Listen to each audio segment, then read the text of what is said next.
The Sweet Cheat Gone. The Fugitive. Marcel Proust. Chapter 1. Grief and Oblivion. Mademoiselle Albertine has gone. How much farther does anguish penetrate in psychology than psychology itself? A moment ago, as I lay analyzing my feelings, I had supposed that this separation without a final meeting was precisely what I wished, and, as I compared the mediocrity of the pleasures that Albertine afforded me with the richness of the desires which she prevented me from realizing, had felt that I was being subtle, had concluded that I did not wish to see her again, that I no longer loved her. But now these words, Mademoiselle Albertine has gone, had expressed themselves in my heart in the form of an anguish so keen that I could not be able to endure it for any length of time.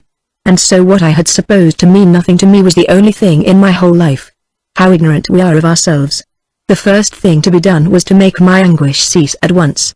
Tender towards myself as my mother had been towards my dying grandmother, I said to myself with that anxiety which we feel to prevent a person whom we love from suffering, be patient for just a moment, we shall find something to take the pain away, don't fret, we are not going to allow you to suffer like this. It was among ideas of this sort that my instinct of self-preservation sought for the first sedatives to lay upon my open wound. All this is not of the slightest importance, for I am going to make her return here at once. I must think first how I am to do it, but in any case she will be here this evening. Therefore, it is useless to worry myself.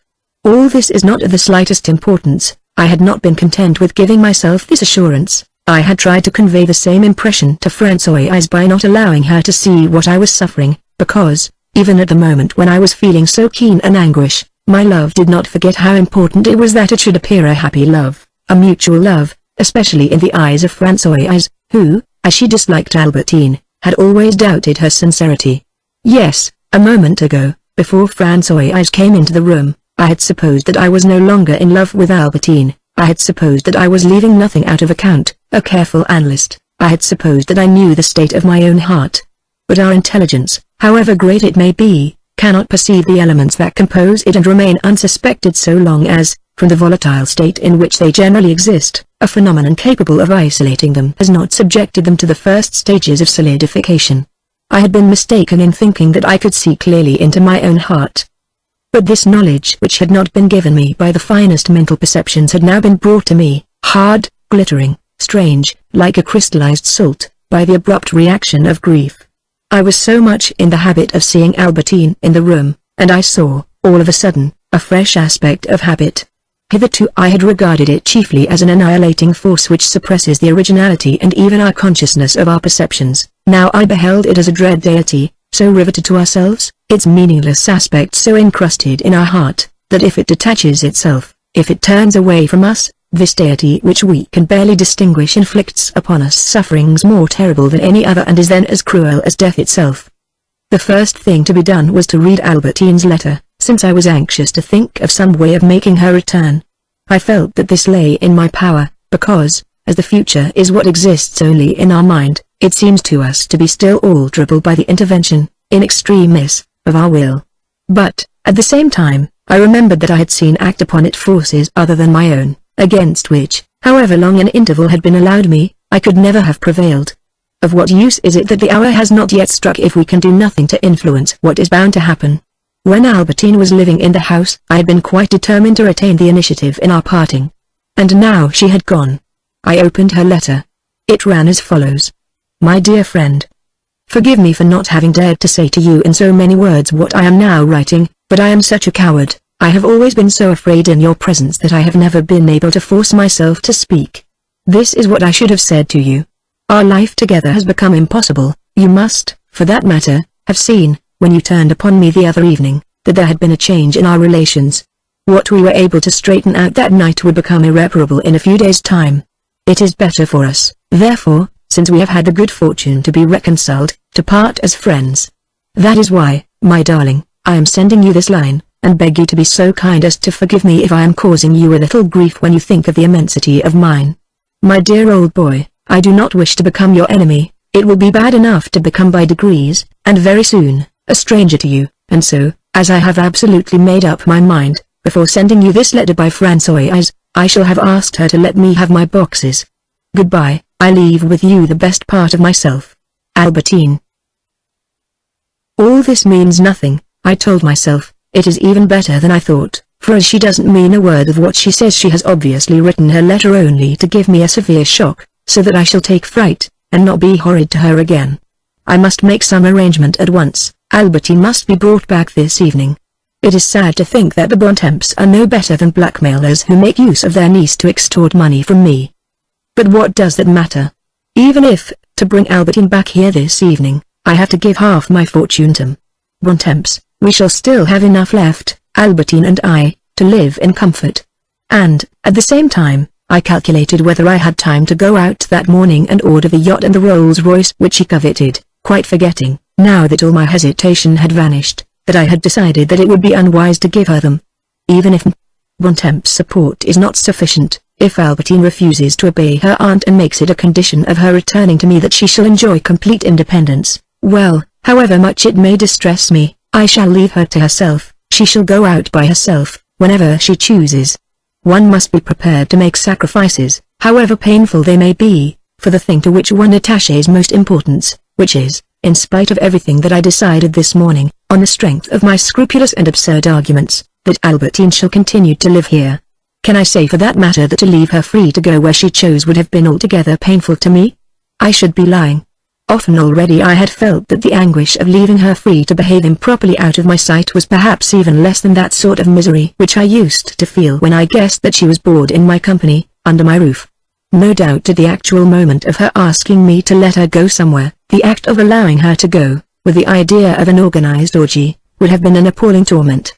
But to say to her, take a yacht, or the train, go away for a month, to some place which I have never seen, where I shall know nothing of what you are doing, this had often appealed to me, owing to the thought that, by force of contrast, when she was away from me, she would prefer my society, and would be glad to return. This return is certainly what she herself desires. She does not in the least insist upon that freedom upon which, moreover, by offering her every day some fresh pleasure, I should easily succeed in imposing, day by day, a further restriction. No, what Albertine has wanted is that I shall no longer make myself unpleasant to her, and most of all like a dead with a swan that I shall make up my mind to marry her. Once she is married, her independence will cease to matter, we shall stay here together, in perfect happiness. No doubt this meant giving up any thought of Venice. But the places for which we have most longed, such as Venice, all the more so, the most agreeable hostesses, such as the Duchess de Guermantes, amusements such as the theatre, how pale, insignificant, dead they become when we are tied to the heart of another person by a bond so painful that it prevents us from tearing ourselves away. Albertine is perfectly right, for that matter, about our marriage. Mamma herself was saying that all these postponements were ridiculous. Marrying her is what I ought to have done long ago, it is what I shall have to do, it is what has made her write her letter without meaning a word of it, it is only to bring about our marriage that she has postponed for a few hours what she must desire as keenly as I desire it, her return to this house. Yes, that is what she meant, that is the purpose of her action, my compassionate judgment assured me, but I felt that, in telling me this, my judgment was still maintaining the same hypothesis which it had adopted from the start. Whereas I felt that it was the other hypothesis which had invariably proved correct. No doubt this second hypothesis would never have been so bold as to formulate in so many words that Albertine could have had intimate relations with Mile Vintel and her friend. And yet, when I was overwhelmed by the invasion of those terrible tidings, as the train slowed down before stopping at Parville station, it was the second hypothesis that had already been proved correct. This hypothesis had never, in the interval, conceived the idea that Albertine might leave me of her own accord, in this fashion, and without warning me and giving me time to prevent her departure. But all the same, if, after the immense leap forwards which life had just made me take, the reality that confronted me was as novel as that which is presented by the discovery of a scientist, the inquiries of an examining magistrate or the researches of a historian into the mystery of a crime or a revolution, this reality, while exceeding the meager previsions of my second hypothesis, nevertheless fulfilled them. This second hypothesis was not an intellectual feat, and the panic fear that I had felt on the evening when Albertine had refused to kiss me, the night when I had heard the sound of her window being opened, that fear was not based upon reason. But and the sequel will show this more clearly, as several episodes must have indicated it already. The fact that our intellect is not the most subtle, the most powerful, the most appropriate instrument for grasping the truth, is only a reason the more for beginning with the intellect, and not with a subconscious intuition, a ready-made faith in presentiments. It is like that, little by little, case by case, enables us to observe that what is most important to our heart, or to our mind, is learned not by reasoning but by other powers. And then it is the intellect itself which, taking note of their superiority, abdicates its sway to them upon reasoned grounds and consents to become their collaborator and their servant. It is faith confirmed by experiment. The unforeseen calamity with which I found myself engaged, it seemed to me that I had already known it also, as I had known of Albertine's friendship with a pair of lesbians, from having read it in so many signs in which, notwithstanding the contrary affirmations of my reason, based upon Albertine's own statements, I had discerned the weariness, the horror that she felt at having to live in that state of slavery, signs traced as though in invisible ink behind her sad, submissive eyes, upon her cheeks sudden and inflamed with an unaccountable blush, in the sound of the window that had suddenly been flung open. No doubt I had not ventured to interpret them in their full significance or to form a definite idea of her immediate departure. I had thought, with a mind kept in equilibrium by Albertine's presence, only of a departure arranged by myself at an undetermined date, that is to say a date situated in a non-existent time. Consequently I had had merely the illusion of thinking of a departure, just as people imagine that they are not afraid of death when they think of it while they are in good health and actually do no more than introduce a purely negative idea into a healthy state which the approach of death would automatically destroy. Besides, the idea of Albertine's departure on her own initiative might have occurred to my mind 1,000 times over, in the clearest, the most sharply defined form, and I should no more have suspected what, in relation to myself, that is to say in reality, that departure would be. What an unprecedented, appalling, unknown thing, how entirely novel a calamity. Of her departure, had I foreseen it, I might have gone on thinking incessantly for years on end, and yet all my thoughts of it, placed end to end, would not have been comparable for an instant, not merely in intensity but in kind, with the unimaginable hell the curtain of which Françoise had raised for me when she said, "Mademoiselle Albertine has gone." In order to form an idea of an unknown situation our imagination borrows elements that are already familiar and for that reason does not form any idea of it. But our sensibility, even in its most physical form, receives, as it were the brand of the lightning, the original and for long indelible imprint of the novel event. And I scarcely ventured to say to myself that, if I had foreseen this departure, I would perhaps have been incapable of picturing it to myself in all its horror, or indeed, with Albertine informing me of it, and myself threatening, imploring her, of preventing it. How far was any longing for Venice removed from me now? As far as, in the old days at Combray, was the longing to know de Germans when the time came at which I longed for one thing only, to have Mamma in my room.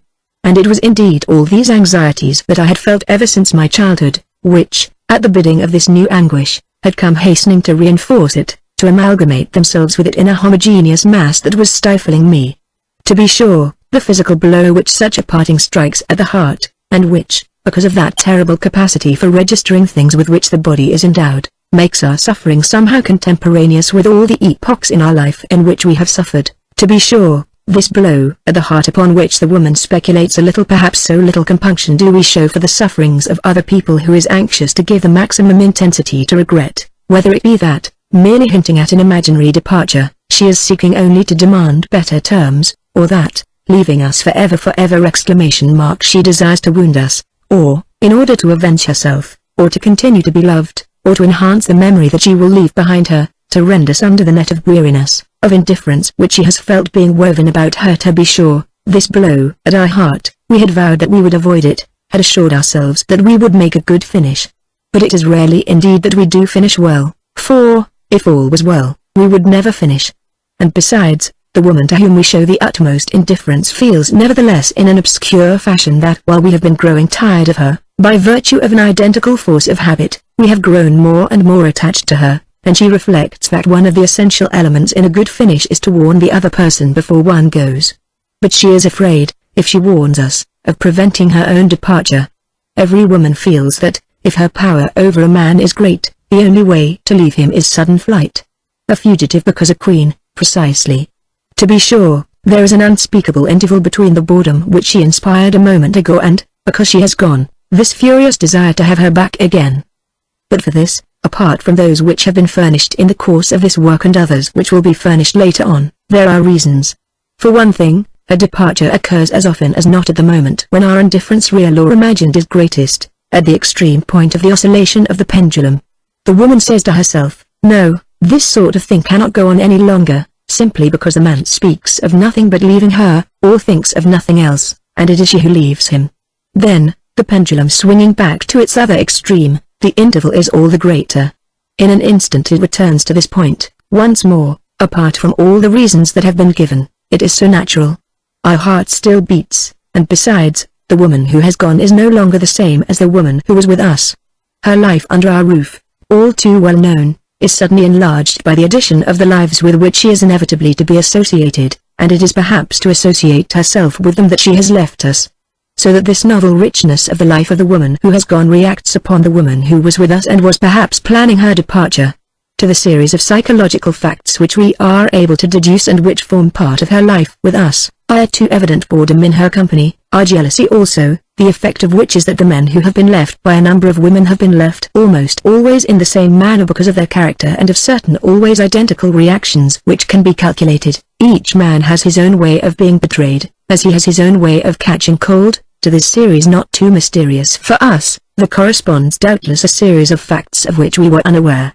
She must for some tune past have been keeping up relations, written, or verbal or through messengers, with some man, or some woman, have been awaiting some signal which we may perhaps have given her ourselves, unconsciously, when we said, X called yesterday to see me, if she had arranged with X that on the eve of the day when she was to join him he was to call upon me.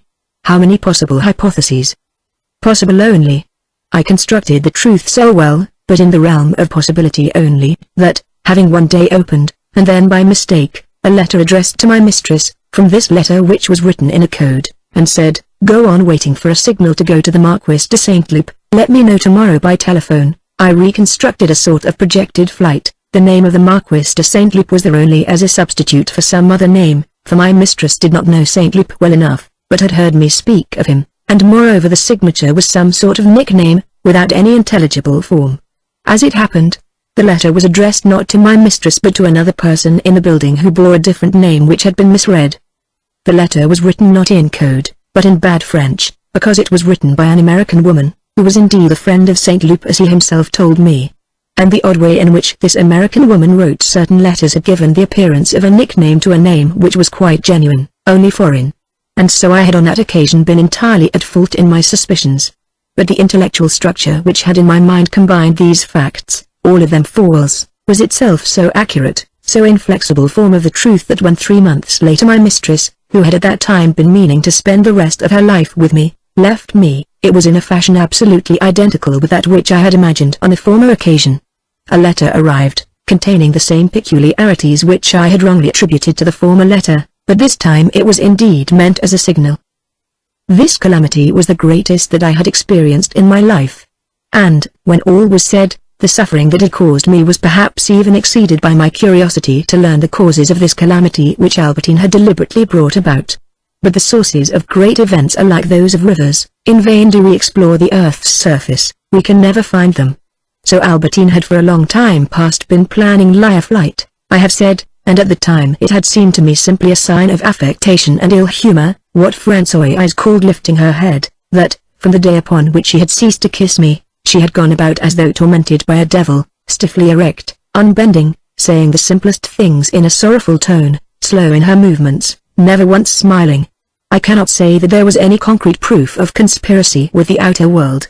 Françoise told me long afterwards that, having gone into Albertine's room 2 days before her departure, she had found it empty, the curtains drawn, but had detected from the atmosphere of the room and the sounds that came in that the window was open. And indeed she had found Albertine on the balcony. But it is hard to say with whom she could have been communicating from there, and moreover the drawn curtains screening the open window could doubtless be explained by her knowing that I was afraid of draughts, and by the fact that, even if the curtains afforded me little protection, they would prevent Françoise from seeing from the passage that the shutters had been opened so early.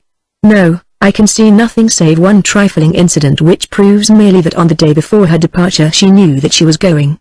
For during the day she took from my room without my noticing it a large quantity of wrapping paper and cloth which I kept there, and in which she spent the whole night packing her innumerable wrappers and dressing gowns so that she might leave the house in the morning. This was the only incident. It was more than enough. I cannot attach any importance to her having almost forced upon me that evening 1,000 francs which she owed me. There is nothing peculiar in that, for she was extremely scrupulous about money. Yes, She took the wrapping paper overnight, but it was not only then that she knew that she was going to leave me. For it was not resentment that made her leave me, but her determination, already formed, to leave me, to abandon the life of which she had dreamed, that gave her that air of resentment. A resentful air, almost solemnly cold toward myself, except on the last evening when, after staying in my room longer than she had intended, she said a remark which surprised me, coming from her who had always sought to postpone the moment of parting. She said to me from the door, "Goodbye, my dear, goodbye, my dear." But I did not take any notice of this, at the moment.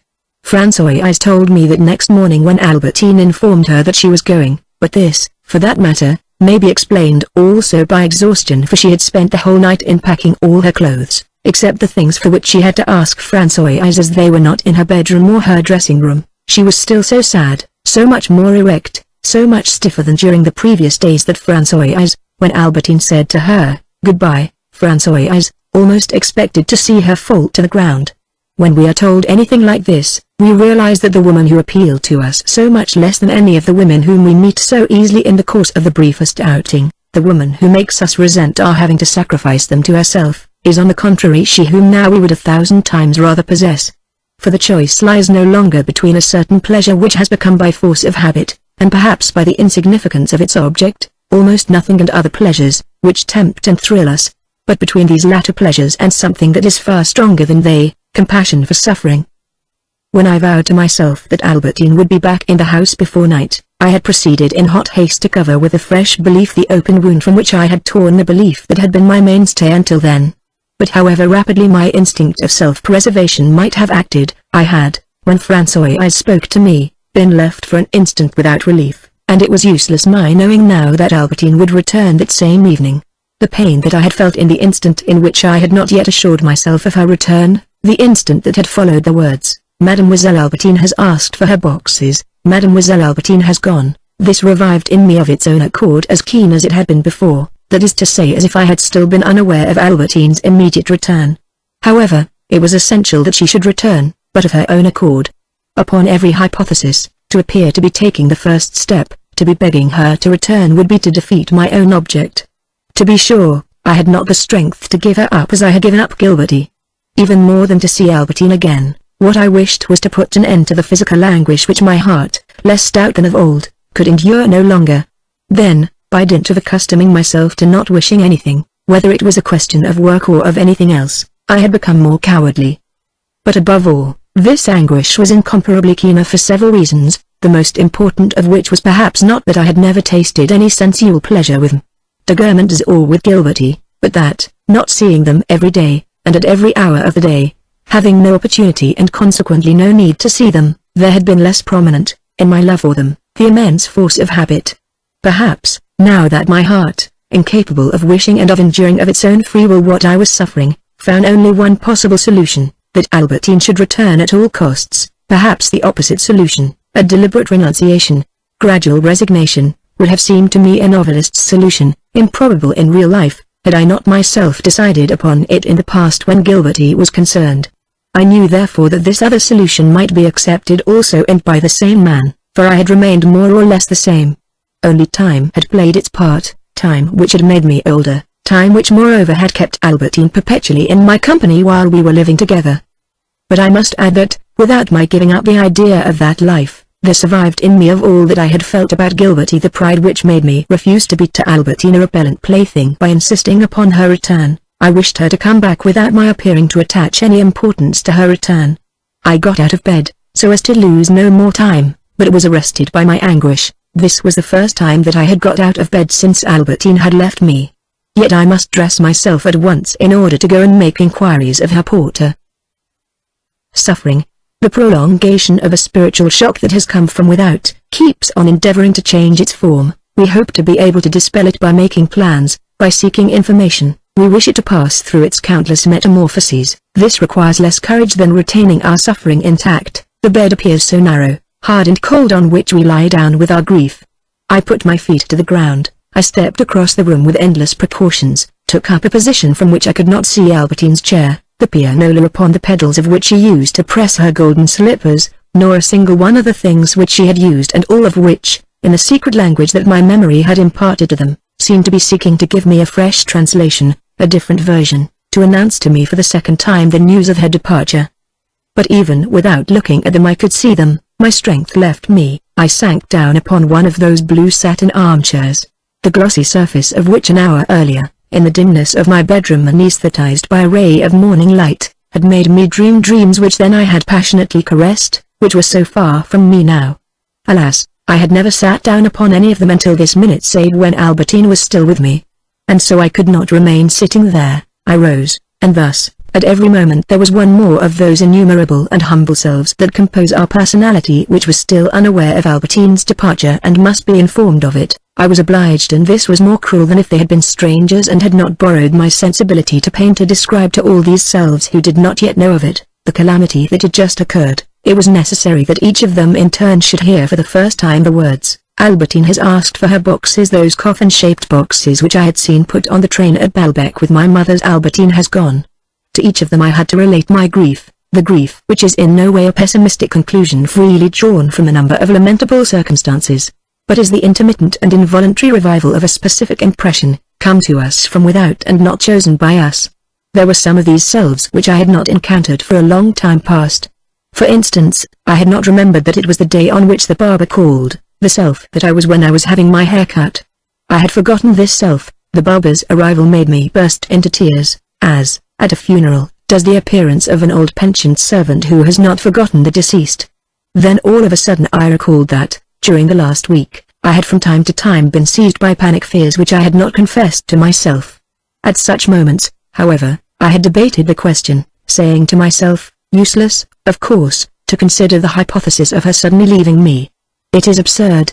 If I were to confess it to a sober, intelligent man, and I should have done so to secure peace of mind, had not jealousy prevented me from making confidences, he would be sure to say to me, "Why, you are mad. It is impossible." And, as a matter of fact, during these just days we have not quarreled once. People separate for a reason.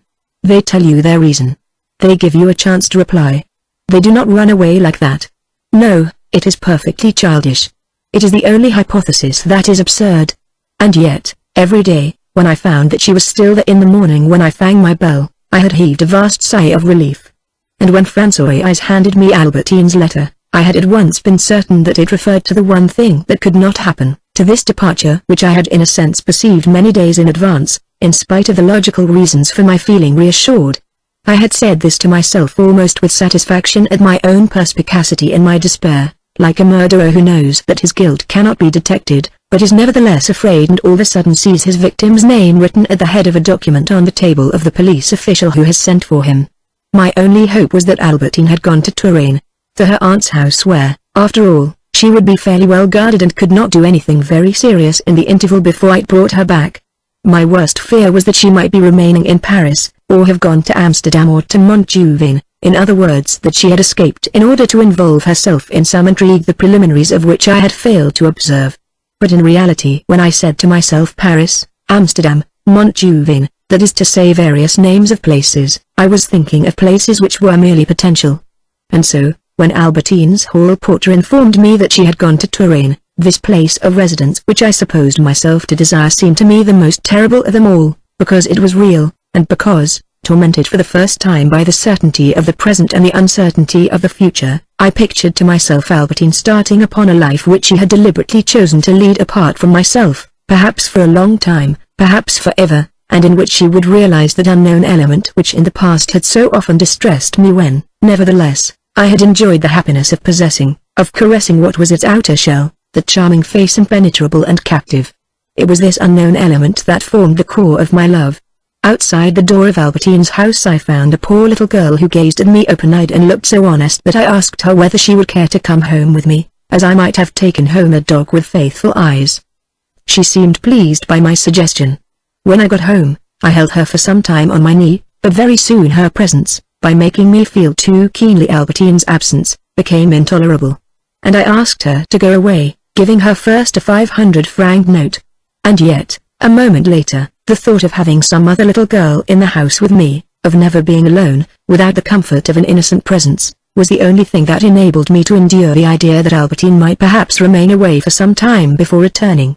As for Albertine herself, She barely existed in me save under the form of her name, which, but for certain rare moments of respite when I awoke, came and engraved itself upon my brain and continued incessantly to do so. If I had thought aloud, I should have kept on repeating it, and my speech would have been as monotonous, as limited as if I had been transformed into a bird like that in the fable whose song repeated incessantly the name of her whom, when a man, it had loved. We say the name to ourselves, and as we remain silent it seems as though we inscribed it on ourselves, as though it left its trace on our brain which must end by being, like a wall upon which somebody has amused himself by scribbling, entirely covered with a name, written 1,000 times over, of her whom we love. We repeat it all the time in our mind, even when we are happy, all the more when we are unhappy. And to repeat this name, which gives us nothing in addition to what we already know, we feel an incessantly renewed desire, but, in the course of time, it wearies us. To carnal pleasure I did not even give a thought at this moment. I did not even see, with my mind's eye, the image of that Albertine, albeit she had been the cause of such an upheaval of my existence. I did not perceive her body, and if I had wished to isolate the idea that was bound up, for there is always some idea bound up with my suffering, it would have been alternately, on the one hand my doubt as to the intention with which she had left me, with or without any thought of returning, and on the other hand the means of bringing her back.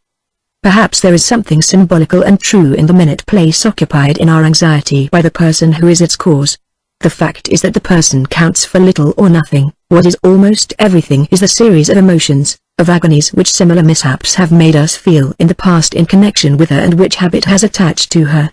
What proves this clearly is, even more than the boredom which we feel in moments of happiness, that the fact of seeing or not seeing the person in question, of being or not being admired by her, of having or not having her at our disposal will seem to us utterly trivial when we shall no longer have to set ourselves the problem, so superfluous that we shall no longer take the trouble to consider it, save in relation to the person herself, the series of emotions and agonies being forgotten, at least in so far as she is concerned, for it may have developed afresh but in connection with another person. Before this, when it was still attached to her, we supposed that our happiness was dependent upon her presence. It depended merely upon the cessation of our anxiety. Our subconscious was therefore more clairvoyant than ourselves at that moment, when it made the form of the beloved woman so minute, a form which we had indeed perhaps forgotten, which we might have failed to remember clearly and thought unattractive, in the terrible drama in which finding her again in order to cease from expecting her becomes an absolutely vital matter. Minute proportions of the woman's form, a logical and necessary effect of the fashion in which love develops, a clear allegory of the subjective nature of that love. The spirit in which Albertine had left me was similar no doubt to that of the nations who paved the way by a demonstration of their armed force for the exercise of their diplomacy. She could not have left me save in the hope of obtaining from me better terms, greater freedom, more comfort. In that case the one of us who would have conquered would have been myself, had I had the strength to await the moment when, seeing that she could gain nothing, she would return of her own accord. But if at cards, or in war, where victory alone matters, we can hold out against bluff, the conditions are not the same that are created by love and jealousy, not to mention suffering. If, in order to wait, to hold out, I allowed Albertine to remain away from me for several days, for several weeks perhaps, I was ruining what had been my sole purpose for more than a year, never to leave her by herself for a single hour. All my precautions were rendered fruitless, if I allowed her the time, the opportunity to betray me as often as she might choose, and if in the end she did return to me, I should never again be able to forget the time when she had been alone, and even if I won in the end, nevertheless in the past, that is to say irreparably, I should be the vanquished party. As for the means of bringing Albertine back, they had all the more chance of success the more plausible the hypothesis appeared that she had left me only in the hope of being summoned back upon more favorable terms. And no doubt to the people who did not believe in Albertine's sincerity, certainly to Françoise for instance, this was the more plausible hypothesis. But my reason, to which the only explanation of certain bouts of ill humor, of certain attitudes had appeared, before I knew anything, to be that she had planned a final departure, found it difficult to believe that, now that her departure had occurred, it was a mere feint. I say my reason, not myself. The hypothesis of a feint became all the more necessary to me the more improbable it was, and gained in strength what it lost in probability. When we find ourselves on the brink of the abyss, and it seems as though God has forsaken us, we no longer hesitate to expect a miracle of him. I realize that in all this I was the most apathetic, albeit the most anxious of detectives. But Albertine's flight had not restored to myself the faculties of which the habit of having her watched by other people had deprived me. I could think of one thing only, how to employ someone else upon the search for her. This other person was Saint Loup, who agreed. The transference of the anxiety of so many days to another person filled me with joy, and I quivered with the certainty of success, my hands becoming suddenly dry again as in the past, and no longer moist with that sweat in which Françoise had bathed me when she said, "Mademoiselle Albertine has gone." The reader may remember that when I decided to live with Albertine, and even to marry her, it was in order to guard her, to know what she was doing, to prevent her from returning to her old habits with me. Until it had been in the appalling anguish caused by her revelation at Balbec when she had told me, as a thing that was quite natural, and I succeeded, albeit it was the greatest grief that I had ever yet felt in my life, in seeming to find quite natural the thing which in my worst suppositions I had never had the audacity to imagine. It is astonishing what a want of imagination jealousy, which spends its time in weaving little suppositions of what is untrue, shows when it is a question of discovering the truth. Now this love, born first and foremost of a need to prevent Albertine from doing wrong, this love had preserved in the sequel the marks of its origin. Being with her mattered little to me so long as I could prevent her from being on the run, from going to this place or to that. In order to prevent her, I had had recourse to the vigilance, to the company of the people who went about with her, and they had only to give me at the end of the day a report that was fairly reassuring for my anxieties to vanish in good humor. Having given myself the assurance that, whatever steps I might have to take, Albertine would be back in the house that same evening, I had granted a respite to the grief which Françoise had caused me when she told me that Albertine had gone, because at that moment my mind taken by surprise had believed for an instant that her departure was final.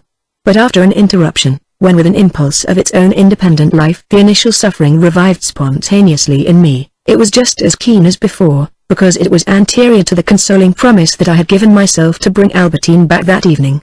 This utterance, which would have calmed it, my suffering had not heard. To set in motion the means of bringing about her return, once again, not that such an attitude on my part would ever have proved very successful, but because I had always adopted it since I had been in love with Albertine, I was condemned to behave as though I did not love her, was not pained by her departure. I was condemned to continue to lie to her. I might be all the more energetic in my efforts to bring her back in that personally I should appear to have given her up for good. I decided to write Albertine a farewell letter in which I would regard her departure as final, while I would send Saint Loup down to put upon Bontemps, as though without my knowledge, the most brutal pressure to make Albertine return as soon as possible.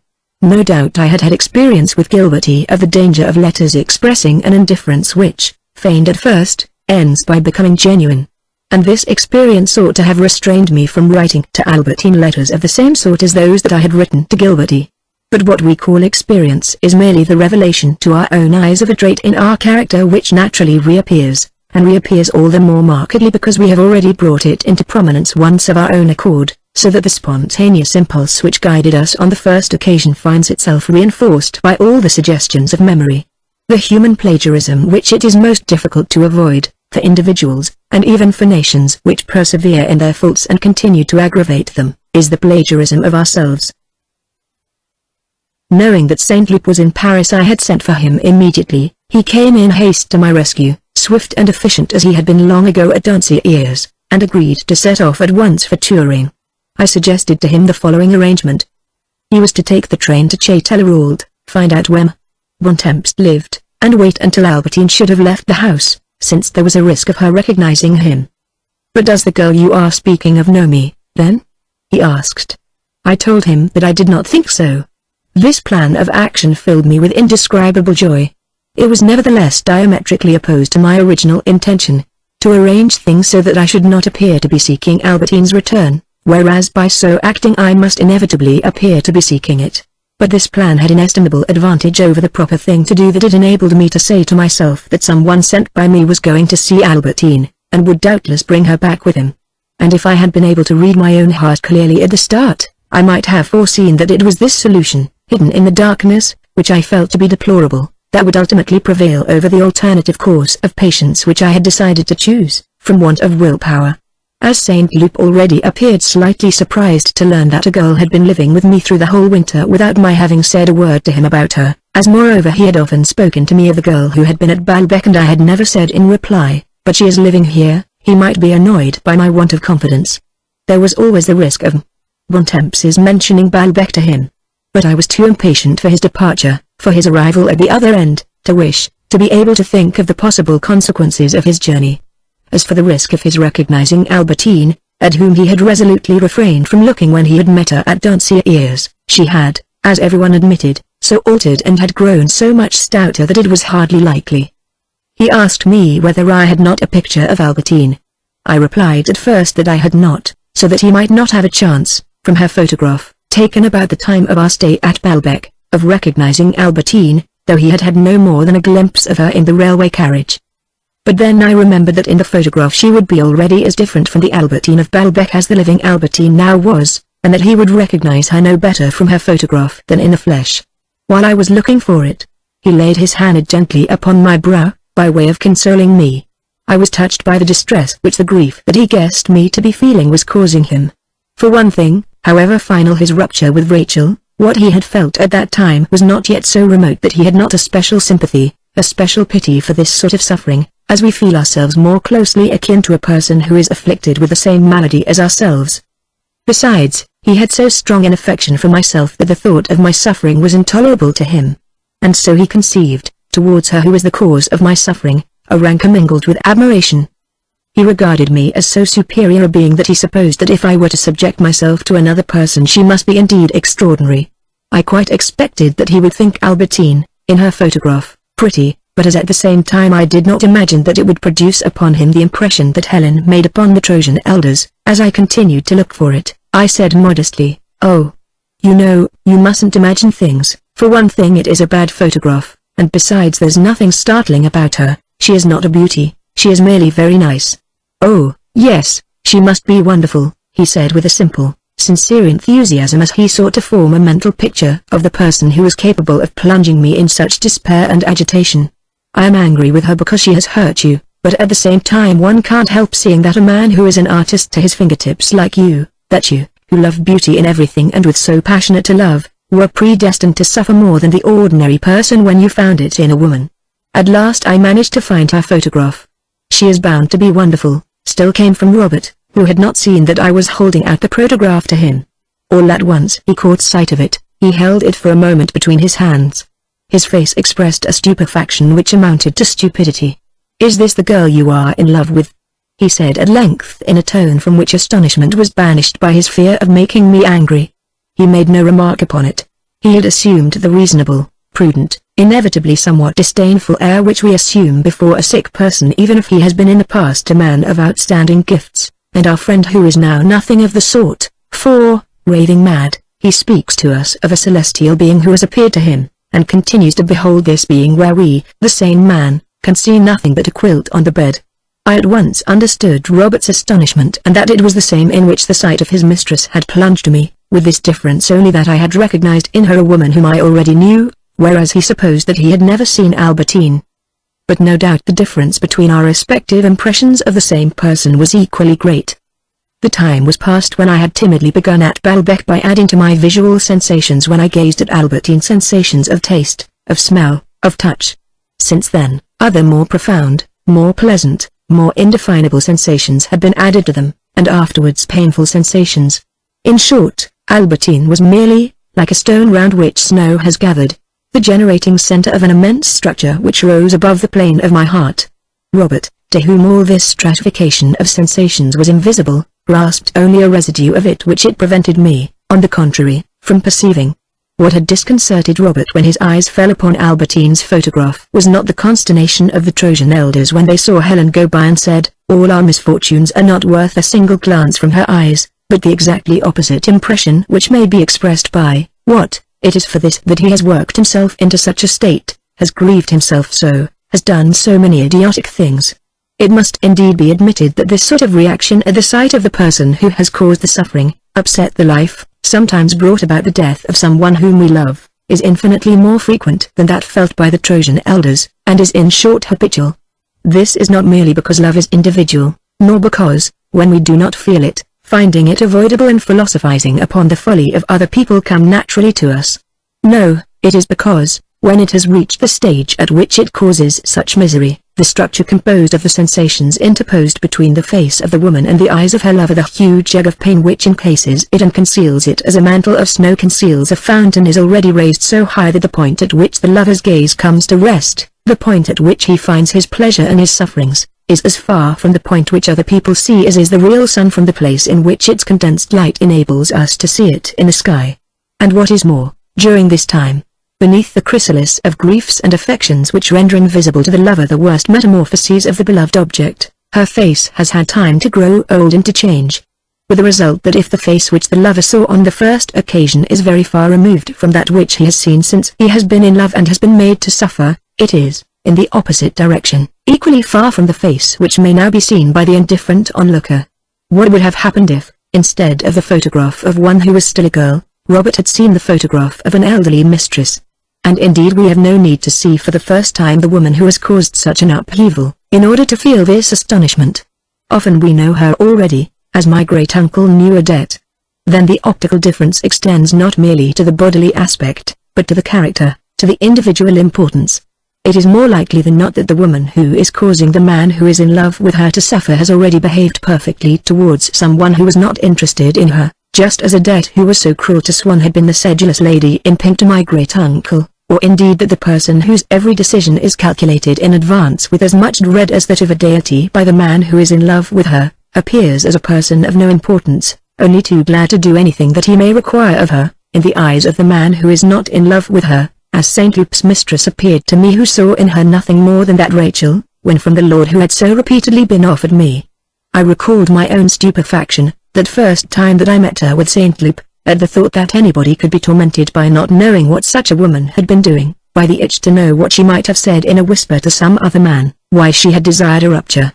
And I felt that all this past existence but, in this case, Albertine's toward which every fibre of my heart, of my life was directed with a throbbing, clumsy pain, must appear just as insignificant to St. Luke as it would one day, perhaps, appear to myself. I felt that I would pass perhaps gradually, so far as the insignificance or gravity of Albertine's past was concerned, from a state of mind in which I was at the moment to that of St. Luke, for I was under no illusion as to what St. Luke might be thinking, as to what anyone else than the lover himself might think. And I was not unduly distressed.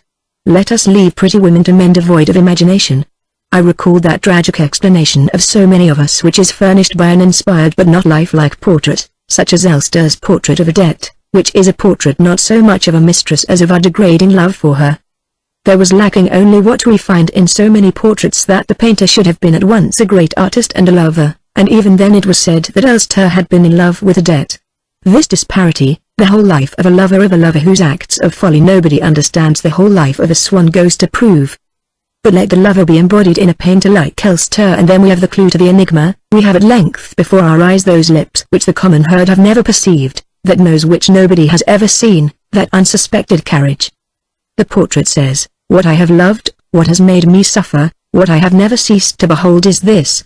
By an inverse gymnastic, I who had made a mental effort to add to Rachel all that St. Luke had added to her of himself, I attempted to subtract the support of my heart and mind from the composition of Albertine and to picture her to myself as she must appear to St. Luke, as Rachel had appeared to me. Those differences, even though we were to observe them ourselves, what importance would we attach to them? When, in the summer at Balbec, Albertine used to wait for me beneath the arcades of Incouville and spring into my carriage, not only had she not yet put on weight, she had, as a result of too much exercise, begun to waist, thin, made plainer by an ugly hat which left visible only the tip of an ugly nose, and a side view, pale cheeks like white slugs. I recognized very little of her, enough however to know, when she sprang into the carriage, that it was she, that she had been punctual in keeping our appointment and had not gone somewhere else, and this was enough. What we love is too much in the past, consists too much in the time that we have spent together for us to require the whole woman. We wish only to be sure that it is she, not to be mistaken as to her identity, a thing far more important than beauty to those who are in love. Her cheeks may grow hollow, her body thin, even to those who were originally most proud, in the eyes of the world, of their domination over beauty. That little tip of a nose, that sign in which is summed up the permanent personality of a woman, that algebraical formula, that constant, is sufficient to prevent a man who is courted in the highest society and is in love with her from being free upon a single evening, because he is spending his evenings in brushing and entangling, until it is time to go to bed, the hair of the woman whom he loves, or simply in staying by her side, so that he may be with her or she with him, or merely that she may not be with other people. "You are sure?" Robert asked me, that I can begin straight away by offering this woman 30,000 francs for her husband's constituency? She is as dishonest as all that? You're sure you aren't exaggerating and that 3,000 francs wouldn't be enough? No, I beg of you, don't try to be economical about a thing that matters so much to me. This is what you are to say to her, and it is to some extent true. My friend borrowed these 30,000 francs from a relative for the election expenses of the uncle of the girl he was engaged to marry. It was because of this engagement that the money was given him. And he asked me to bring it to you so that Albertine should know nothing about it. And now Albertine goes and leaves him. He doesn't know what to do. He is obliged to pay back the 30,000 francs if he does not marry Albertine. And if he is going to marry her, then if only to keep up appearances she ought to return immediately, because it will look so bad if she stays away for long. You think I've made all this up? Not at all. Saint Lupe assured me out of consideration for myself, out of discretion, and also because he knew that truth is often stranger than fiction. After all, it was by no means impossible that in this tale of the 30,000 francs there might be, as I had told him, a large element of truth.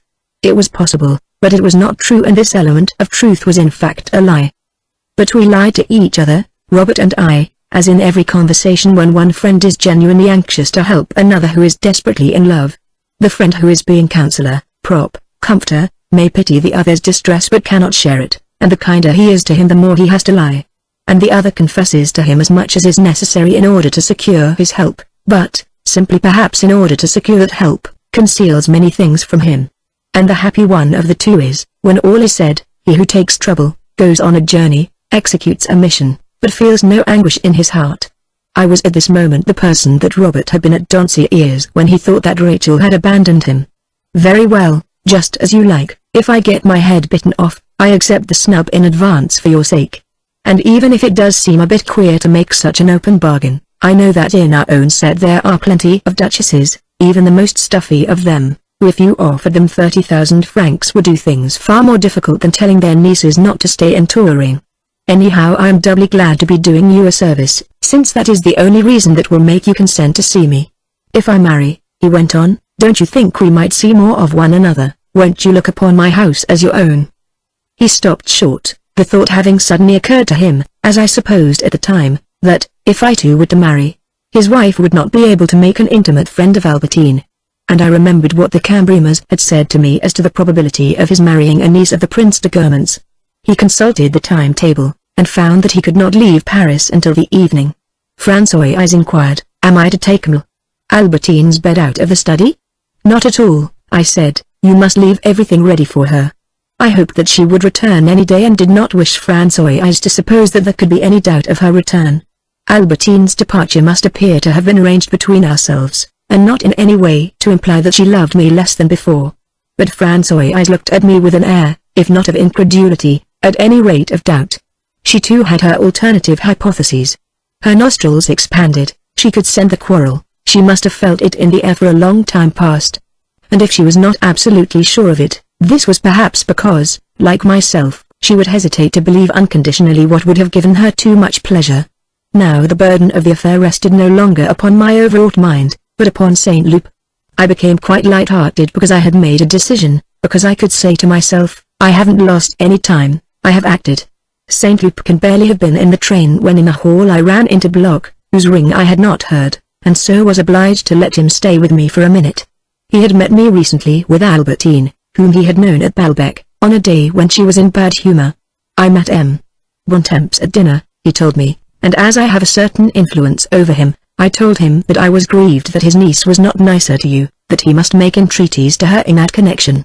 I boiled with rage. These entreaties, this compassion destroyed the whole effect of Saint Lupe's intervention and brought me into direct contact with Albertine herself, whom I now seemed to be imploring to return.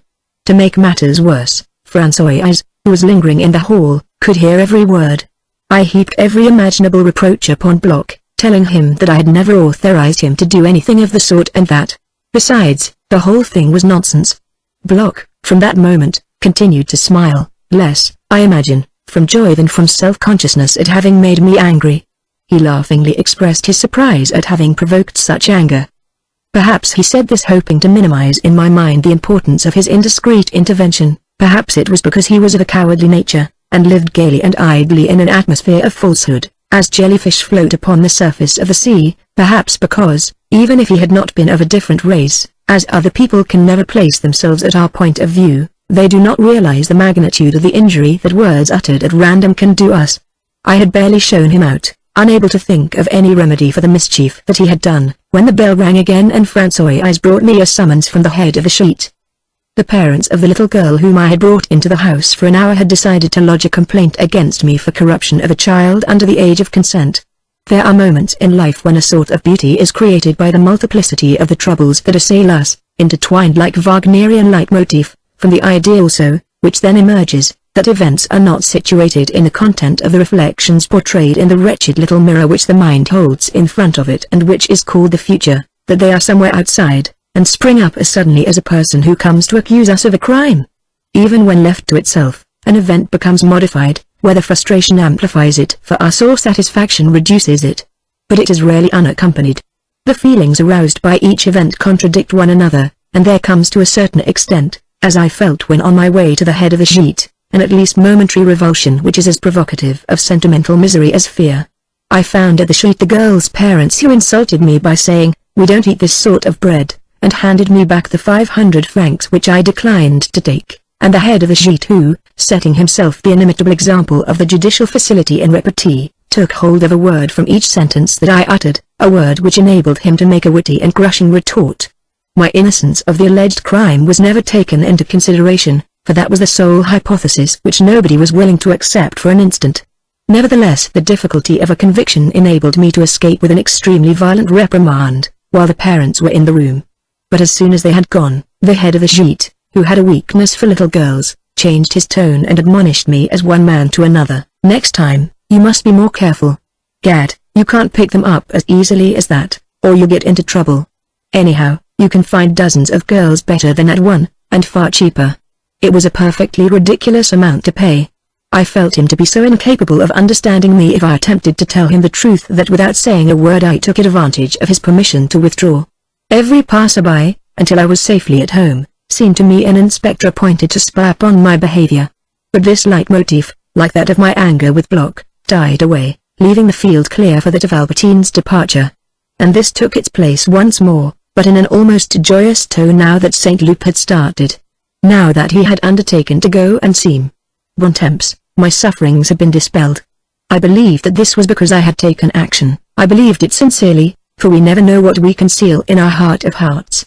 What really made me happy was not, as I supposed, that I had transferred my load of indecisions to St. Loup.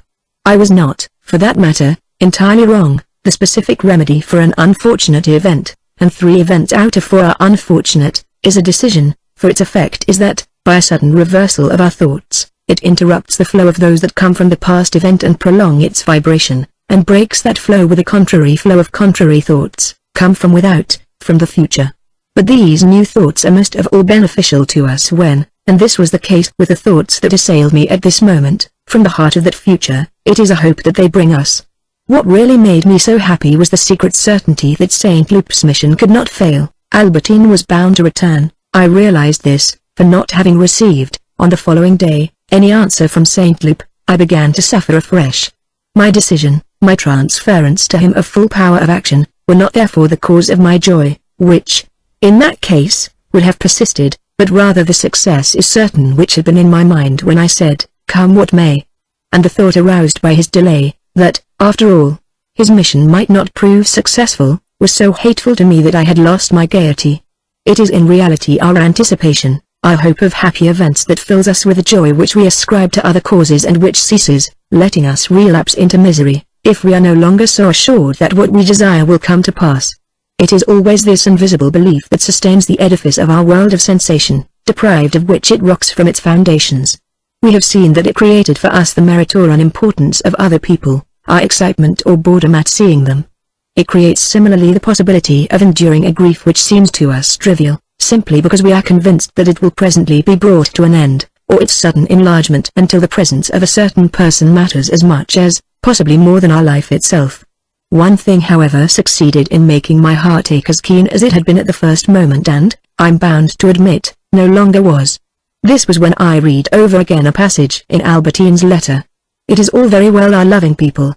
The pain of losing them, when in our isolation we are confronted with it alone, to which our mind gives, to a certain extent, whatever form it chooses, this pain is endurable and different from that other pain, less human, less our own, as unforeseen and unusual as an accident in the moral world and in the region of our heart, which is caused not so much by the people themselves as by the manner in which we have learned that we are not to see them again.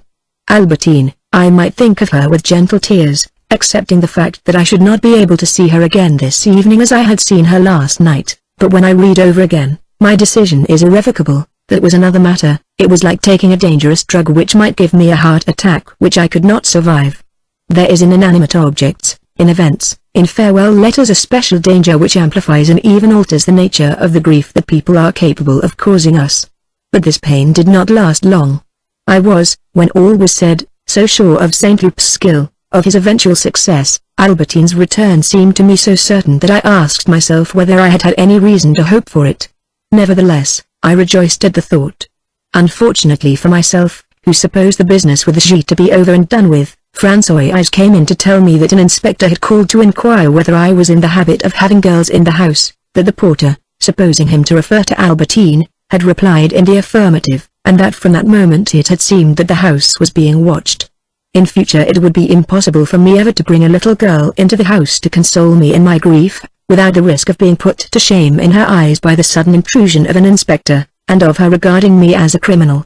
And at the same instant I realized how far more we live for certain ideas than we suppose, for this impossibility of my ever taking a little girl on my knee again seemed to me to destroy all the value of my life. But what was more, I understood how comprehensible it is that people will readily refuse wealth and risk their lives, whereas we imagine that pecuniary interest and the fear of death rule the world. For if I had thought that even a little girl who was a complete stranger might by the arrival of a policeman, be given a bad impression of myself, how much more readily would I have committed suicide.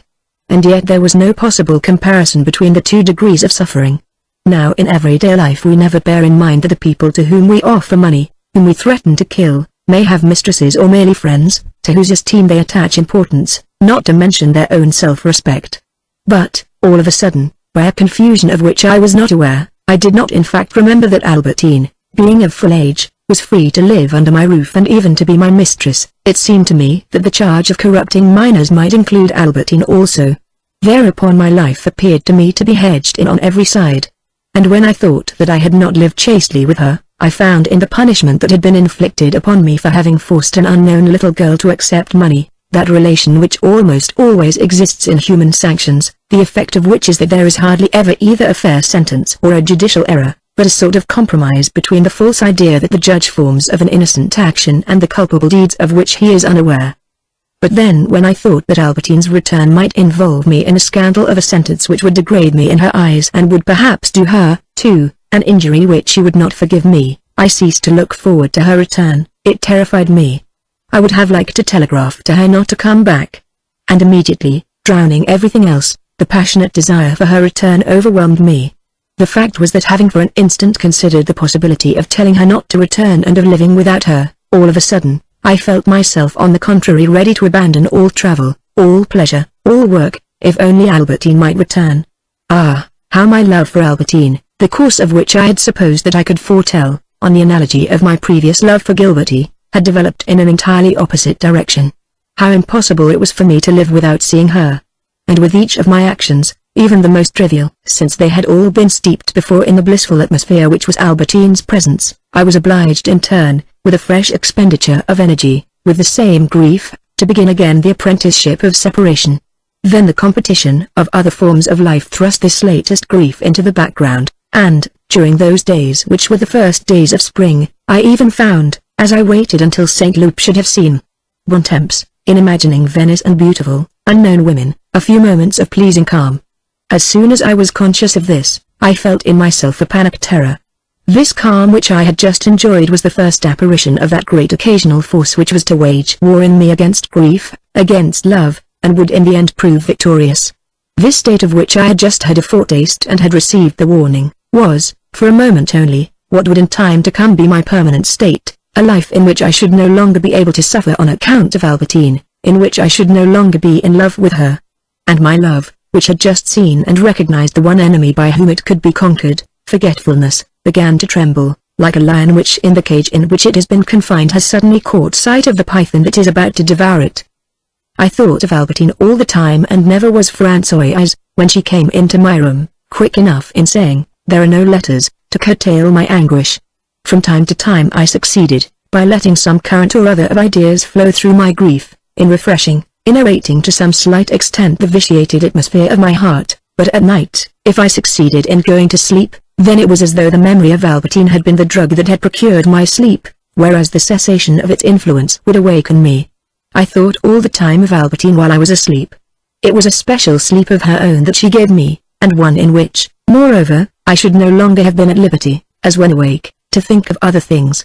Sleep and the memory of her were the two substances which I must mix together and take at one draught in order to put myself to sleep. When I was awake, moreover, my suffering went on increasing day by day instead of diminishing, not that oblivion was not performing its task, but because by the very fact of its doing so it favored the idealization of the regretted image and thereby the assimilation of my initial suffering to other analogous sufferings which intensified it. Still this image was endurable. But if all of a sudden I thought of the room, of her room in which the bed stood empty, of her piano, her motorcar, I lost all my strength. I shut my eyes, let my head droop upon my shoulder like a person who is about to faint. The sound of doors being opened hurt me almost as much because it was not she that was opening them. When it was possible that a telegram might have come from St. Loup, I dared not ask, "Is there a telegram?" At length one did come, but brought with it only a postponement of any result, with the message, "The ladies have gone away for 3 days." No doubt, if I had endured the 4 days that had already elapsed since her departure, it was because I said to myself, "It is only a matter of time, by the end of the week she will be here." But this argument did not alter the fact that for my heart, for my body, the action to be performed was the same, living without her, returning home and not finding her in the house, passing the door of her room as for opening it. I had not yet the courage to do that knowing that she was not inside, going to bed without having said good night to her. Such were the tasks that my heart had been obliged to accomplish in their terrible entirety, and for all the world as though I had not been going to see Albertine. But the fact that my heart had already performed this daily task 4 times proved that it was now capable of continuing to perform it. And soon, perhaps, the consideration which helped me to go on living in this fashion, the prospect of Albertine's return, I should cease to feel any need of it. I should be able to say to myself, "She is never coming back," and remain alive all the same as I had already been living for the last 4 days, like a cripple who has recovered the use of his feet and can dispense with his crutches. No doubt when I came home at night I still found, taking my breath away, stifling me in the vacuum of solitude, the memories placed end to end in an interminable series of all the evenings upon which Albertine had been waiting for me. But already I found in this series my memory of last night, of the night before and of the 2 previous evenings, that is to say the memory of the 4 nights that had passed since Albertine's departure, during which I had remained without her, alone, through which nevertheless I had lived, 4 nights already, forming a string of memories that was very slender compared with the other, but to which every new day would perhaps add substance. I shall say nothing of the letter conveying a declaration of affection which I received at this time from a niece of de Guermantes, considered the prettiest girl in Paris, nor of the overtures made to me by the Duc de Guermantes on behalf of her parents, resigned, in their anxiety to secure their daughter's happiness, to the inequality of the match, to an apparent misalliance.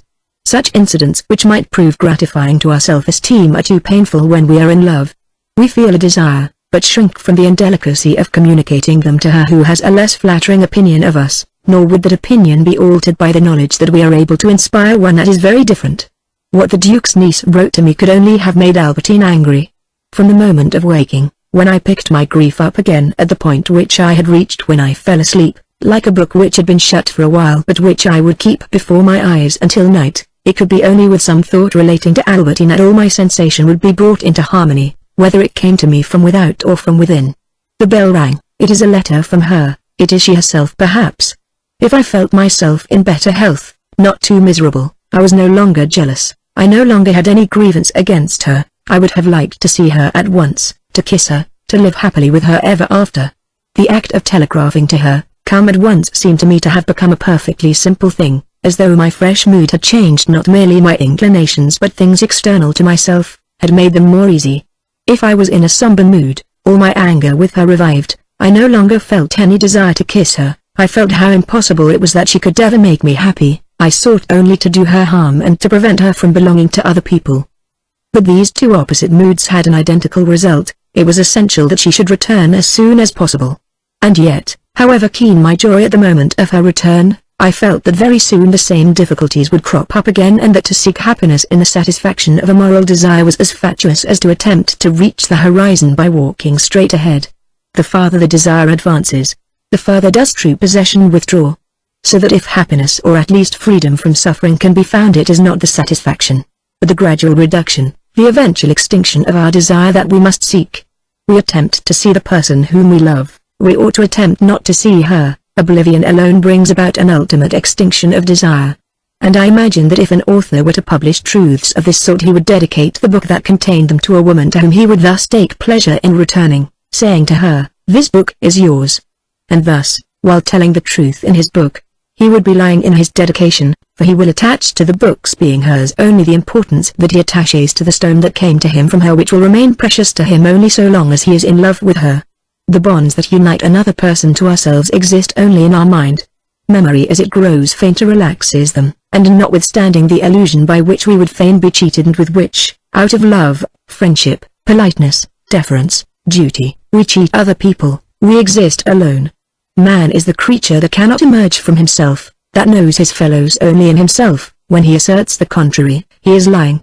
And I should have been in such terror, had there been anyone capable of taking it, of somebody's robbing me of this need of her, this love for her, that I convinced myself that it had a value in my life.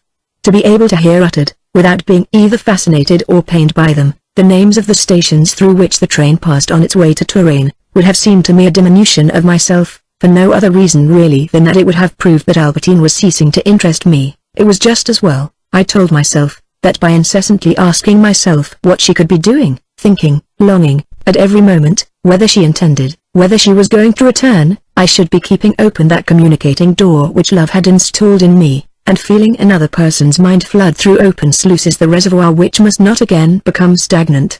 Presently, as Saint Loup remained silent, a subordinate anxiety, my expectation of a further telegram, of a telephone call from him, masked the other, my uncertainty as to the result, whether Albertine was going to return. Listening for every sound in expectation of the telegram became so intolerable that I felt that, whatever might be its contents, the arrival of the telegram, which was the only thing of which I could think at the moment, would put an end to my sufferings. But when at length I had received a telegram from Robert in which he informed me that he had seen Bontemps, but that, notwithstanding all his precautions, Albertine had seen him, and that this had upset everything, I burst out in a torrent of fury and despair, for this was what I would have done anything in the world to prevent. Once it came to Albertine's knowledge, St. Loup's mission gave me an appearance of being dependent upon her which could only dissuade her from returning, my horror of which was, as it happened, all that I had retained of the pride that my love had boasted in Gilbert's day and had since lost. I cursed Robert. Then I told myself that, if this attempt had failed, I would try another. Since man is able to influence the outer world, how, if I brought into play cunning, intelligence, pecuniary advantage, affection, should I fail to succeed in destroying this appalling fact, Albertine's absence? We believe that according to our desire we are able to change the things around about us. We believe this because otherwise we can see no favorable solution. We forget the solution that generally comes to pass and is also favorable. We do not succeed in changing things according to our desire, but gradually our desire changes. The situation that we hoped to change because it was intolerable becomes unimportant. We have not managed to surmount the obstacle, as we were absolutely determined to do, but life has taken us round it, led us past it, and then if we turn round to gaze at the remote past, we can barely catch sight of it, so imperceptible has it become. In the flat above ours, one of the neighbors was strumming songs. I applied their words, which I knew, to Albertine and myself, and was stirred by so profound a sentiment that I began to cry. The words were: Hellas, noi Isaaci fuit quel croit lescovage, dan volume desespere revient batter overtrage. And the death of Manon.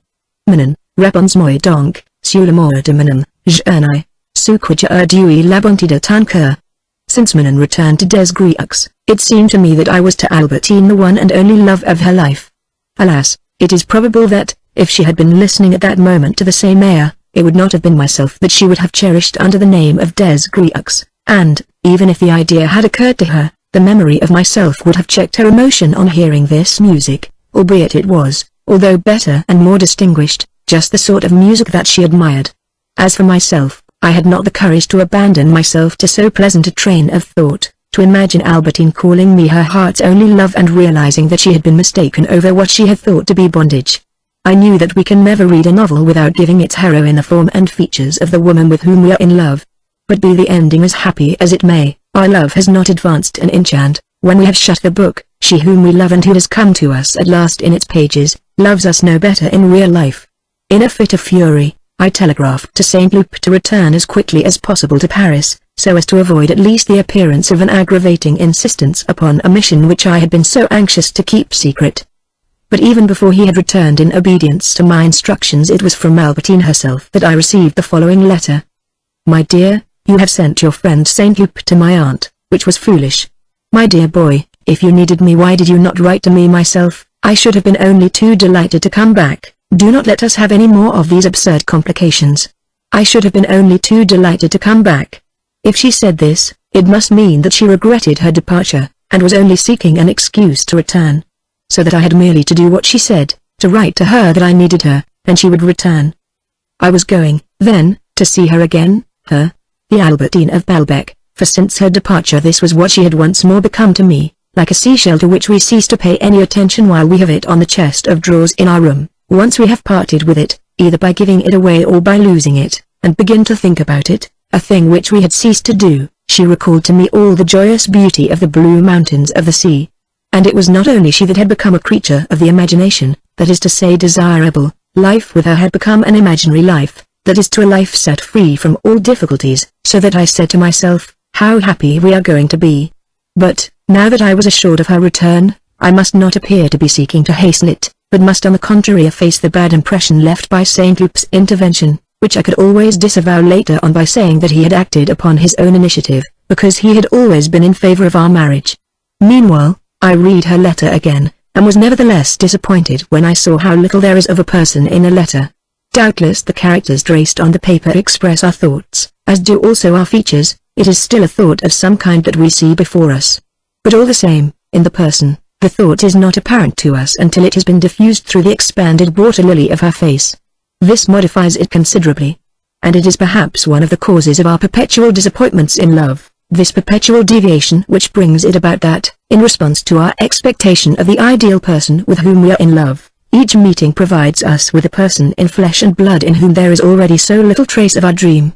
And then when we demand something of this person, we receive from her a letter in which even of the person very little remains, as in the letters of an algebraical formula there no longer remains the precise value of the arithmetical ciphers, which themselves do not contain the qualities of the fruit or flowers that they enumerate. And yet love, the beloved object, her letters, are perhaps nevertheless translations, unsatisfying as it may be to pass from one to the other, of the same reality, since the letter seems to us inadequate only while we are reading it. But we have been sweating blood until its arrival, and it is sufficient to calm our anguish, if not to appease, with its tiny black symbols, our desire which knows that it contains after all only the equivalent of a word, a smile, a kiss, not the things themselves. I wrote to Albertine.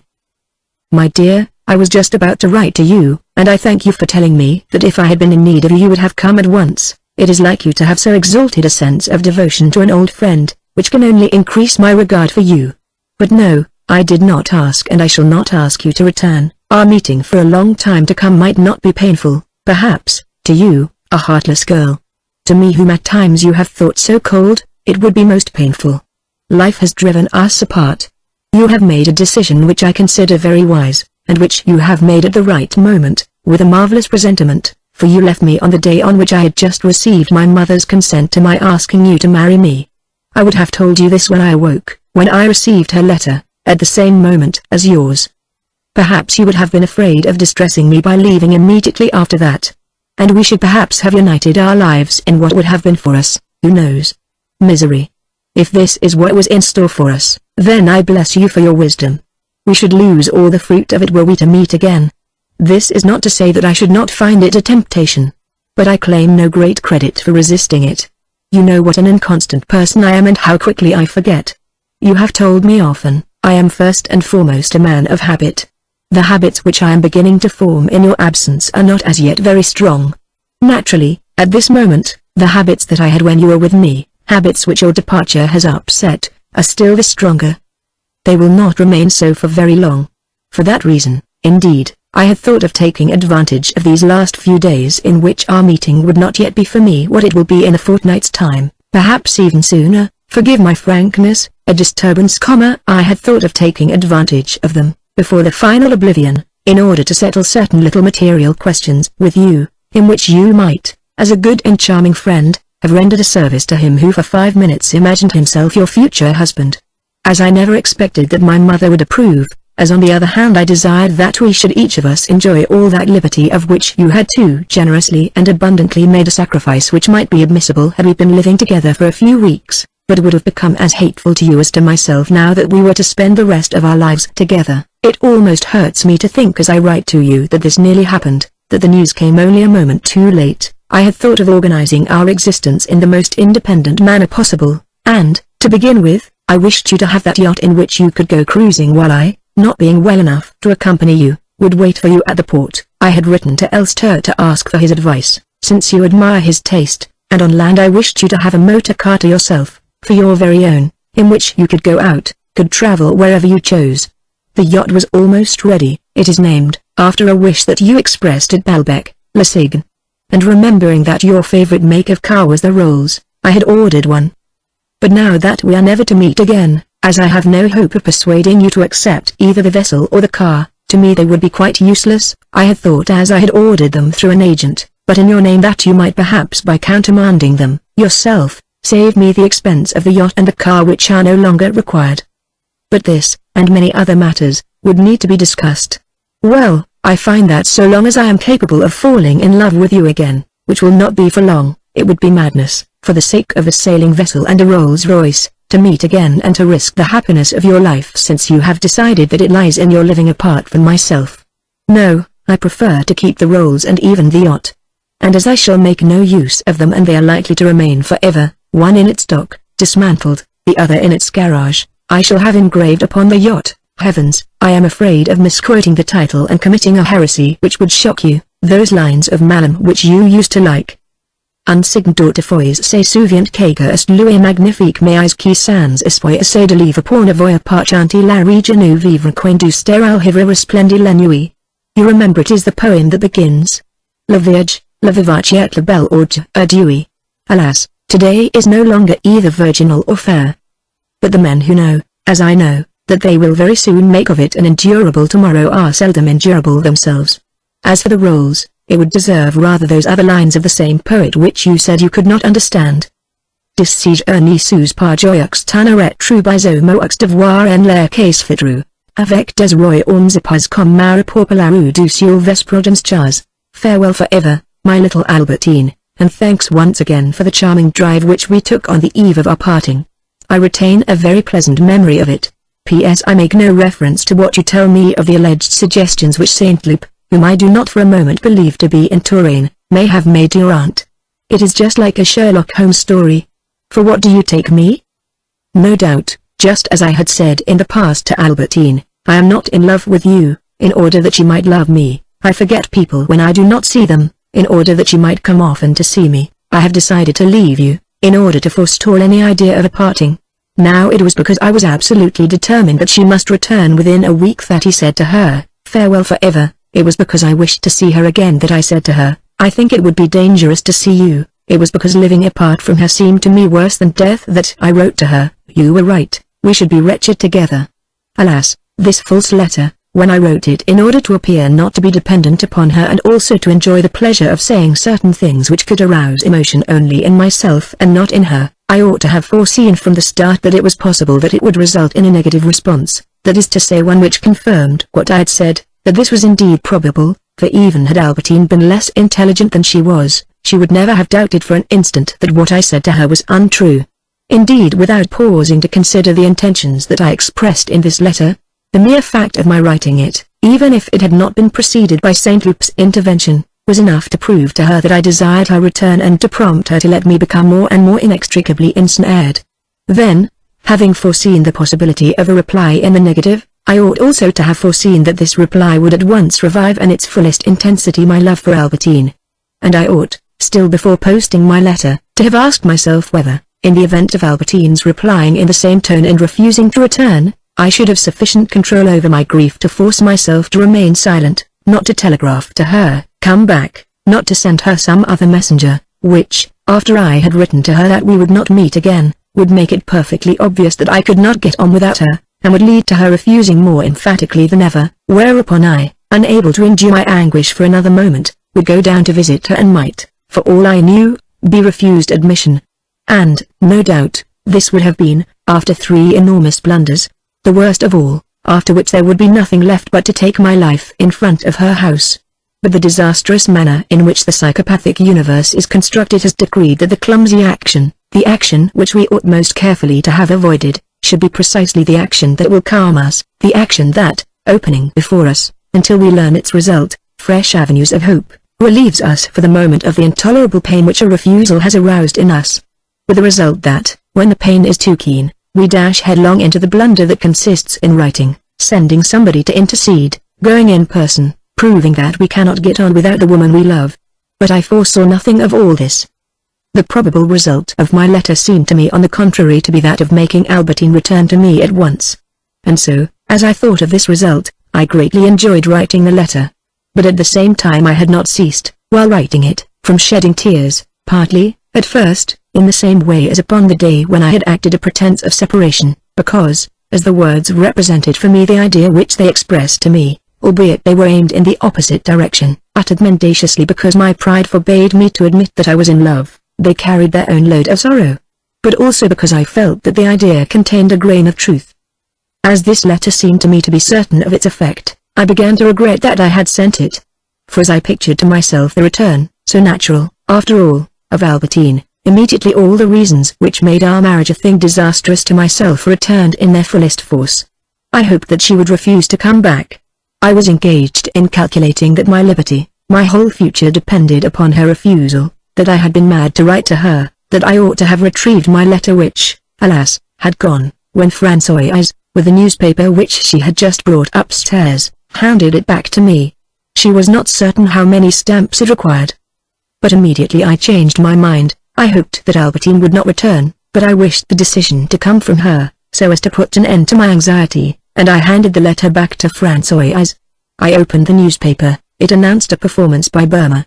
Then I remembered the 2 different attitudes in which I had listened to Phaedra, and it was now in a third attitude that I thought of the declaration scene. It seemed to me that what I had so often repeated to myself, and had heard recited in the theatre, was the statement of the laws of which I must make experience in my life. There are in our soul things to which we do not realize how strongly we are attached. Or else, if we live without them, it is because we put off from day to day, from fear of failure, or of being made to suffer, entering into possession of them. This was what had happened to me in the case of Gilberty when I thought that I had given her up. If before the moment in which we are entirely detached from these things a moment long subsequent to that in which we suppose ourselves to have been detached from them the girl with whom we are in love becomes, for instance, engaged to someone else, we are mad, we can no longer endure life which appeared to us to be so sorrowfully calm. Or else, if we are in control of the situation, we feel that she is a burden, we would gladly be rid of her. Which was what had happened to me in the case of Albertine. But let a sudden departure remove the unloved creature from us, we are unable to survive. But did not the plot of Phaedra combine these 2 cases? Hippolyte is about to leave. Phaedra, who until then has taken care to court his hostility, from a scruple of conscience, she says, or rather the poet makes her say, because she is unable to foresee the consequences and feels that she is not loved, Phaedra can endure the situation no longer. She comes to him to confess her love, and this was the scene which I had so often repeated to myself. On dit qu'un prompt départ vous serait indenu. Doubtless this reason for the departure of Hippolyte is less decisive, we may suppose, than the death of Thésée. And similarly when, a few lines farther on, Phaedra pretends for a moment that she has been misunderstood, or as tout outlet de ma gloire, we may suppose that it is because Hippolyte has repulsed her declaration. Madame, obles vous que Thésée mon père, et quilist votre époux? But there would not have been this indignation unless, in the moment of a consummated bliss, Phaedra could have had the same feeling that it amounted to little or nothing. Whereas, as soon as she sees that it is not to be consummated, that Hippolyte thinks that he has misunderstood her and makes apologies, then, like myself when I decided to give my letter back to Françoise, she decides that the refusal must come from him, decides to stake everything upon his answer. Ah! Cruel, optimus trop entendu. And there is nothing, not even the harshness with which, as I had been told, Swann had treated Odette, or I myself had treated Albertine, a harshness which substituted for the original love a new love composed of pity, emotion, of the need of effusion, which is only a variant of the former love, that is not to be found also in this scene. To me Hesi's plus, je n'étais mais pas moins. Smalst pretty and incud a nouveau charms. What proves that it is not to the thought of her own fame that Federal Attaché's most importance is that she would forgive Hippolyte and turn a deaf ear to the advice of the unknown had she not learned at the same instant that Hippolyte was in love with Aracely. So it is that jealousy, which in love is equivalent to the loss of all happiness, outweighs any loss of reputation. It is then that she allows unknown, which is merely a name for the baser part of herself, to slander Hippolyte without taking upon herself the burden of his defense, and thus sends the man who will have none of her to a fate the calamities of which are no consolation, however, to herself, since her own suicide follows immediately upon the death of Hippolyte. Thus at least it was, with a diminution of the part played by all the Jansenist scruples, as Bergot would have said, which Racine ascribed to Phaedra to make her less guilty, that this scene appeared to me, a sort of prophecy of the amorous episodes in my own life. These reflections had, however, altered nothing of my determination, and I handed my letter to Françoise so that she might post it after all, in order to carry into effect that appeal to Albertine which seemed to me to be indispensable, now that I had learned that my former attempt had failed. And no doubt we are wrong when we suppose that the accomplishment of our desire is a small matter, since as soon as we believe that it cannot be realized we become intent upon it once again, and decide that it was not worth our while to pursue it only when we are quite certain that our attempt will not fail. And yet we are right also. For if this accomplishment, if our happiness appear of small account only in the light of certainty, nevertheless they are an unstable element from which only trouble can arise. And our trouble will be all the greater the more completely our desire will have been accomplished, or the more impossible to endure when our happiness has been, in defiance of the law of nature, prolonged for a certain period, when it has received the consecration of habit. In another sense as well, these two tendencies, by which I mean that which made me anxious that my letter should be posted, and, when I thought that it had gone, my regret that I had written it, have each of them a certain element of truth. In the case of the first, it is easily comprehensible that we should go in pursuit of our happiness or misery, and that at the same time we should hope to keep before us, by this latest action which is about to involve us in its consequences, a state of expectancy which does not leave us in absolute despair. In a word, that we should seek to convert into other forms, which, we imagine, must be less painful to us, the malady from which we are suffering. But the other tendency is no less important, for, born of our belief in the success of our enterprise, it is simply an anticipation of the disappointment which we should very soon feel in the presence of a satisfied desire, our regret at having fixed for ourselves, at the expense of other forms which are necessarily excluded, this form of happiness. I had given my letter to Françoise and had asked her to go out at once and post it. As soon as the letter had gone, I began once more to think of Albertine's return as imminent. It did not fail to introduce into my mind certain pleasing images which neutralized somewhat by their attractions the dangers that I foresaw in her return. The pleasure, so long lost, of having her with me was intoxicating. Time passes, and gradually everything that we have said in falsehood becomes true. I had learned this only too well with Gilberty. The indifference that I had feigned when I could never restrain my tears had ended by becoming real. Gradually life, as I told Gilberty in a lying formula which retrospectively had become true, life had driven us apart. I recalled this. I said to myself, if Albertine allows an interval to elapse, my lies will become the truth. And now that the worst moments are over, ought I not to hope that she will allow this month to pass without returning? If she returns, I shall have to renounce the true life which certainly I am not in a fit state to enjoy as yet, but which as time goes on may begin to offer me attractions, while my memory of Albertine grows fainter. I have said that oblivion was beginning to perform its task. But one of the effects of oblivion was precisely since it meant that many of Albertine's less pleasing aspects, of the boring hours that I had spent with her, no longer figured in my memory, ceased therefore to be reasons for my desiring that she should not be with me as I used to wish when she was still in the house, that it gave me a curtailed impression of her, enhanced by all the love that I had ever felt for other women. In this novel aspect of her, oblivion, which nevertheless was engaged upon making me accustomed to our separation, made me, by showing me a more attractive Albertine, long all the more for her return.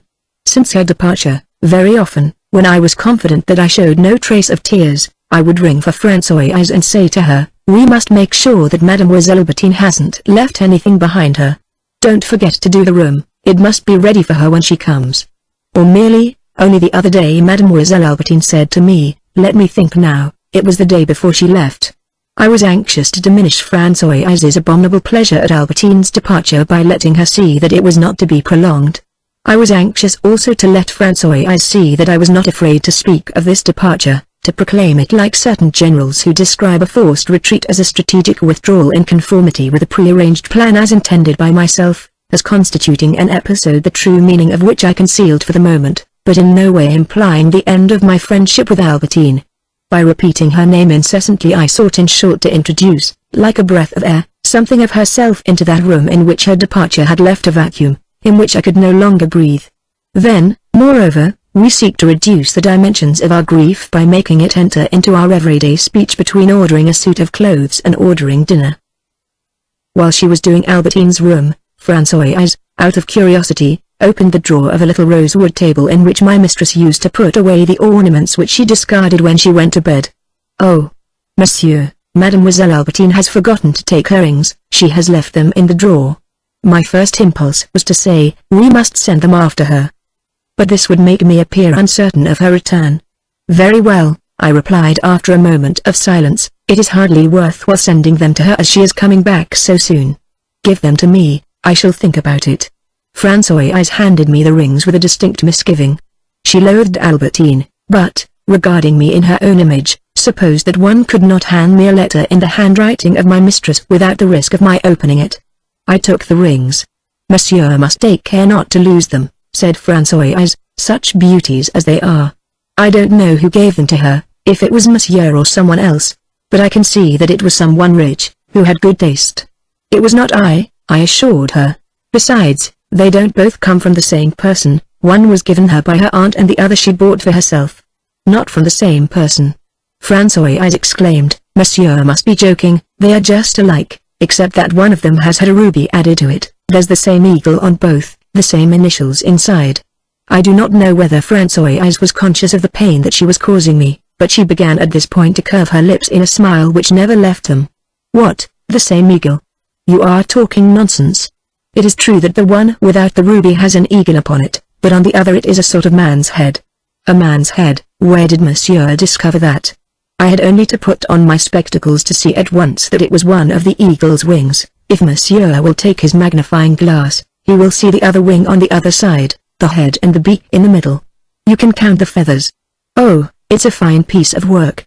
My intense anxiety to know whether Albertine had lied to me made me forget that I ought to maintain a certain dignity in Françoise's presence and deny her the wicked pleasure that she felt, if not in torturing me, at least in disparaging my mistress. I remained breathless while Françoise went to fetch my magnifying glass. I took it from her, asked her to show me the eagle upon the ring with the ruby. She had no difficulty in making me see the wings, conventionalized in the same way as upon the other ring, the feathers, cut separately in relief, the head. She pointed out to me also the similar inscriptions, to which, it is true, others were added upon the ring with the ruby. And on the inside of both was Albertine's monogram. But I'm surprised that it should need all this to make Monsieur see that the rings are the same, said Françoise. Even without examining them, you can see that it is the same style, the same way of turning the gold, the same form. As soon as I looked at them I could have sworn that they came from the same place.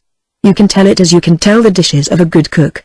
And indeed, to the curiosity of a servant, whetted by hatred and trained to observe details with a startling precision, there had been added, to assist her in this expert criticism, the taste that she had, that same taste in fact which she showed in her cookery and which was intensified perhaps, as I had noticed when we left Paris for Balbec, in her attire, by the coquetry of a woman who was once good-looking, who has studied the jewels and dresses of other women. I might have taken the wrong box of medicine and, instead of swallowing a few capsules of Vernal on a day when I felt that I had drunk too many cups of tea, might have swallowed as many capsules of caffeine, my heart would not have throbbed more violently. I asked Françoise to leave the room. I would have liked to see Albertine immediately. To my horror at her falsehood, to my jealousy of the unknown donor, was added grief that she should have allowed herself to accept such presents. I made her even more presents, it is true, but a woman whom we are keeping does not seem to us to be a kept woman so long as we do not know that she is being kept by other men. And yet since I had continued to spend so much money upon her, I had taken her notwithstanding this moral baseness, this baseness I had maintained in her, I had perhaps increased, perhaps created it. Then, just as we have the faculty of inventing fairy tales to soothe our grief, just as we manage, when we are dying of hunger, to persuade ourselves that a stranger is going to leave us a fortune of 100 millions, I imagined Albertine in my arms, explaining to me in a few words that it was because of the similarity of its workmanship that she had bought the second ring, that it was she who had her initials engraved on it. But this explanation was still feeble, it had not yet had time to thrust into my mind its beneficent roots, and my grief could not be so quickly soothed. And I reflected that many men who tell their friends that their mistresses are very kind to them must suffer similar torments. Thus it is that they lie to others and to themselves.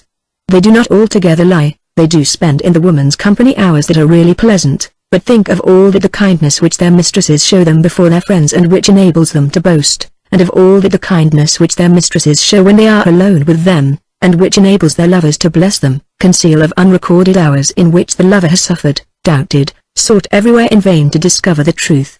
It is to such sufferings that we attach the pleasure of loving, of delighting in the most insignificant remarks of a woman, which we know to be insignificant, but which we perfume with her scent. At this moment I could no longer find any delight in inhaling, by an act of memory, the scent of Albertine. Thunderstruck, holding the two rings in my hand, I stared at that pitiless eagle whose beak was rending my heart, whose wings, chiseled in high relief, had borne away the confidence that I retained in my mistress, in whose claws my tortured mind was unable to escape for an instant from the incessantly recurring questions as to the stranger whose name the eagle doubtless symbolized, without however allowing me to decipher it, whom she had doubtless loved in the past, and whom she had doubtless seen again not so long ago, since it was upon that day so pleasant, so intimate, of our drive together through the boys that I had seen, for the first time, the second ring, that upon which the eagle appeared to be dipping his beak in the bright blood of the ruby. If, however, morning, noon and night, I never ceased to grieve over Albertine's departure, this did not mean that I was thinking only of her. For one thing, her charm having acquired a gradual ascendancy over things which, in course of time, were entirely detached from her, but were nevertheless electrified by the same emotion that she used to give me, if something made me think of Carvalho of the Verdurins, or of some new part that Lee was playing, a flood of suffering would overwhelm me. For another thing, what I myself called thinking of Albertine, was thinking of how I might bring her back, of how I might join her, might know what she was doing. With the result that if, during those hours of incessant martyrdom, there had been an illustrator present to represent the images which accompanied my sufferings, you would have seen pictures of the Quai d'Orsay, of the bank notes offered them. Bontemps, of Saint Loup stooping over the sloping desk of a telegraph office at which he was writing out a telegram for myself, never the picture of Albertine. Just as, throughout the whole course of our life, our egoism sees before it all the time the objects that are of interest to ourselves, but never takes in that ego itself which is incessantly observing them, so the desire which directs our actions descends towards them, but does not reascend to itself, whether because, being unduly utilitarian, it plunges into the action and disdains all that knowledge of it, or because we have been looking to the future to compensate for the disappointments of the past, or because the inertia of our mind urges it down the easy slope of imagination, rather than make it reascend the steep slope of introspection. As a matter of fact, in those hours of crisis in which we would stake our whole life, in proportion as the person upon whom it depends reveals more clearly the immensity of the place that she occupies in our life, leaving nothing in the world which is not overthrown by her, so the image of that person diminishes until it is not longer perceptible. In everything we find the effect of her presence in the emotion that we feel, herself. The cause, we do not find anywhere.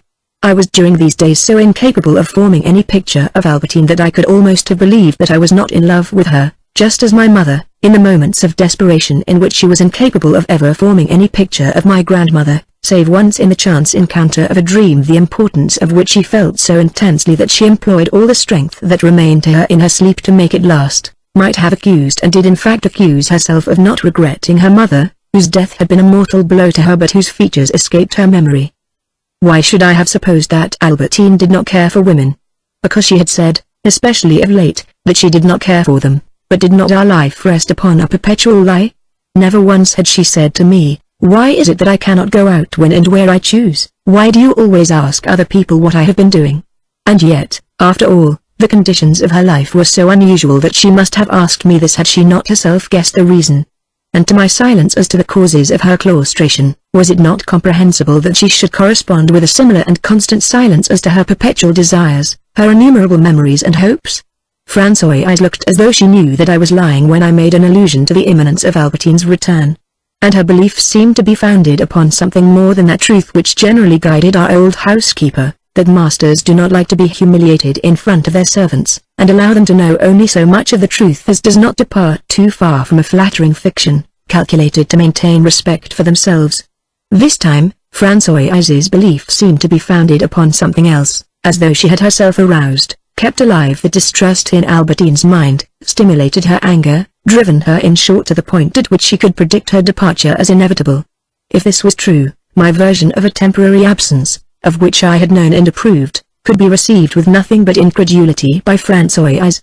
But the idea that she had formed of Albertine's venal nature, the exasperation with which, in her hatred, she multiplied the profit that Albertine was supposed to be making out of myself, might to some extent give a check to that certainty.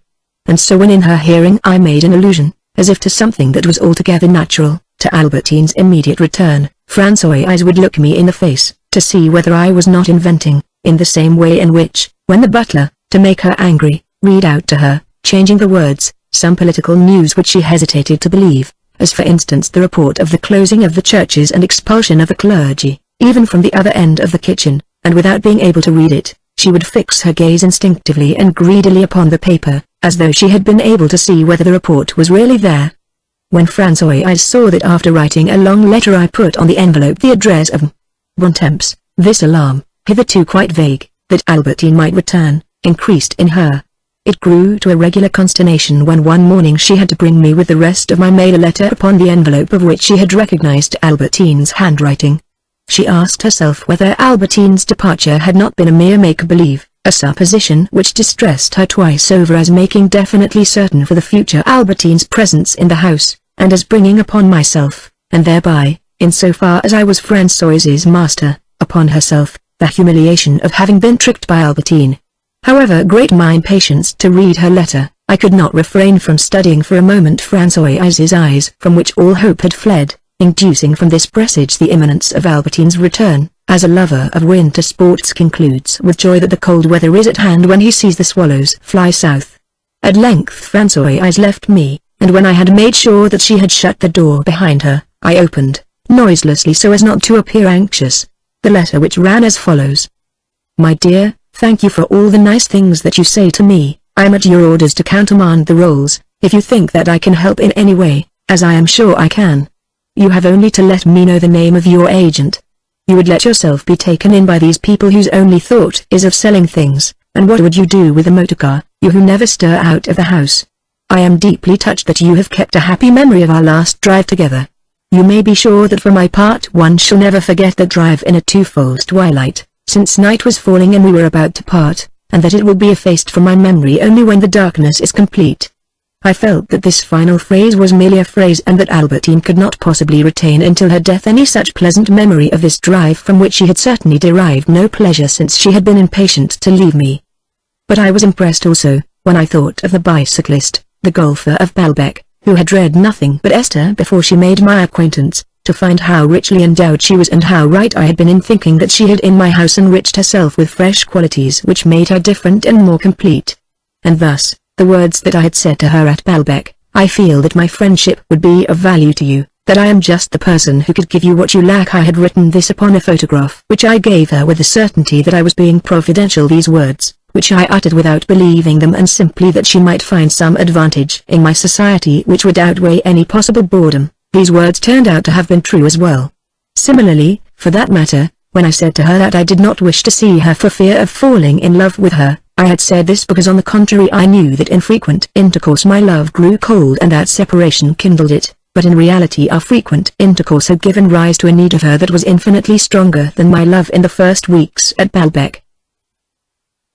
Albertine's letter did not help matters in any way. She spoke to me only of writing to my agent. It was necessary to escape from this situation, to cut matters short, and I had the following idea. I sent a letter at once to Andrew in which I told her that Albertine was at her aunt's, that I felt very lonely, that she would be giving me an immense pleasure if she came and stayed with me for a few days, and that, as I did not wish to make any mystery, I begged her to inform Albertine of this. And at the same time I wrote to Albertine as though I had not yet received her letter. My dear, forgive me for doing something which you will understand so well. I have such a hatred of secrecy that I have chosen that you should be informed by her and by myself. I have acquired, from having you staying so charmingly in the house with me, the bad habit of not being able to live alone. Since we have decided that you are not to come back, it has occurred to me that the person who would best fill your place, because she would make least change in my life, would remind me most strongly of yourself, is André, and I have invited her here. So that all this may not appear too sudden, I have spoken to her only of a short visit, but between ourselves I am pretty certain that this time it will be permanent. Don't you agree that I am right? You know that your little group of girls at Baalbek has always been the social unit that has exerted the greatest influence upon me, in which I have been most happy to be eventually included. No doubt it is this influence which still makes itself felt. Since the fatal incompatibility of our natures and the mischances of life have decreed that my little Albertine can never be my wife, I believe that I shall nevertheless find a wife less charming than herself, but one whom greater conformities of nature will enable perhaps to be happier with me in André.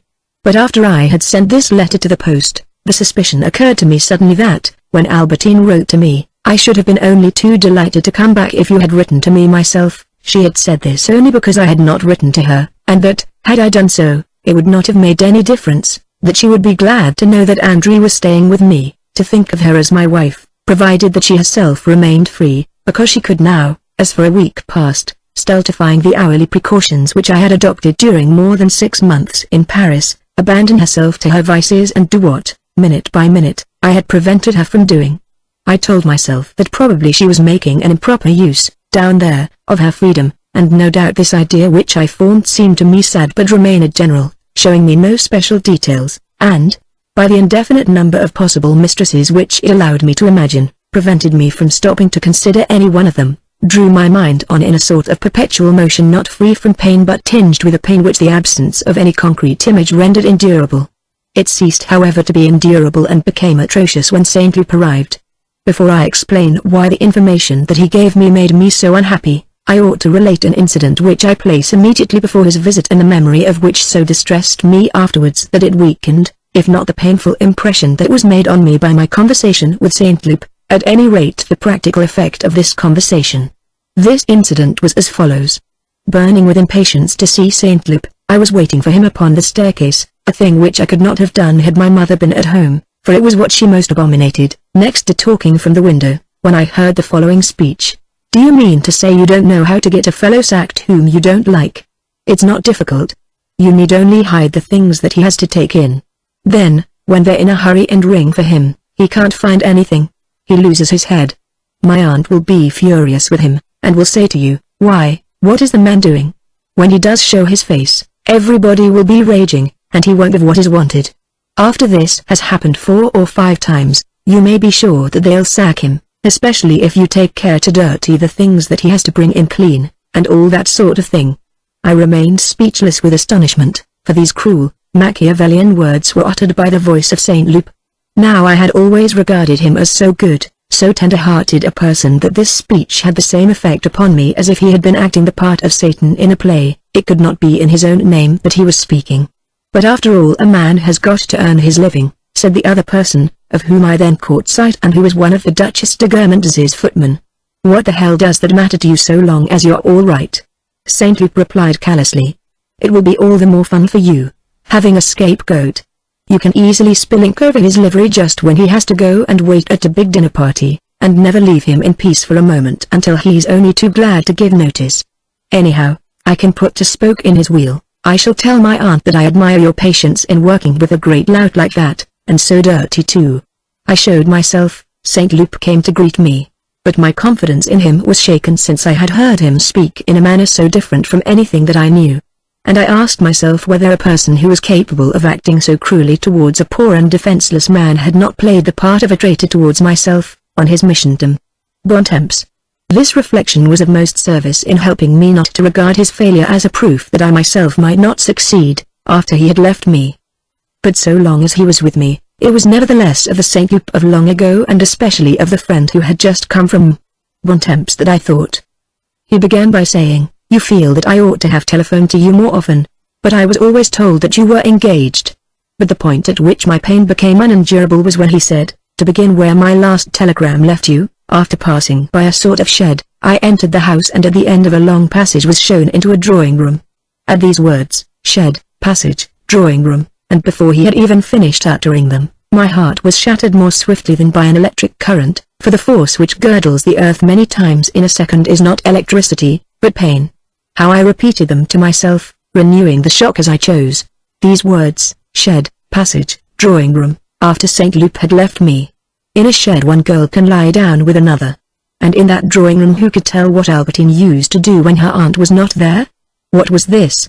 Had I then imagined the house in which she was living as incapable of possessing either a shed or a drawing room? No, I had not imagined it at all, except as a vague place. I had suffered originally at the geographical identification of the place in which Albertine was. When I had learned that, instead of being in 2 or 3 possible places, she was in Touraine, those words uttered by her porter had marked in my heart as upon a map the place in which I must at length suffer. But once I had grown accustomed to the idea that she was in a house in Touraine, I had not seen the house. Never had there occurred to my imagination this appalling idea of a drawing room, a shed, a passage, which seemed to be facing me in the retina of St. Loup's eyes, who had seen them, these rooms in which Albertine came and went, was living her life, these rooms in particular and not an infinity of possible rooms which had cancelled one another. With the words shed, passage, drawing room, I became aware of my folly in having left Albertine for a week in this cursed place. The existence, instead of the mere possibility, of which had just been revealed to me. Alas! When St. Loup told me also that in this drawing room he had heard someone singing at the top of her voice in an adjoining room and that it was Albertine who was singing, I realized with despair that, rid of me at last, she was happy. She had regained her freedom. And I who had been thinking that she would come to take the place of André. My grief turned to anger with St. Loup. That is the one thing in the world that I asked you to avoid, that she should know of your coming. If you imagine it was easy. They had assured me that she was not in the house. Oh, I know very well that you aren't pleased with me, I could tell that from your telegrams. But you are not being fair to me. I did all that I could.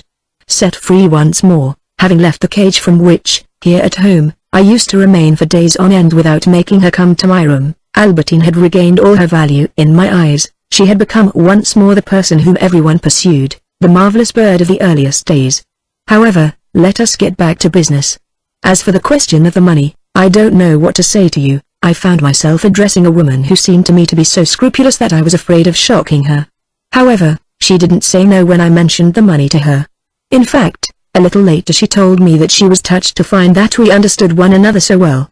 And yet everything that she said after that was so delicate, so refined, that it seemed to me impossible that she could have been referring to my offer of money when she said, "We understand one another so well," for after all I was behaving like a cad. But perhaps she did not realize what you meant. She cannot have heard you. You ought to have repeated the offer, for then you would certainly have won the battle.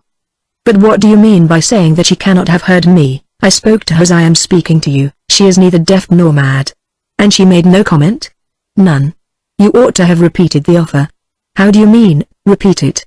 As soon as we met I saw what sort of person she was. I said to myself that you had made a mistake, that you were letting me in for the most awful blunder, and that it would be terribly difficult to offer her the money like that. I did it, however, to oblige you, feeling certain that she would turn me out of the house. But she did not. Therefore, either she had not heard you and you should have started afresh, or you could have developed the topic. You say, she had not heard, because you were here in Paris, but, I repeat, if you had been present at our conversation, there was not a sound to interrupt us. I said it quite bluntly, it is not possible that she failed to understand. But anyhow, is she quite convinced that I have always wished to marry her niece? No, as to that, if you want my opinion, she did not believe that you had any intention of marrying the girl. She told me that you yourself had informed her niece that you wished to leave her. I don't really know whether now she is convinced that you wish to marry. This reassured me slightly by showing me that I was less humiliated, and therefore more capable of being still loved, more free to take some decisive action. Nevertheless I was in torments. I am sorry, because I can see that you are not pleased.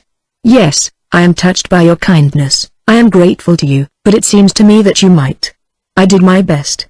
No one else could have done more or even as much. Try sending someone else. No, as a matter of fact, If I had known, I should not have sent you. But the failure of your attempt prevents me from making another." I heaped reproaches upon him. He had tried to do me a service and had not succeeded. Saint Loup as he left the house had met some girls coming in. I had already and often supposed that Albertine knew other girls in the country, but this was the first time that I felt the torture of that supposition. We are really led to believe that nature has allowed our mind to secrete a natural antidote which destroys the suppositions that we form, at once without intermission and without danger. But there was nothing to render me immune from these girls whom Saint Loup had met. All these details, were they not precisely what I had sought to learn from everyone with regard to Albertine? Was it not I who, in order to learn them more fully, had begged Saint Loup, summoned back to Paris by his colonel, to come and see me at all costs? Was it not therefore I who had desired them, or rather my famished grief, longing to feed and to wax fat upon them? Finally Saint Loup told me that he had had the pleasant surprise of meeting, quite near the house, the only familiar face that had reminded him of the past, a former friend of Rachel, a pretty actress who was taking a holiday in the neighborhood. And the name of this actress was enough to make me say to myself, perhaps it is with her, was enough to make me behold, in the arms even of a woman whom I did not know, Albertine smiling and flushed with pleasure.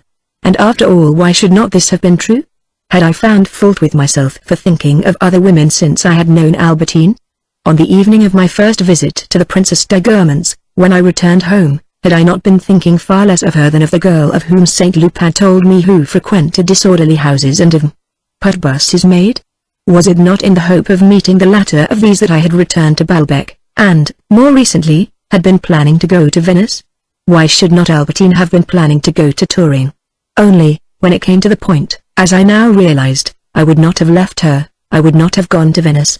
Even in my own heart of hearts, when I said to myself, I shall leave her presently, I knew that I would never leave her, just as I knew that I would never settle down again to work, or make myself live upon hygienic principles, or do any of the things which, day by day, I vowed that I would do upon the morrow. Only, whatever I might feel in my heart, I had thought it more adroit to let her live under the perpetual menace of a separation. And no doubt, thanks to my detestable adroitness, I had convinced her only too well. In any case, now, things could not go on like this. I could not leave her in Turin with those girls, with that actress. I could not endure the thought of that life which was escaping my control. I would await her reply to my letter, if she was doing wrong. Alas! A day more or less made no difference, and perhaps I said this to myself because, being no longer in the habit of taking note of every minute of her life, whereas a single minute in which she was unobserved would formerly have driven me out of my mind, my jealousy no longer observed the same division of time.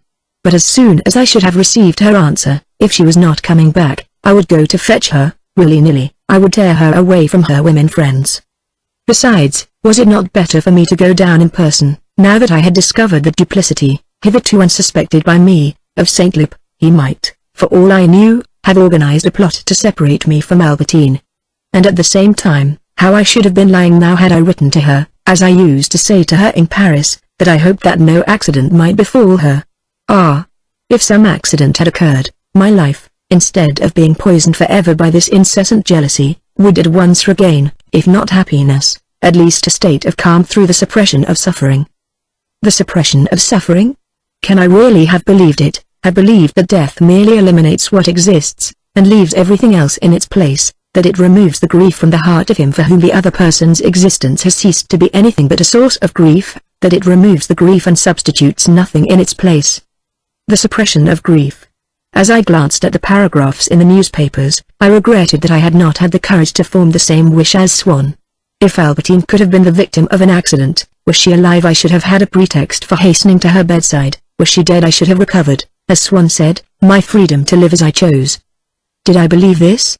He had believed it, that subtlest of men who thought that he knew himself well. How little do we know what we have in our heart. How clearly, a little later, had he been still alive, I could have proved to him that his wish was not only criminal but absurd, that the death of her whom he loved would have set him free from nothing. I forsook all pride with regard to Albertine. I sent her a despairing telegram begging her to return upon any conditions, telling her that she might do anything she liked, that I asked only to be allowed to take her in my arms for a minute 3 times a week, before she went to bed. And had she confined me to once a week, I would have accepted the restriction.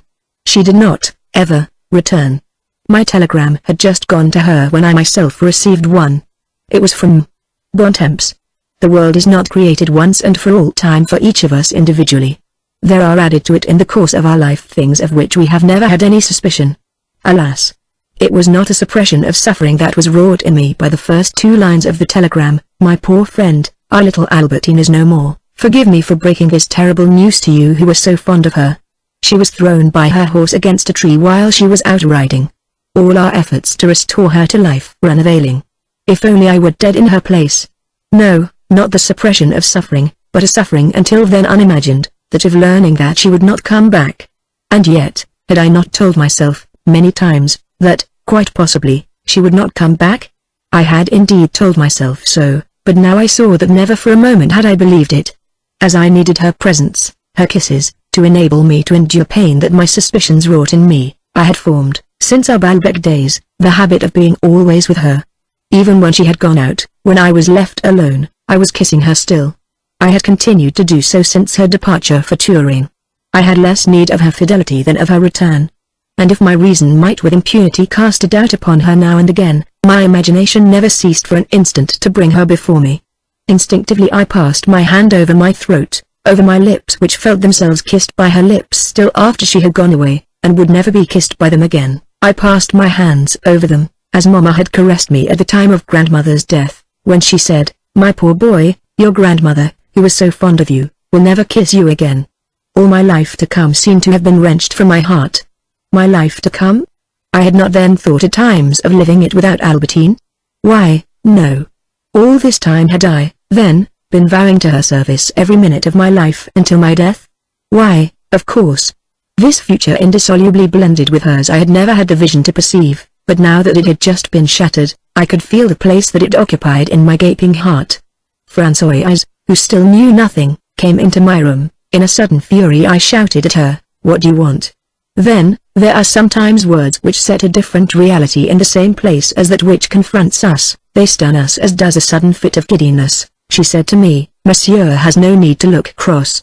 I've got something here that will make him very happy. Here are 2 letters from Mademoiselle Albertine." I felt, afterwards, that I must have stared at her with the eyes of a man whose mind has become unbalanced. I was not even glad, nor was I incredulous. I was like a person who sees the same place in his room occupied by a sofa and by a grotto, nothing seeming to him more real. He collapses on the floor. Albertine's 2 letters must have been written at an interval of a few hours, possibly at the same moment, and, anyhow, only a short while before the fatal ride. The first said, "My dear, I must thank you for the proof of your confidence which you give me when you tell me of your plan to get André to stay with you. I am sure that she will be delighted to accept, and I think that it will be a very good thing for her. With her talents, she will know how to make the most of the companionship of a man like yourself, and of the admirable influence which you manage to secure over other people. I feel that you have had an idea from which as much good may spring for her as for yourself. And so, if she should make the least shadow of difficulty, which I don't suppose, telegraph to me. I undertake to bring pressure to bear upon her." The second was dated on the following day. As a matter of fact, she must have written her 2 letters at an interval of a few minutes, possibly without any interval, and must have antedated the first. For, all the time, I had been forming an absurd idea of her intentions, which had been only this, to return to me, and which anyone with no direct interest in the matter, a man lacking in imagination, the plenipotentiary in a peace treaty, the merchant who has to examine a deal, would have judged more accurately than myself. It contained only these words: "Is it too late for me to return to you? If you have not yet written to André, would you be prepared to take me back? I shall abide by your decision, but I beg you not to be long in letting me know it. You can imagine how impatiently I shall be waiting. If it is telling me to return, I shall take the train at once. With my whole heart, yours, Albertine." For the death of Albertine to be able to suppress my suffering, the shock of the fall would have had to kill her not only in Turin but in myself. There, never had she been more alive. In order to enter into us, another person must first have assumed the form, have entered into the surroundings of the moment, appearing to us only in a succession of momentary flashes. He has never been able to furnish us with more than one aspect of himself at a time, to present us with more than a single photograph of himself. A great weakness, no doubt, for a person to consist merely in a collection of moments. A great strength also, it is dependent upon memory, and our memory of a moment is not informed of everything that has happened since. This moment which it has registered endures still, lives still, and with it the person whose form is outlined in it. And moreover, this disintegration does not only make the dead man live, it multiplies him. To find consolation, it was not one, it was innumerable Albertines that I must first forget. When I had reached the stage of enduring the grief of losing this Albertine, I must begin afresh with another, with 100 others. So, then, my life was entirely altered. What had made it and not owing to Albertine, concurrently with her, when I was alone attractive, was precisely the perpetual resurgence, at the bidding of identical moments, of moments from the past. From the sound of the rain I recaptured the scent of the lilacs at Combray, from the shifting of the sun's rays on the balcony the pigeons in the Champs-Élysées, from the muffling of all noise in the heat of the morning hours, the cool taste of cherries, the longing for Brittany or Venice from the sound of the wind and the return of Easter. Summer was at hand. The days were long, the weather warm. It was the season when, early in the morning, pupils and teachers resorted to the public gardens to prepare for the final examinations under the trees, seeking to extract the sole drop of coolness that is let fall by a sky less ardent than in the midday heat but already as sterilely pure. From my darkened room, with a power of evocation equal to that of former days but capable now of evoking only pain, I felt that outside, in the heaviness of the atmosphere, the setting sun was plastering the vertical fronts of houses and churches with a tawny distemper. And if Françoise, when she came in, parted, by accident, the inner curtains, I stifled a cry of pain at the gash that was cut in my heart by that ray of long-ago sunlight which had made beautiful in my eyes the modern front of Marcou Villaugueuse, when Albertine said to me, "It is restored." Not knowing how to account to Françoise for my groan, I said to her, "Oh, I am so thirsty." She left the room, returned, but I turned sharply away, smarting under the painful discharge of one of the thousand invisible memories which at every moment burst into view in the surrounding darkness. I had noticed that she had brought in a jug of cider and a dish of cherries, things which a farm lad had brought out to us in the carriage, at Balbec, kinds in which I should have made the most perfect communion, in those days, with the prismatic gleam in shuttered dining rooms on days of scorching heat. Then I thought for the first time of the farm called Les Écoires, and said to myself that on certain days when Albertine had told me, at Balbec, that she would not be free, that she was obliged to go somewhere with her aunt, she had perhaps been with one or another of her girl-friends at some farm to which she knew that I was not in the habit of going, and, while I waited desperately for her at Marie Antoinette, where they told me, "No, we have not seen her today," had been using, to her friend, the same words that she used to say to myself when we went out together, "He will never think of looking for us here, so that there's no fear of our being disturbed." I told Françoise to draw the curtains together, so that I should not see that ray of sunlight. But it continued to filter through, just as corrosive, into my memory. "It doesn't appeal to me, it has been restored, but we shall go tomorrow to St. Mars-le-Vêtu, and the day after to tomorrow, the day after." It was a prospect of life shared in common, perhaps for all time, that was opening. My heart leapt towards it, but it was no longer there. Albertine was dead. I asked Françoise the time. 6 o'clock. At last, thank God, that oppressive heat will be lifted of which in the past I used to complain to Albertine, and which we so enjoyed. The day was drawing to its close. But what did that profit me? The cool evening air came in, it was the sun setting in my memory, at the end of a road which we had taken, she and I, on our way home, that I saw now, more remote than the farthest village, like some distant town not to be reached that evening, which we would spend at Balbec, still together. Together then, now I must stop short on the brink of that same abyss. She was dead. It was not enough now to draw the curtains. I tried to stop the eyes and ears of my memory so as not to see that band of orange in the western sky, so as not to hear those invisible birds responding from one tree to the next on either side of me who was then so tenderly embraced by her that now was dead. I tried to avoid those sensations that are given us by the dampness of leaves in the evening air, the steep rise and fall of mule tracks.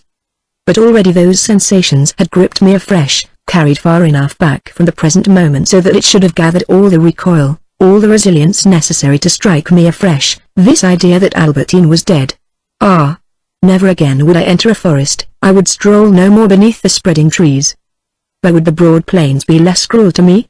How many times had I crossed, going in search of Albertine, how many times had I entered, on my return with her, the great plain of Criqueville, now in foggy weather when the flooding mist gave us the illusion of being surrounded by a vast lake, now on limpid evenings when the moonlight, dematerializing the earth, making it appear, a yard away, celestial, as it is, in the daytime, on far horizons only, enshrined the fields, the woods, with the firmament to which it had assimilated them, in the moss agate of a universal blue. Françoise was bound to rejoice at Albertine's death, and it should, in justice to her, be said that by a sort of tactful convention she made no pretense of sorrow. But the unwritten laws of her immemorial code and the tradition of the medieval peasant woman who weeps as in the romances of chivalry were older than her hatred of Albertine and even of Eulalie.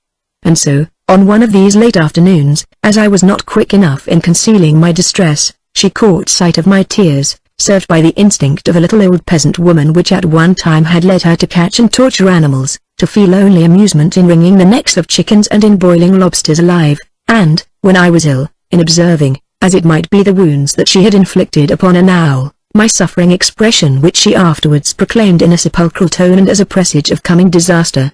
But her Combray customary did not permit her to treat lightly tears, grief, things which in her judgment were as fatal as shedding one's flannels in spring or eating when one had no stomach.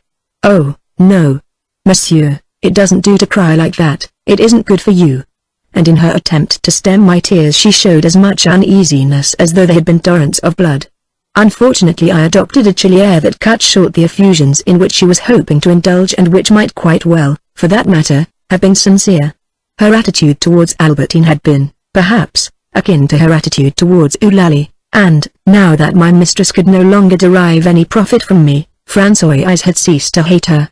She felt bound, however, to let me see that she was perfectly well aware that I was crying, and that, following the deplorable example set by my family, I did not wish to let it be seen. "You mustn't cry, monsieur," she adjured me, in a calmer tone, this time, and intending to prove her own perspicacity rather than to show me any compassion. And she went on, "It was bound to happen, she was too happy, poor creature, she never knew how happy she was. How slow the day is in dying on these interminable summer evenings."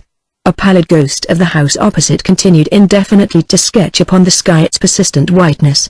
At last it was dark indoors. I stumbled against the furniture in the hall, but in the door that opened upon the staircase, in the midst of the darkness which I had supposed to be complete, the glazed panel was translucent and blue, with the blue of a flower, the blue of an insect's wing, a blue that would have seemed to me beautiful if I had not felt it to be a last reflection, trenchant as a blade of steel, a supreme blow which in its indefatigable cruelty the day was still dealing me.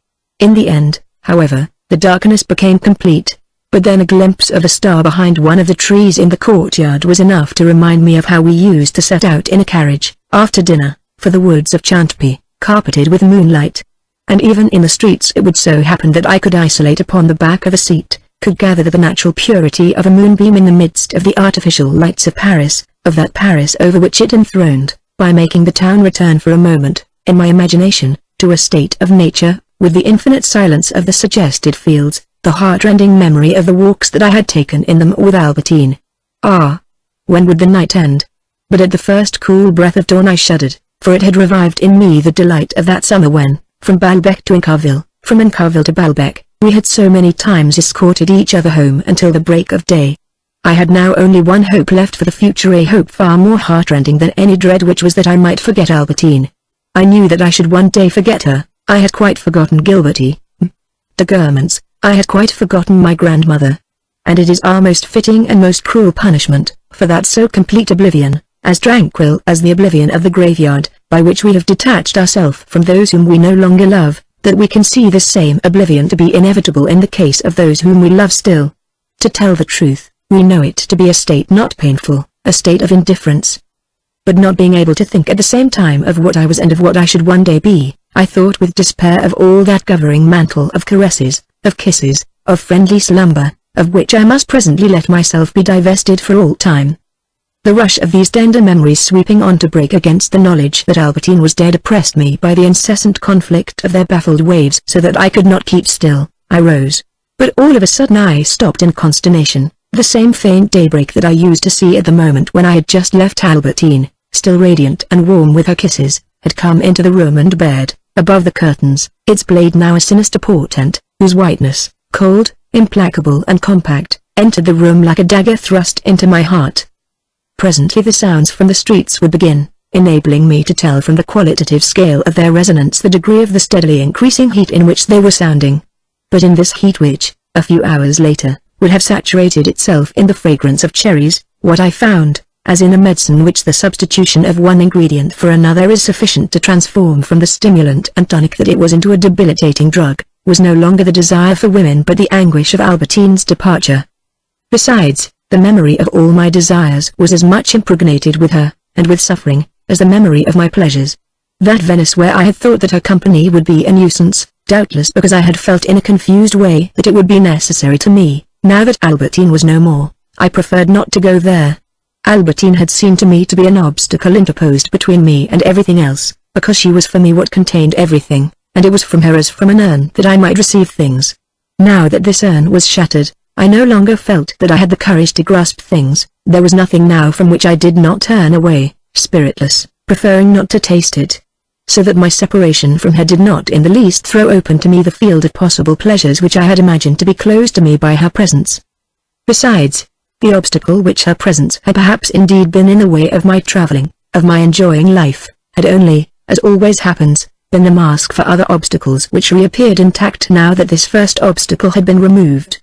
It had been in the same way that, in the past, when some friend had called to see me and had prevented me from working, if on the following day I was left undisturbed, I did not work any better. Let an illness, a duel, a runaway horse make us see death face to face, how richly we should have enjoyed the life of pleasure, the travels in unknown lands which are about to be snatched from us. And no sooner is the danger past than what we find once again before us is the same dull life in which none of those delights had any existence for us. No doubt these nights that are so short continue for but a brief season. Winter would at length return, when I should no longer have to dread the memory of drives with her, protracted until the too early dawn. But would not the first frosts bring back to me, preserved in their cold storage, the germ of my first desires, when at midnight I used to send for her, when the time seemed so long until I heard her ring the bell, a sound for which I might now wait everlastingly in vain? Would they not bring back to me the germ of my first uneasiness, when, upon 2 occasions, I thought that she was not coming? At that time I saw her but rarely, but even those intervals that there were between her visits which made her emerge, after many weeks, from the heart of an unknown life which I made no effort to possess, ensured my peace of mind by preventing the first inklings, constantly interrupted, of my jealousy from coagulating, from forming a solid mass in my heart. So far as they had contrived to be soothing, at that earlier time, so far, in retrospect, were they stamped with the mark of suffering, since all the unaccountable things that she might, while those intervals lasted, have been doing had ceased to be immaterial to me, and especially now that no visit from her would ever fall to my lot again, so that those January evenings on which she used to come, and which, for that reason, had been so dear to me, would blow into me now with their biting whines and uneasiness which then I did not know, and would bring back to me, but now grown pernicious, the first germ of my love. And when I considered that I would see again presently that cold season, which since the time of Gilberty and my play hours in the Champs-Élysées, had always seemed to me so depressing, when I thought that there would be returning again evenings like that evening of snow when I had vainly, far into the night, waited for Albertine to come, then as a consumptive chooses the best place, from the physical point of view, for his lungs, but in my case making a moral choice, what at such moments I still dreaded most for my grief, for my heart, was the return of the intense cold, and I said to myself that what it would be hardest to live through was perhaps the winter. Bound up as it was with each of the seasons, in order for me to discard the memory of Albertine I should have had first to forget them all, prepared to begin again to learn to know them, as an old man after a stroke of paralysis learns again to read. I should have had first to forego the entire universe. Nothing, I told myself, but an actual extinction of myself would be capable, but that was impossible, of consoling me for hers. I did not realize that the death of oneself is neither impossible nor extraordinary. It is effected without our knowledge, it may be against our will, every day of our life, and I should have to suffer from the recurrence of all sorts of days which not only nature but adventitious circumstances, a purely conventional order introduce into a season. Presently would return the day on which I had gone to Balbec in that earlier summer when my love, which was not yet inseparable from jealousy and did not perplex itself with the problem of what Albertine would be doing all day, had still to pass through so many evolutions before becoming that so specialized love of the latest period, that this final year, in which Albertine's destiny had begun to change and had received its quietus, appeared to me full, multiform, vast, like a whole century. Then it would be the memory of days more slow in reviving but dating from still earlier years, on the rainy Sundays on which nevertheless everyone else had gone out, in the void of the afternoon, when the sound of wind and rain would in the past have bidden me stay at home, to philosophize in my garret. With what anxiety would I see the hour approach at which Albertine, so little expected, had come to visit me, had fondled me for the first time, breaking off because Françoise had brought in the lamp, in that time now doubly dead when it had been Albertine who was interested in me, when my affection for her might legitimately nourish so strong a hope. Even later in the season, those glorious evenings when the windows of kitchens, of girls' schools, standing open to the view like wayside shrines, allow the street to crown itself with a diadem of those demi-goddesses who, conversing, ever so close to us, with their peers, fill us with a feverish longing to penetrate into their mythological existence, recalled to me nothing now but the affection of Albertine whose company was an obstacle in the way of my approaching them. Moreover, to the memory even of hours that were purely natural would inevitably be added the moral background that makes each of them a thing apart. When, later on, I should hear the goatherd's horn, on a first fine, almost Italian morning, the day that followed would blend successively with its sunshine the anxiety of knowing that Albertine was at the Trocadero, possibly with Lee and the two girls, then her kindly, domestic gentleness, almost that of a wife who seemed to me then an embarrassment and whom Françoise was bringing home to me. That telephone message from Françoise which had conveyed to me the dutiful homage of an Albertine who was returning with her, I had thought at the time that it made me swell with pride. I was mistaken. If it had exhilarated me, that was because it had made me feel that she whom I loved was really mine, lived only for me, and even at a distance, without my needing to occupy my mind with her, regarded me as her lord and master, returning home upon a sign from myself. And so that telephone message had been a particle of sweetness, coming to me from afar, sent out from that region of the Trocadero where there were proved to be for me sources of happiness directing towards me molecules of comfort, healing balms, restoring to me at length so precious a liberty of spirit that I need do no more, surrendering myself without the restriction of a single care to Wagner's music, than await the certain arrival of Albertine, without fever, with an entire absence of impatience in which I had not had the perspicacity to recognize true happiness. And this happiness that she should return, that she should obey me and be mine, the cause of it lay in love and not in pride. It would have been quite immaterial to me now to have at my behest 50 women returning, at a sign from myself, not from the Trocadero but from the Indies. But that day, conscious of Albertine who, while I sat alone in my room playing music, was coming dutifully to join me, I had breathed in, where it lay scattered like motes in a sunbeam, one of those substances which, just as others are salutary to the body, do good to the soul. Then there had been, half an hour later, Albertine's return. Then the drive with Albertine returned, a drive which I had thought tedious because it was accompanied for me by certainty, but which, on account of the very certainty, had, from the moment of Françoise's telephoning to me that she was bringing Albertine home, let flow a golden calm over the hours that followed, had made of them as it were a second day, wholly unlike the first, because it had a completely different moral basis, a moral basis which made it an original day, which came and added itself to the variety of the days that I had previously known. A day which I should never have been able to imagine any more than we could imagine the delicious idleness of a day in summer if such days did not exist in the calendar of those through which we had lived, a day of which I could not say absolutely that I recalled it, for to this calm I added now an anguish which I had not felt at the time. But at a much later date, when I went over gradually, in a reversed order, the times through which I had passed before I was so much in love with Albertine, when my scarred heart could detach itself without suffering from Albertine dead, then I was able to recall at length without suffering that day on which Albertine had gone shopping with Françoise instead of remaining at the Trocadero. I recalled it with pleasure, as belonging to a moral season which I had not known until then. I recalled it at length exactly, without adding to it now any suffering, rather, on the contrary, as we recall certain days in summer which we found too hot while they lasted, and from which only after they have passed do we extract their unalloyed standard of fine gold and imperishable azure.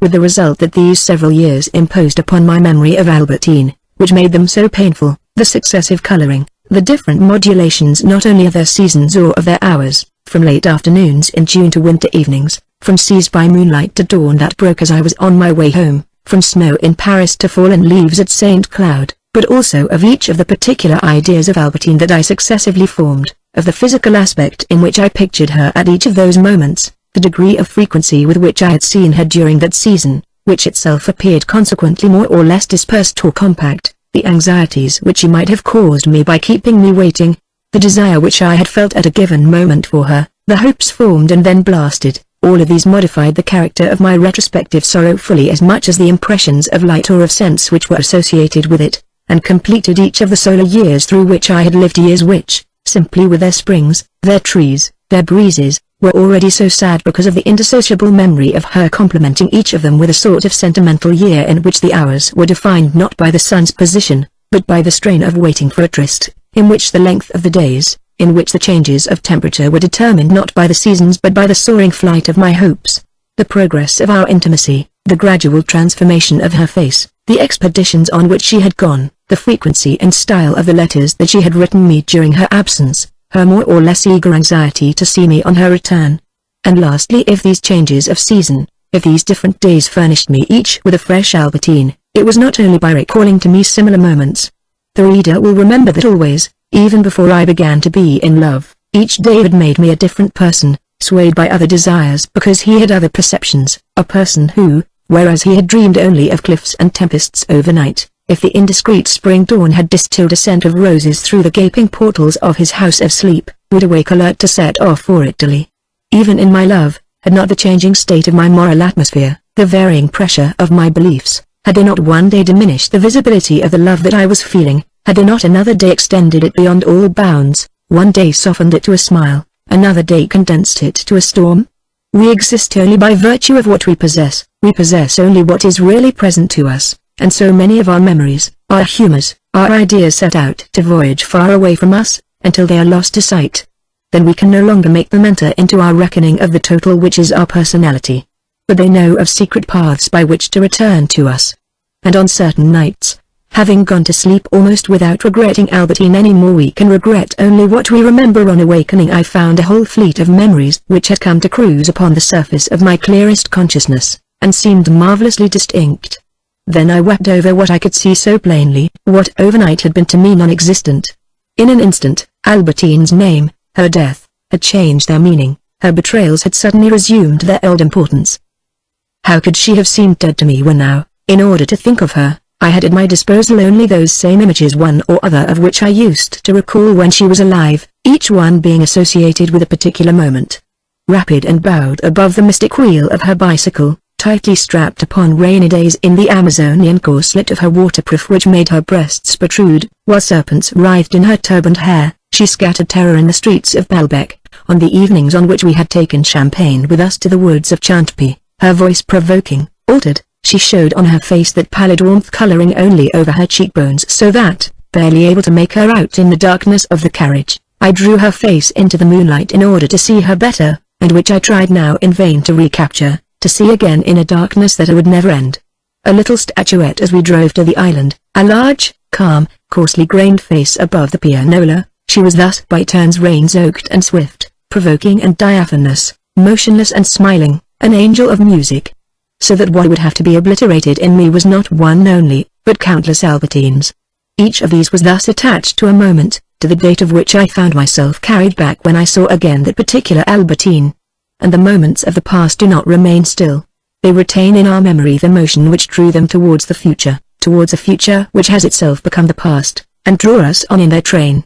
Never had I caressed the waterproofed Albertine of the rainy days. I wanted to ask her to divest herself of that armor, that would be to know with her the love of the tented field, the brotherhood of travel.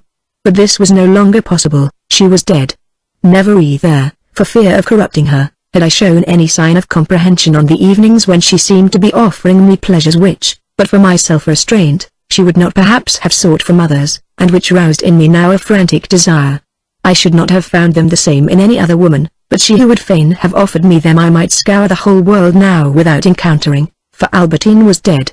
It seemed that I had to choose between two sets of facts, to decide which was the truth. So far was the fact of Albertine's death arising for me from a reality which I had not known, her life in torrent contradiction of all my thoughts of her, my desires, my regrets, my tenderness, my rage, my jealousy.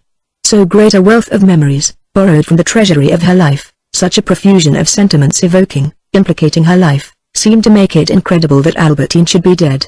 Such a profusion of sentiments, for my memory, while preserving my affection, left to it all its variety. It was not Albertine alone that was simply a series of moments, it was also myself. My love for her had not been simple, to a curious interest in the unknown had been added a sensual desire and to a sentiment of an almost conjugal mildness, at one moment indifference, at another a jealous fury. I was not one man only, but the steady advance hour after hour of an army in close formation, in which there appeared, according to the moment, impassioned men, indifferent men, jealous men, no two of whom were jealous of the same woman. And no doubt it would be from this that one day would come the healing which I should not expect. In a composite mass, these elements may, one by one, without our noticing it, be replaced by others, which others again eliminate or reinforce, until in the end a change has been brought about which it would be impossible to conceive if we were a single person. The complexity of my love, of my person, multiplied, diversified my sufferings. And yet they could always be ranged in the two categories, the option between which had made up the whole life of my love for Albertine, swayed alternately by trust and by a jealous suspicion. If I had found it difficult to imagine that Albertine, so vitally alive in me, wearing as I did the double harness of the present and the past, was dead, perhaps it was equally paradoxical in me that Albertine, whom I knew to be dead, could still excite my jealousy, and that this suspicion of the misdeeds of which Albertine, stripped now of the flesh that had rejoiced in them, of the heart that had been able to desire them, was no longer capable, nor responsible for them, should excite in me so keen a suffering that I should only have blessed them could I have seen in those misdeeds the pledge of the moral reality of a person materially non-existent, in place of the reflection, destined itself to fade, of impressions that she had made on me in the past. A woman who could no longer taste any pleasure with other people ought not any longer to have excited my jealousy, if only my affection had been able to come to the surface. But this was just what was impossible, since it could not find its object, Albertine, save among memories in which she was still alive. Since, merely by thinking of her, I brought her back to life, her infidelities could never be those of a dead woman. The moments at which she had been guilty of them became the present moment, not only for Albertine, but for that one of my various selves who was thinking of her. So that no anachronism could ever separate the indissoluble couple, in which, to each fresh culprit, was immediately mated a jealous lover, pitiable and always contemporaneous. I had, during the last months, kept her shut up in my own house. But in my imagination now, Albertine was free, she was abusing her freedom, was prostituting herself to this friend or to that. Formerly, I used constantly to dream of the uncertain future that was unfolding itself before us. I endeavored to read its message. And now, what lay before me, like a counterpart of the future, as absorbing as the future because it was equally uncertain, as difficult to decipher, as mysterious, more cruel still because I had not, as with the future, the possibility or the illusion of influencing it, and also because it unrolled itself to the full extent of my own life without my companions being present to soothe the anguish that it caused me. Was no longer Albertine's future, it was her past. Her past? That is the wrong word, since for jealousy there can be neither past nor future, and what it imagines is invariably the present. Atmospheric changes, provoking other changes in the inner man, awaken forgotten variants of himself, upset the somnolent course of habit, restore their old force to certain memories, to certain sufferings. How much the more so with me if this change of weather recalled to me the weather in which Albertine, at Balbec, under the threat of rain, it might be, used to set out, heaven knows why, upon long rides, in the clinging mail armor of her waterproof. If she had lived, no doubt today, in this so similar weather, she would be setting out, in Touraine, upon a corresponding expedition. Since she could do so no longer, I ought not to have been pained by the thought, but, as with amputated cripples, the slightest change in the weather revived my pains in the member that had ceased, now, to belong to me. All of a sudden it was an impression which I had not felt for a long time, for it had remained dissolved in the fluid and invisible expanse of my memory that became crystallized. Many years ago, when somebody mentioned her bath wrap, Albertine had blushed. At that time I was not jealous of her. But since then I had intended to ask her if she could remember the conversation, and why she had blushed. This had worried me all the more because I had been told that the two girls, Lee's friends, frequented the bathing establishment of the hotel, and, it was said, not merely for the purpose of taking baths, but, for fear of annoying Albertine, or else deciding to await some more opportune moment. I had always refrained from mentioning it to her and in time had ceased to think about it. And all of a sudden, sometime after Albertine's death, I recalled this memory, stamped with a mark, at once irritating and solemn, of riddles left forever insoluble by the death of the one person who could have interpreted them. Might I not at least try to make certain that Albertine had never done anything wrong in that bathing establishment? By sending someone to Balbec I might perhaps succeed. While she was alive, I should doubtless have been unable to learn anything. but people's tongues become strangely loosened and they are ready to report a misdeed when they need no longer fear the culprit's resentment. As the constitution of our imagination, which has remained rudimentary, simplified, not having passed through the countless transformations which improve upon the primitive models of human inventions, barely recognizable, whether it be the barometer, the balloon, the telephone, or anything else, in their ultimate perfection, allows us to see only a very few things at one time. The memory of a bathing establishment occupied the whole field of my inward vision. Sometimes I came in collision in the dark lanes of sleep with one of those bad dreams, which are not very serious for several reasons, one of these being that the sadness which they engender lasts for barely an hour after we awake, like the weakness that is caused by an artificial soporific. For another reason also, namely that we encounter them but very rarely, no more than once in 2 or 3 years. And moreover it remains uncertain whether we have encountered them before, whether they have not rather that aspect of not being seen for the first time which is projected over them by an illusion, a subdivision, for duplication would not be a strong enough term. Of course, since I entertained doubts as to the life, the death of Albertine, I ought long since to have begun to make inquiries, but the same weariness, the same cowardice which had made me give way to Albertine when she was with me prevented me from undertaking anything since I had ceased to see her. And yet from a weakness that had dragged on for years on end, a flash of energy sometimes emerged. I decided to make this investigation which, after all, was perfectly natural. One would have said that nothing else had occurred in Albertine's whole life. I asked myself whom I could best send down to make inquiries on the spot, at Balbec. Amy seemed to me to be a suitable person. Apart from his thorough knowledge of the place, he belonged to that category of plebeian folk who have a keen eye to their own advantage, are loyal to those whom they serve, indifferent to any thought of morality, and of whom because, if we pay them well, in their obedience to our will, they suppress everything that might in one way or another go against it, showing themselves as incapable of indiscretion, weakness or dishonesty as they are devoid of scruples. We say, they are good fellows. In such we can repose an absolute confidence. When Amy had gone, I thought how much more to the point it would have been if, instead of sending him down to try to discover something there, I had now been able to question Albertine herself.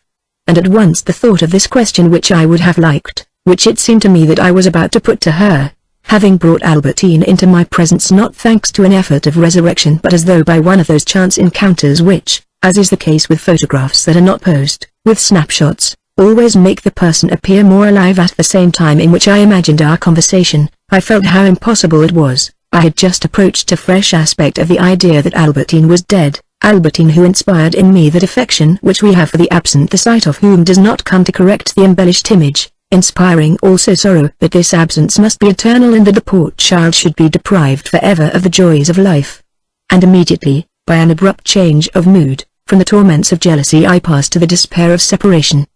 What filled my heart now was, in the place of odious suspicions, the affectionate memory of hours of confiding tenderness spent with the sister whom death had really made me lose. Since my grief was related not to what Albertine had been to me, but to what my heart, anxious to participate in the most general emotions of love, had gradually persuaded me that she was, then I became aware that the life which had bored me so, at least, I thought had been on the contrary delicious, to the briefest moments spent in talking to her of things that were quite insignificant. I felt now that there was added, amalgamated a pleasure which at the time had not, it is true, been perceived by me, but which was already responsible for making me turn so perseveringly to those moments to the exclusion of any others. The most trivial incidents which I recalled, a movement that she had made in the carriage by my side, or to sit down facing me in my room, dispersed through my spirit an eddy of sweetness and sorrow which little by little overwhelmed it altogether. This room in which we used to dine had never seemed to me attractive. I had told Albertine that it was attractive merely in order that my mistress might be content to live in it. Now the curtains, the chairs, the books, had ceased to be unimportant. Art is not alone in imparting charm and mystery to the most insignificant things, the same power of bringing them into intimate relation with ourselves is committed also to grief.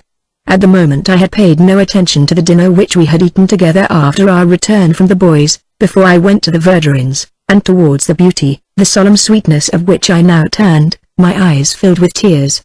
An impression of love is out of proportion to the other impressions of life, but it is not when it is lost in their midst that we can take account of it.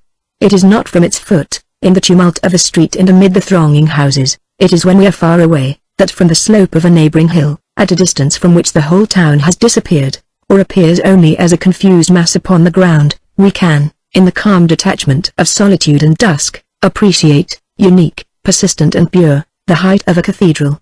I tried to embrace the image of Albertine through my tears as I thought of all the serious and sensible things that she had said that evening. One morning I thought that I could see the oblong shape of a hill swathed in mist, that I could taste the warmth of a cup of chocolate, while my heart was horribly wrung by the memory of that afternoon on which Albertine had come to see me and I had kissed her for the first time. The fact was that I had just heard the hiccup of the hot water pipes, the furnace having just been started.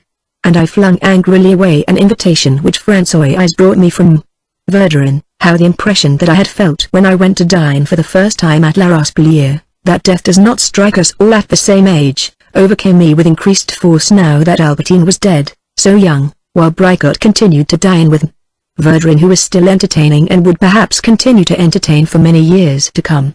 At once the name of Bricot recalled to me the end of that evening party when he had accompanied me home, when I had seen from the street the light of Albertine's lamp. I had already thought of it upon many occasions, but I had not approached this memory from the same angle.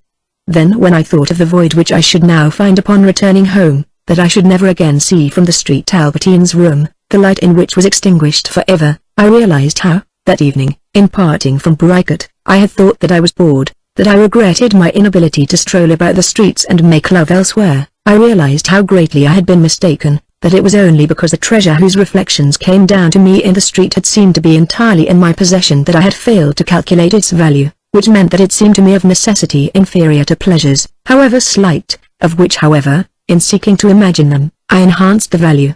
I realized how much that light which had seemed to me to issue from a prison contained for me of fullness, of life and sweetness, all of which was but the realization of what had for a moment intoxicated me and had then seemed forever impossible. I began to understand that this life which I had led in Paris in a home which was also her home, was precisely the realization of that profound peace of which I had dreamed on the night when Albertine had slept under the same roof as myself, at Balbec.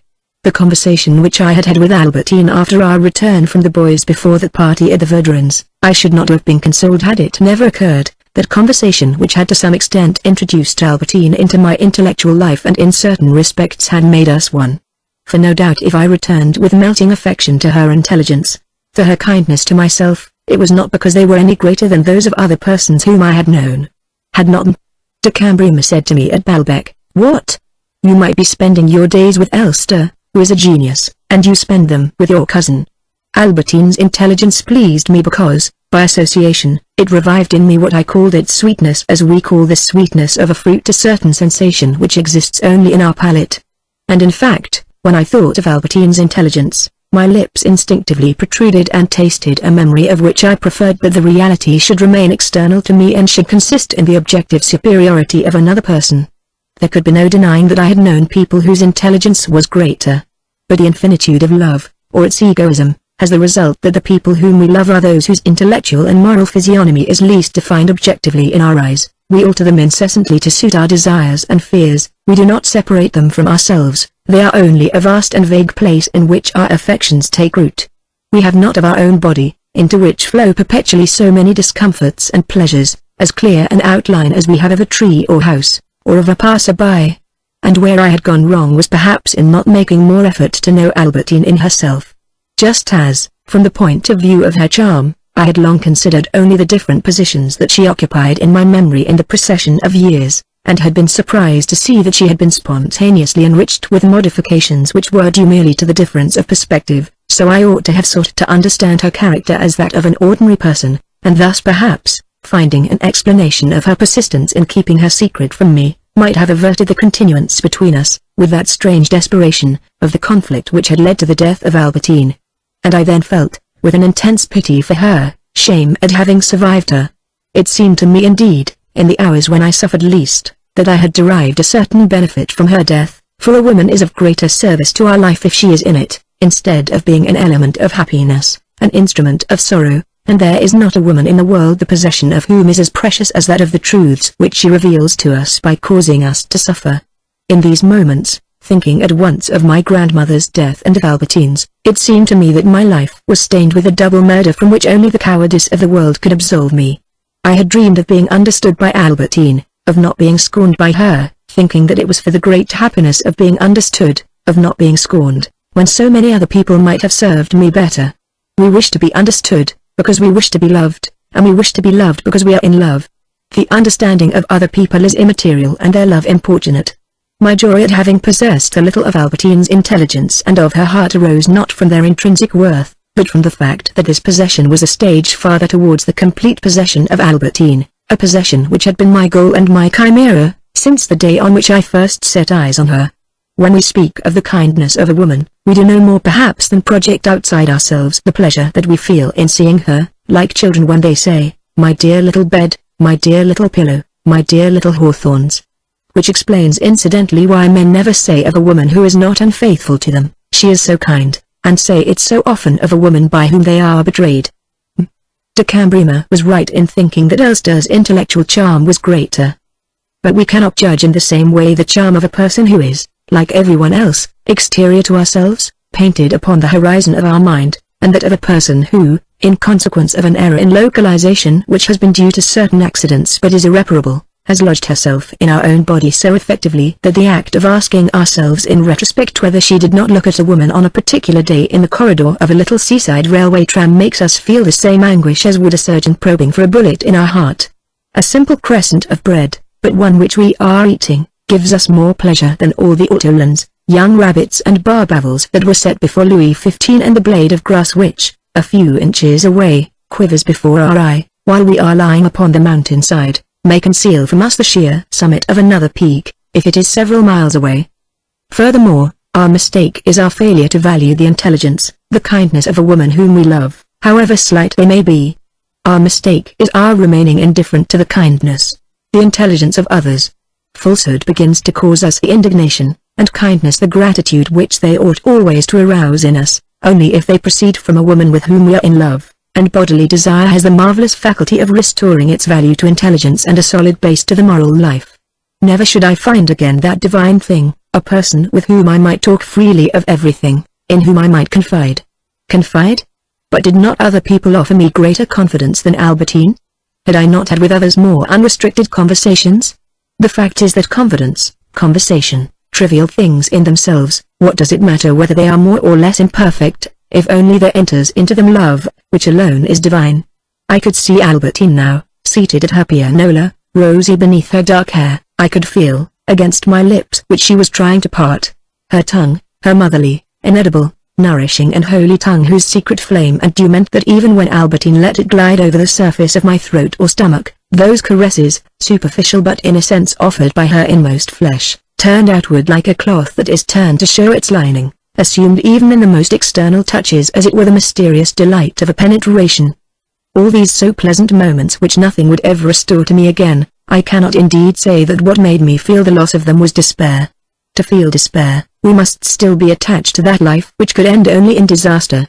I had been in despair at Balbec when I saw the day break and realized that none of the days to come could ever be a happy day for me. I had remained fairly selfish since then, but the self to which I was now attached, the self which constituted those vital reserves that were set in action by the instinct of self-preservation, this self was no longer alive. When I thought of my strength, of my vital force, of the best elements in myself, I thought of a certain treasure which I had possessed, which I had been alone in possessing since other people could not know exactly the sentiment, concealed in myself, which it had inspired in me, and which no one could ever again take from me since I possessed it no longer. And, to tell the truth, when I had ever possessed it, it had been only because I had liked to think of myself as possessing it. I had not merely committed the imprudence, when I cast my eyes upon Albertine and lodged her in my heart, of making her live within me, nor that other imprudence of combining a domestic affection with sensual pleasure.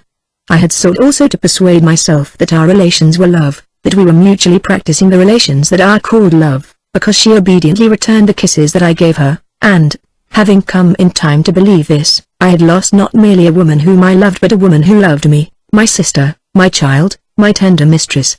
And in short, I had received a blessing and a curse which Swann had not known, for after all during the whole of the time in which he had been in love with the dead and had been so jealous of her, he had barely seen her, having found it so difficult, on certain days when she put him off at the last moment, to gain admission to her. But afterwards he had had her to himself, as his wife, and until the day of his death. I, on the contrary, while I was so jealous of Albertine, more fortunate than Swann, had her with me in my own house. I had realized as a fact the state of which Swan had so often dreamed and which he did not realize materially until it had ceased to interest him. But after all, I had not managed to keep Albertine as he had kept Odette. She had fled from me, she was dead.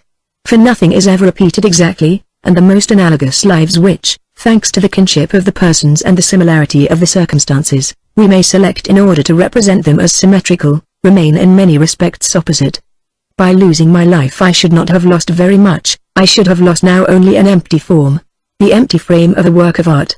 Indifferent as to what I might in the future put in it, but glad and proud to think of what it had contained, I dwelt upon the memory of those so pleasant hours, and this moral support gave me a feeling of comfort which the approach of death itself would not have disturbed. How she used to hasten to see me at Balbec when I sent for her, lingering only to sprinkle scent on her hair to please me.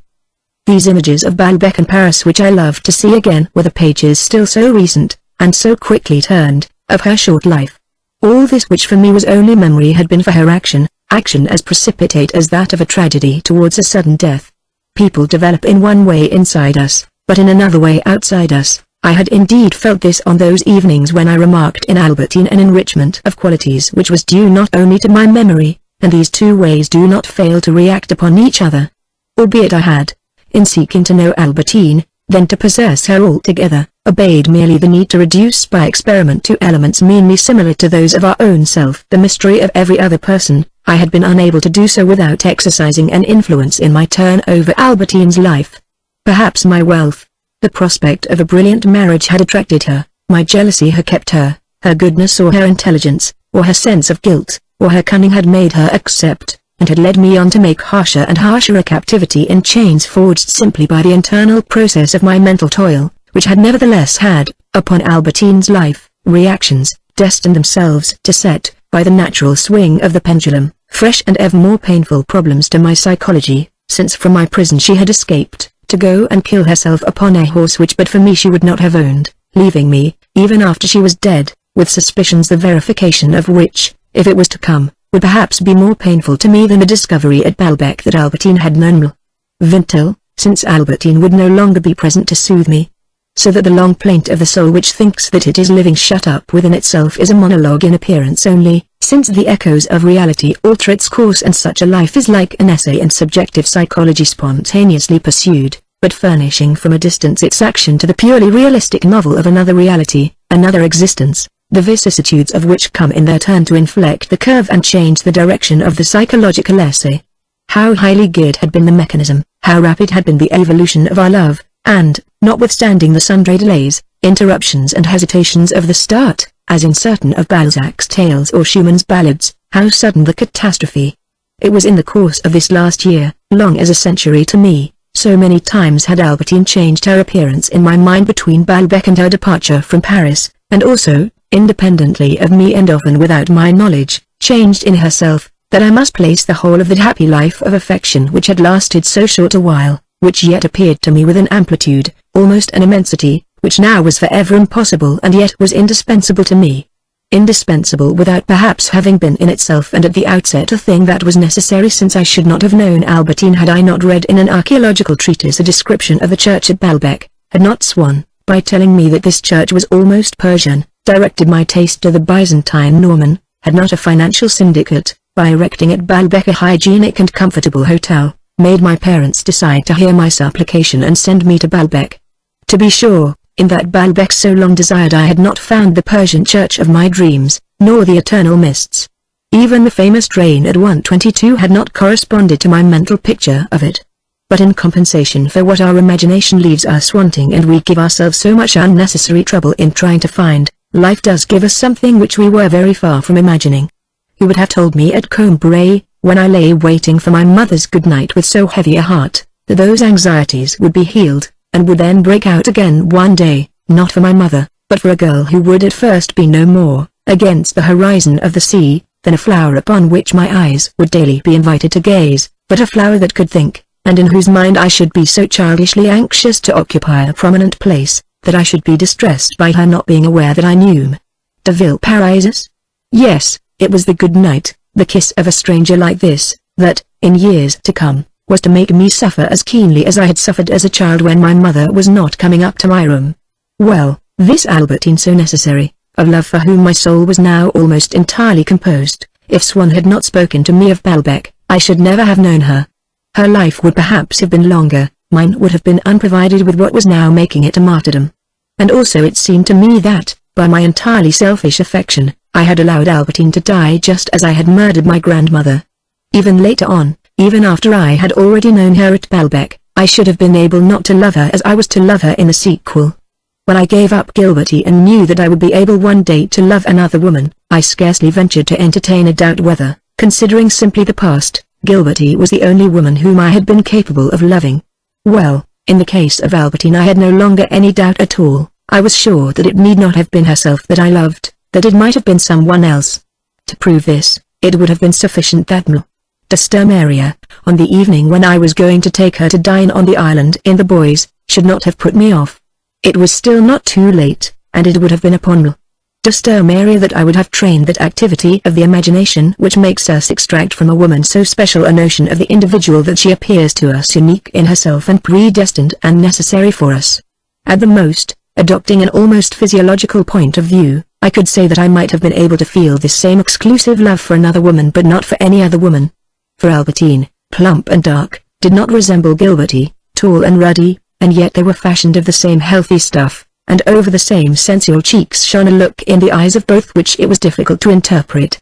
They were women of a sort that would never attract the attention of men who, for their part, would do the most extravagant things for other women who made no appeal to me.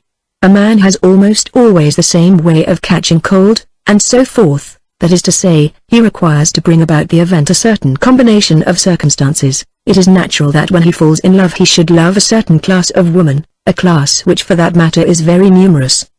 The two first glances from Albertine which had set me dreaming were not absolutely different from Gilberty's first glances. I could almost believe that the obscure personality, the sensuality, the forward, cunning nature of Gilberty had returned to tempt me, incarnate this time in Albertine's body, a body quite different and yet not without analogies. In Albertine's case, thanks to a wholly different life shared with me into which had been unable to penetrate in a block of thoughts among which a painful preoccupation maintained a permanent cohesion any fissure of distraction and oblivion. Her living body had indeed not, like Gilberty's, ceased one day to be the body in which I found what I subsequently recognized as being to me, what they would not have been to other men, feminine charms. But she was dead. I should, in time, forget her. Who could tell whether then, the same qualities of rich blood, of uneasy brooding would return one day to spread havoc in my life, but incarnate this time in what feminine form I could not foresee. The example of Gilberty would as little have enabled me to form an idea of Albertine and guess that I should fall in love with her, as the memory of Vintel's sonata would have enabled me to imagine his septet. Indeed, what was more, on the first occasions of my meeting Albertine, I might have supposed that it was with other girls that I should fall in love.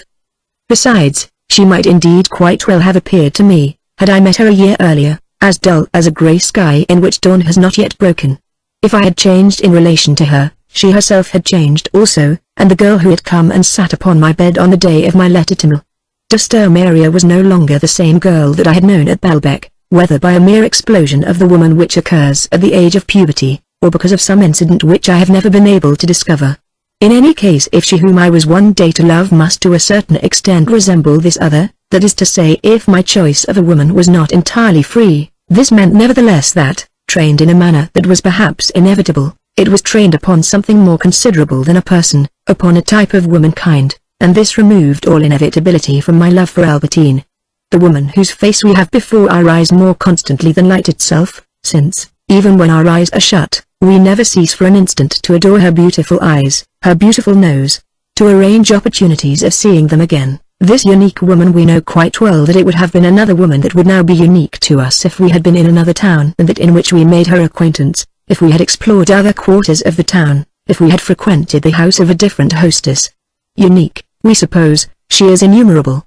And yet she is compact, indestructible in our loving eyes, irreplaceable for a long time to come by any other. The truth is that the woman has only raised her life by a sort of magic spell 1,000 elements of affection existing in us already in a fragmentary state, which she has assembled, joined together, bridging every gap between them. It is ourselves who by giving her her features have supplied all the solid matter of the beloved object. Whence it comes about that even if we are only one man among 1,000 to her and perhaps the last man of them all, To us she is the only woman, the woman towards whom our whole life tends.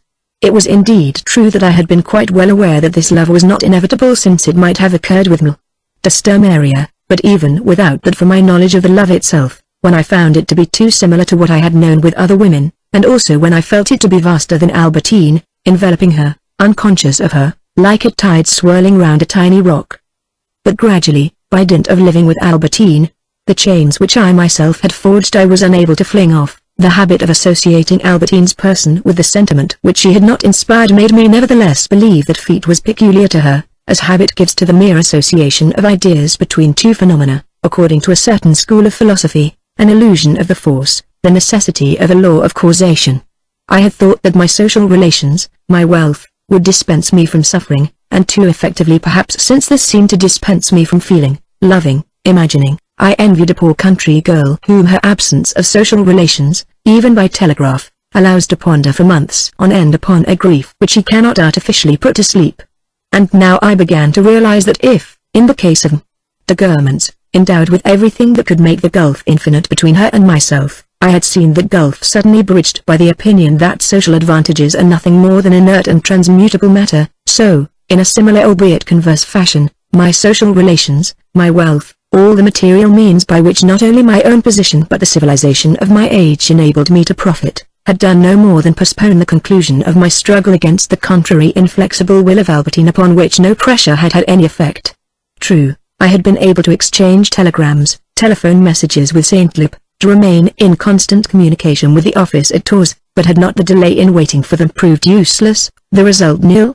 And country girls, without social advantages or relations, or human beings enjoying the perfections of civilization, do they not suffer less, because all of us desire less, because we regret less what we have always known to be inaccessible, what for that reason has continued to seem unreal? We desire more keenly the person who is about to give herself to us. Hope anticipates possession, but regret also is an amplifier of desire.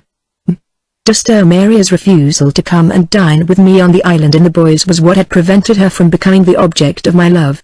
This might have sufficed also to make me fall in love with her if afterwards I had seen her again before it was too late. As soon as I had known that she was not coming, entertaining the improbable hypothesis which had been proved correct that perhaps she had a jealous lover who prevented her from seeing other men, that I should never see her again, I had suffered so intensely that I would have given anything in the world to see her, and it was one of the keenest anguishes that I had ever felt that St. Lup's arrival had soothed. After we have reached a certain age our loves, our mistresses, are begotten of our anguish, our past, and the physical lesions in which it is recorded, determine our future. In Albertine's case, the fact that it would not necessarily be she that I must love was, even without the example of those previous loves, inscribed in the history of my love for her, that is to say for herself and her friends. For it was not a single love like my love for Gilberty, but was created by division among a number of girls. That it was on her account and because they appeared to me more or less similar to her that I had amused myself with her friends was quite possible. The fact remains that for a long time hesitation among them all was possible. My choice strayed from one to another, and when I thought that I preferred one, it was enough that another should keep me waiting, should refuse to see me, to make me feel the first premonitions of love for her. Often at that time when Andrew was coming to see me at Balbec, if, shortly before Andrew was expected, Albertine failed to keep an appointment, my heart throbbed without ceasing. I felt that I would never see her again and that it was she whom I loved. And when Andrew came it was in all seriousness that I said to her, as I said it to her in Paris after I had learned that Albertine had known Vintil, what she supposed me to be saying with a purpose, without sincerity, what I would indeed have said and in the same words had I been enjoying myself the day before with Albertine. Alas! If you had only come sooner, now I am in love with someone else. Again, in this case of Andrew, replaced by Albertine after I learned that the latter had known Vintil, my love had alternated between them, so that after all there had been only one love at a time. But a case had occurred earlier in which I had more or less quarrelled with two of the girls. The one who took the first step towards a reconciliation would restore my peace of mind, it was the other that I would love, if she remained cross with me, which does not mean that it was not with the former that I would form a definite tie, for she would console me albeit ineffectively for the harshness of the other, whom I would end by forgetting if she did not return to me again. Now, it so happened that, while I was convinced that one or the other at least would come back to me, for some time neither of them did so. My anguish was therefore twofold, and twofold my love, while I reserved to myself the right to cease to love the one who came back, but until that happened continued to suffer on account of them both. It is the lot of a certain period in life which may come to us quite early that we are made less amorous by a person than by a desertion, in which we end by knowing one thing and one thing only about that person, her face having grown dim, her heart having ceased to exist, our preference of her being quite recent and inexplicable, namely that what we need to make our suffering cease is a message from her, "May I come and see you?" My separation from Albertine on the day when Françoise informed me, "Mademoiselle Albertine has gone," was like an allegory of countless other separations. For very often, in order that we may discover that we are in love, perhaps indeed in order that we may fall in love, the day of separation must first have come. In the case when it is an unkept appointment, a written refusal that dictates our choice, our imagination lashed by suffering sets about its work so swiftly, fashions with so frenzied a rapidity a love that had scarcely begun, and had been quite featureless, destined, for months past, to remain a rough sketch, that now and again our intelligence, which has not been able to keep pace with our heart, cries out in astonishment, "But you must be mad, what are these strange thoughts that are making you so miserable? That is not real life." And indeed at that moment, had we not been roused to action by the betrayer, a few healthy distractions that would calm our heart physically would be sufficient to bring our love to an end. In any case, if this life with Albertine was not in its essence necessary, it had become indispensable to me. I had trembled when I was in love with Marcel, because I used to say to myself that, with her too abundant means of attraction, not only beauty but position, wealth, she would be too much at liberty to give herself to all and sundry, that I should have too little hold over her. Albertine had been penniless, obscure, she must have been anxious to marry me. And yet I had not been able to possess her exclusively. Whatever be our social position, however wise our precautions, when the truth is confessed we have no hold over the life of another person. Why had she not said to me, "I have those tastes"? I would have yielded, would have allowed her to gratify them. In a novel that I had been reading there was a woman whom no objurgation from the man who was in love with her could induce to speak. When I read the book, I had thought this situation absurd. Had I been the hero, I assured myself, I would first of all have forced the woman to speak, then we could have come to an understanding. What was the good of all this unnecessary misery? But I saw now that we are not free to abstain from forging the chains of our own misery, and that however well we may know our own will, other people do not obey it. And yet those painful, those ineluctable truths which dominated us and to which we were blind, the truth of our sentiments, the truth of our destiny, how often without knowing it, without meaning it, we have expressed them in words in which we ourselves doubtless thought that we were lying, but the prophetic value of which has been established by subsequent events.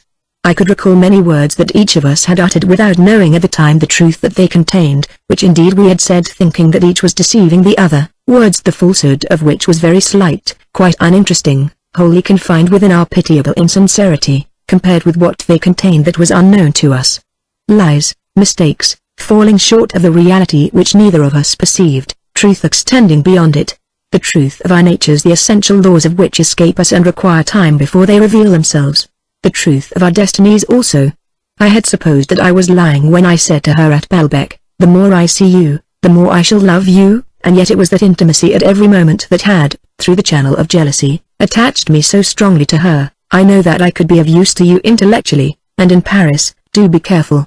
Remember that if you met with an accident, it would break my heart.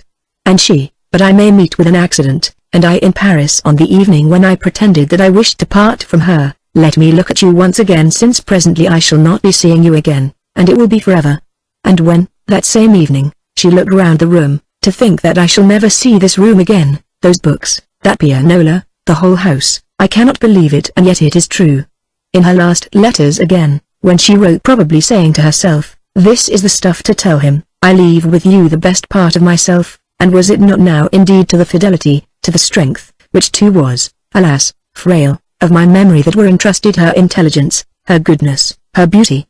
And that twofold twilight, since night was falling and we were about to part, will be effaced from my thoughts only when the darkness is complete. That phrase written on the eve of the day when her mind had indeed been plunged in complete darkness, and when, it may well have been, in the last glimmer, so brief but stretched out to infinity by the anxiety of the moment, she had indeed perhaps seen again our last drive together, and in that instant when everything forsakes us and we create a faith for ourselves, as atheists turn Christian upon the battlefield, she had perhaps summoned to her aid the friend whom she had so often cursed but had so deeply respected, who himself for all religions are alike was so cruel as to hope that she had also had time to see herself as she was, to give her last thought to him, to confess her sins at length to him, to die in him. But to what purpose, since even if, at that moment, she had had time to see herself as she was, we had neither of us understood where our happiness lay, what we ought to do, until that happiness, because that happiness was no longer possible, until and because we could no longer realize it. So long as things are possible we postpone them, and they cannot assume that force of attraction, that apparent ease of realization save when, projected upon the ideal void of the imagination, they are removed from their burdensome, degrading submersion in the vital medium. The thought that we must die is more painful than the act of dying, but less painful than the thought that another person is dead, which, becoming once more a plain surface after having engulfed a person, extends without even an eddy at the point of disappearance, a reality from which that person is excluded, in which there exists no longer any will, any knowledge, and from which it is as difficult to reascend to the thought that the person has lived, as it is difficult, with the still recent memory of her life, to think that she is now comparable with the unsubstantial images, with the memories left us by the characters in a novel which we have been reading. At any rate I was glad that, before she died, she had written me that letter, and above all had sent me that final message which proved to me that she would have returned had she lived. It seemed to me that it was not merely more soothing, but more beautiful also, that the event would have been incomplete without this note, would not have had so markedly the form of art and destiny.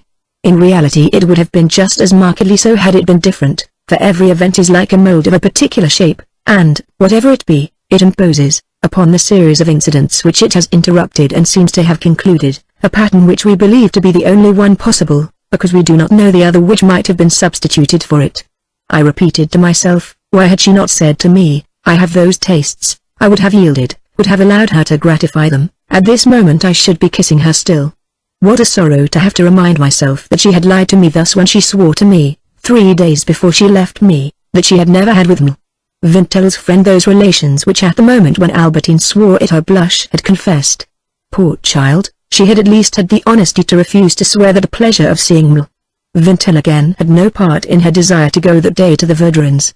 Why had she not made her admission complete? Why had she then invented that inconceivable tale? Perhaps however it was partly my fault that she had never, despite all my entreaties which were powerless against her denial, been willing to say to me, I have those tastes. It was perhaps partly my fault because at Belbec, on the day when, after de Cambremer's call, I had had my first explanation with Albertine, and when I was so far from imagining that she could have had, in any case, anything more than an unduly passionate friendship with André, I had expressed with undue violence my disgust at that kind of moral lapse, had condemned it in too categorical a fashion. I could not recall whether Albertine had blushed when I had innocently expressed my horror of that sort of thing. I could not recall it, for it is often only long afterwards that we would give anything to know what attitude a person adopted at a moment when we were paying no attention to it, an attitude which, later on, when we think again of our conversation, would elucidate a poignant difficulty. But in our memory there is a blank, there is no trace of it.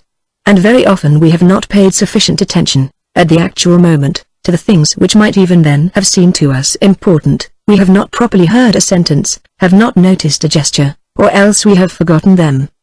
And when later on, eager to discover a truth, we reascend from deduction to deduction, turning over our memory like a sheaf of written evidence, when we arrive at that sentence, at that gesture, which it is impossible to recall, we begin again a score of times the same process, but in vain. The road goes no farther. Had she blushed? I did not know whether she had blushed, but she could not have failed to hear, and the memory of my speech had brought her to a halt later on when perhaps she had been on the point of making her confession to me.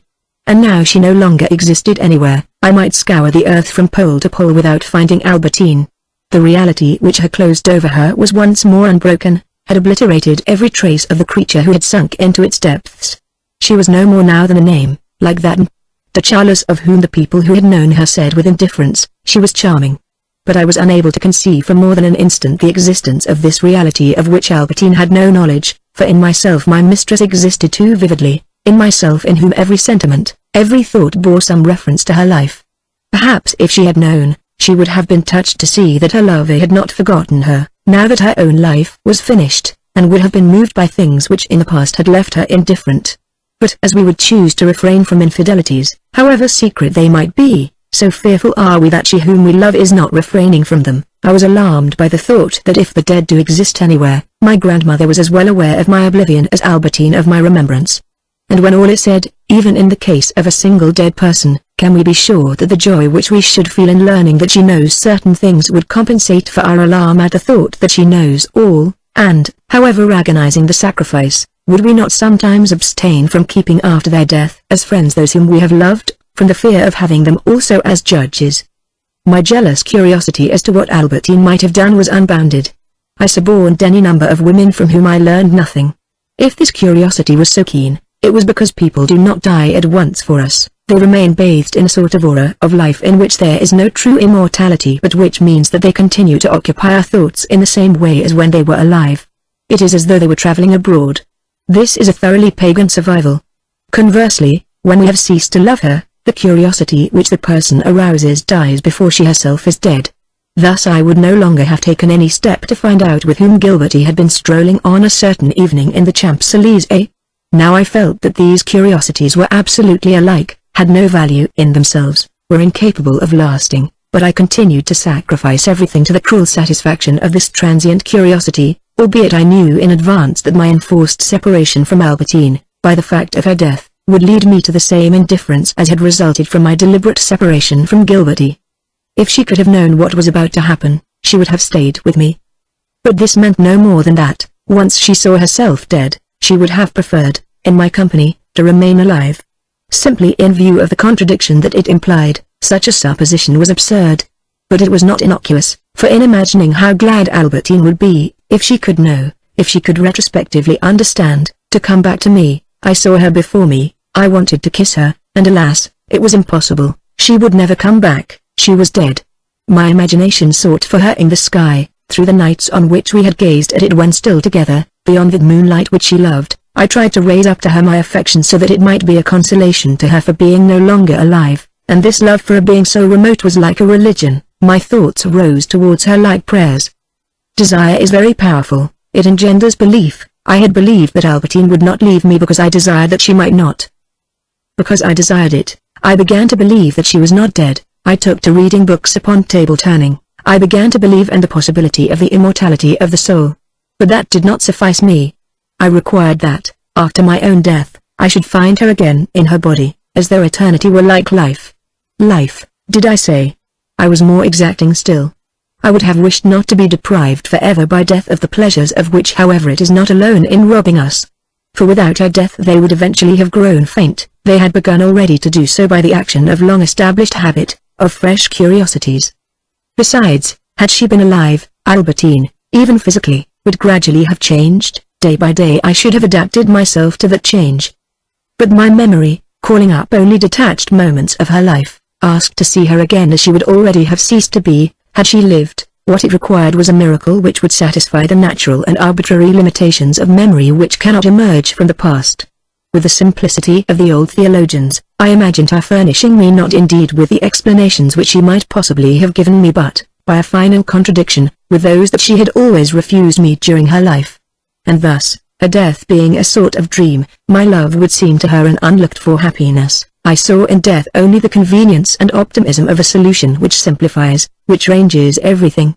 Sometimes it was not so far off, it was not in another world that I imagined our reunion. Just as in the past, when I knew Gilberty only from playing with her in the Champs-Élysées, at home in the evening I used to imagine that I was going to receive a letter from her in which she would confess her love for me, that she was coming into the room, so a similar force of desire, no more embarrassed by the laws of nature which ran counter to it than on the former occasion in the case of Gilberty, when after all it had not been mistaken since it had had the last word, made me think now that I was going to receive a message from Albertine, informing me that she had indeed met with an accident while riding, but that for romantic reasons, and as, after all, has sometimes happened with people whom we have been long believed to be dead, she had not wished me to hear of her recovery and now, repentant, asked to be allowed to come and live with me forever. And, making quite clear to myself the nature of certain harmless manias in people who otherwise appear sane, I felt coexisting in myself the certainty that she was dead and the incessant hope that I might see her come into the room. I had not yet received any news from Amy, albeit he must by now have reached Balbec. No doubt my inquiry turned upon a secondary point, and one quite arbitrarily selected. If Albertine's life had been really culpable, it must have contained many other things of far greater importance, which chance had not allowed me to touch, as it had allowed me that conversation about the wrapper, thanks to Albertine's blushes. It was quite arbitrarily that I had been presented with that particular day, which many years later I was seeking to reconstruct. If Albertine had been a lover of women, there were thousands of other days in her life, her employment of which I did not know and about which it might be as interesting for me to learn. I might have sent Amy to many other places in Baalbek, to many other towns than Baalbek. But these other days, precisely because I did not know how she had spent them, did not represent themselves to my imagination. They had no existence. Things, people, did not begin to exist for me until they assumed in my imagination an individual existence. If there were thousands of others like them, they became for me representative of all the rest.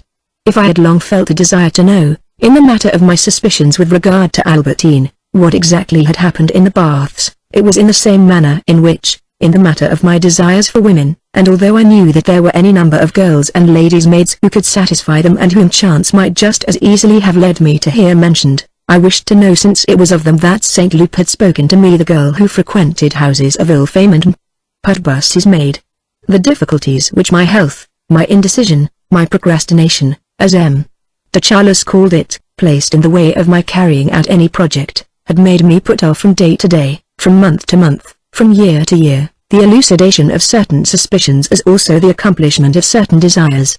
But I kept them in my memory, promising myself that I could not forget to learn the truth of them, because they alone obsessed me, since the others had no form in my eyes, did not exist, and also because the very accident that had chosen them out of the surrounding reality gave me a guarantee that it was indeed in them that I should come in contact with a trace of reality, of the true and coveted life.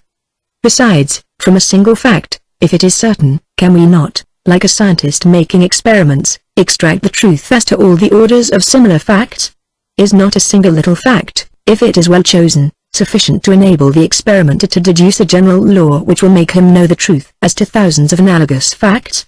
Albertine might indeed exist in my memory only in the state in which she had successively appeared to me in the course of her life, that is to say, subdivided according to a series of fractions of time. My mind, re-establishing unity in her, made her a single person, and it was upon this person that I sought to bring a general judgment to bear, to know whether she had lied to me, whether she loved women, whether it was in order to be free to associate with them that she had left me. What the woman in the baths would have to say might perhaps put an end forever to my doubts as to Albertine's morals. My doubts. Alas, I had supposed that it would be immaterial to me, even pleasant, not to see Albertine again, until her departure revealed to me my error. Similarly, her death had shown me how greatly I had been mistaken when I believed that I hoped at times for her death and supposed that it would be my deliverance. So it was that, when I received Amy's letter, I realized that, if I had not until then suffered too painfully from my doubts as to Albertine's virtue, it was because in reality they were not doubts at all. My happiness, my life required that Albertine should be virtuous. They had laid it down once and for all time that she was. Furnished with this preservative belief, I could without danger allow my mind to play sadly with suppositions to which it gave a form but added no faith. I said to myself, she is perhaps a woman lover, as we say, I may die tonight, we say it. But we do not believe it, we make plans for the morrow.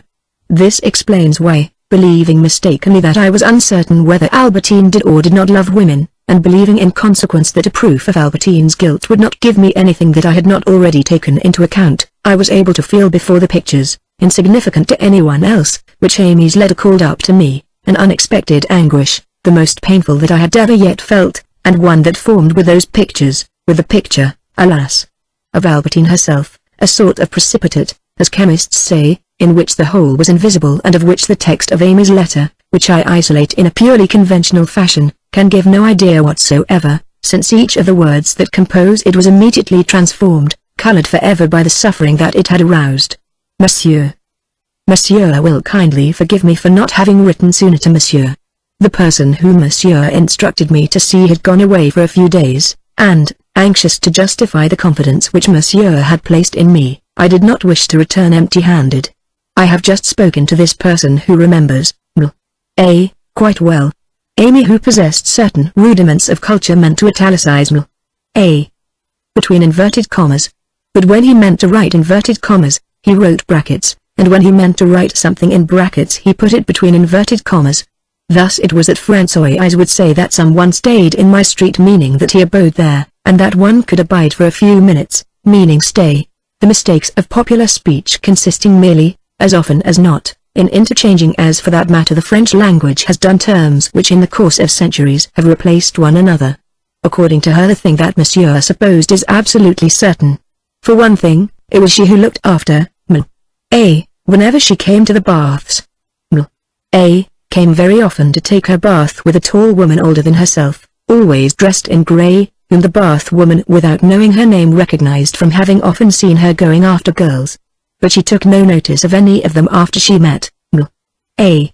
She and A always shut themselves up in the dressing box, remained there a very long time, and the lady in grey used to give at least 10 francs as a tip to the person to whom I spoke. As this person said to me, you can imagine that if they were just stringing beads, they wouldn't have given a tip of 10 francs. A used to come also sometimes with a woman with a very dark skin and long-handled glasses. But A came most often with girls younger than herself, especially one with a high complexion.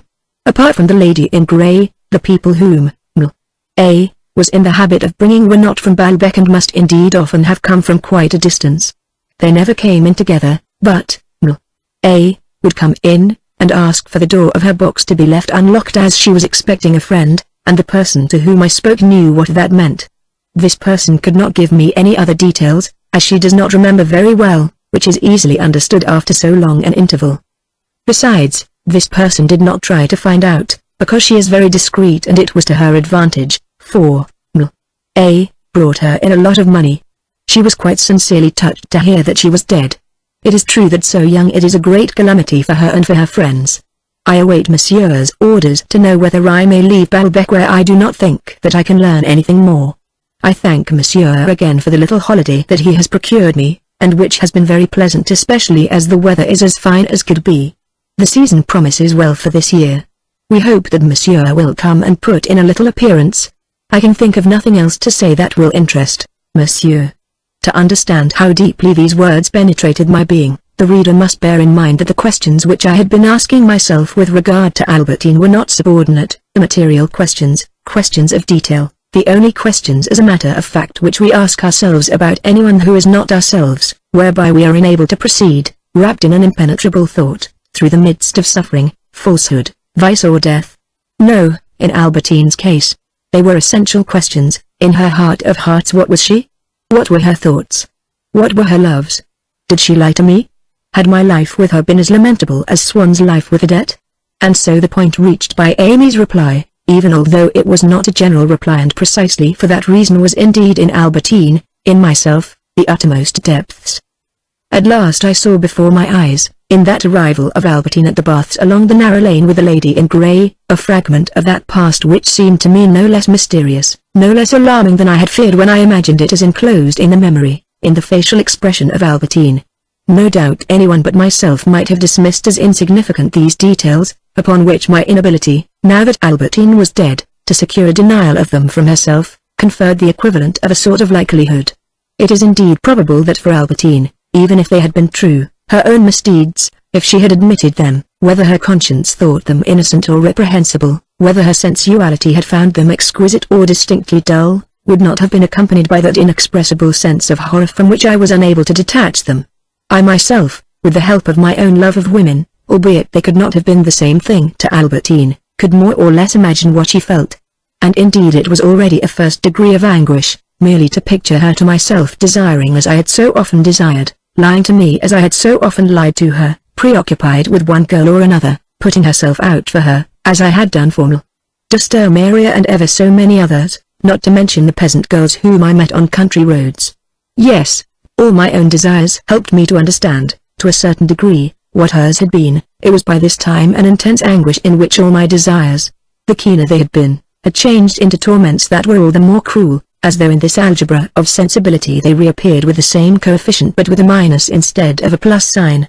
To Albertine, so far as I was capable of judging her by my own standard, her misdeeds, however anxious she might have been to conceal them from me, which made me suppose that she was conscious of her guilt or was afraid of grieving me, her misdeeds because she had planned them to suit her own taste in the clear light of imagination in which desire plays, appeared to her nevertheless as things of the same nature as the rest of life, pleasures for herself which she had not had the courage to deny herself, griefs for me which she had sought to avoid causing me by concealing them, but pleasures and griefs which might be numbered among the other pleasures and griefs of life. But for me, it was from without, without my having been forewarned, without my having been able myself to elaborate them. It was from Amy's letter that there had come to me the visions of Albertine arriving at the baths and preparing her gratuity. No doubt it was because in that silent and deliberate arrival of Albertine with the woman in grey I read the assignation that they had made, that convention of going to make love in a dressing box which implied an experience of corruption, the well-concealed organization of a double life. It was because these images brought me the terrible tidings of Albertine's guilt that they had immediately caused me a physical grief from which they would never in time to come be detached. But at once my grief had reacted upon them. An objective fact, such as an image, differs according to the internal state in which we approach it. And grief is as potent in altering reality as is drunkenness. Combined with these images, suffering had at once made of them something absolutely different from what might be for anyone else: a lady in grey, a gratuity, a bath, the street which had witnessed the deliberate arrival of Albertine with the lady in grey. All these images escaping from a life of falsehood and misconduct such as I had never conceived, my suffering had immediately altered in their very substance. I did not behold them in the light that illuminates earthly spectacles. They were a fragment of another world, of an unknown and accursed planet, a glimpse of hell. My hell was all that Baalbek, all those neighboring villages from which, according to Amy's letter, she frequently collected girls younger than herself whom she took to the baths. That mystery which I had long ago imagined in the country round Baalbek and which had been dispelled after I had stayed there, which I had then hoped to grasp again when I knew Albertine, because, when I saw her pass me on the beach, when I was mad enough to desire that she might not be virtuous, I thought that she must be its incarnation. How fearfully now everything that related to Baalbek was impregnated with it. The names of those stations, Towtonville, Epreville, Parville, grown so familiar, so soothing, when I heard them shouted at night as I returned from the Verdurins, now that I thought how Albertine had been staying at the last, had gone from the to the second, must often have ridden on her bicycle to the first. They aroused in me an anxiety more cruel than on the first occasion, when I beheld the places with such misgivings, before arriving at a Baalbek which I did not yet know. It is one of the faculties of jealousy to reveal to us the extent to which the reality of external facts and the sentiments of the heart are an unknown element which lends itself to endless suppositions. We suppose that we know exactly what things are and what people think, for the simple reason that we do not care about them. But as soon as we feel the desire to know, which the jealous man feels, then it becomes a dizzy kaleidoscope in which we can no longer make out anything. Had Albertine been unfaithful to me? With whom? In what house? Upon what day? The day on which she had said this or that to me? When I remember that I had in the course of it said this or that, I could not tell. Nor did I know what were her sentiments towards myself, whether they were inspired by financial interest, by affection. And all of a sudden I remembered some trivial incident, for instance that Albertine had wished to go to St. Mars-la-Vertu, saying that the name interested her, and perhaps simply because she had made the acquaintance of some peasant girl who lived there. But it was nothing that Amy should have found out all this for me from the woman at the baths, since Albertine must remain eternally unaware that he had informed me, the need to know having always been exceeded, in my love for Albertine, by the need to show her that I knew, for this abolished between us the partition of different illusions, without having ever had the result of making her love me more, far from it. And now, after she was dead, the second of these needs had been amalgamated with the effect of the first. I tried to picture to myself the conversation in which I would have informed her of what I had learned, as vividly as the conversation in which I would have asked her to tell me what I did not know, that is to say, to see her by my side, to hear her answering me kindly, to see her cheeks become plump again, her eyes shed their malice and assume an air of melancholy, that is to say, to love her still and to forget the fury of my jealousy and the despair of my loneliness. The painful mystery of this impossibility of ever making her know what I had learned and of establishing our relations upon the truth of what I had only just discovered, and would not have been able, perhaps, to discover, but for the fact of her death, substituted its sadness for the more painful mystery of her conduct. What? To have so keenly desired that Albertine should know that I had heard the story of the baths, Albertine who no longer existed. This again was one of the consequences of our utter inability, when we have to consider the matter of death, to picture to ourselves anything but life. Albertine no longer existed. But to me she was the person who had concealed from me that she had assignations with women at Balbec, who imagined that she had succeeded in keeping me in ignorance of them. When we try to consider what happens to us after our own death, is it not still our living self which by mistake we project before us? And is it much more absurd, when all is said, to regret that a woman who no longer exists is unaware that we have learned what she was doing 6 years ago than to desire that of ourselves, who will be dead, the public shall still speak with approval a century hence? If there is more real foundation in the latter than in the former case, the regrets of my retrospective jealousy proceeded none the less from the same optical error as in other men the desire for posthumous fame. And yet this impression of all the solemn finality that there was in my separation from Albertine, if it had been substituted for a moment for my idea of her misdeeds, only aggravated them by bestowing upon them an irremediable character. I saw myself astray in life as upon an endless beach where I was alone and, in whatever direction I might turn, would never meet her. Fortunately, I found most appropriately in my memory as there are always all sorts of things, some noxious, others salutary in that heap from which individual impressions come to light only one by one I discovered, as a craftsman discovers the material that can serve for what he wishes to make, a speech of my grandmother's. She had said to me, with reference to an improbable story which the Bath woman had told me, de Villeparisis, she is a woman who must suffer from a disease of mendacity. This memory was a great comfort to me. What importance could the story have that the woman had told Amy? Especially as, after all, she had seen nothing. A girl can come and take baths with her friends without having any evil intention. Perhaps for her own glorification the woman had exaggerated the amount of the gratuity. I had indeed heard Françoise maintain once that my Aunt Leonie had said in her hearing that she had £1,000,000 a month to spend, which was utter nonsense. Another time that she had seen my Aunt Leonie give Eulalie 4,000-franc notes, whereas a 50-franc note folded in four seemed to me scarcely probable. And so I sought and, in course of time, managed to rid myself of the painful certainty which I had taken such trouble to acquire, tossed to and fro as I still was between the desire to know and the fear of suffering. Then my affection might revive afresh, but, simultaneously with it, a sorrow at being parted from Albertine, during the course of which I was perhaps even more wretched than in the recent hours when it had been jealousy that tormented me.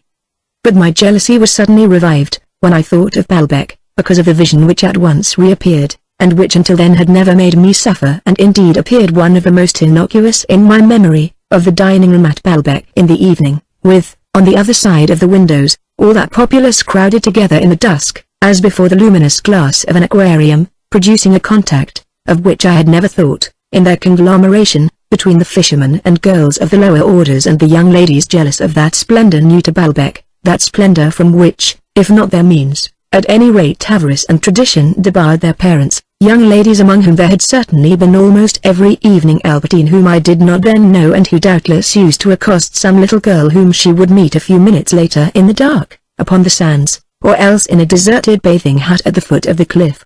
Then it was my sorrow that revived. I had just heard like a sentence of banishment the sound of the lift which, instead of stopping at my floor, went on higher. And yet the only person from whom I could have hoped for a visit would never come again. She was dead. And in spite of this, when the lift did stop at my floor, my heart throbbed. For an instant I said to myself, if, after all, it was only a dream. It is perhaps she is going to ring the bell, she has come back. Françoise will come in and say with more alarm than anger, for she is even more superstitious than vindictive, and would be less afraid of the living girl than of what she will perhaps take for a ghost. Monsieur will never guess who is here. I tried not to think of anything, to take up a newspaper. But I found it impossible to read the articles written by men who felt no real grief. Of a trivial song, one of them said, "It moves one to tears," whereas I myself would have listened to it with joy had Albertine been alive. Another, albeit a great writer, because he had been greeted with cheers when he alighted from a train, said that he had received an unforgettable welcome, whereas I, if it had been I who received that welcome, would not have given it even a moment's thought. And a third assured his readers that, but for its tiresome politics, life in Paris would be altogether delightful, whereas I knew well that even without politics that life could be nothing but atrocious to me, and would have seemed to me delightful, even with its politics, could I have found Albertine again. The sporting correspondent said, "We were in the month of May. This season of a year is positively painful, let us say rather disastrous, to the true sportsman, for there is nothing, absolutely nothing in the way of game," and the art critic said of the Salon, In the face of this method of arranging an exhibition we are overwhelmed by an immense discouragement, by an infinite regret. If the force of the regret that I was feeling made me regard as untruthful and colorless the expressions of men who had no true happiness or sorrow in their lives, on the other hand the most insignificant lines which could, however, remotely, attach themselves either to Normandy, or to Touraine, or to hydropathic establishments, or to Lee, or to the Princess de Guermantes, or to love, or to absence, or to infidelity, at once set before my eyes, without my having the time to turn them away from it, the image of Albertine, and my tears started afresh.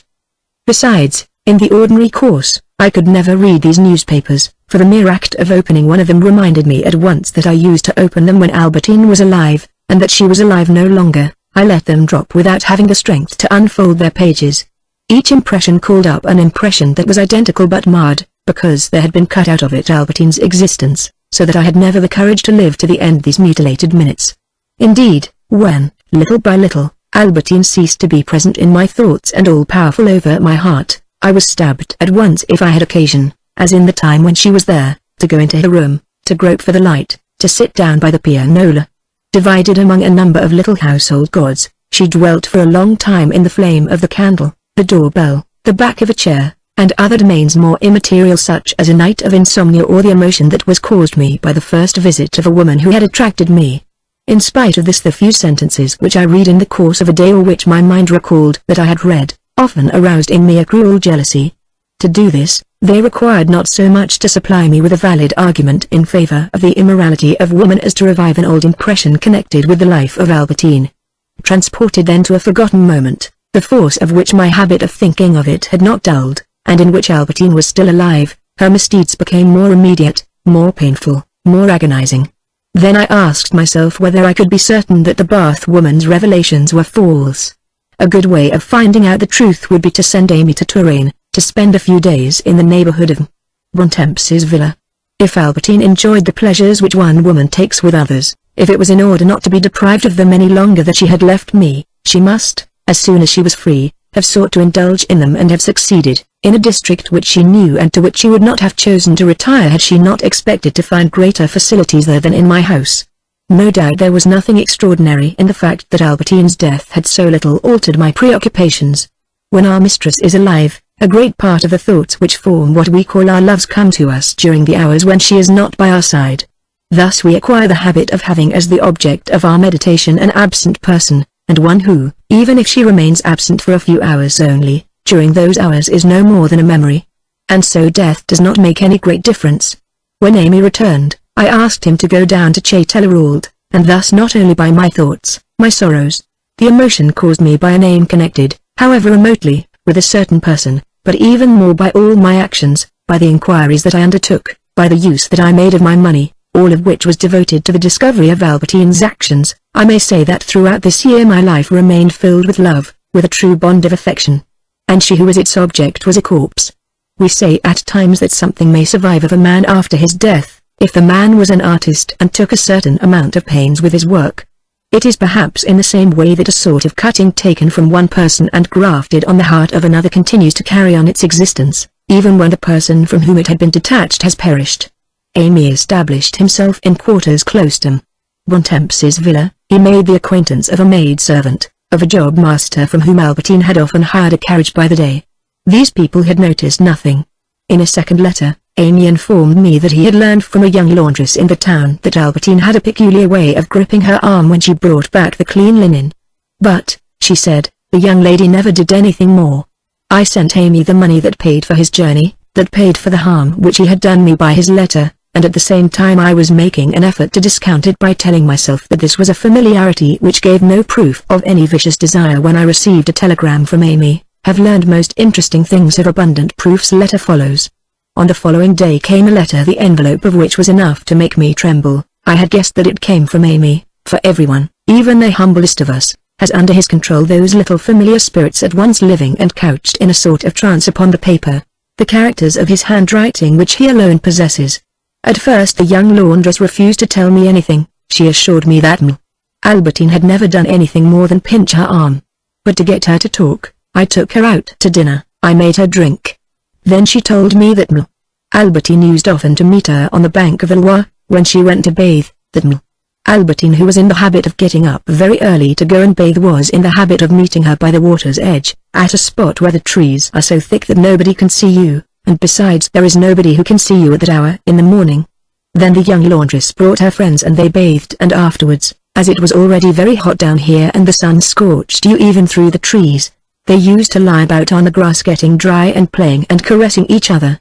The young laundress confessed to me that she loved to amuse herself with her young friends, and that seeing Albertine was always wriggling against her in her wrapper, she made her take it off and used to caress her with her tongue along the throat and arms, even on the soles of her feet, which Albertine stretched out to her. The laundress undressed too, and they played at pushing each other into the water. After that she told me nothing more, but being entirely at your orders and ready to do anything in the world to please you, I took the young laundress to bed with me. She asked me if I would like her to do to me what she used to do to Albertine when she took off her bathing dress. And she said to me, if you could have seen how she used to quiver, that young lady, she said to me, oh, it's just heavenly, and she got so excited that she could not keep from biting me. I could still see the marks on the girl's arms. And I can understand Albertine's pleasure, for the girl is really a very good performer. I had indeed suffered at Baalbek when Albertine told me of her friendship with Vintil. But Albertine was there to comfort me. Afterwards, when, by my excessive curiosity as to her actions, I had succeeded in making Albertine leave me, when Françoise informed me that she was no longer in the house and I found myself alone, I had suffered more keenly still. But at least the Albertine whom I had loved remained in my heart. Now, in her place to punish me for having pushed farther a curiosity to which, contrary to what I had supposed, death had not put an end, what I found was a different girl, heaping up lies and deceits one upon another, in the place where the former had so sweetly reassured me by swearing that she had never tasted those pleasures which, in an intoxication of her recaptured liberty, she had gone down to enjoy to the point of swooning, of biting that young laundress whom she used to meet at sunrise on the bank of the Loire, and to whom she used to say, oh, it's just heavenly. A different Albertine, not only in the sense in which we understand the word different when it is used of other people. If people are different from what we have supposed, as this difference cannot affect us profoundly, as the pendulum of intuition cannot move outward with greater oscillation than that of its inward movement, it is only in the superficial regions of the people themselves that we place these differences. Formerly, when I learned that a woman loved other women, she did not for that reason seem to me a different woman, of a peculiar essence. But when it is a question of a woman with whom we are in love, in order to rid ourselves of the grief that we feel at the thought that such a thing is possible, we seek to find out not only what she has done, but what she felt while she was doing it, what idea she had in her mind of the thing that she was doing, then descending and advancing farther and farther.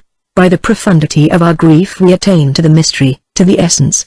I was pained internally, in my body, in my heart, far more than I should have been pained by the fear of losing my life, by this curiosity with which all the force of my intellect and of my subconscious self collaborated, and similarly it was into the core of Albertine's own being that I now projected everything that I learned about her. And the grief that had thus caused to penetrate to so great a depth in my own being the fact of Albertine's vice, was to render me later on a final service. Like the harm that I had done my grandmother, the harm that Albertine had done me was a last bond between her and myself which outlived memory even, for with the conservation of energy which belongs to everything that is physical, suffering has no need of the lessons of memory. Thus a man who has forgotten the charming night spent by moonlight in the woods, suffers still from the rheumatism which he then contracted. Those tastes which she had denied but which were hers, those tastes the discovery of which had come to me not by a cold process of reasoning but in the burning anguish that I had felt on reading the words, oh, it's just heavenly, a suffering which gave them a special quality of their own. Those tastes were not merely added to the image of Albertine as is added to the hermit crab the new shell which it drags after it, but, rather, like a salt which comes in contact with another salt, alters its color, and, what is more, its nature. When the young laundress must have said to her young friends, just fancy, I would never have believed it, well, the young lady is one too.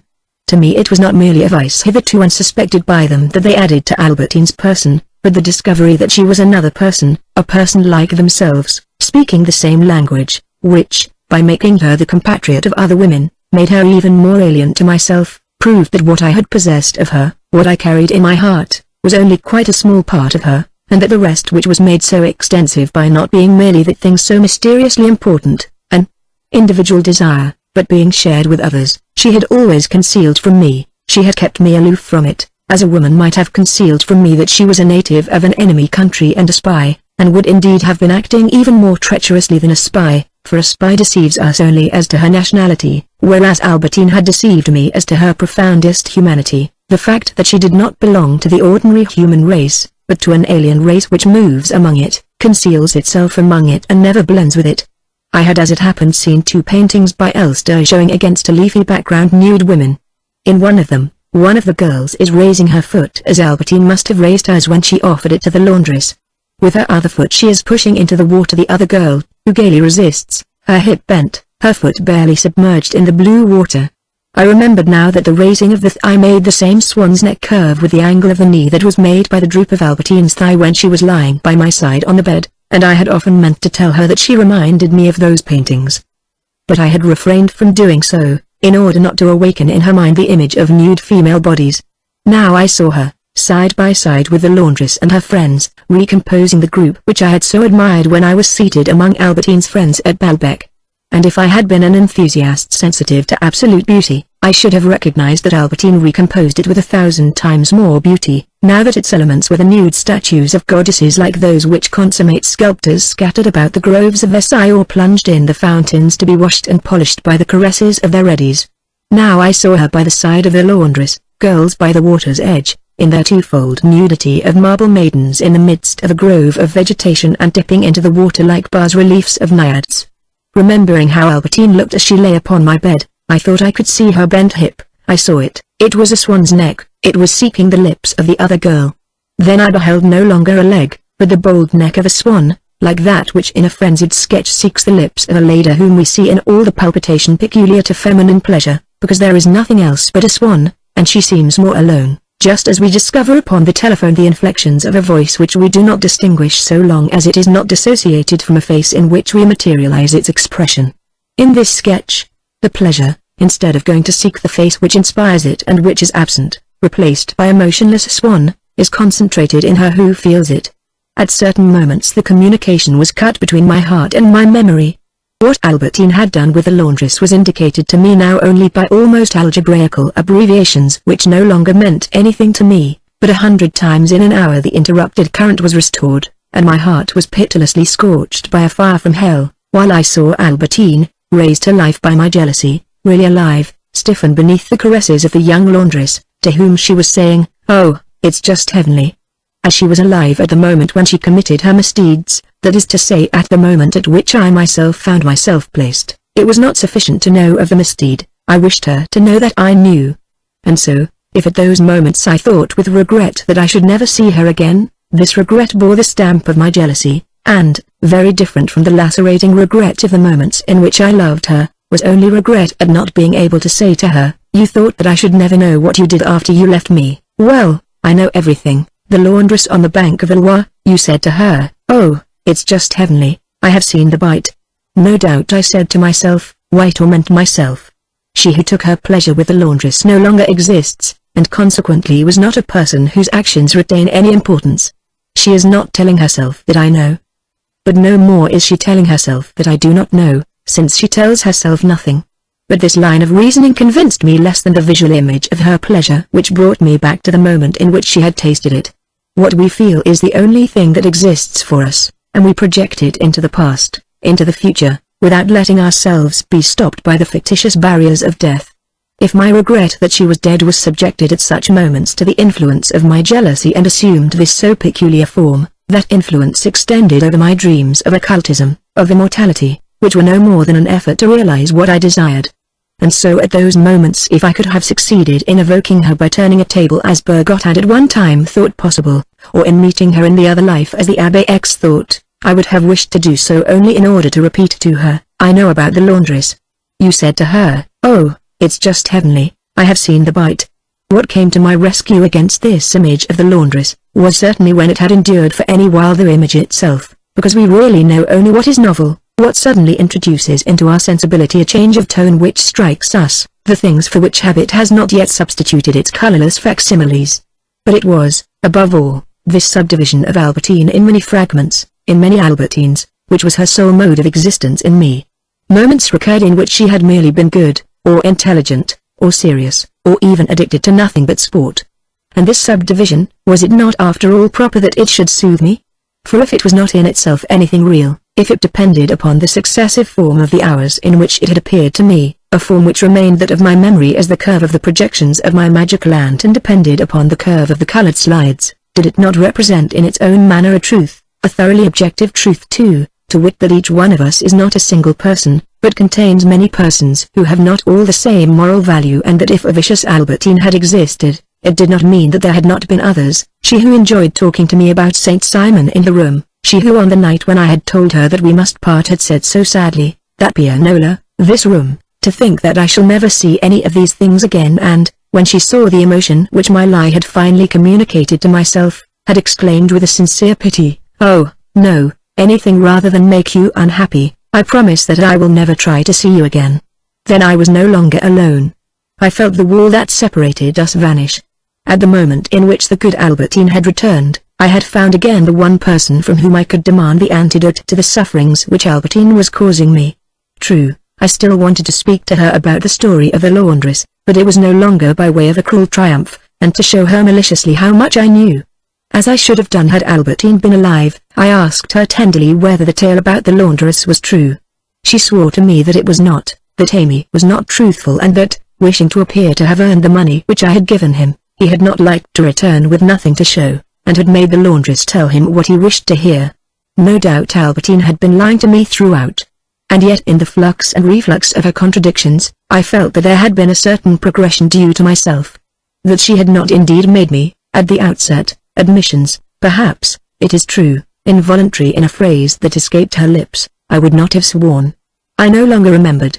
And besides, she had such odd ways of naming certain things, that they might be interpreted in one sense or the other, but the feeling that she had had of my jealousy had led her afterwards to retract with horror what at first she had complacently admitted. Anyhow, Albertine had no need to tell me this. To be convinced of her innocence it was enough for me to embrace her, and I could do so now that the wall was down which parted us, like that impalpable and resisting wall which after a quarrel rises between two lovers and against which kisses would be shattered. No, she had no need to tell me anything. Whatever she might have done, whatever she might have wished to do, the poor child, there were sentiments in which, over the barrier that divided us, we could be united.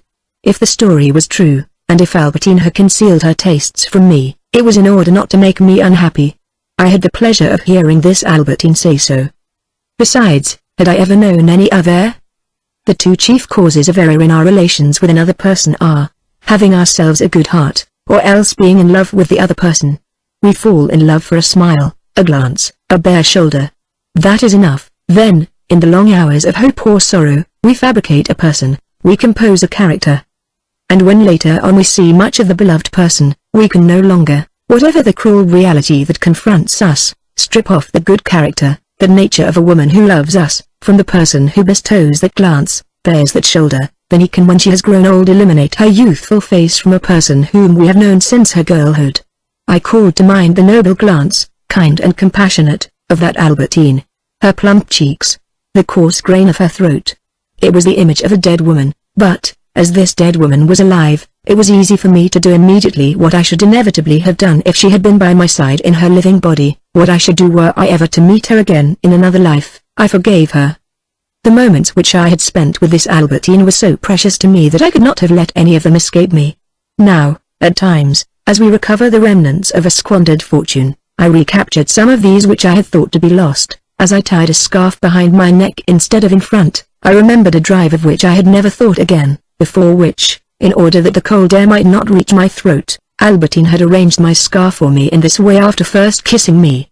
This simple drive, restored to my memory by so humble a gesture, gave me the same pleasure as the intimate objects once the property of a dead woman who was dear to us, which her old servant brings to us and which are so precious to us. My grief found itself enriched by it, all the more so as I had never given another thought to the scarf in question.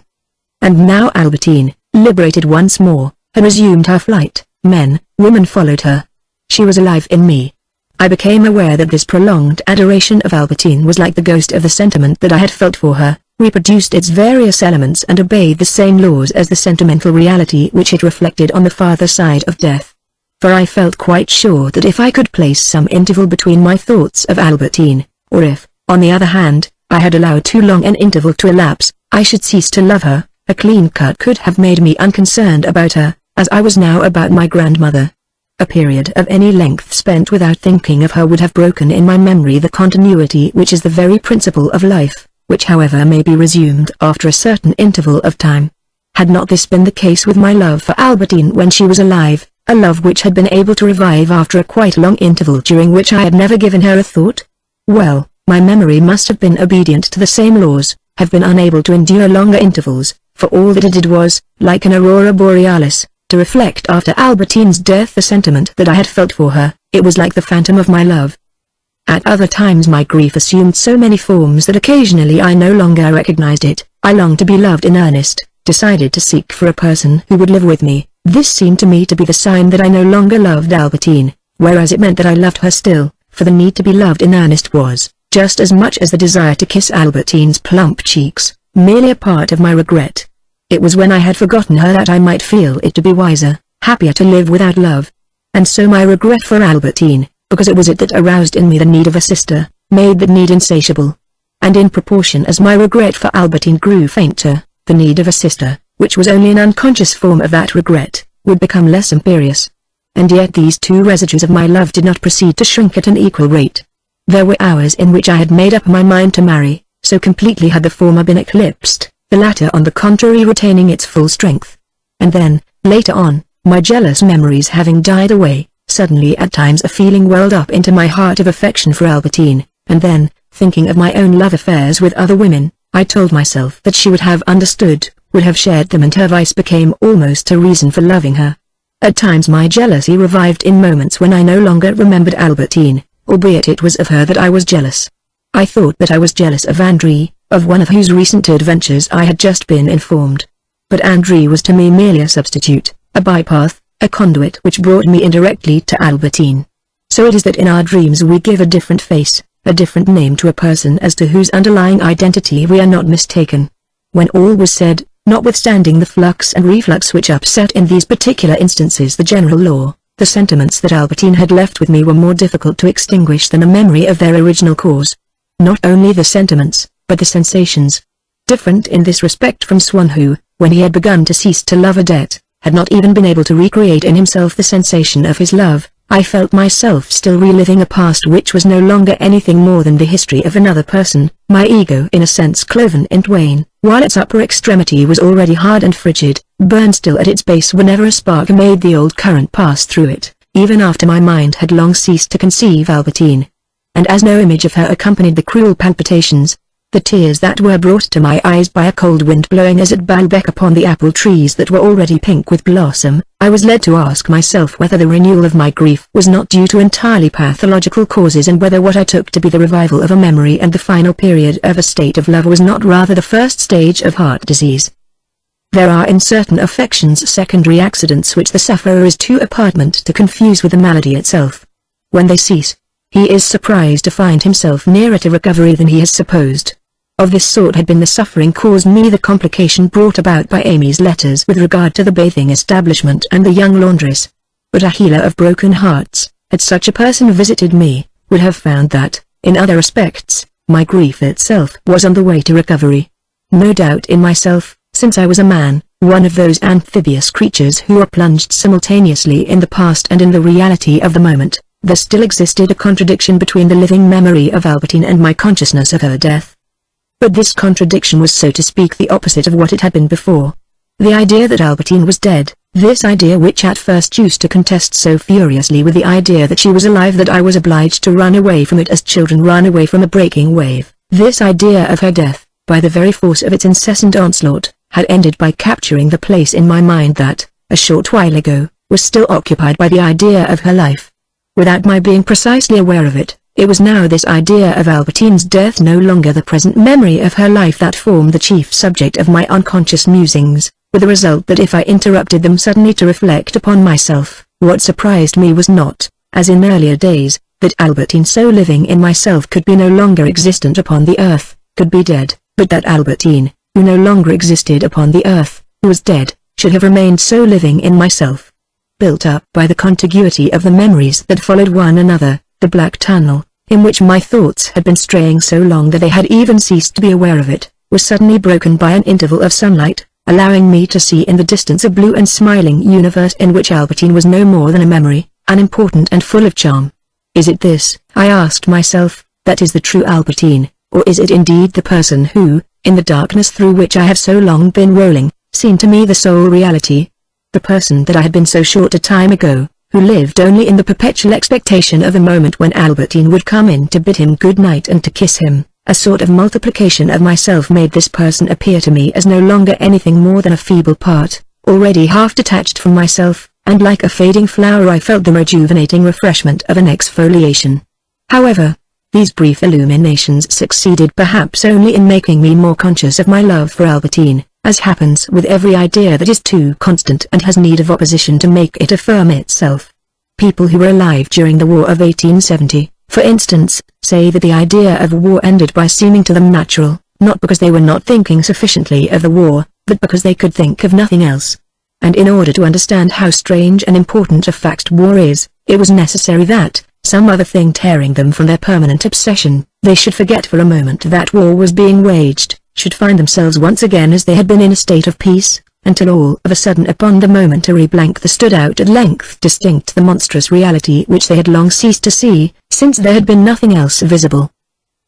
If, again, this withdrawal of my different impressions of Albertine had at least been carried out not in echelon but simultaneously, equally, by a general retirement, along the whole line of my memory, my impressions of her infidelities retiring at the same time as those of her kindness, oblivion would have brought me solace. It was not so.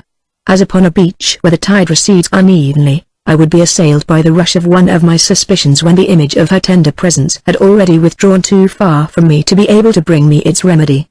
As for the infidelities, they had made me suffer, because, however remote the year in which they had occurred, to me they were not remote, but I suffered from them less when they became remote, that is to say when I pictured them to myself less vividly. For the remoteness of a thing is in proportion rather to the visual power of the memory that is looking at it than to the real interval of the intervening days, like the memory of last night's dream which may seem to us more distant in its vagueness and obliteration than an event which is many years old. But albeit the idea of Albertine's death made headway in me, the reflux of the sensation that she was alive, if it did not arrest that progress, obstructed it nevertheless and prevented its being regular. And I realize now that during this period, doubtless because of my having forgotten the hours in which she had been cloistered in my house, hours which, by dint of relieving me from any pain at misdeeds which seemed to me almost unimportant because I knew that she was not committing them, has become almost tantamount to so many proofs of her innocence, I underwent the martyrdom of living in the constant company of an idea quite as novel as the idea that Albertine was dead. Previously I had always started from the idea that she was alive, with an idea which I should have supposed it to be equally impossible to endure and which, without my noticing it, was gradually forming the basis of my consciousness, was substituting itself for the idea that Albertine was innocent, the idea that she was guilty. When I believed that I was doubting her, I was on the contrary believing in her. Similarly I took as the starting point of my other ideas the certainty often proved false as the contrary idea had been their certainty of her guilt, while I continued to imagine that I still felt doubts. I must have suffered intensely during this period, but I realized that it was inevitable. We are healed of a suffering only by experiencing it to the full. By protecting Albertine from any contact with the outer world, by forging the illusion that she was innocent, just as later on when I adopted as the basis of my reasoning the thought that she was alive, I was merely postponing the hour of my recovery, because I was postponing the long hours that must elapse as a preliminary to the end of the necessary sufferings. Now with regard to these ideas of Albertine's guilt, habit, were it to come into play, would do so according to the same laws that I had already experienced in the course of my life. Just as the name Gourmands had lost the significance and the charm of road bordered with flowers in purple and ruddy clusters and of the window of Gilbert the Bad, Albertine's presence, that of the blue undulations of the sea, the names of Swan, of the lift boy, of the Princess de Gourmands and ever so many others had lost all that they had signified for me, that charm and that significance, leaving in me a mere word which they considered important enough to live by itself. As a man who has come to set a subordinate to work gives him his instructions and after a few weeks withdraws, similarly the painful knowledge of Albertine's guilt would be expelled from me by habit. Moreover, between now and then, as in the course of an attack launched from both flanks at once, in this action by habit two allies would mutually lend a hand. It was because this idea of Albertine's guilt would become for me an idea more probable, more habitual, that it would become less painful. But on the other hand, because it would be less painful, The objections raised to my certainty of her guilt, which were inspired in my mind only by my desire not to suffer too acutely, would collapse one by one, and as each action precipitates the next, I should pass quickly enough from the certainty of Albertine's innocence to the certainty of her guilt. It was essential that I should live with the idea of Albertine's death, with the idea of her misdeeds, in order that these ideas might become habitual, that is to say that I might be able to forget these ideas and in the end to forget Albertine herself. I had not yet reached this stage. At one time it was my memory made more clear by some intellectual excitement such as reading a book which revived my grief. At other times it was on the contrary my grief when it was aroused, for instance, by the anguish of a spell of stormy weather which raised higher, brought nearer to the light, some memory of our love. Moreover, these revivals of my love for Albertine might occur after an interval of indifference interspersed with other curiosities, as after the long interval that had dated from her refusal to let me kiss her at Balbec, during which I had thought far more about de Guermantes, about André, about de Sturmaria. It had revived when I had begun again to see her frequently. But even now various preoccupations were able to bring about a separation from a dead woman, this time in which she left me more indifferent. And even later on when I loved her less, this remained nevertheless for me one of those desires of which we soon grow tired, but which resume their hold when we have allowed them to lie quiet for some time. I pursued one living woman, then another, then I returned to my dead. Often it was in the most obscure recesses of myself, when I could no longer form any clear idea of Albertine, that a name came by chance to stimulate painful reactions, which I supposed to be no longer possible, like those dying people whose brain is no longer capable of thought and who are made to contract their muscles by the prick of a needle. And, during long periods, these stimulations occurred to me so rarely that I was driven to seek for myself the occasions of a grief, of a crisis of jealousy, in an attempt to reattach myself to the past, to remember her better. Since regret for a woman is only a recrudescence of love and remains subject to the same laws, the keenness of my regret was enhanced by the same causes which in Albertine's lifetime had increased my love for her and in the front rank of which had always appeared jealousy and grief. But as a rule these occasions for an illness, a war, can always last far longer than the most prophetic wisdom has calculated took me unawares and caused me such violent shocks that I thought far more of protecting myself against suffering than of appealing to them for a memory. Moreover, a word did not even need to be connected, like Chamont, with some suspicion. Even a syllable common to different names was sufficient for my memory as for an electrician who is prepared to use any substance that is a good conductor to restore the contact between Albertine and my heart, in order to reawaken that suspicion, to be the password, the triumphant open sesame unlocking the door of a past which one had ceased to take into account, because, having seen more than enough of it, strictly speaking one no longer possessed it, one had been shorn of it, had supposed that by this subtraction one's own personality had changed its form, like a geometrical figure which by the removal of an angle would lose one of its sides. Certain phrases for instance in which there occurred the name of a street, of a road, where Albertine might have been, were sufficient to incarnate a potential, non-existent jealousy, in the quest of a body, a dwelling, some material location, some particular realization. Often it was simply during my sleep that these repetitions, these da capo of our dreams which turned back in an instant many pages of our memory, many leaves of the calendar, brought me back, made me return to a painful but remote impression which had long since yielded its place to others but which now became present once more. As a rule, it was accompanied by a whole stage setting, clumsy but appealing, which, giving me the illusion of reality, brought before my eyes, sounded in my ears what thenceforward dated from that night. Besides, in the history of a love affair and of its struggles against oblivion, do not our dreams occupy an even larger place than our waking state, our dreams which take no account of the infinitesimal divisions of time, suppress transitions, oppose sharp contrasts, undo in an instant the web of consolation so slowly woven during the day, and contrive for us, by night, a meeting with her whom we would eventually have forgotten, provided always that we did not see her again. For whatever anyone may say, we can perfectly well have in a dream the impression that what is happening is real. This could be impossible only for reasons drawn from our experience which at that moment is hidden from us. With the result that this improbable life seems to us true.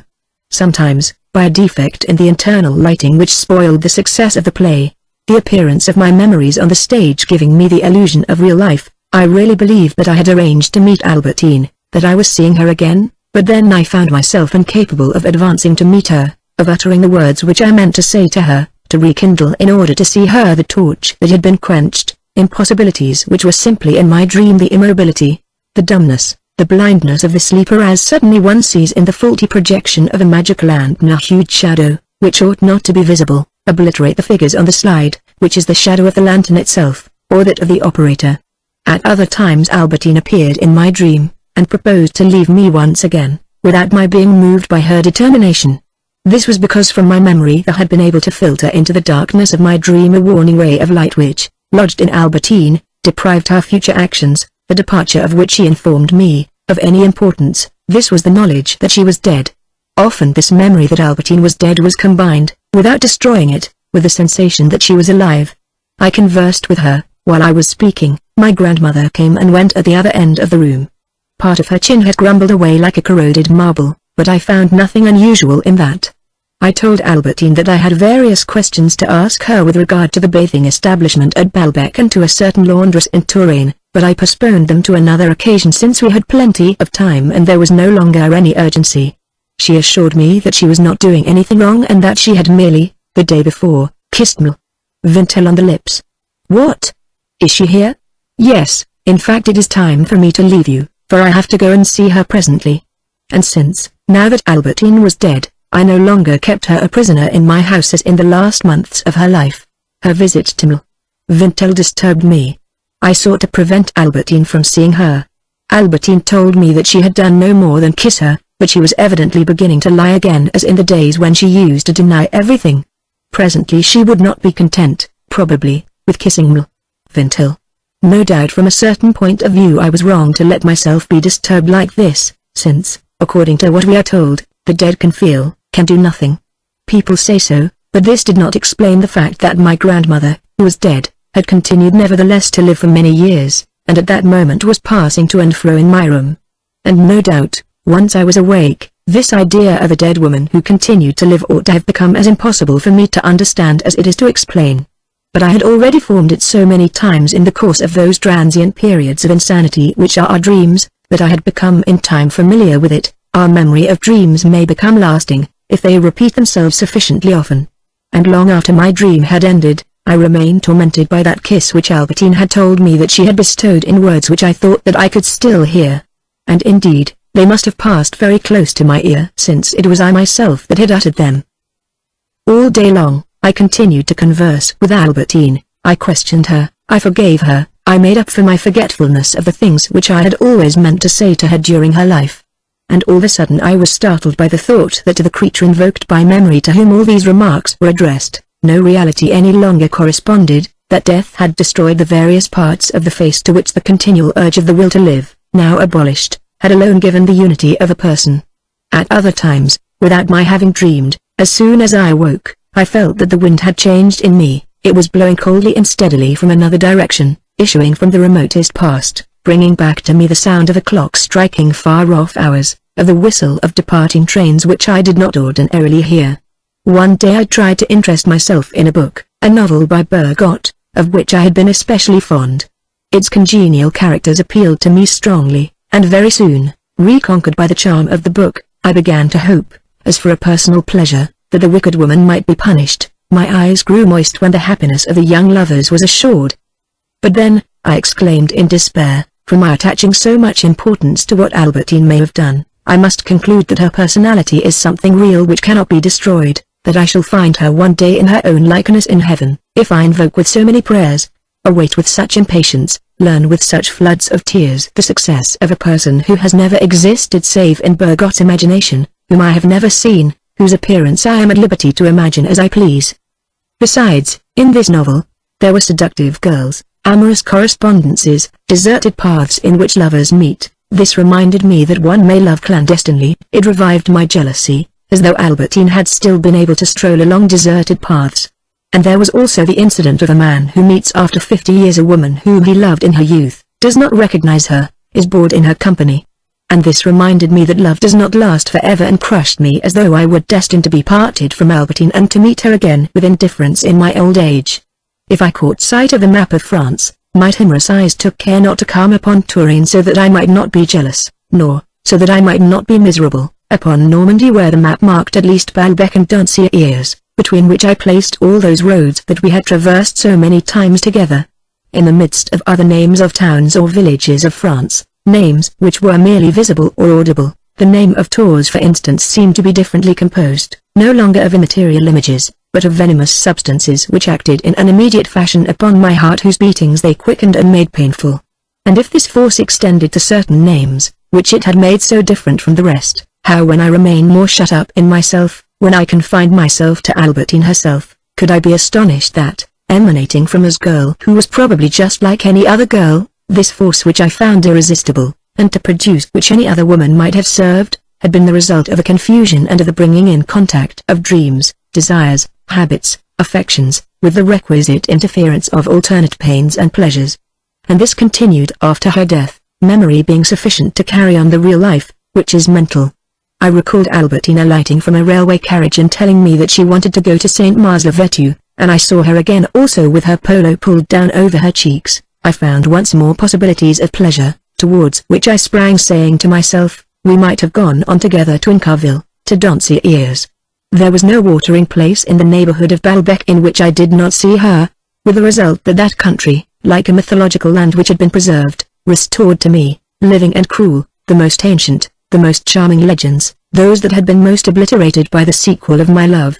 Oh, what anguish were I ever to have to lie down again upon that bed at Balbec, around whose brass frame, as around an immovable pivot, a fixed bar, my life had moved, had evolved, bringing successively into its compass gay conversations with my grandmother, the nightmare of her death, Albertine's soothing caresses, the discovery of her vice, and now a new life in which, looking at the glazed bookcases upon which the sea was reflected, I knew that Albertine would never come into the room again. Was it not, that Balbec Hotel, like the sole indoor set of a provincial theatre, in which for years past the most diverse plays have been performed, which has served for a comedy, for one tragedy, for another, for a purely poetical drama, that hotel which already receded quite far into my past? The fact that this part alone remained always the same, with its walls, its bookcases, its glass panes, through the course of fresh epochs in my life, made me more conscious that, in the total, it was the rest, it was myself that had changed, and gave me thus that impression that the mysteries of life, of love, of death, in which children imagine in their optimism that they have no share, and not set apart, but that we perceive with a dolorous pride that they have embodied themselves in the course of years in our own life. I tried at times to take an interest in the newspapers, but I found the act of reading them repellent, and moreover it was not without danger to myself. The fact is that from each of our ideas, as from a clearing in a forest, so many roads branch in different directions that at the moment when I least expected it I found myself faced by a fresh memory. The title of For Yours Melody Le Secret had led me to the Duc de Broglie's Secret du Roi, the name Broglie to that of Chamont, or else the words Good Friday had made me think of Golgotha, Golgotha of the etymology of the word which is, it seems, the equivalent of Calvisman's, Chamont. But, whatever the path by which I might have arrived at Chamont, at that moment I received so violent a shock that I could think only of how to guard myself against pain. Some moments after the shock, my intelligence, which like the sound of thunder travels less rapidly, taught me the reason. Chamont had made me think of the Butts Chamont to which Bontemps had told me that Andrew used often to go with Albertine, whereas Albertine had told me that she had never seen the Butts Chamont. After a certain age our memories are so intertwined with one another that the thing of which we are thinking, the book that we are reading, are of scarcely any importance. We have put something of ourself everywhere, everything is fertile, everything is dangerous, and we can make discoveries no less precious than in Pascal's pensies in an advertisement of soap. No doubt an incident such as this of the Butts Chamont, which at the time had appeared to me futile, was in itself far less serious, far less decisive evidence against Albertine than the story of the bath woman or the laundress. But, for one thing, a memory which comes to us by chance finds in is an intact capacity for imagining, that is to say in this case for suffering, which we have partly exhausted when it is on the contrary ourselves that deliberately applied our mind to recreating a memory. And to these latter memories, those that concerned the bath woman and the laundress, ever present albeit obscured in my consciousness, like the furniture placed in the semi-darkness of a gallery which, without being able to see them, we avoid as we pass, I had grown accustomed. It was, on the contrary, a long time since I had given a thought to the Butts Chamont, or, to take another instance, to Albertine's scrutiny of the mirror in the casino at Balbec, or to her unexplained delay on the evening when I had waited so long for her after the Gourmands' party, to any of those parts of her life which remained outside my heart and which I would have liked to know in order that they might become assimilated, annexed to it, become joined with the more pleasant memories which formed in it an Albertine internal and genuinely possessed. When I raise a corner of the heavy curtain of habit, the stupefying habit which during their whole course of our life conceals from us almost the whole universe, and in the dead of night, without changing the label, substitutes for the most dangerous or intoxicating poisons of life some kind of anodyne which does not procure any delight, such a memory would come back to me as on the day of the incident itself, with that fresh and piercing novelty of a recurring season, of a change in the routine of our hours, which, in the realm of pleasures also, if we get into a carriage on the first fine day in spring, or leave the house at sunrise, makes us observe our own insignificant actions with a lucid exultation which makes that intense minute worth more than the sum total of the preceding days. I found myself once more coming away from the party at the Princess de Guermantes' and awaiting the coming of Albertine. Days in the past cover up little by little those that preceded them and are themselves buried beneath those that follow them. But each past day has remained deposited in us, as, in a vast library in which there are older books, a volume which, doubtless, nobody will ever ask to see. And yet should this day from the past, traversing the lucidity of the subsequent epochs, rise to the surface and spread itself over us whom it entirely covers, then for a moment the names resume their former meaning, people their former aspect, we ourselves our state of mind at the time, and we feel, with a vague suffering which however is endurable and will not last for long, the problems which have long ago become insoluble and which caused us such anguish at the time. Our ego is composed of the superimposition of our successive states. But this superimposition is not unalterable like the stratification of a mountain. Incessant upheavals raise to the surface ancient deposits. I found myself as I had been after the party at the Princess de Guermantes', awaiting the coming of Albertine. What had she been doing that evening? Had she been unfaithful to me? With whom? Amy's revelations, even if I accepted them, in no way diminished for me the anxious, despairing interest of this unexpected question, as though each different Albertine, each fresh memory, set a special problem of jealousy, to which the solutions of the other problems could not apply. But I would have liked to know not only with what woman she had spent that evening, but what special pleasure the action represented to her, what was occurring in that moment in herself. Sometimes, at Balbec, Françoise had gone to fetch her, had told me that she had found her leaning out of her window, with an uneasy, questing air, as though she were expecting somebody. Supposing that I learned that the girl whom she was awaiting was André, what was the state of mind in which Albertine awaited her, that state of mind concealed behind the uneasy, questing gaze? That tendency, what importance did it have for Albertine? How large a place did it occupy in her thoughts? Alas, when I recalled my own agitation, whenever I had caught sight of a girl who attracted me, sometimes when I had merely heard her mentioned without having seen her, my anxiety to look my best, to enjoy every advantage, my cold sweats, I had only, in order to torture myself, to imagine the same voluptuous emotion in Albertine. And already it was sufficient to torture me, if I said to myself that, compared with this other thing, her serious conversations with me about Stendhal and Victor Hugo must have had very little weight with her, if I felt her heart attracted towards other people, detach itself from mine, incarnate itself elsewhere. But even the importance which this desire must have had for her and the reserve with which she surrounded it could not reveal to me what, qualitatively, it had been, still less how she qualified it when she spoke of it to herself. In bodily suffering, at least we do not have ourselves to choose our pain. The malady decides it and imposes it on us. But in jealousy we have to some extent to make trial of sufferings of every sort and degree, before we arrive at the one which seems appropriate. And what could be more difficult, when it is a question of a suffering such as that of feeling that she whom we loved is finding pleasure with persons different from ourselves who give her sensations which we are not capable of giving her, or who at least by their configuration, their aspect, their ways, represent to her anything but ourselves. Ah! If only Albertine had fallen in love with Saint Loup! How much less, it seemed to me, I should have suffered. It is true that we are unaware of the peculiar sensibility of each of our fellow creatures, but as a rule we do not even know that we are unaware of it, for this sensibility of other people leaves us cold.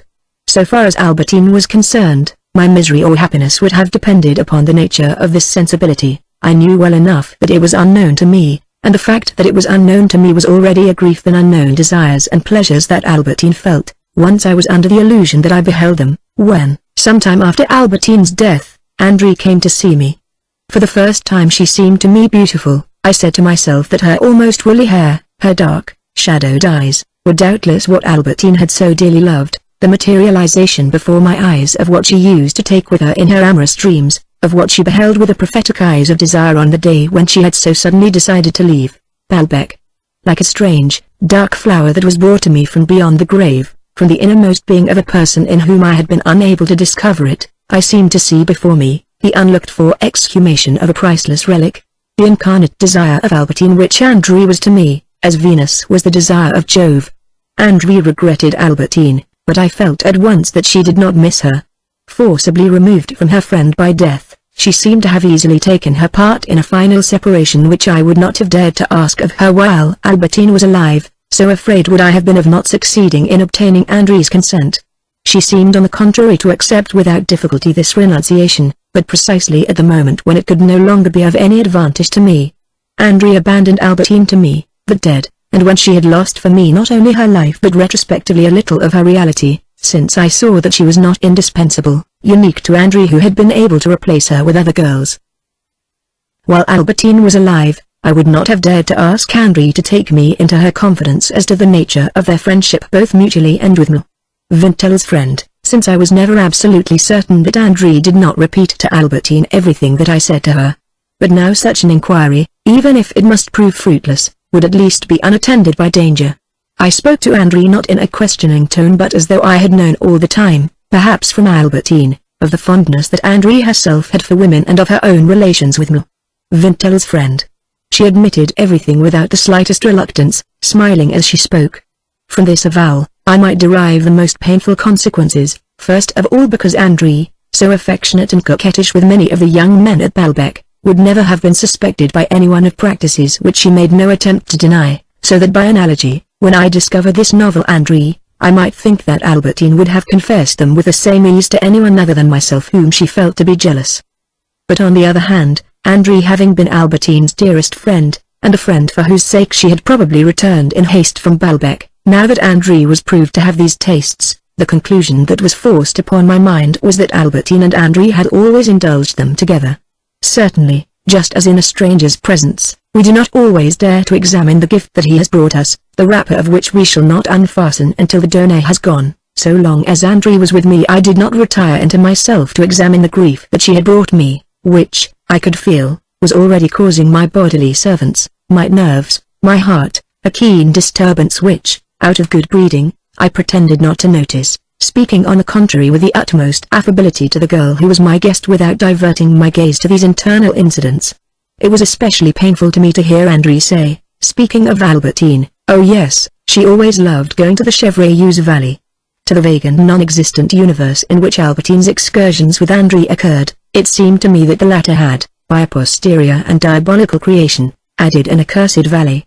I felt that André was going to tell me everything that she was in the habit of doing with Albertine, and, while I endeavored from politeness, from force of habit, from self-esteem, perhaps from gratitude, to appear more and more affectionate, while the space that I had still been able to concede to Albertine's innocence became smaller and smaller, I seemed to perceive that, despite my efforts, I presented the paralyzed aspect of an animal round which a steadily narrowing circle is slowly traced by the hypnotizing bird of prey which makes no haste because it is sure of reaching when it chooses the victim that can no longer escape.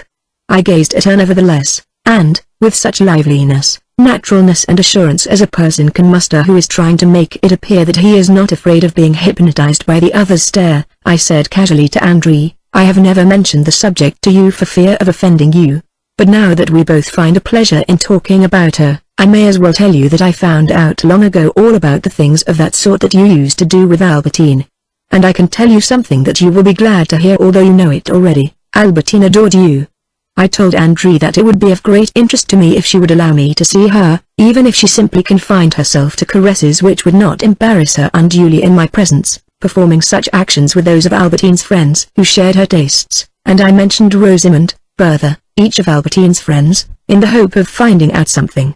Apart from the fact that not for anything in the world would I do the things you mention in your presence, André replied, "I do not believe that any of the girls whom you have named have those tastes."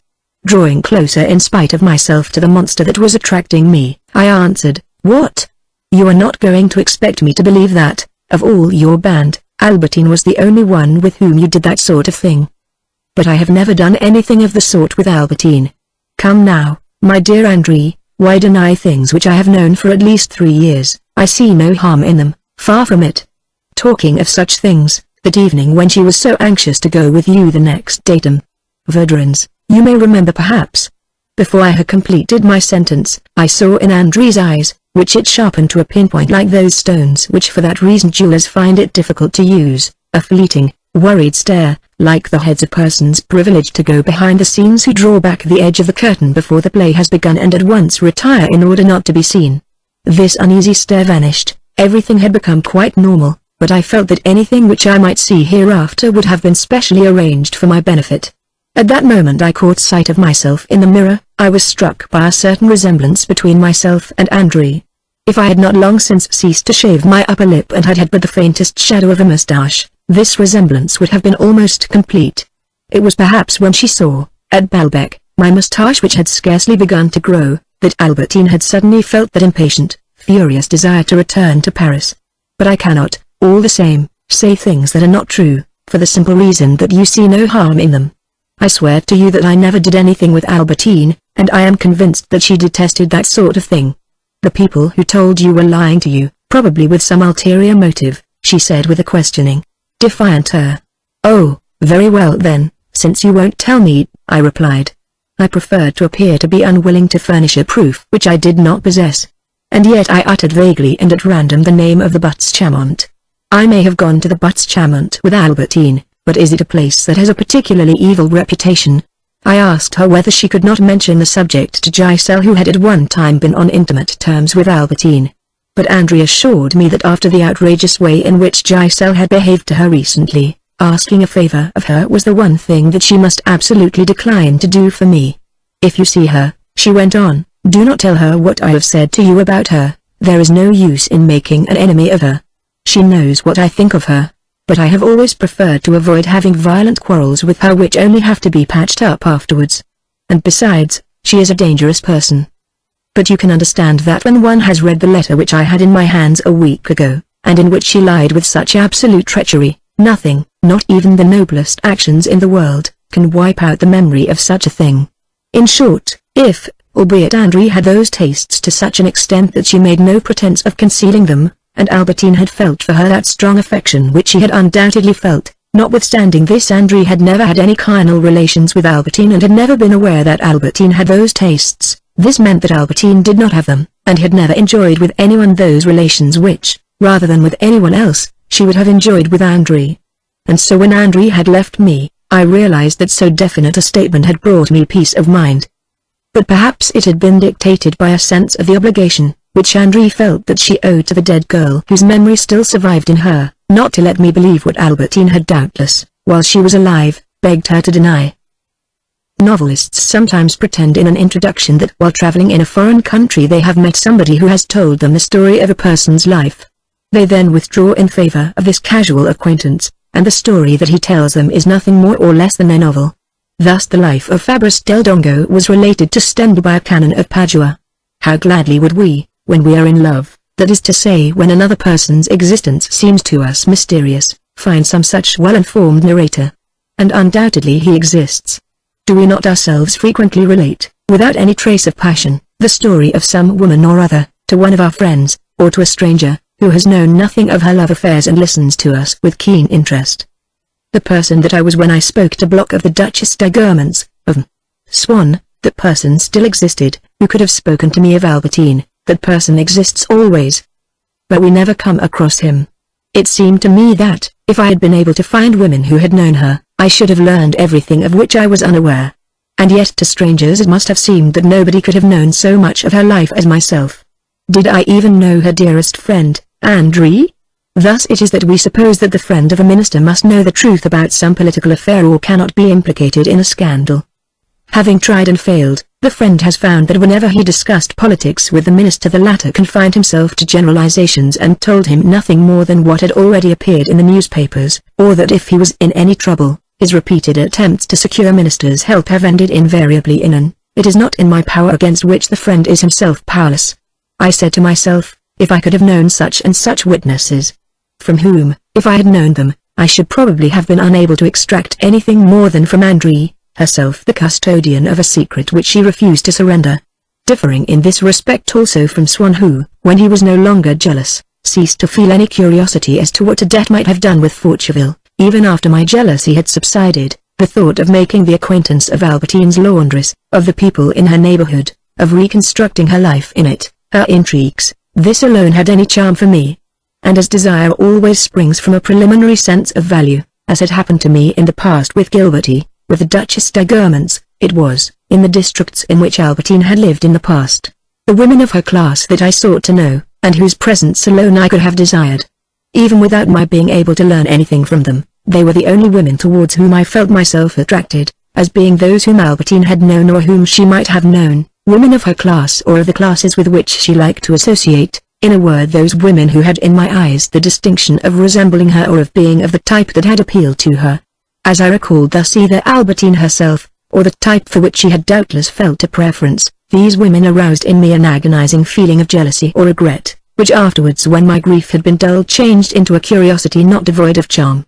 And among them especially the women of the working class, on account of that life, so different from the life that I knew, which is theirs. No doubt it is only in our mind that we possess things, and we do not possess a picture because it hangs in our dining room if we are incapable of understanding it, or a landscape because we live in front of it without even glancing at it. But still I had had in the past the illusion of recapturing Balbec, when in Paris Albertine came to see me and I held her in my arms. Similarly I obtained a contact, restricted and furtive as it might be, with Albertine's life, the atmosphere of workrooms, a conversation across a counter, the spirit of the slums, when I kissed a seamstress. André, these other women, all of them in relation to Albertine as Albertine herself had been in relation to Balbec, were to be numbered among those substitutes for pleasures, replacing one another, in a gradual degradation, which enable us to dispense with the pleasure to which we can no longer attain, a holiday at Balbec, or the love of Albertine, as the act of going to the Louvre to look at a Titian which was originally in Venice consoles us for not being able to go there, for those pleasures which, separated one from another by indistinguishable gradations, convert our life into a series of concentric, contiguous, harmonic and graduated zones, encircling an initial desire which has set the tone, eliminated everything that does not combine with it and spread the dominant color, as had, for instance, occurred to me also in the cases of the Duchess de Guermantes and of Gilberty.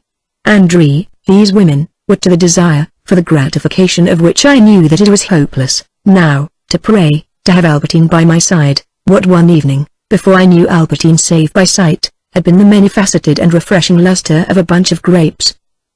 Associated now with the memory of my love, Albertine's physical and social attributes, in spite of which I had loved her, attracted my desire on the contrary towards what at one time it would least readily have chosen, dark girls of the lower middle class.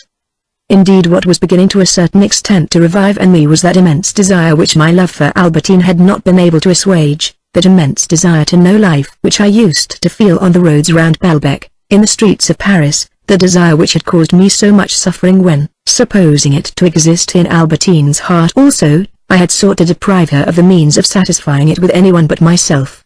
Now that I was able to endure thought of her desire, as that thought was at once aroused by my own desire, these two immense appetites coincided. I would have liked us to be able to indulge them together. I said to myself, that girl would have appealed to her, and led by this sudden digression to think of her and of her death, I felt too unhappy to be able to pursue my own desire any further. As, long ago, the Marcel and Guermantes ways had established the conditions of my liking for the country and had prevented me from finding any real charm in a village where there was no old church, nor cornflowers, nor buttercups, so it was by attaching them in myself to a past full of charm that my love for Albertine made me seek out exclusively a certain type of woman. I began again, as before I was in love with her, to feel the need of things in harmony with her which would be interchangeable with a memory that had become gradually less exclusive. I could not have found any pleasure now in the company of a golden-haired and haughty duchess, because she would not have aroused in me any of the emotions that sprang from Albertine, from my desire for her, from the jealousy that I had felt of her love affairs, from my sufferings, from her death.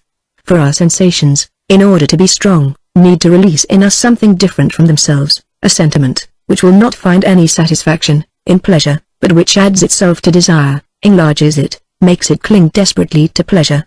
In proportion as the love that Albertine had felt for certain women ceased to cause me pain, it attached those women to my past, gave them something that was more real, as to buttercups, to hawthorn blossom the memory of Combray gave a greater reality than to unfamiliar flowers. Even of André, I no longer said to myself with rage, Albertine loved her, but on the contrary, so as to explain my desire to myself, in a tone of affection. Albertine loved her dearly. I could now understand the widowers whom we suppose to have found consolation and who prove on the contrary that they are inconsolable because they marry their deceased wife's sister. Thus the decline of my love seemed to make fresh loves possible for me, and Albertine like those women long loved for themselves who, later, feeling their lover's desire grow feeble, maintain their power by confining themselves to the office of panders, provided me, as the Pompadour provided Louis XV, with fresh damsels. Even in the past, my time had been divided into periods in which I desired this woman or that. When the violent pleasures afforded by one had grown dull, I longed for the other who would give me an almost pure affection until the need of more sophisticated caresses brought back my desire for the first. Now these alternations had come to an end, or at least one of the periods was being indefinitely prolonged. What I would have liked was that the newcomer should take up her abode in my house, and should give me at night, before leaving me, a friendly, sisterly kiss. In order that I might have believed had I not had experience of the intolerable presence of another person that I regretted a kiss more than a certain pair of lips, a pleasure more than a love, a habit more than a person, I would have liked also that the newcomers should be able to play Vintel's music to me like Albertine, to talk to me as she had talked about Elster. Ah, this was impossible. Their love would not be equivalent to hers, I thought, whether because a love to which were annexed all those episodes, visits to picture galleries, evenings spent at concerts, the whole of a complicated existence which allows correspondences, conversations, a flirtation preliminary to the more intimate relations, a serious friendship afterwards, possesses more resources than love for a woman who can only offer herself, as an orchestra possesses more resources than a piano, or because, more profoundly, my need of the same sort of affection that Albertine used to give me, the affection of a girl of a certain culture who would at the same time be a sister to me, was like my need of women of the same class as Albertine, merely a recrudescence of my memory of Albertine, of my memory of my love for her. And once again, I discovered, first of all, that memory has no power of invention, that it is powerless to desire anything else, even anything better than what we have already possessed. Secondly, that it is spiritual in the sense that reality cannot furnish it with a state which it seeks. Lastly, that, when applied to a person who is dead, the resurrection that it incarnates is not so much that of the need to love in which it makes us believe as that of the need of the absent person. So that the resemblance to Albertine of the woman whom I had chosen, the resemblance of her affection, even if I succeeded in winning it, to Albertine's, made me all the more conscious of the absence of what I had been unconsciously seeking, of what was indispensable to the revival of my happiness, that is to say Albertine herself, the time during which we had lived together, the past in quest of which I had unconsciously gone. Certainly, upon fine days, Paris seemed to me innumerably aflower with all these girls, whom I did not desire, but who thrust down their roots into the obscurity of the desire and the mysterious nocturnal life of Albertine. They were like the girls of whom she had said to me at the outset, when she had not begun to distrust me, "That girl is charming, what nice hair she has." Or the curiosity that I had felt about her life in the past when I knew her only by sight, and on the other hand all my desires in life were blended in this sole curiosity, to see Albertine in company with other women, perhaps because thus, when they had left her, I should have remained alone with her, the last and the master. And when I observed her hesitations, her uncertainty when she asked herself whether it would be worth her while to spend the evening with this or that girl, her satiety when the other had gone, perhaps her disappointment, I should have brought to the light of day, I should have restored to its true proportions the jealousy that Albertine inspired in me, because seeing her thus experience them I should have taken the measure and discovered the limit of her pleasures. Of how many pleasures, of what an easy life she has deprived us, I said to myself, by that stubborn obstinacy in denying her instincts. And as once again I sought to discover what could have been the reason for her obstinacy, all of a sudden the memory came to me of a remark that I had made to her at Balbec on the day when she gave me a pencil. As I rebuked her for not having allowed me to kiss her, I had told her that I thought a kiss just as natural as I thought it degrading that a woman should have relations with another woman. Alas, perhaps Albertine had never forgotten that imprudent speech. I took home with me the girls who had appealed to me least, I stroked their virginal dresses, I admired a well-modelled little nose, a Spanish pella. Certainly, in the past, even with a woman of whom I had merely caught sight on a road near Balbec, in a street in Paris, I had felt the individuality of my desire and that it would be adulterating it to seek to assuage it with another person. But life, by disclosing to me little by little the permanence of our needs, had taught me that, failing one person, we must content ourselves with another, and I felt that what I had demanded of Albertine another woman, de Maria, could have given me. But it had been Albertine, And what with the satisfaction of my need of affection and the details of her body, an interwoven tangle of memories has become so inextricable that I could no longer detach from a desire for affection all that embroidery of my memories of Albertine's body. She alone could give me that happiness. The idea of her uniqueness was no longer a metaphysical a priori based upon what was individual in Albertine, as in the case of the women I passed in the street long ago, but an a posteriori created by the contingent and indissoluble overlapping of my memories. I could no longer desire any affection without feeling a need of her, without grief at her absence. Also the mere resemblance of the woman I had selected, of the affection that I asked of her to the happiness that I had known made me all the more conscious of all that was lacking before that happiness could revive. The same vacuum that I had found in my room after Albertine had left, and had supposed that I could fill by taking women in my arms, I found in them. They had never spoken to me, these women, of Vintel's music, of St. Simon's memoirs. They had not sprayed themselves with too strong a scent before coming to visit me. They had not played at interlacing their eyelashes with mine, all of which things were important because, apparently, they allow us to weave dreams around the sexual act itself and to give ourselves the illusion of love, but in reality because they formed part of my memory of Albertine and it was she whom I would fain have seen again. What these women had in common with Albertine made me feel all the more clearly what was lacking of her in them, which was everything, and would never be anything again since Albertine was dead.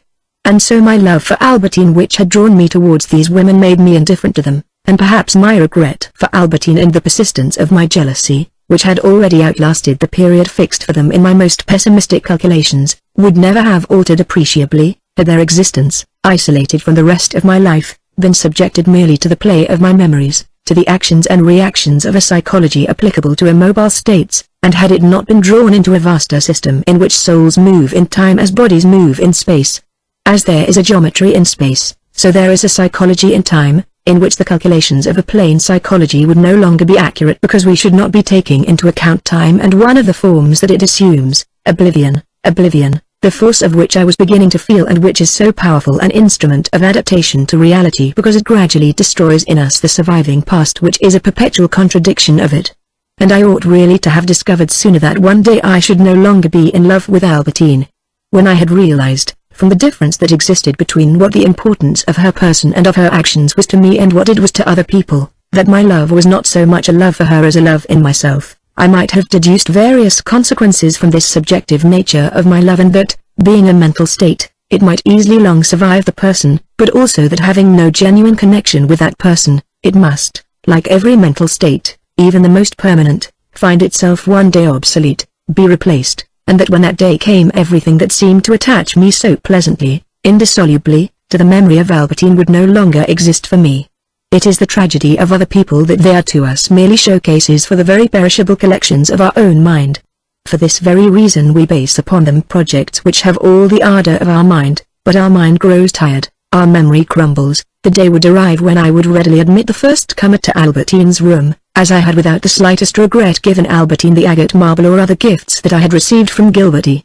Translator's note: in the French text of Albertine Disparue, volume I ends with this chapter, Chapter 2. Mademoiselle de Forcheville. It was not that I was not still in love with Albertine, but no longer in the same fashion as in the final phase. No, it was in the fashion of the earliest times, when everything that had any connection with her, places or people, made me feel a curiosity in which there was more charm than suffering. And indeed I was quite well aware now that before I forgot her altogether, before I reached the initial stage of indifference, I should have, like a traveler who returns by the same route to his starting point, to traverse in the return direction all the sentiments through which I had passed before arriving at my great love. But these fragments, these moments of the past are not immobile, they have retained the terrible force, the happy ignorance of the hope that was then yearning towards a time which has now become the past, but which a hallucination makes us for a moment mistake retrospectively for the future. I read a letter from Albertine, in which she had said that she was coming to see me that evening, and I felt for an instant the joy of expectation. In these return journeys along the same line from a place to which we shall never return, when we recall the names, the appearance of all the places which we have passed on the outward journey, it happens that, while our train is halting at one of the stations, we feel for an instant the illusion that we are setting off again, but in the direction of the place from which we have come, as on the former journey. Soon the illusion vanishes, but for an instant we felt ourselves carried away once again. Such is the cruelty of memory.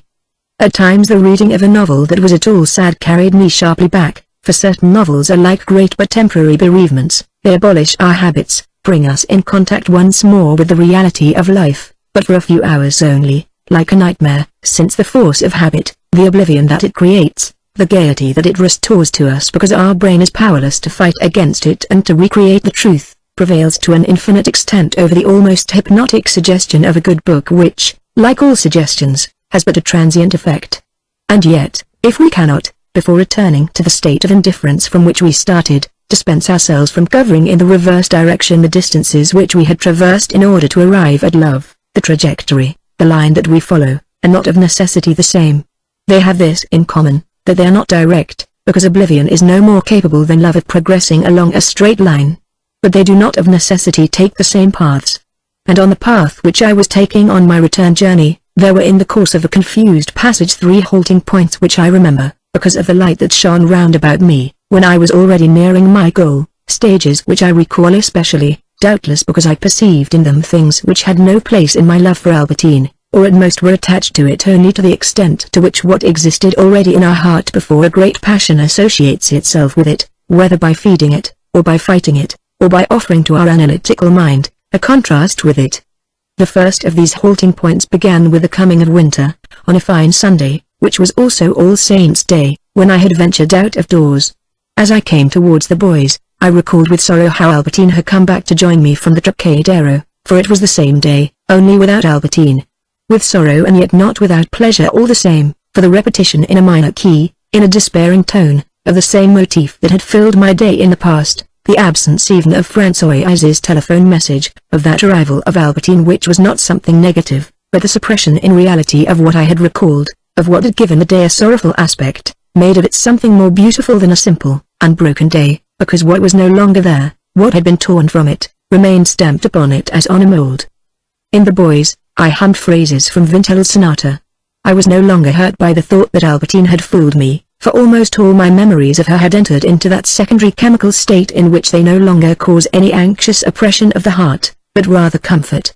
Now and then, at the passages which she used to play most often, when she was in the habit of uttering some reflection which I had thought charming at the time, of suggesting some reminiscence, I said to myself, poor little girl, but without melancholy, merely adding to the musical phrase an additional value, a value that was so to speak historic and curious like that which the portrait of Charles I by Van Dyck, so beautiful already in itself, acquires from the fact that it found its way into the national collection because of Du Barry's desire to impress the king.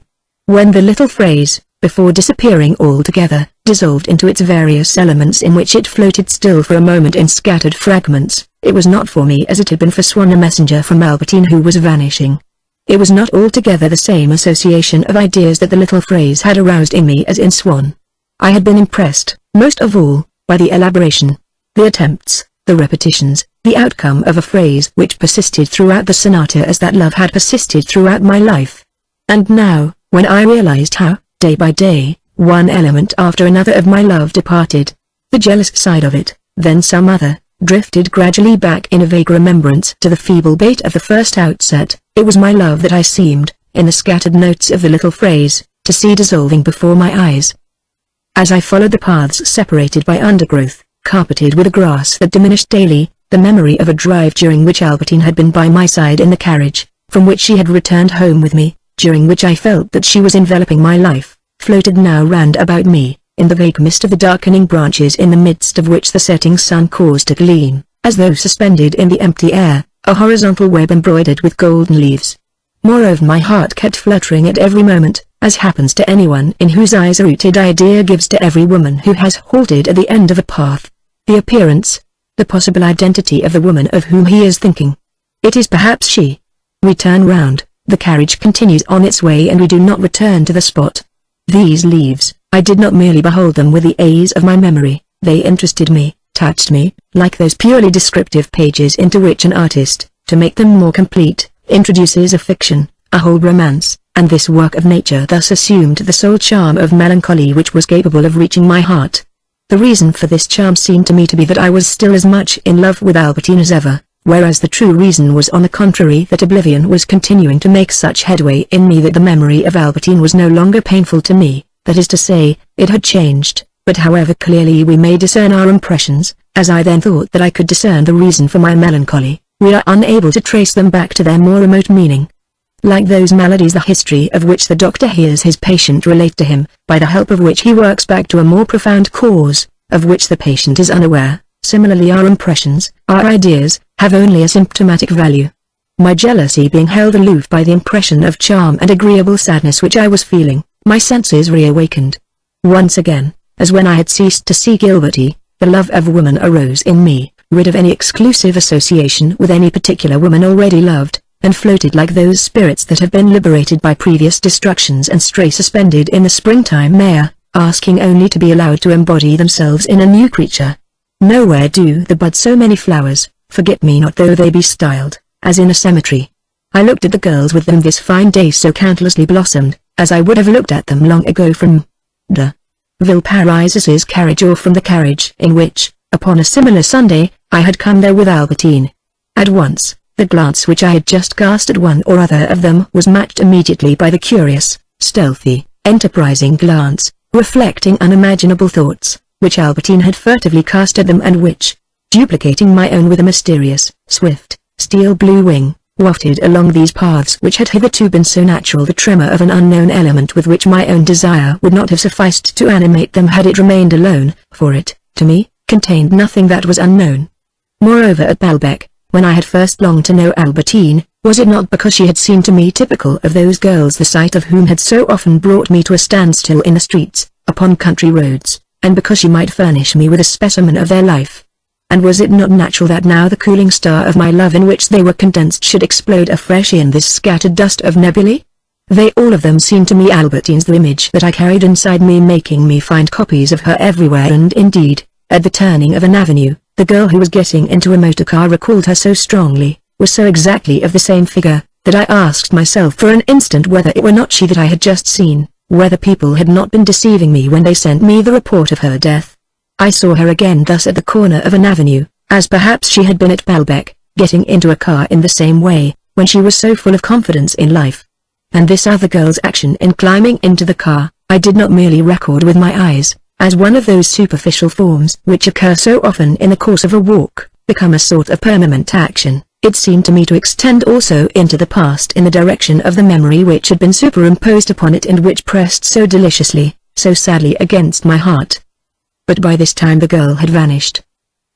A little farther on I saw a group of 3 girls slightly older, young women perhaps, whose fashionable, energetic style corresponded so closely with what had attracted me on the day when I first saw Albertine and her friends, that I hastened in pursuit of these 3 new girls and, when they stopped a carriage, looked frantically in every direction for another.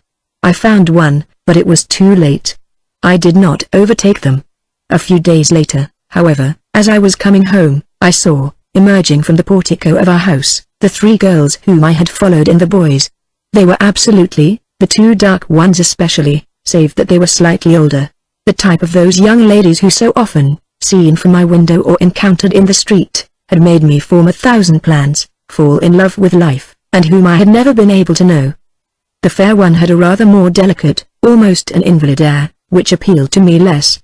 It was she nevertheless that was responsible for my not contenting myself with glancing at them for a moment, but, becoming rooted to the ground, staring at them with a scrutiny of the sort which, by their fixity which nothing can distract, their application as though to a problem, seem to be conscious that the true object is hidden far beyond what they behold. I should doubtless have allowed them to disappear as I had allowed so many others, had not, at the moment when they passed by me, the fair one was it because I was scrutinizing them so closely darted a stealthy glance at myself, then, having passed me and turning her head, a second glance which fired my blood. However, as she ceased to pay attention to myself and resumed her conversation with her friends, my ardor would doubtless have subsided, had it not been increased 100-fold by the following incident. When I asked the porter who they were, they asked for La Duchess, he informed me. I think that only one of them knows her and that the others were simply seeing her to the door. Here's the name, I don't know whether I've taken it down properly. And I read, M. de Pourcheville, which it was easy to correct to Pourcheville, that is to say the name, more or less, so far as I could remember, of a girl of excellent family, vaguely connected with the Germans, whom Robert had told me that he had met in a disorderly house, and with whom he had had relations. I now understood the meaning of her glance, why she had turned round, without letting her companions see. How often I had thought about her, imagining her in the light of the name that Robert had given me. And, lo and behold, I had seen her, in no way different from her friends, save for that concealed glance which established between me and herself a secret entry into the parts of her life which, evidently, were concealed from her friends, and which made her appear more accessible, almost half my own, more gentle than girls of noble birth generally are. In the mind of this girl, between me and herself, there was in advance the common ground of the hours that we might have spent together, had she been free to make an appointment with me. Was it not this that her glance had sought to express to me with an eloquence that was intelligible to myself alone? My heart throbbed until it almost burst. I could not have given an exact description of Mme. de Pourcheville's appearance. I could picture vaguely a fair complexion viewed from the side, but I was madly in love with her. All of a sudden I became aware that I was reasoning as though, of the three girls, Mme. de Pourcheville could be only the fair one who had turned round and had looked at me twice. But the porter had not told me this. I returned to his lodge, questioned him again. He told me that he could not enlighten me, but that he would ask his wife who had seen them once before. She was busy at the moment scrubbing the service stair. Which of us has not experienced in the course of his life these uncertainties more or less similar to mine, and all alike delicious? A charitable friend to whom we describe a girl that we have seen at a ball, concludes from our description that she must be one of his friends and invites us to meet her. But among so many girls, and with no guidance but a mere verbal portrait, may there not have been some mistake? The girl whom we are about to meet, will she not be a different girl from her whom we desire? Or on the contrary, are we not going to see holding out her hand to us with a smile precisely the girl whom we hoped that she would be? This latter case, which is frequent enough, without being justified always by arguments as conclusive as this with respect to Mme. de Pourcheville, arises from a sort of intuition and also from that wind of fortune which favors us at times. Then, when we catch sight of her, we say to ourselves, that is indeed the girl. I recall that, among the little band of girls who used to parade along the beach, I had guessed correctly which was named Albertine Simonet. This memory caused me a keen but transient pang, and while the porter went in search of his wife, my chief anxiety as I thought of Mme. de Pourcheville, and since in those minutes spent in waiting in which a name, a detail of information which we have, we know not why, fitted to a face, finds itself free for an instant, ready if it shall adhere to a new face to render, retrospectively, the original face as to which it had enlightened us strange, innocent, imperceptible, was that the porter's wife was perhaps going to inform me that Mme. de Pourcheville was, on the contrary, one of the two dark girls. In that event, there would vanish the being in whose existence I believed, whom I already loved, whom I now thought only of possessing, that fair and sly Mme. de Pourcheville, whom the fatal answer must then separate into two distinct elements, which I had arbitrarily united after the fashion of a novelist who blends together diverse elements borrowed from reality in order to create an imaginary character, elements which, taken separately, the name failing to corroborate the supposed intention of the glance, lost all their meaning. In that case my arguments would be stultified, but how greatly they found themselves, on the contrary, strengthened when the porter returned to tell me that Mme. de Pourcheville was indeed the fair girl. Greater than. From that moment I could no longer believe in a similarity of names. The coincidence was too remarkable that of these three girls one should be named Mme. de Pourcheville, that she should be precisely, and this was the first convincing proof of my supposition, the one who had gazed at me in that way, almost smiling at me, and that it should not be she who frequented the disorderly houses. Then began a day of wild excitement. Even before starting to buy all the bedizenments that I thought necessary in order to create a favorable impression when I went to call upon de Germans 2 days later, when, the porter had informed me, the young lady would be coming again to see the Duchess, in whose house I should thus find a willing girl and make an appointment, or I should easily be able to take her into a corner for a moment. I began, so as to be on the safe side, by telegraphing to Robert to ask him for the girl's exact name and for a description of her, hoping to have his reply within 48 hours. I did not think for an instant of anything else, not even of Albertine. Determined, whatever might happen to me in the interval, even if I had to be carried down in a chair were I too ill to walk, to pay a long call upon the Duchess. If I telegraphed to St. Loup, it was not that I had any lingering doubt as to the identity of the person, or that the girl whom I had seen and the girl of whom he had spoken were still distinct personalities in my mind. I had no doubt whatever that they were the same person. But in my impatience at the enforced interval of 48 hours, it was a pleasure, it gave me already a sort of secret power over her to receive a telegram concerning her, filled with detailed information. At the telegraph office, As I drafted my message with the animation of a man who is fired by hope, I remarked how much less disconcerted I was now than in my boyhood and in facing Deportcheville than I had been in facing Gilberty.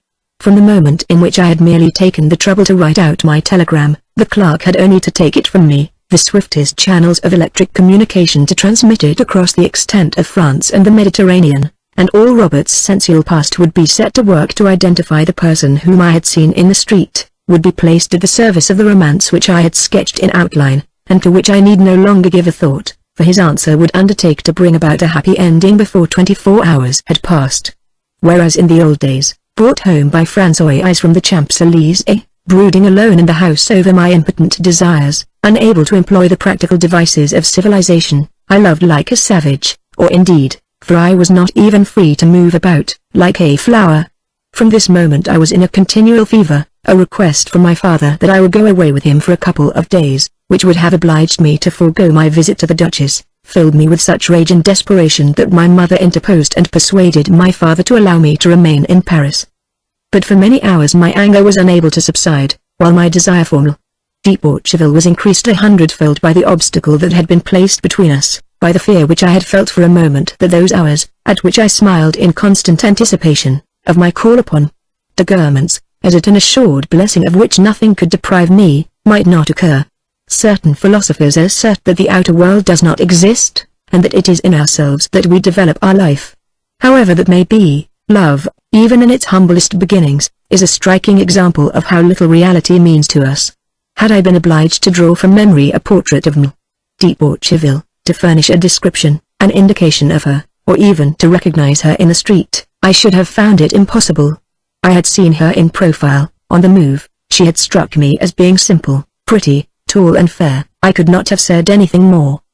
But all the reactions of desire, of anxiety of the mortal blow struck by the fear of not seeing her if my father took me away, all these things, associated with an image which, after all, I did not remember and as to which it was enough that I knew it to be pleasant, already constituted a state of love.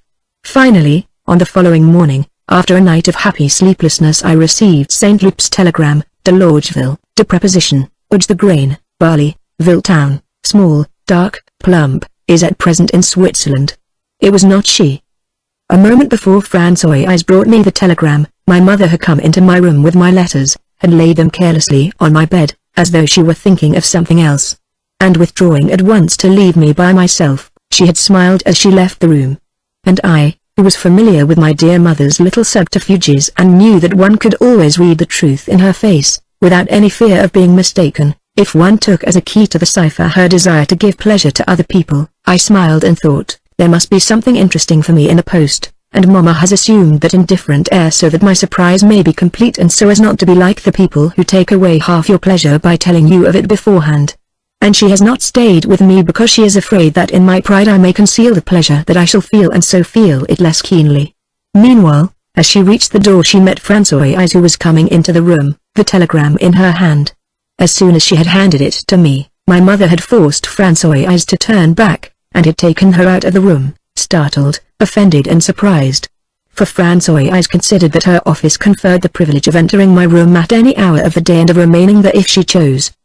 But already, upon her features, astonishment and anger had vanished beneath the dark and sticky smile of a transcendent pity and a philosophical irony, a viscous liquid that was secreted, in order to heal her wound, by her outraged self-esteem. So that she might not feel herself despised, she despised us. Also she considered that we were masters, that is to say capricious creatures, who do not shine by their intelligence and take pleasure in imposing by fear upon clever people, upon servants, so as to show that they are the masters. Absurd tasks such as that of boiling water when there is illness in the house, of mopping the floor of my room with a damp cloth, and of leaving it at the very moment when they intended to remain in it. Mamma had left the post by my side, so that I might not overlook it.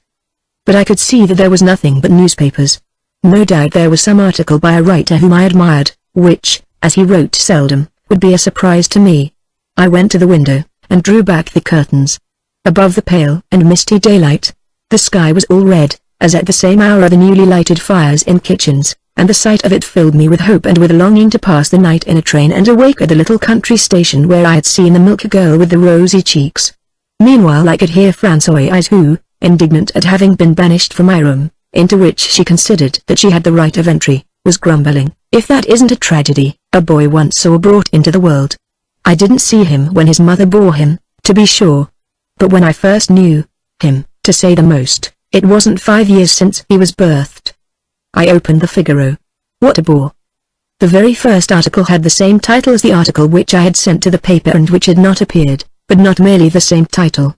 Why, there were several words absolutely identical. This was really too bad. I must write and complain. But it was not merely a few words, there was the whole thing, there was my signature at the foot. It was my article that had appeared at last.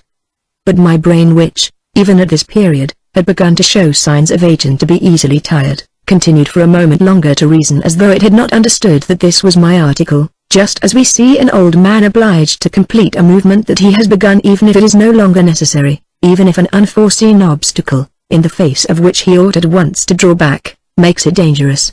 Then I considered the spiritual bread of life that a newspaper is, still hot and damp from the press in the murky air of the morning in which it is distributed, at break of day, to the housemaids who bring it to their masters with their morning coffee, a miraculous, self-multiplying bread which is at the same time 1 in 10,000, which remains the same for each person while penetrating innumerably into every house at once. What I am holding in my hand is not a particular copy of the newspaper, it is any one out of the 10,000, it is not merely what has been written for me, it is what has been written for me and for everyone. To appreciate exactly the phenomenon which is occurring at this moment in the other houses, it is essential that I read this article not as its author but as one of the ordinary readers of the paper.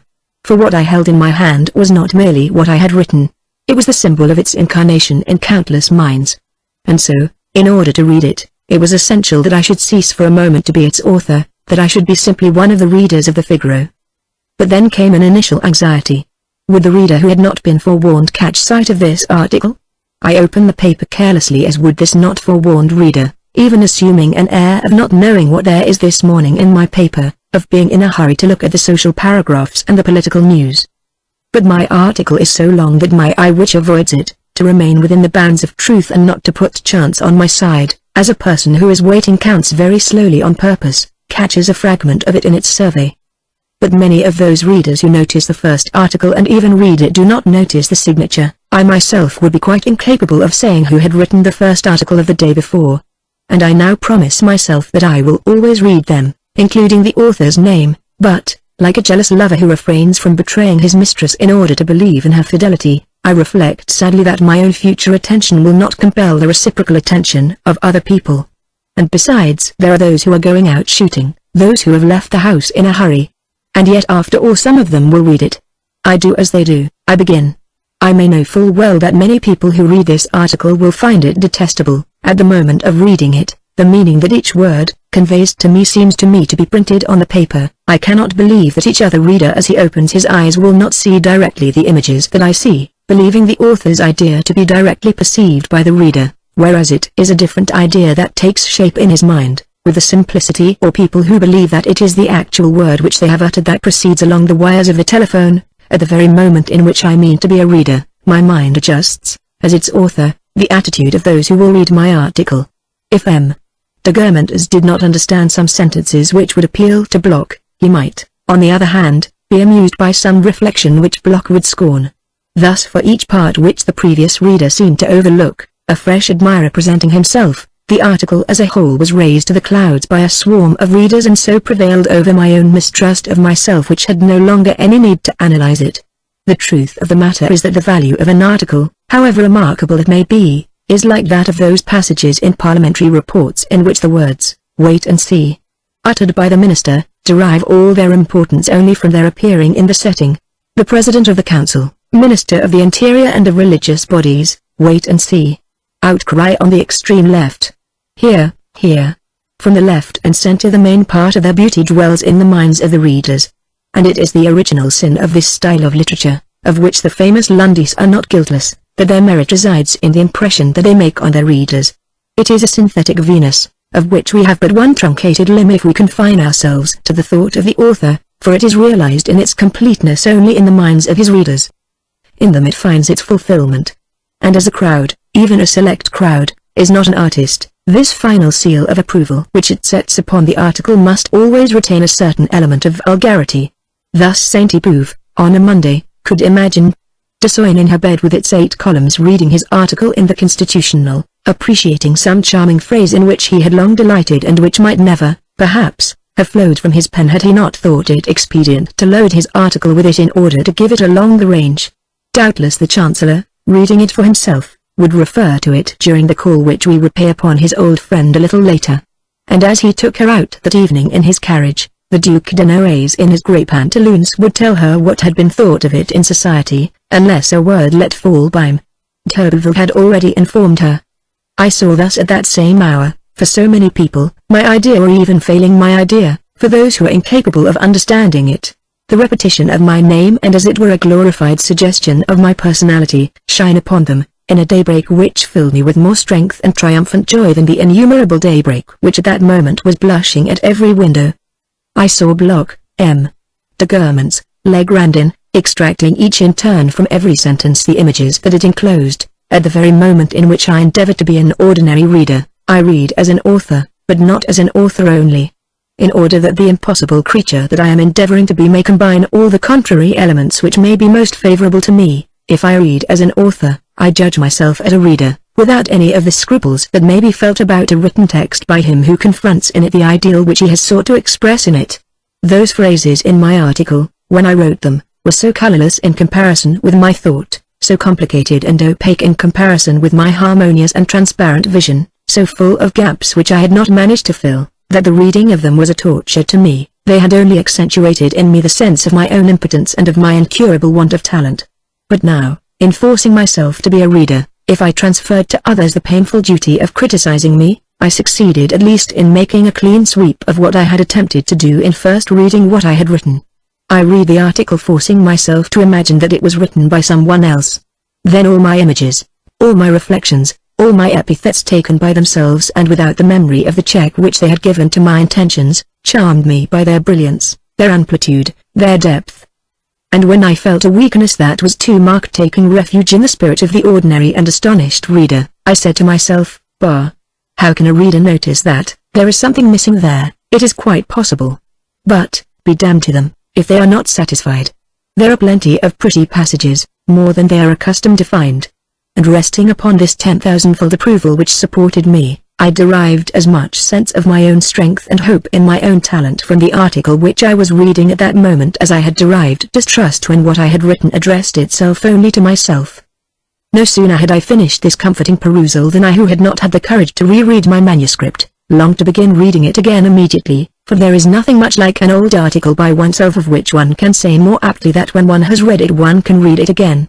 I decided that I would send Françoise out to buy fresh copies, in order to give them to my friends. I should tell her, in reality so as to touch with my finger the miracle of the multiplication of my thought and to read, as though I were another person who had just opened the Figaro, in another copy the same sentences.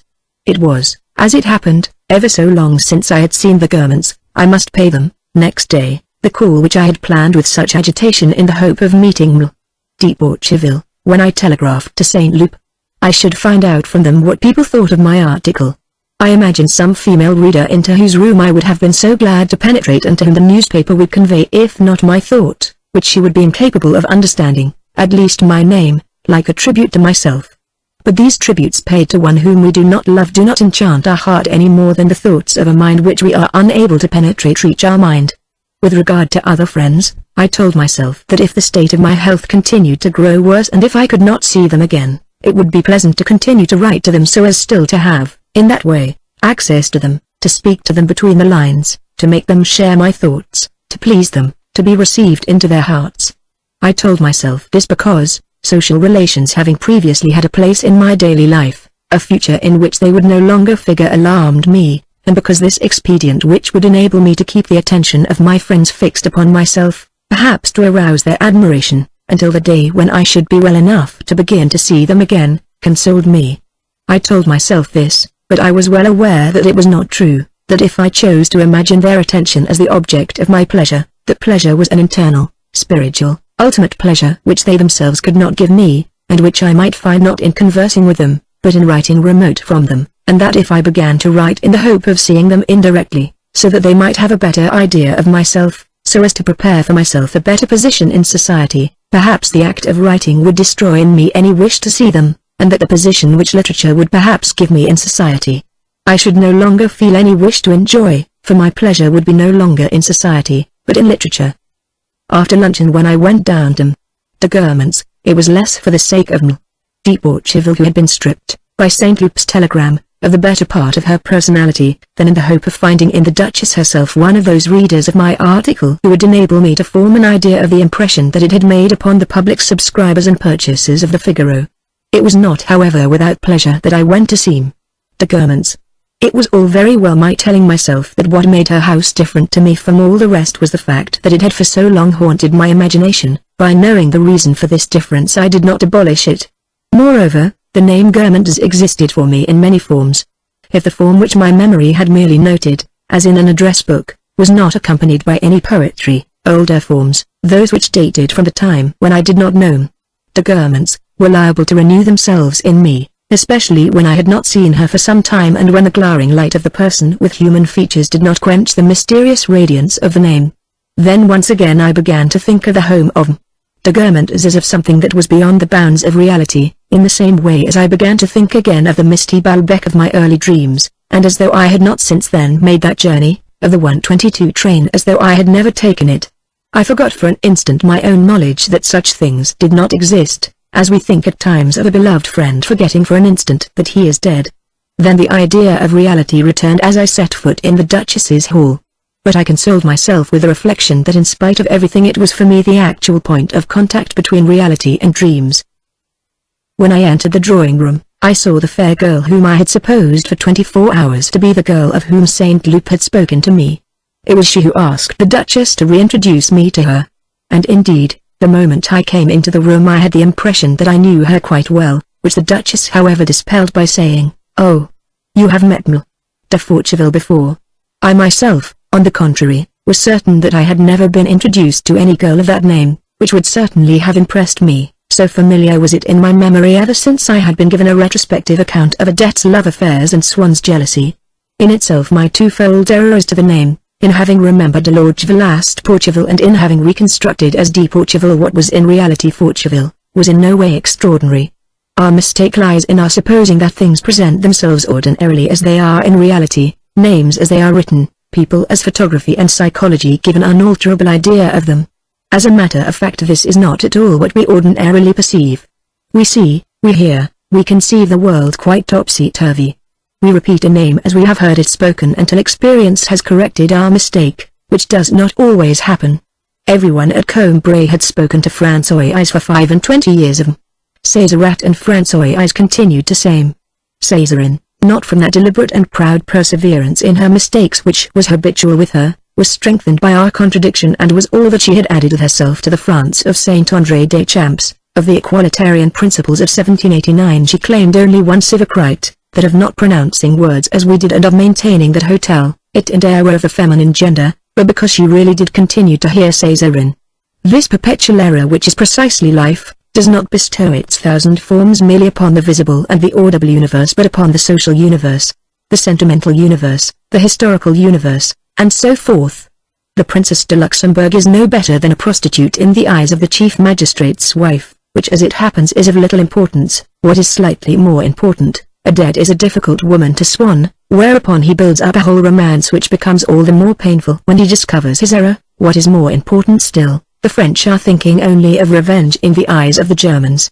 We have of the universe only formless, fragmentary visions, which we complete by the association of arbitrary ideas, creative of dangerous suggestions. I should therefore have had no reason to be surprised when I heard the name Pourcheville, and I was already asking myself whether she was related to the Pourcheville of whom I had so often heard, had not the fair girl said to me at once, anxious no doubt to forestall tactfully questions which would have been unpleasant to her, "You don't remember that you knew me quite well long ago? You used to come to our house. Your friend Gilberty. I could see that you didn't recognize me. I recognized you immediately." She said this as if she had recognized me immediately in the drawing-room, but the truth is that she had recognized me in the street and had greeted me, and later, the Germans informed me that she had told her, as something very odd and extraordinary, that I had followed her and brushed against her, mistaking her for a prostitute. I did not learn until she had left the room why she was called M. de Pourcheville. After Swan's death, Odette, who astonished everyone by her profound, prolonged and sincere grief, found herself an extremely rich widow. Forteville married her, after making a long tour of various country houses and ascertaining that his family would acknowledge his wife. The family raised certain objections, but yielded to the material advantage of not having to provide for the expenses of a needy relative who was about to pass from comparative penury to opulence. Shortly after this, one of Swan's uncles, upon whose head the successive demise of many relatives had accumulated an enormous fortune, died, leaving the whole of his fortune to Gilberty, who thus became one of the wealthiest heiresses in France. But this was the moment when, from the effects of the Dreyfus case, there had arisen an anti-Semitic movement parallel to a more abundant movement towards the penetration of society by Israelites. The politicians had not been wrong in thinking that the discovery of the judicial error would deal a fatal blow to anti-Semitism. But provisionally at least the social anti-Semitism was on the contrary enhanced and exacerbated by it. Forteville, who, like every petty nobleman, had derived from conversations in the family circle the certainty that his name was more ancient than that of La Rochefoucauld, considered that, in marrying the widow of a Jew, he had performed the same act of charity as a millionaire who picks up a prostitute in the street and rescues her from poverty and mire. He was prepared to extend his bounty to Gilberty, whose prospects of marriage were assisted by all her millions but were hindered by that absurd name Swan. He declared that he would adopt her. We know that de Guermantes, to the astonishment which however she liked and was accustomed to provoke of her friends, had, after Swan's marriage, refused to meet his daughter as well as his wife. This refusal had been apparently all the more cruel inasmuch as what had long made marriage with Odette seem possible to Swan was the prospect of introducing his daughter to de Guermantes. And doubtless he ought to have known, he who had already had so long an experience of life, that these pictures which we form in our mind are never realized for a diversity of reasons. Among these there is one which meant that he seldom regretted his inability to effect that introduction. This reason is that, whatever the image may be, from the trout to be eaten at sunset which makes a sedentary man decide to take the train, to the desire to be able to astonish, one evening, the proud lady at a cash desk by stopping outside her door in a magnificent carriage which makes an unscrupulous man decide to commit murder, or to long for the death of rich relatives, according to whether he is bold or lazy, whether he goes ahead in the sequence of his ideas or remains fondling the first link in the chain, the act which is destined to enable us to attain to the image, whether that act be travel, marriage, crime. That act modifies us so profoundly that we cease to attach any importance to the reason which made us perform it. It may even happen that there never once recurs to his mind the image which the man formed who was not then a traveler, or a husband, or a criminal, or a recluse, who has bound himself to work with the idea of fame and has at the same moment rid himself of all desire for fame.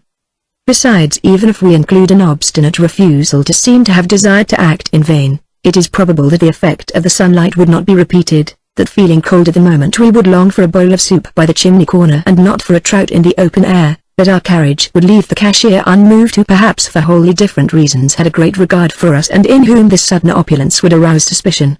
In short, we have seen Swan, when married, attach most importance to the relations of his wife and daughter with Bontemps.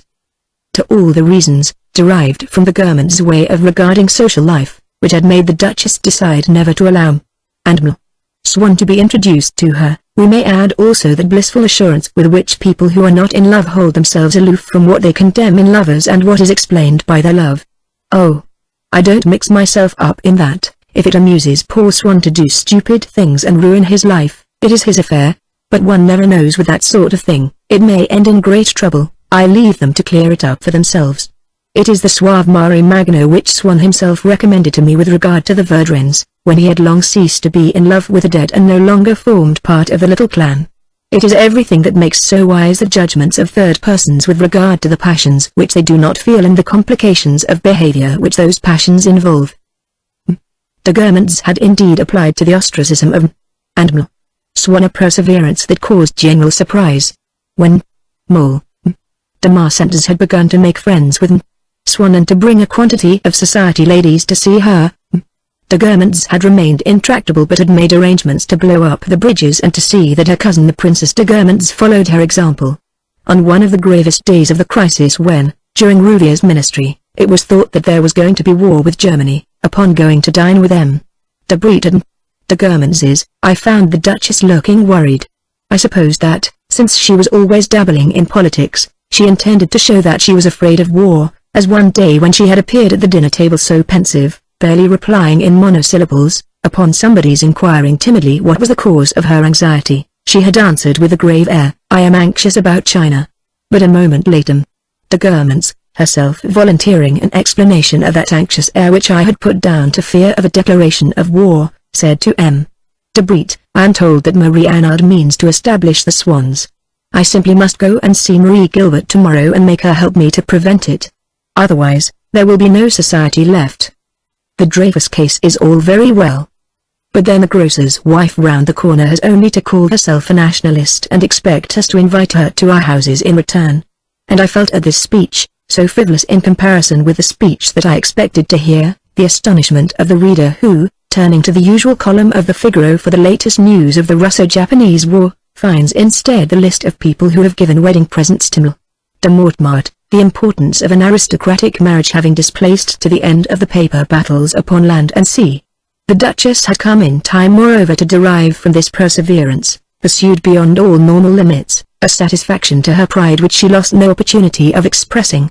"Babel," she said, "maintains that we are the two smartest people in Paris, because he and I are the only two people who do not allow M. and M. Swan to bow to us. For he assures me that smartness consists in not knowing Swan." And the Duchess ended in a peal of laughter. However, when Swan was dead, it came to pass that her determination not to know his daughter had ceased to furnish the governments with all the satisfaction of pride, independence, self-government, persecution which she was capable of deriving from it, which had come to an end with the passing of the man who had given her the exquisite sensation that she was resisting him, that he was unable to make her revoke her decrees. Then the Duchess had proceeded to the promulgation of other decrees which, being applied to people who were still alive, could make her feel that she was free to act as she might choose. She did not speak to the Swan girl, but, when anyone mentioned the girl to her, the Duchess felt a curiosity, as about some place that she had never visited, which could no longer be suppressed by her desire to stand out against Swan's pretensions. Besides, so many different sentiments may contribute to the formation of a single sentiment that it would be impossible to say whether there was not a lingering trace of affection for Swan in this interest. No doubt, for in every grade of society a worldly and frivolous life paralyzes our sensibility and robs us of the power to resuscitate the dead. The Duchess was one of those people who require a personal presence, that presence which, like her true garments, she excelled in protracting in order to love truly, but also, and this is less common, in order to hate a little. So that often her friendly feeling for people, suspended during their lifetime by the irritation that some action or other on their part caused her, revived after their death. She then felt almost a longing to make reparation, because she pictured them now, though very vaguely, with only their good qualities, and stripped of the petty satisfactions, of the petty pretensions which had irritated her in them when they were alive. This imparted at times, notwithstanding the frivolity of the garments, something that was distinctly noble blended with much that was base to her conduct. Whereas 3/4 of the human race flatter the living and pay no attention to the dead, she would often do, after their death, what the people would have longed for her to do whom she had maltreated while they were alive. As for Gilberty, all the people who were fond of her and had a certain respect for her dignity, could not rejoice at the change in the Duchess's attitude towards her except by thinking that Gilberty, scornfully rejecting advances that came after 25 years of insults, would be avenging these at length. Unfortunately, moral reflexes are not always identical with what common sense imagines. A man who, by an untimely insult, thinks that he has forfeited for all time all hope of winning the friendship of a person to whom he is attached, finds that on the contrary he has established his position. Gilberty, who remained quite indifferent to the people who were kind to her, never ceased to think with admiration of the insolent de Guermantes, to ask herself the reasons for such insolence, once indeed, and this would have made all the people who showed some affection for her die with shame on her account. She had decided to write to the Duchess to ask her what she had against a girl who had never done her any injury. The Guermantes had assumed in her eyes proportions which their birth would have been powerless to give them.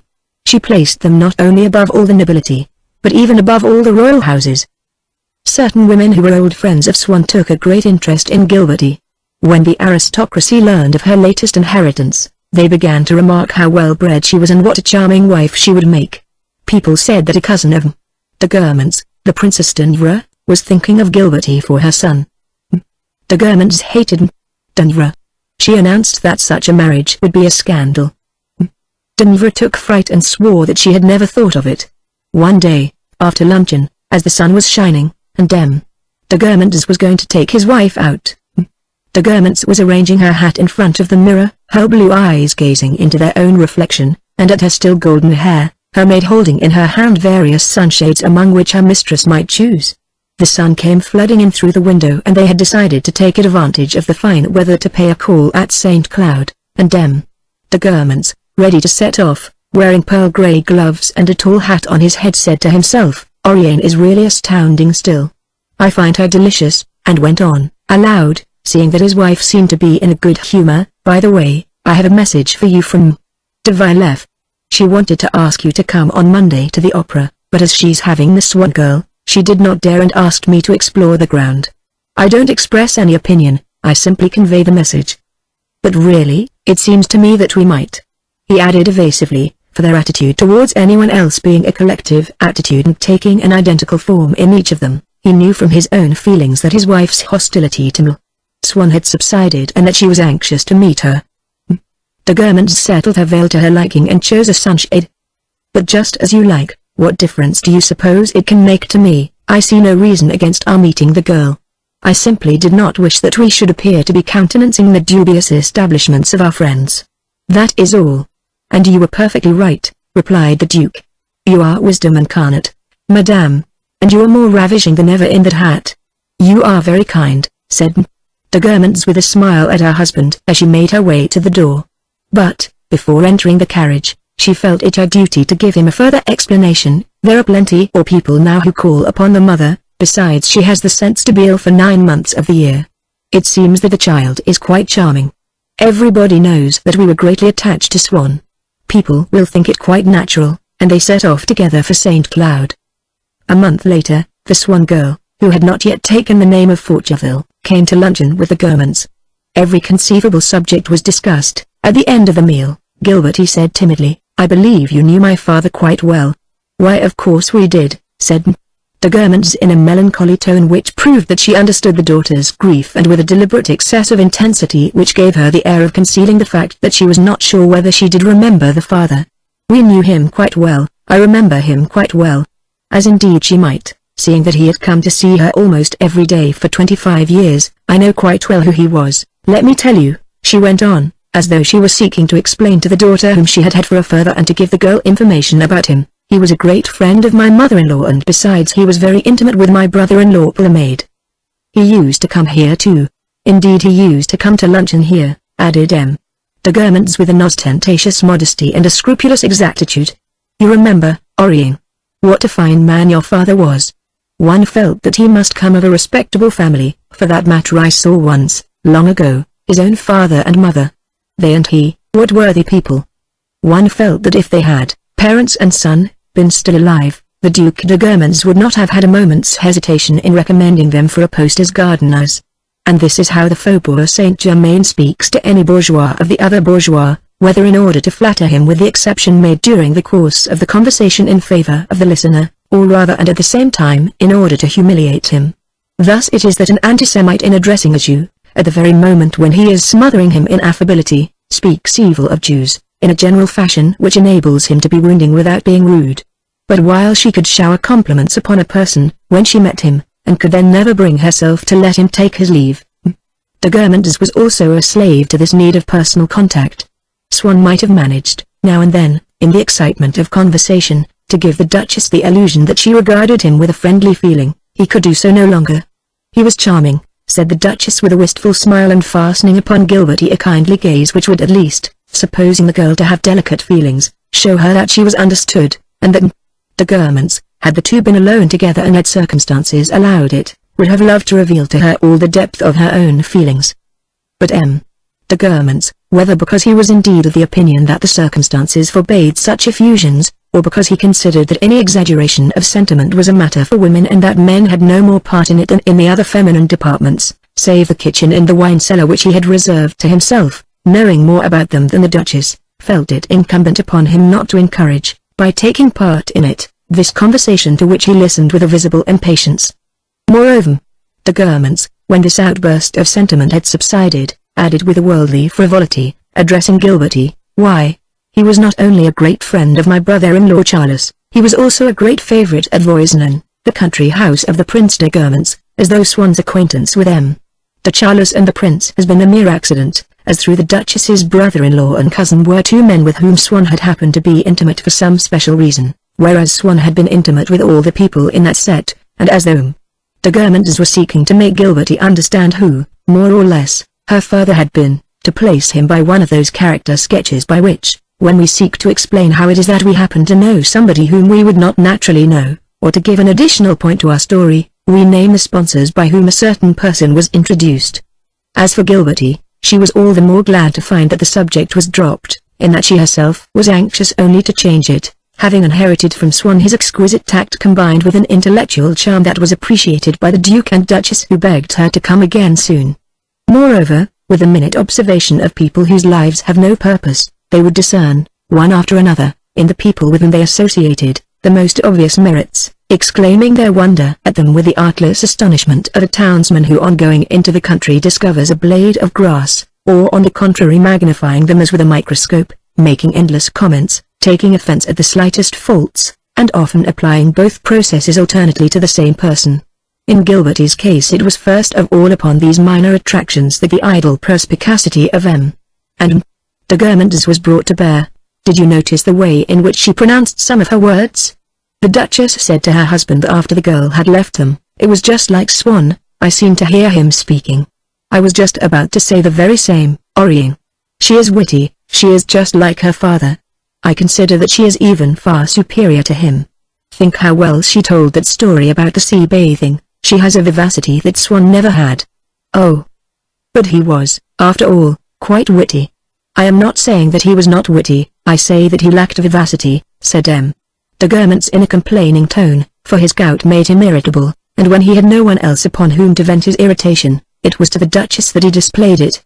But being incapable of any clear understanding of its causes, he preferred to adopt an air of being misunderstood. This friendly attitude on the part of the Duke and Duchess meant that, for the future, there might at the most let fall an occasional "your poor father" to Gilberty, which, for that matter, was quite unnecessary, since it was just about this time that Forteville adopted the girl. She addressed him as father, charmed all the dowagers by her politeness and air of breeding, and it was admitted that, if Forteville had behaved with the utmost generosity towards her, the girl had a good heart and knew how to reward him for his pains. Doubtless because she was able, now and then, and desired to show herself quite at her ease, she had reintroduced herself to me and in conversation with me had spoken of her true father. But this was an exception and no one now dared utter the name Swan in her presence. I had just caught sight, in the drawing-room, of two sketches by Elster which formerly had been banished to a little room upstairs in which it was only by chance that I had seen them. Elster was now in fashion. De Guermantes could not forgive herself for having given so many of his pictures to her cousin, not because they were in fashion, but because she now appreciated them. Fashion is, indeed, composed of the appreciations of a number of people of whom the Guermantes are typical. But she could not dream of buying others of his pictures, for they had long ago begun to fetch absurdly high prices. She was determined to have something, at least, by Elster in her drawing-room and had brought down these two drawings, which, she declared, she preferred to his paintings. Gilberty recognized the drawings. "One would say Elster," she suggested. "Why, yes," replied the Duchess without thinking, "it was, as a matter of fact, your some friends of ours who made us buy them. They are admirable. To my mind, they are superior to his paintings." I, who had not heard this conversation, went closer to the drawings to examine them. "Why, this is the Elster that I saw." De Guermantes' signals of despair. Yes. The Elster that I admired upstairs. It shows far better here than in that passage. Talking of Elster, I mentioned him yesterday in an article in the Figaro. Did you happen to read it? "You have written an article in the Figaro?" exclaimed M. de Guermantes with the same violence as if he had exclaimed, "Why, she is my cousin." "Yes, yesterday. In the Figaro, you are certain?" "That is a great surprise. For we each of us get our Figaro, and if one of us had missed it, the other would certainly have noticed it." "That is so, ain't it, Orien?" "There was nothing in the paper." The Duke sent for the Figaro and accepted the facts, as though, previously, the probability had been that I had made a mistake as to the newspaper for which I had written. "What's that? I don't understand. Do you mean to say, you have written an article in the Figaro?" said the Duchess, making an effort in order to speak of a matter which did not interest her. "Come, Basin, you can read it afterwards. No. The Duke looks so nice like that with his big beard sweeping over the paper, said Gilberty. I shall read it as soon as I am at home. Yes, he wears a beard now that everybody is clean-shaven, said the Duchess. He never does anything like other people. When we were first married, he shaved not only his beard but his moustaches as well. The peasants who didn't know him by sight thought that he couldn't be French. He was called at that time the Prince des Lormes. Is there still a Prince des Lormes? Asked Gilberty, who was interested in everything that concerned the people who had refused to bow to her during all those years. Why, no. The Duchess replied with a melancholy, caressing gaze. Such a charming title. One of the finest titles in France, said Gilberty, a certain sort of banality emerging inevitably, as a clock strikes the hour, from the lips of certain quite intelligent persons. Yes, indeed, I regret it too. Basin would have liked his sister's son to take it, but it is not the same thing. After all, it is possible, since it is not necessarily the eldest son, the title may pass to a younger brother. I was telling you that in those days Basin was clean-shaven. One day, at a pilgrimage, you remember, my dear, she turned to her husband, that pilgrimage at Paray-le-Monial, my brother-in-law Charles, who always enjoys talking to peasants, was saying to one after another, where do you come from? And as he is extremely generous, he would give them something, take them off to have a drink. For nobody was ever at the same time simpler and more haughty than me. You'll see him refuse to bow to a duchess whom he doesn't think duchessy enough, and shower compliments upon a Kenelman. And so, I said to Basin, come, Basin, say something to them too. My husband, who is not always very inventive, thank you, Orion, said the Duke, without interrupting his reading of my article in which he was immersed, approached one of the peasants and repeated his brother's question in so many words. Where do you come from? I am from Les Lormes. You are from Les Lormes.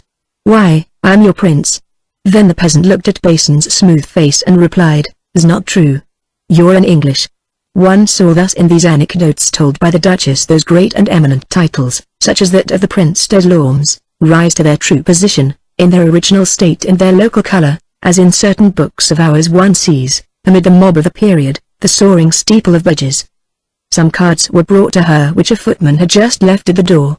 I can't think what has come over her, I don't know her. It is to you that I am indebted for this, Basin. Not that they have done you any good, all these people, my poor dear, and, turning to Gilberty, I really don't know how to explain to you who she is. You certainly have never heard of her. She calls herself Lady Rufus Israel.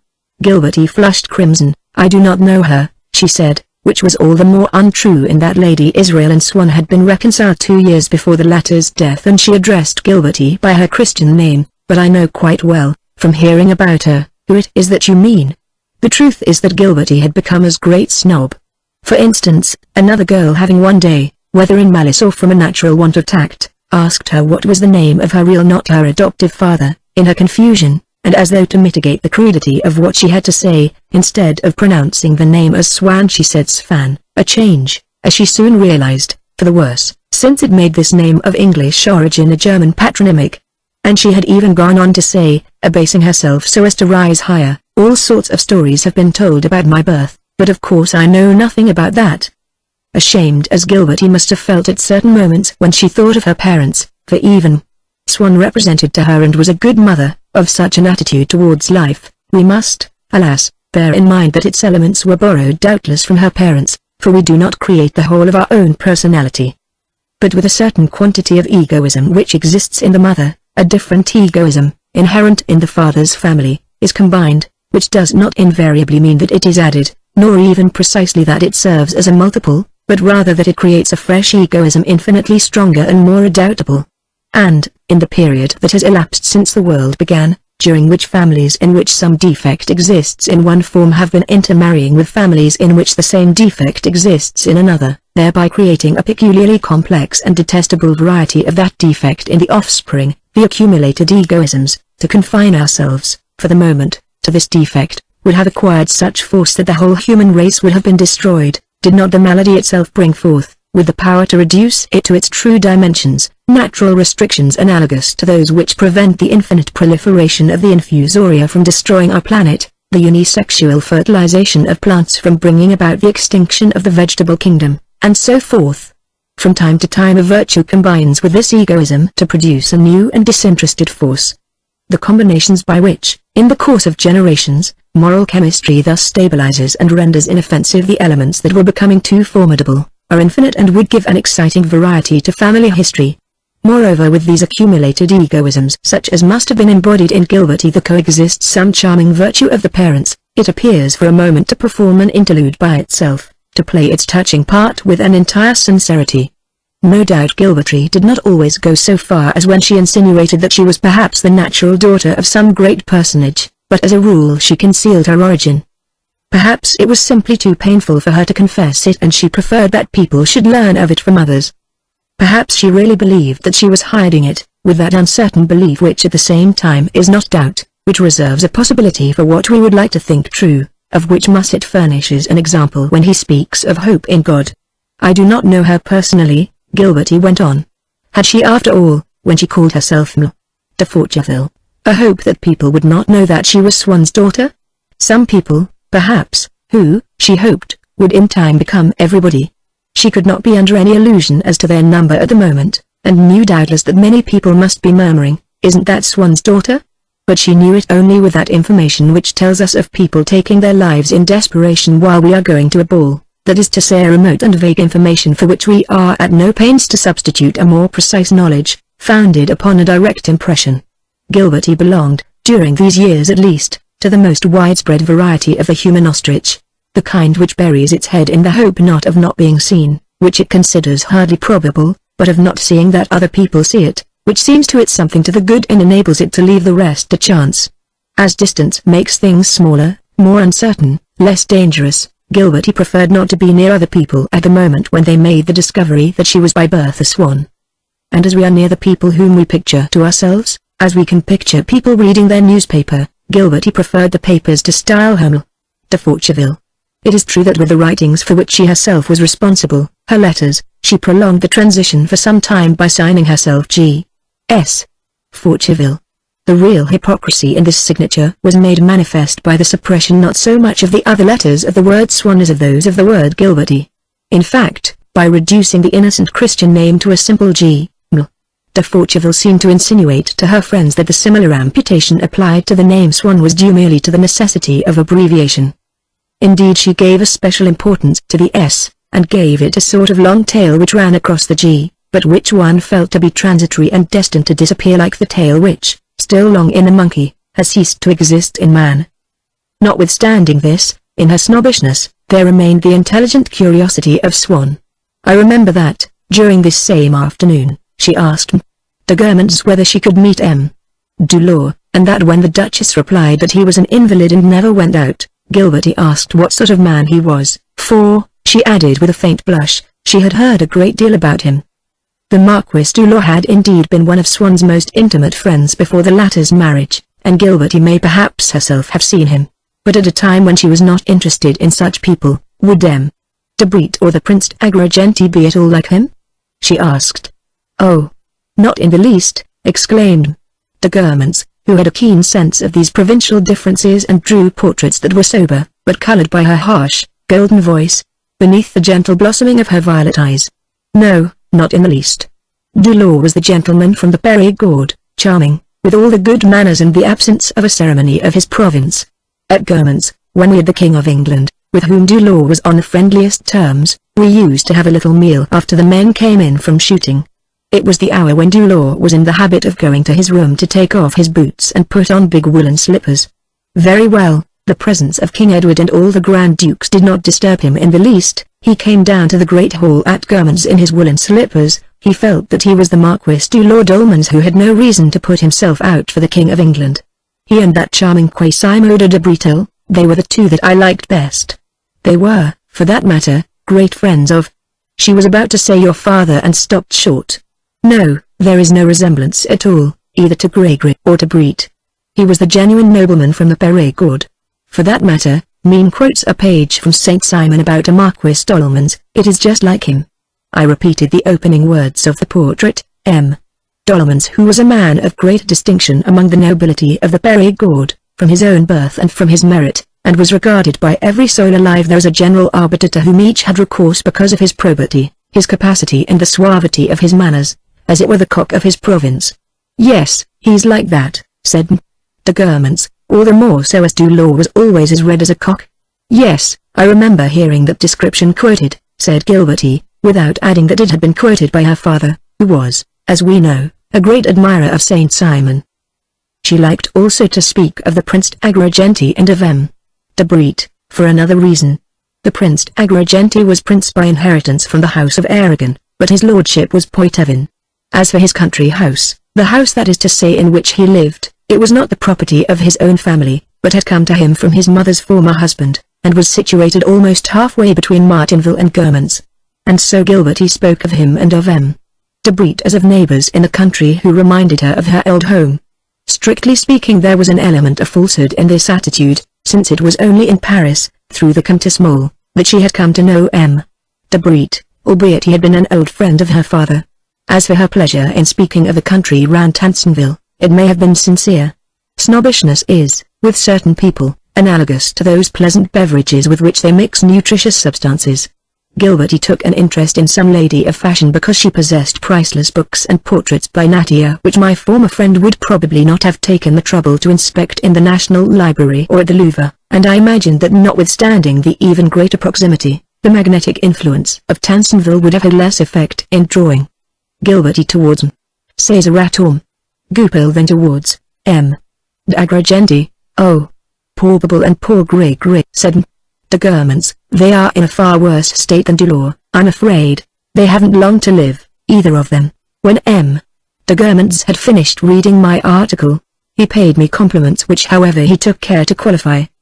He regretted the slightly hackneyed form of a style in which there were emphasis, metaphors as in the antiquated prose of Chateaubriand. On the other hand, he congratulated me without reserve upon my occupying myself. "I like a man to do something with his 10 fingers. I do not like the useless creatures who are always self-important or agitators." A fatuous breed, Gilberty, who was acquiring with extreme rapidity the ways of the world of fashion, announced how proud she would be to say that she was the friend of an author. "You can imagine that I shall tell people that I have the pleasure, the honor of your acquaintance.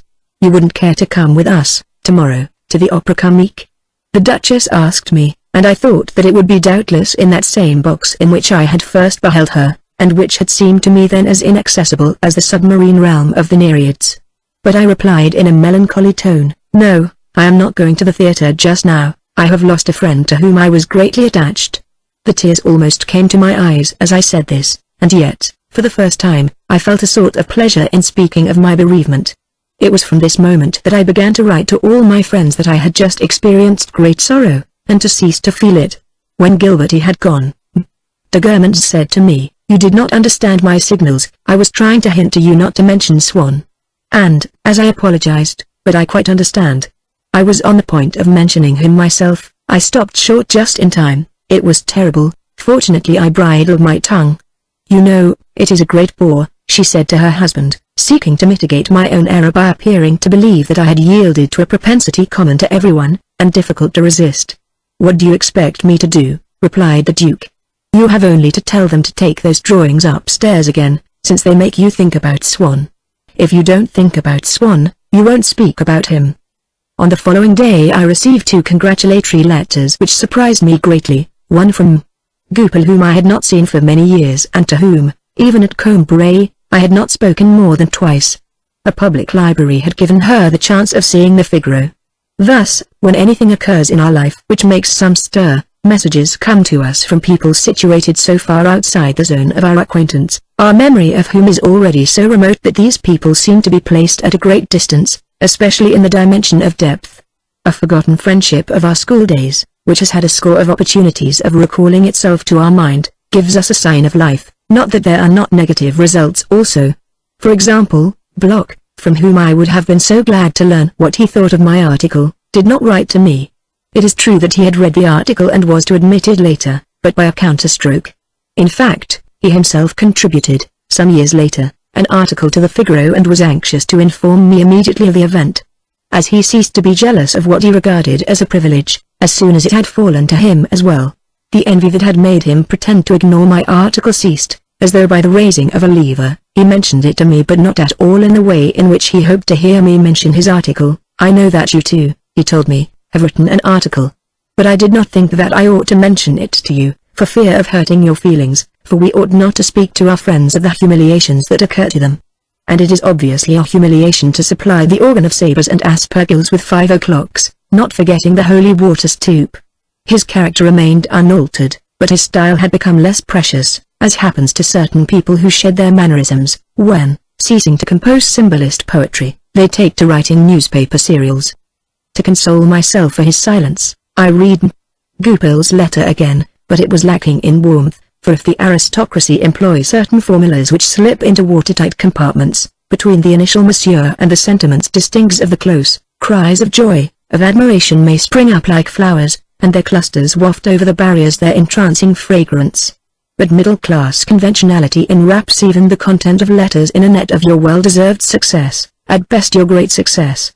Sisters-in-law, faithful to their upbringing and tight-laced in their respectable stays, think that they have overflowed into the most distressing enthusiasm if they have written, "My kindest regards." Mother joins me as a superlative of which they are seldom wearied. I received another letter as well as Goupil's, but the name of the writer was unknown to me. It was an illiterate hand, a charming style. I was desolate at my inability to discover who had written to me. While I was asking myself whether Bergot would have liked this article, de Forteville had replied that he would have admired it enormously and could not have read it without envy. But she had told me this while I slept. It was a dream. Almost all our dreams respond thus to the questions which we put to ourselves with complicated statements, presentations of several characters on the stage, which however lead to nothing. As formal. De Forteville, I could not help feeling appalled when I thought of her. What? The daughter of Swann who would so have loved to see her at the Gourmands, for whom they had refused their great friend the favor of an invitation, they had now sought out of their own accord. Time having elapsed which refashions everything for us, instills a fresh personality, based upon what we have been told about them, into people whom we have not seen during a long interval, in which we ourselves have grown a new skin and acquired fresh tastes. I recalled how, to this girl, Swann used to say at times as he hugged her and kissed her, "It is a comfort, my darling, to have a child like you. One day when I am no longer here, if people still mention your poor papa, it will be only to you and because of you." Swann, in anticipating thus after his own death the timorous and anxious hope of his survival in his daughter, was as greatly mistaken as the old banker who, having made a will in favor of a little dancer whom he is keeping and who behaves admirably, tells himself that he is nothing more to her than a great friend, but that she will remain faithful to his memory. She did behave admirably, while her feet under the table sought the feet of those of the old banker's friends who appealed to her. But all this was concealed, beneath an excellent exterior. She will wear mourning for the worthy man, will feel that she is well rid of him, will enjoy not only the ready money, but the real estate, the motor cars that he has bequeathed to her, taking care to remove the monogram of the former owner, which makes her feel slightly ashamed, and with her enjoyment of the gift will never associate any regret for the giver. The illusions of paternal affection are perhaps no less deceiving than those of the other kind. Many girls regard their fathers only as the old men who are going to leave them a fortune. Gilbertie's presence in a drawing-room, instead of being an opportunity for speaking occasionally still of her father, was an obstacle in the way of people's seizing those opportunities, increasingly more rare, that they might still have had of referring to him. Even in connection with the things that he had said, the presents that he had made, people acquired the habit of not mentioning him, and she who ought to have refreshed, not to say perpetuated his memory, found herself hastening and completing the process of death and oblivion. And it was not merely with regard to Swann that Gilbertie was gradually completing the process of oblivion, she had accelerated in me that process of oblivion with regard to Albertine. Under the action of desire, and consequently of the desire for happiness which Gilbertie had aroused in me during those hours in which I had supposed her to be someone else, a certain number of miseries, of painful preoccupations, which only a little while earlier had obsessed my mind, had been released, carrying with them a whole block of memories, probably long since grumbled and become precarious, with regard to Albertine. For if many memories, which were connected with her, had at the outset helped to keep alive in me my regret for her death, in return that regret had itself fixed those memories, so that the modification of my sentimental state, prepared no doubt obscurely day by the constant disintegration of oblivion, but realized abruptly as a whole, gave me the impression which I remember that I felt that day for the first time, of the void, of the suppression in myself of a whole portion of my association of ideas, which a man feels in whose brain an artery, long exhausted, has burst, so that a whole section of his memory is abolished or paralyzed. The vanishing of my suffering and of all that it carried away with it, left me diminished as does often the healing of a malady which occupied a large place in our life.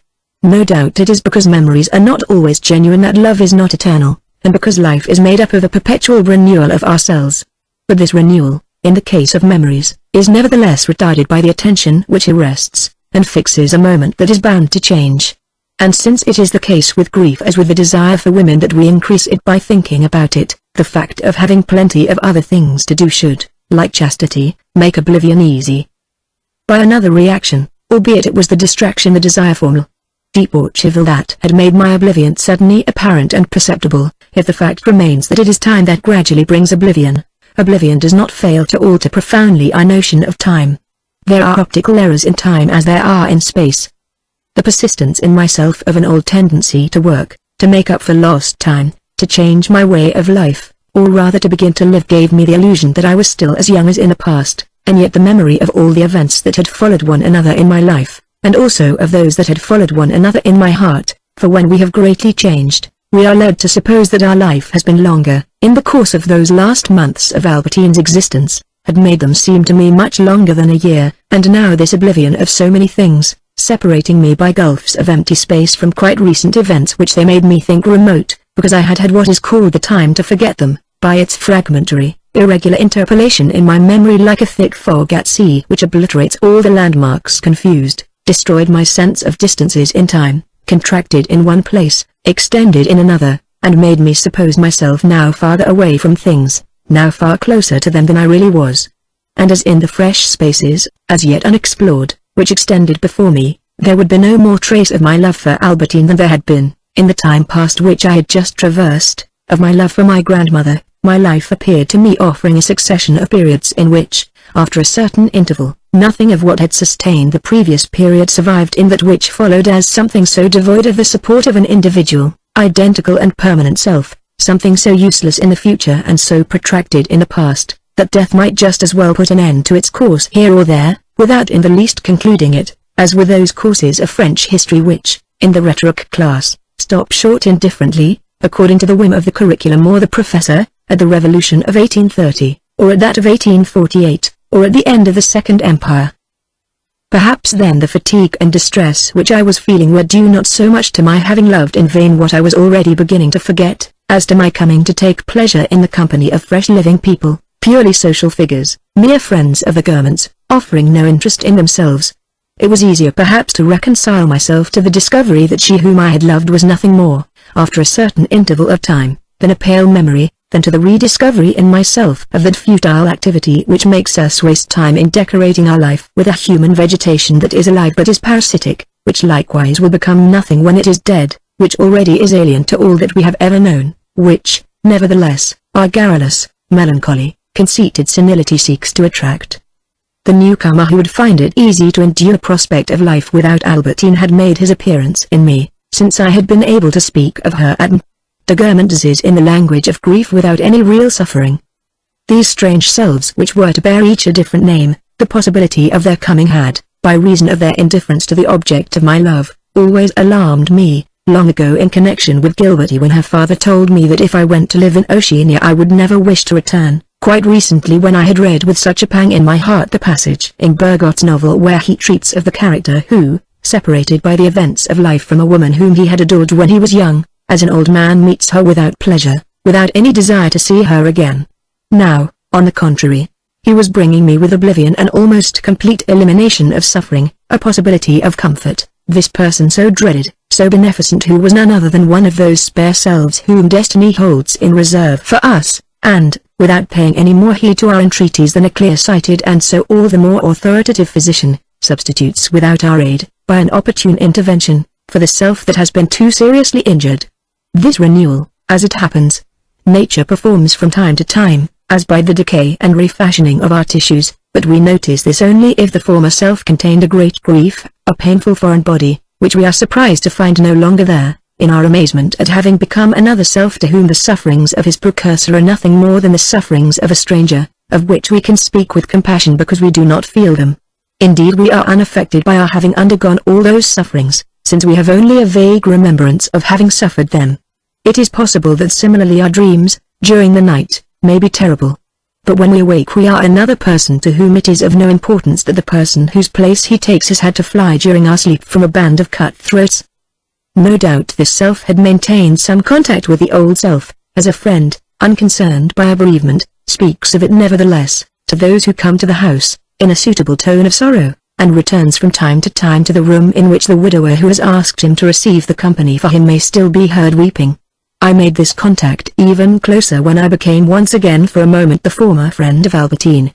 But it was into a new personality that I was tending to pass altogether. It is not because other people are dead that our affection for them grows faint, it is because we ourselves are dying. Albertine had no cause to rebuke her friend. The man who was usurping his name had merely inherited it. We may be faithful to what we remember only what we have known. My new self, while it grew up in the shadow of the old, had often heard the other speak of Albertine. Through that other self, through the information that it gathered from it thought that it knew her, it found her attractive, it was in love with her, but this was merely an affection at second hand.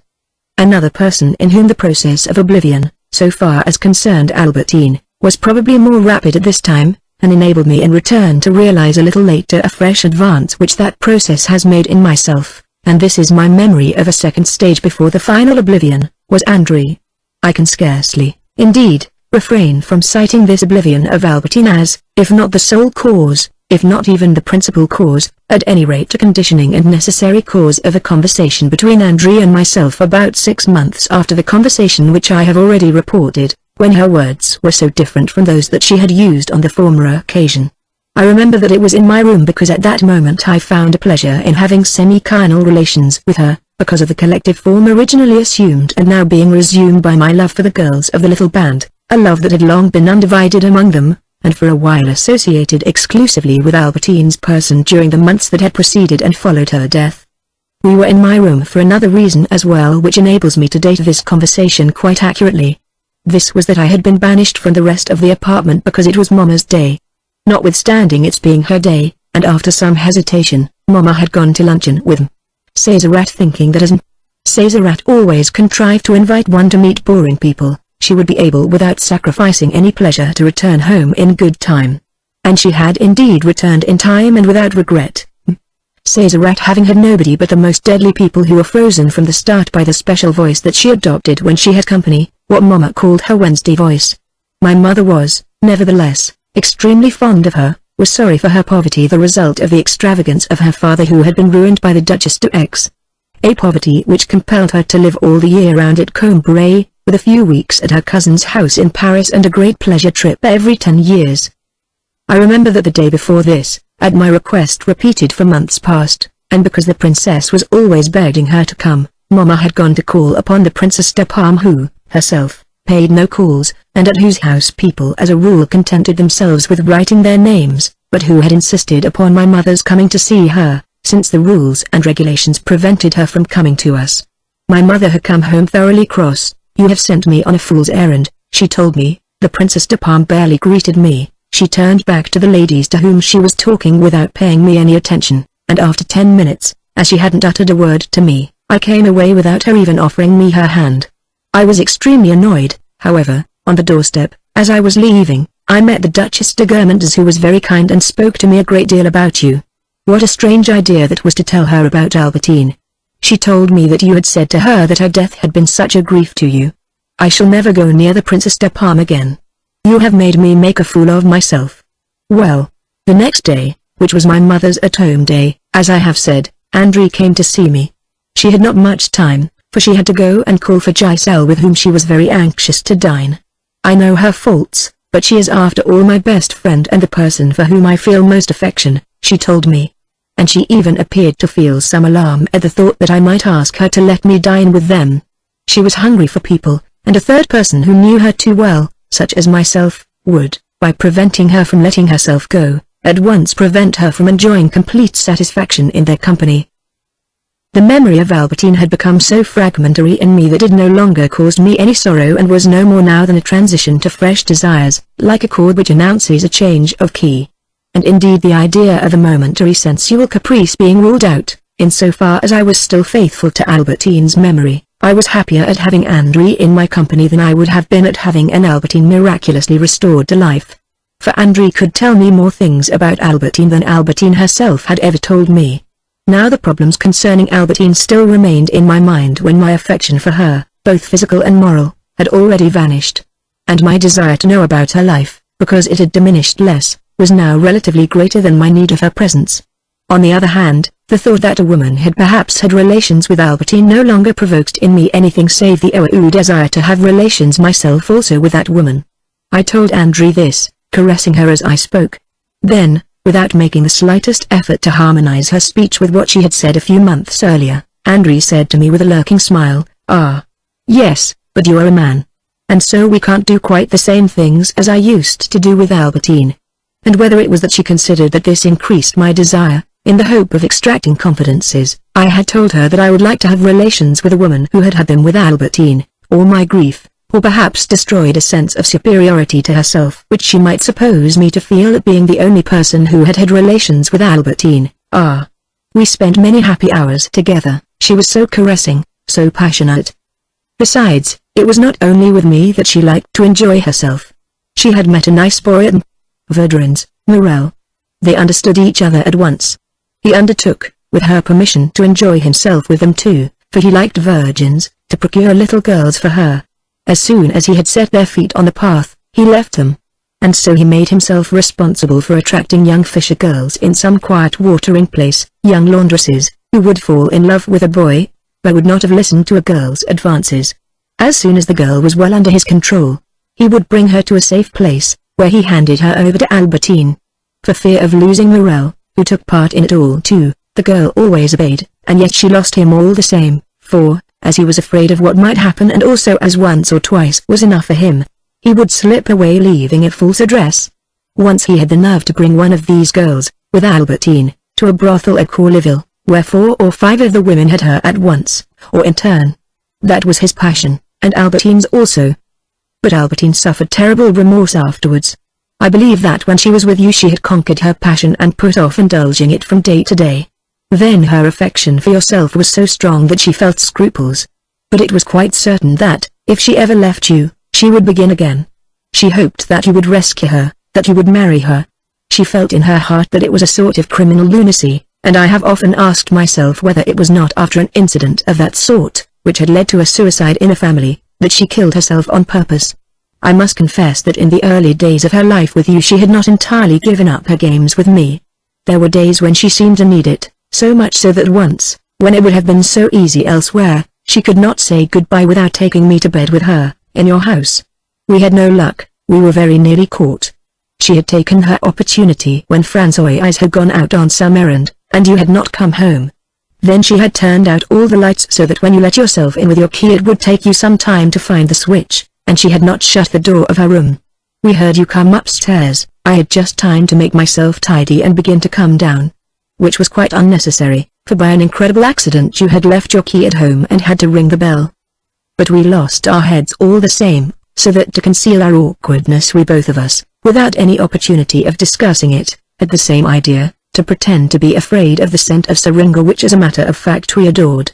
You were bringing a long branch of it home with you, which enabled me to turn my head away and hide my confusion. This did not prevent me from telling you in the most idiotic way that perhaps Françoise had come back and would let you in, when a moment earlier I had told you the lie that we had only just come in from our drive and that when we arrived Françoise had not left the house and was just going on an errand. But our mistake was supposing you to have your key turning out the light, for we were afraid that as you came upstairs you would see it turned on again, or at least we hesitated too long. And for 3 nights on end Albertine could not close an eye, for she was always afraid that you might be suspicious and ask Françoise why she had not turned on the light before leaving the house. For Albertine was terribly afraid of you, and at times she would assure me that you were wicked, mean, that you hated her really. After 3 days she gathered from your calm that you had said nothing to Françoise, and she was able to sleep again. But she never did anything with me after that, perhaps from fear, perhaps from remorse, for she made out that she did really love you, or perhaps she was in love with some other man. In any case, nobody could ever mention syringa again in her hearing without her turning crimson and putting her hand over her face in the hope of hiding her blushes. As there are strokes of good fortune, so there are misfortunes that come too late. They do not assume all the importance that they would have had in our eyes a little earlier.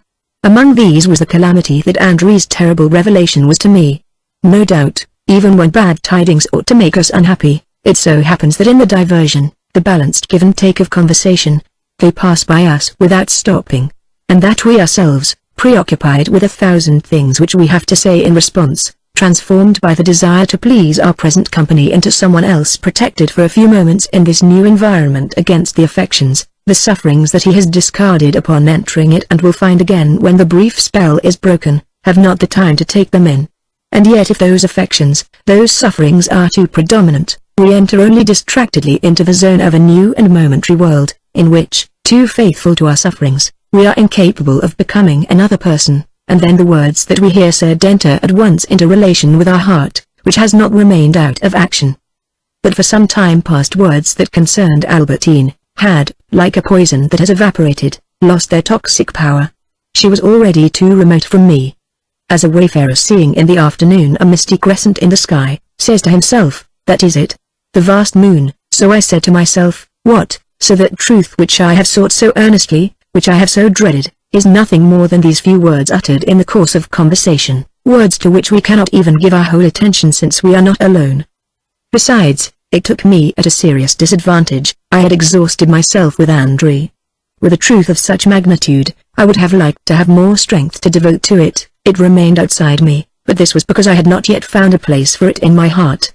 We would like the truth to be revealed to us by novel signs, not by a phrase similar to those which we have constantly repeated to ourselves.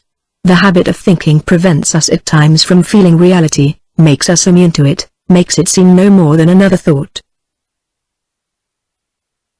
There is no idea that does not carry in itself a possible refutation, no word that does not imply its opposite. In any case, if all this was true, how futile a verification of the life of a mistress who exists no longer, rising up from the depths and coming to the surface just when we are no longer able to make any use of it. Then, thinking doubtless of some other woman whom we now love and with regard to whom the same change may occur, for to her whom we have forgotten we no longer give a thought, we lose heart. We say to ourselves, if she were alive. We say to ourselves, if she who is alive could understand all this and that when she is dead I shall know everything that she is hiding from me. But this is a vicious circle. If I could have brought Albertine back to life, the immediate consequence would have been that André would have revealed nothing. It is the same thing as the everlasting, you'll see what it's like when I no longer love you, which is so true and so absurd, since as a matter of fact we should elicit much if we were no longer in love, but when we should no longer think of inquiring.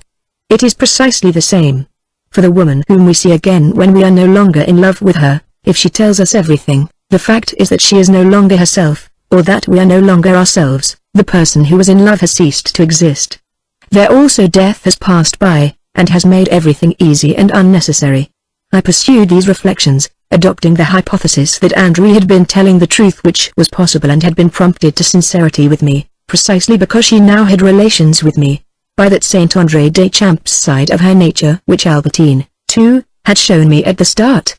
She was encouraged in this case by the fact that she was no longer afraid of Albertine, for other people's reality survives their death for only a short time in our mind, and after a few years they are like those gods of obsolete religions whom we insult without fear, because people have ceased to believe in their existence.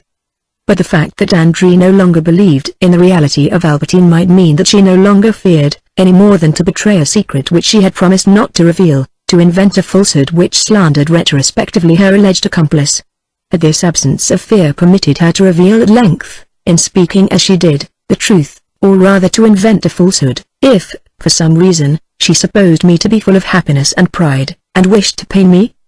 Perhaps the sight of me caused her a certain irritation, held in suspense so long as she saw that I was miserable, unconsoled, because I had had relations with Albertine and she envied me, perhaps supposing that I considered myself on that account more highly favored than her, an advantage which she herself had never, perhaps, obtained, nor even sought.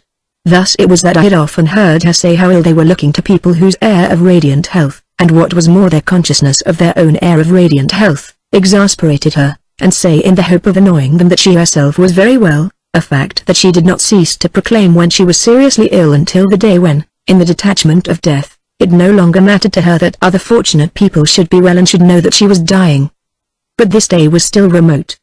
Perhaps she had turned against me, for what reason I knew not, in one of whose rages in which she used, long ago, to turn against the young man so learned in sporting matters, so ignorant of everything else, whom we had met at Balbec, who since then had been living with Rachel, and at the mention of whom André overflowed in defamatory speeches, hoping to be sued for libel in order to be able to launch against his further disgraceful accusations the falsehood of which he would not be able to prove. Quite possibly this rage against myself had simply revived, having doubtless ceased when she saw how miserable I was. Indeed, the very same people whom she, her eyes flashing with rage, had longed to disgrace, to kill, to send to prison, by false testimony if need be, she had only to know that they were unhappy, crushed, to cease to wish them any harm, and to be ready to overwhelm them with kindnesses. For she was not fundamentally wicked, and if her non-apparent, somewhat buried nature was not the kindness which one divined at first from her delicate attentions, but rather envy and pride, her third nature, buried more deeply still, the true but not entirely realized nature, tended towards goodness and the love of her neighbor. Only, like all those people who, being in a certain state of life, desire a better state, but knowing it only by desire, do not realize that the first condition is to break away from the former state, like the neurasthenics or morphinomaniacs who are anxious to be cured, but at the same time do not wish to be deprived of their manias or their morphine, like the religious hearts or artistic spirits attached to the world who long for solitude but seek nevertheless to imagine it as not implying an absolute renunciation of their former existence. Andrée was prepared to love all her fellow creatures, but on the condition that she should first of all have succeeded in not imagining them as triumphant, and to that end should have humiliated them in advance. She did not understand that we ought to love even the proud, and to conquer their pride by love and not by a more overweening pride. But the fact is that she was like those invalids who wish to be cured by the very means that prolong their malady, which they like and would cease at once to like if they renounced them. But people wish to learn to swim and at the same time to keep one foot on the ground.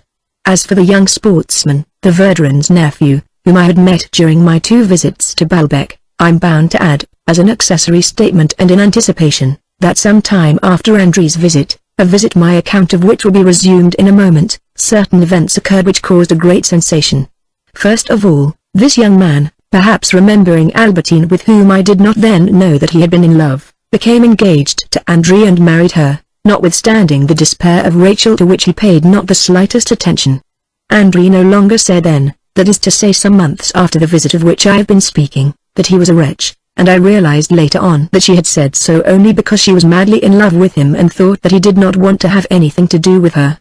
But another fact impressed me even more. This young man produced certain sketches for the theater, with settings and costumes designed by himself, which have effected in the art of today a revolution at least equal to that brought about by the Russian ballet. In fact, the best qualified critics regarded his work as something of capital importance, almost as works of genius, and for that matter I agree with them, confirming thus, to my own astonishment, the opinion long held by Rachel.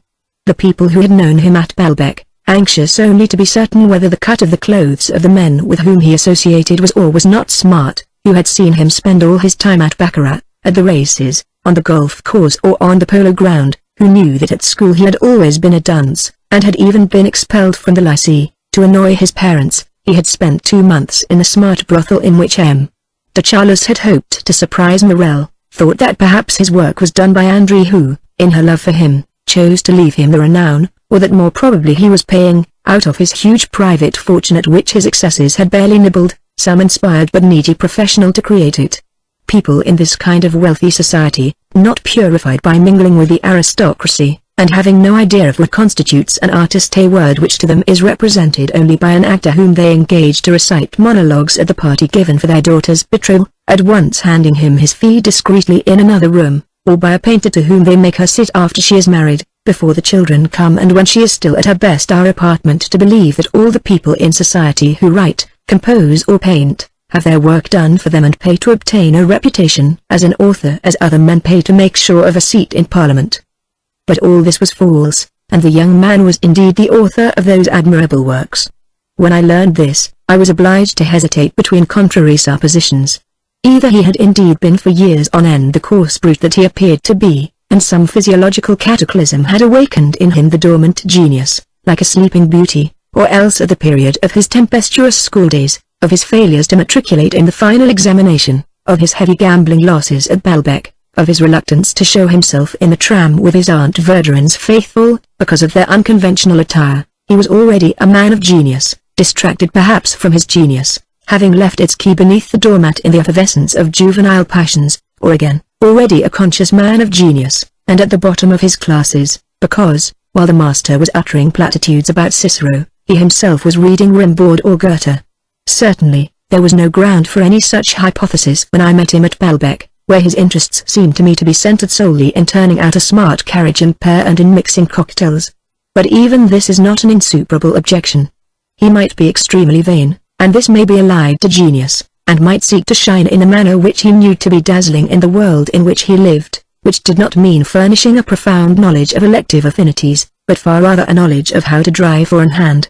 Moreover, I'm not at all sure that later on, when he had become the author of those fine and so original works, he would have cared greatly, outside the theatres in which he was known, to greet anyone who was not in evening dress, like the faithful in their earlier manner, which would be a proof in him not of stupidity, but of vanity, and indeed of a certain practical sense, a certain clairvoyance in adapting his vanity to the mentality of the imbeciles upon whose esteem he depended and in whose eyes a dinner jacket might perhaps shine with a more brilliant radiance than the eyes of a thinker. Who can say whether, seen from without, some man of talent, or even a man devoid of talent, but a lover of the things of the mind, myself for instance, would not have appeared, to anyone who met him at Trive Bell, at the hotel at Baalbek, or on the beach there, the most perfect and pretentious imbecile. Not to mention that fructive matters of art must have been a thing so intimate, a thing that lived so in the most secret places of his heart that doubtless it would never have occurred to him to speak of them, as Saint Luke, for instance, would have spoken, for whom the fine arts had the importance that horses and carriages had fructive. Besides, he may have had a passion for gambling, and it is said that he has retained it. All the same, even if the piety which brought to light the unknown work of Vintella rose from amid the troubled life of Montjuvin, I was no less impressed by the thought that the masterpieces which are perhaps the most extraordinary of our day have emerged not from the university certificate, from a model, academic education, upon Broglie lines, but from the frequentation of paddocks and fashionable bars. In any case, in those days at Baalbek, the reasons which made me anxious to know him, which made Albertine and her friends anxious that I should not know him, were equally detached from his merit, and could only have brought into prominence the eternal misunderstanding between an intellectual, represented in this instance by myself, and people in society, represented by the little band, with regard to a person in society, the young golfer. I had no inkling of his talent, and his prestige in my eyes, like that, in the past, of Blayton, had been that of his being whatever they might say the friend of my girlfriends, and more one of their band than myself. On the other hand, Albertine and André, symbolizing in this respect the incapacity of people in society to bring a sound judgment to bear upon the things of the mind and their propensity to attach themselves in that connection to false appearances, not only thought me almost idiotic because I took an interest in such an imbecile, but were astonished beyond measure that, taking one golfer with another, my choice should have fallen upon the poorest player of them all. If, for instance, I had chosen to associate with young Gilbert de Belleuve, apart from golf, he was a boy who had the gift of conversation, who had secured a proxime in the examinations and wrote quite good poetry. As a matter of fact he was the stupidest of them all. Or again, if my object had been to make a study for a book, Guy Saumoy, who was completely insane, who had abducted 2 girls, was at least a singular type who might interest me. These 2 might have been allowed me, but the other, what attraction could I find in him? He was the type of the great brute, of the coarse brute. To return to André's visit, after the disclosure that she had just made to me of her relations with Albertine, she added that the chief reason for which Albertine had left me was the thought of what her friends of the little band might think, and other people as well, when they saw her living like that with a young man to whom she was not married. Of course I know, it was in your mother's house. But that makes no difference. You can't imagine what all those girls are like, what they conceal from one another, how they dread one another's opinion. I have seen them being terribly severe with young men simply because the men knew their friends and they were afraid that certain things might be repeated, and those very girls, I have happened to see them in a totally different light, much to their disgust. A few months earlier, this knowledge which André appeared to possess of the motives that swayed the girls of the little band would have seemed to me the most priceless thing in the world. What she said was perhaps sufficient to explain why Albertine, who had given herself to me afterwards in Paris, had refused to yield to me at Baalbek where I was constantly meeting her friends, which I had absurdly supposed to be so great an advantage in winning her affection. Perhaps indeed it was because she had seen me display some sign of intimacy with André, or because I had rashly told the latter that Albertine was coming to spend the night at the Grand Hotel, that Albertine, who perhaps, an hour earlier, was ready to let me take certain favors, as though that were the simplest thing in the world, had abruptly changed her mind and threatened to ring the bell. But then, she must have been accommodating to lots of others. This thought rekindled my jealousy, and I told André that there was something that I wished to ask her. "You did those things in your grandmother's empty apartment?" "Oh, no, never. We should have been disturbed." "Why?" I thought. It seemed to me. Besides, Albertine loved doing it in the country. "And where, pray?" "Originally, when she hadn't time to go very far, we used to go to the Buttes-Chaumont. She knew a house there. Or else we would lie under the trees. There is never anyone about, in the grotto of the Petit Trianon, too." "There, you see, how am I to believe you? You swore to me, not a year ago, that you had never done anything at the Buttes-Chaumont." "I was afraid of distressing you." As I have said, I thought, although not until much later, that on the contrary it was on this second occasion, the day of her confessions, that André had sought to distress me. And this thought would have occurred to me at once, because I should have felt the need of it, if I had still been as much in love with Albertine. But André's words did not hurt me sufficiently to make it indispensable to me to dismiss them immediately as untrue. In short, if what André said was true, and I did not doubt it at the time, the real Albertine whom I discovered, after having known so many diverse forms of Albertine, differed very little from the young Bachelor who had risen up and whom I had detected, on the first day, on the front at Balbec, and who had offered me so many different aspects in succession, as a town gradually alters the position of its buildings so as to overtop, to obliterate the principal monument which alone we beheld from a distance, as we approach it, whereas when we know it well and can judge it exactly, its true proportions prove to be those which the perspective of the first glance had indicated, the rest, through which we passed, being no more than that continuous series of lines of defense which everything in creation raises against our vision, and which we must cross one after another, at the cost of how much suffering, before we arrive at the heart. If, however, I had no need to believe absolutely in Albertine's innocence because my suffering had diminished, I can say that reciprocally if I did not suffer unduly at this revelation, it was because, some time since, for the belief that I feigned in Albertine's innocence, there had been substituted gradually and without my taking it into account the belief, ever present in my mind, in her guilt. Now if I no longer believed in Albertine's innocence, it was because I had already ceased to feel the need, the passionate desire to believe in it. It is desire that engenders belief, and if we fail as a rule to take this into account, it is because most of the desires that create beliefs and unlike the desire which had persuaded me that Albertine was innocent only with our own life. To all the evidence that corroborated my original version I had stupidly preferred simple statements by Albertine. Why had I believed them? Falsehood is essential to humanity. It plays as large a part perhaps as the quest of pleasure and is moreover commanded by the quest. We lie in order to protect our pleasure or our honor if the disclosure of our pleasure runs counter to our honor. We lie our life long, especially indeed, perhaps only, to those people who love us. Such people in fact alone make us fear for our pleasure and desire their esteem. I had at first thought Albertine guilty, and it was only my desire devoting to a process of doubt the strength of my intelligence that had set me upon the wrong track. Perhaps we live surrounded by electric, seismic signs, which we must interpret in good faith in order to know the truth about the characters of other people. If the truth must be told, saddened as I was in spite of everything by André's words, I felt it to be better that the truth should at last agree with what my instinct had originally foreboded, rather than with the miserable optimism to which I had since made a cowardly surrender.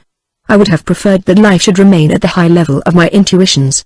Those moreover which I had felt, that first day upon the beach, when I had supposed that those girls embodied the frenzy of pleasure, were vice incarnate, and again on the evening when I had seen Albertine's governess leading that passionate girl home to the little villa, as one thrust into its cage a wild animal which nothing in the future, despite appearances, will ever succeed in taming. Did they not agree with what Bloch had told me when he had made the world seem so fair to me by showing me, making me palpitate on all my walks, at every encounter, the universality of desire? Perhaps, when all was said, it was better that I should not have found those first intuitions verified afresh until now.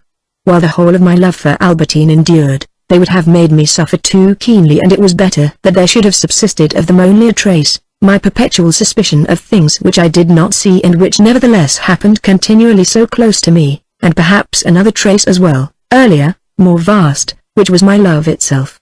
Was it not indeed, despite all the denials of my reason, tantamount to knowing Albertine in all her hideousness, merely to choose her, to love her, and even in the moments when suspicion is lulled? Is not love the persistence and a transformation of that suspicion? Is it not a proof of clairvoyance, a proof unintelligible to the lover himself, since desire going always in the direction of what is most opposite to ourselves forces us to love what will make us suffer?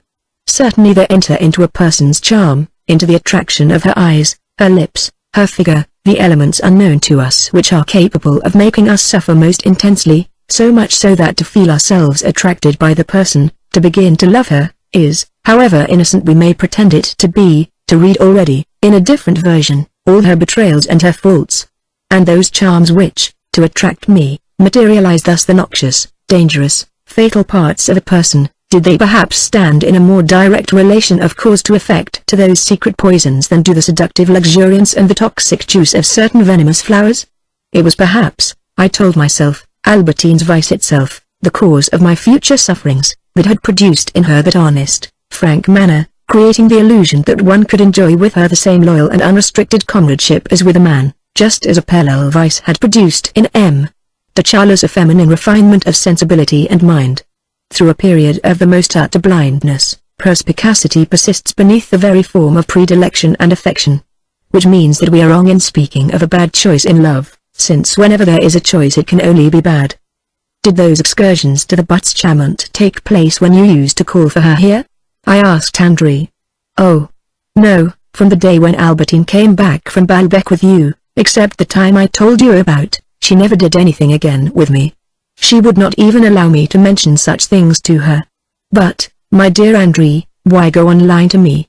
By the merest chance, for I never try to find out anything, I have learned in the minutest details things of that sort which Albertine did, I can tell you exactly, on the bank of the river with a laundress, only a few days before her death. Ah! Perhaps after she had left you, that I can't say. She felt that she had failed, that she would never again be able to regain your confidence. These last words appalled me. Then I thought again of the evening of the branch of Syringa. I remembered that about a fortnight later, as my jealousy kept seeking a fresh object, I had asked Albertine whether she had ever had relations with Andre, and she had replied, "Oh, never. Of course, I adore Andre, I have a profound affection for her, but as though we were sisters, and even if I had the tastes which you seem to suppose, she is the last person that would have entered my head. I can swear to you by anything you like, by my aunt, by my poor mother's grave. I had believed her. And yet even if I had not been made suspicious by the contradiction between her former partial admissions with regard to certain matters and the firmness with which she had afterwards denied them as soon as she saw that I was not unaffected, I ought to have remembered Swann, convinced of the platonic nature of M. the childless's friendships and assuring me of it on the evening of the very day on which I had seen the tailor and the baron in the courtyard. I ought to have reflected that if there are, one covering the other, two worlds, one consisting of the things that the best, the sincerest people say, and behind it the world composed of those same people's successive actions, so that when a married woman says to you of a young man, "Oh, it is perfectly true that I have an immense affection for him, but it is something quite innocent, quite pure, I could swear it upon the memory of my parents," we ought ourselves, instead of feeling any hesitation, to swear that she has probably just come from her bathroom to which, after every assignation that she has with the young man in question, she dashes, to prevent any risk of his giving her a child. The spray of Syringa made me profoundly sad, as did also the discovery that Albertine could have thought or called me cruel and hostile, most of all perhaps, certain lies so unexpected that I had difficulty in grasping them. One day Albertine had told me that she had been to an aerodrome, that the airman was in love with her, this doubtless in order to divert my suspicion from women, thinking that I was less jealous of other men, that it had been amusing to watch Andre's raptures at the said airman, at all the compliments that he paid Albertine, until finally Andre had longed to go in the air with him. Now this was an entire fabrication, Andre had never visited the aerodrome in question. When Andre left me, it was dinner time. "You will never guess who has been to see me and stayed at least 3 hours, said my mother. I call it 3 hours, it was perhaps longer. She arrived almost on the heels of my first visitor, who was M. Cottard, sat still and watched everybody come and go, and I had more than 30 callers and left me only a quarter of an hour ago. If you hadn't had your friend Andre with you, I should have sent for you." "Why, who was it?" "A person who never pays calls." "The Princess de Parme?" "Why, I have a cleverer son than I thought I had." "There is no fun in making you guess a name, for you hit on it at once." "Did she come to apologize for her rudeness yesterday?" "No, that would have been stupid, the fact of her calling was an apology." "Your poor grandmother would have thought it admirable." It seems that about 2 o'clock she had sent a footman to ask whether I had an at-home day. She was told that this was the day, and so up she came. My first thought, which I did not dare mention to Mama, was that the Princess de Parme, surrounded, the day before, by people of rank and fashion with whom she was on intimate terms and enjoyed conversing, had when she saw my mother come into the room felt an annoyance which she had made no attempt to conceal. And it was quite in the style of the great ladies of Germany, which for that matter the Guermantes had largely adopted, this stiffness, for which they thought to atone by a scrupulous affability. But my mother believed, and I came in time to share her opinion, that all that had happened was that the Princess de Parme, having failed to recognize her, had not felt herself bound to pay her any attention, that she had learned after my mother's departure who she was, either from the Duchess de Guermantes whom my mother had met as she was leaving the house, or from the list of her visitors, whose names, before they entered her presence, the servants recorded in a book. She had thought it impolite to send word or to say to my mother, "I did not recognize you." But and this was no less in harmony with the good manners of the German courts and with the Guermantes' code of behavior than my original theory had thought that a call, an exceptional action on the part of a royal personage, and what was more a call of several hours' duration, would convey the explanation to my mother in an indirect but no less convincing form, which is just what did happen. But I did not waste any time in asking my mother to tell me about the princess's call, for I had just recalled number of incidents with regard to Albertine as to which I had meant but had forgotten to question André. How little, for that matter, did I know, should I ever know, of this story of Albertine, the only story that could be of particular interest to me, or did at least begin to interest me afresh at certain moments. For man is that creature without any fixed age, who has the faculty of becoming, in a few seconds, many years younger, and who, surrounded by the walls of the time through which he has lived, floats within them but as though in a basin the surface level of which is constantly changing, so as to bring him into the range now of one epoch now of another. I wrote to André asking her to come again. She was unable to do so until a week had passed.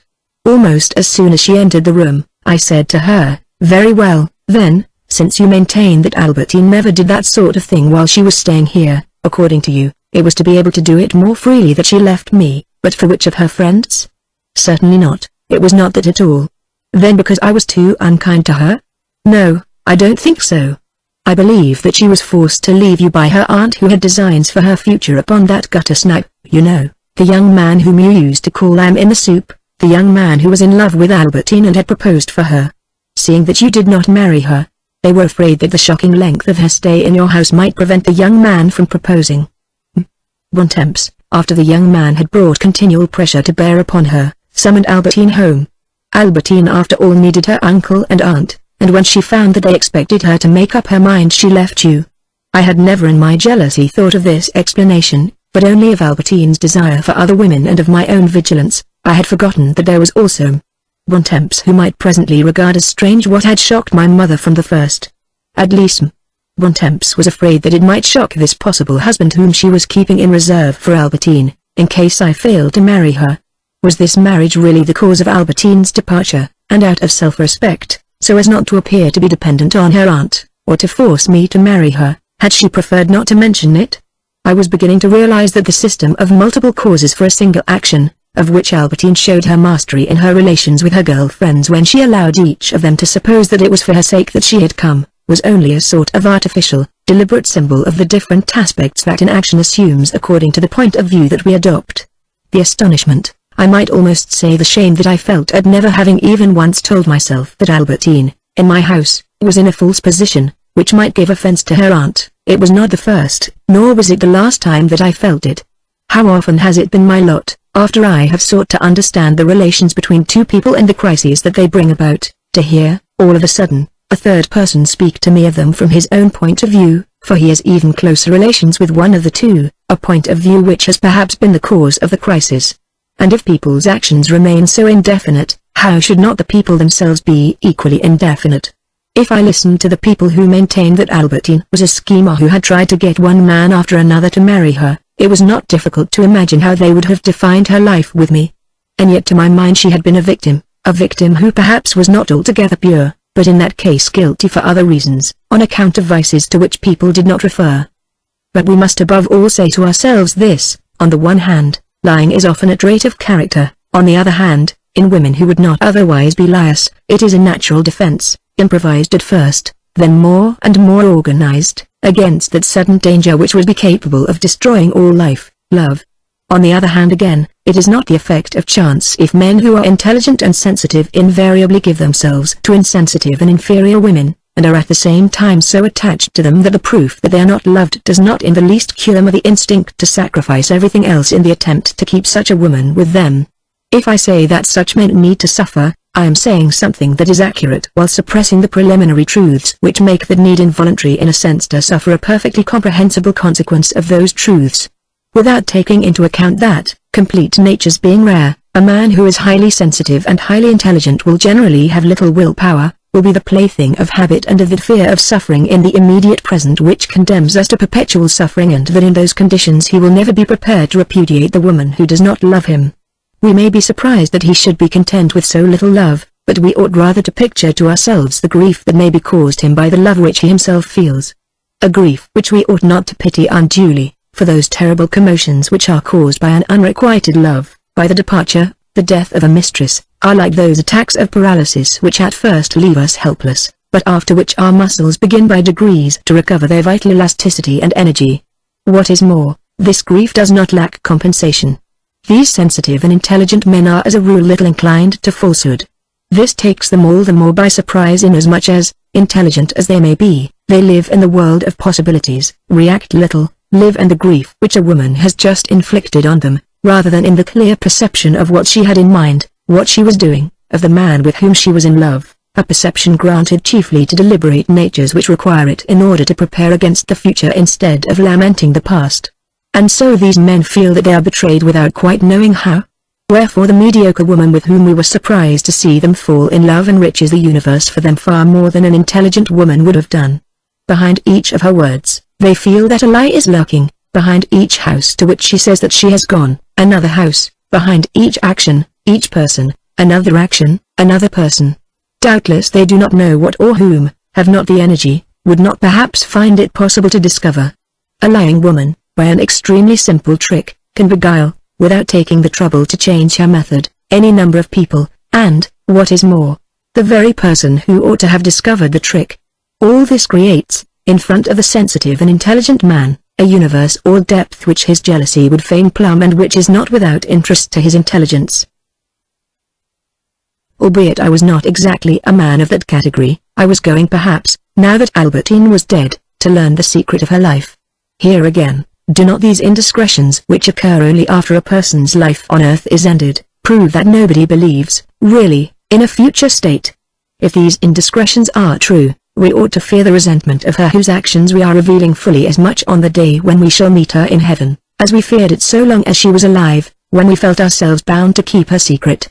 And if these indiscretions are false, invented because she is no longer present to contradict them, we ought to be even more afraid of the dead woman's wrath if we believed in heaven. But no one does believe in it. So that it was possible that a long debate had gone on in Albertine's heart between staying with me and leaving me, but that her decision to leave me had been made on account of her aunt, or of that young man, and not on account of women to whom perhaps she had never given a thought. The most serious thing to my mind was that André, albeit she had nothing now to conceal from me as to Albertine's morals, swore to me that nothing of the sort had ever occurred between Albertine on the one hand and Vintello her friend on the other. Albertine herself was unconscious of her own instincts when she first met the girls, and they, from that fear of making a mistake in the object of our desire, which breeds as many errors as desire itself, regarded her as extremely hostile to that sort of thing. Perhaps later on they had learned that her tastes were similar to their own, but by that time they knew Albertine too well and Albertine knew them too well for there to be any thought of their doing things together. In short, I did not understand any better than before why Albertine had left me. If the face of a woman is perceived with difficulty by our eyes which cannot take in the whole of its moving surface, by our lips, still more by our memory, if it is shrouded in obscurity according to her social position, according to the level at which we are situated, how much thicker is the veil drawn between the actions of her whom we see and her motives. Her motives are situated in a more distant plane, which we do not perceive, and engender moreover actions other than those which we know and often in absolute contradiction to them. When has there not been some man in public life, regarded as a saint by his friends, who is discovered to have forged documents, robbed the state, betrayed his country? How often is a great nobleman robbed by a steward, whom he has brought up from childhood, ready to swear that he was an honest man, as possibly he was. Now this curtain that screens another person's motives, how much more impenetrable does it become if we are in love with that person, for it clouds our judgment and also obscures the actions of her who, feeling that she is loved, ceases at once to attach any value to what otherwise would doubtless have seemed to her important, such as wealth for example. Perhaps moreover she is impelled to pretend, to a certain extent, this scorn of wealth in the hope of obtaining more money by making us suffer. The bargaining instinct also may be involved. And so with the actual incidents in her life, an intrigue which she has confided to no one for fear of its being revealed to us, which many people might, for all that, have discovered, had they felt the same passionate desire to know it as ourselves, while preserving freer minds, arousing fewer suspicions in the guilty party, an intrigue of which certain people have not been unaware but people whom we do not know and should not know how to find. And among all these reasons for her adopting an inexplicable attitude towards us, we must include those idiosyncrasies of character which impel a person, whether from indifference to his own interests, or from hatred, or from love of freedom, or from sudden bursts of anger, or from fear of what certain people will think, to do the opposite of what we expected.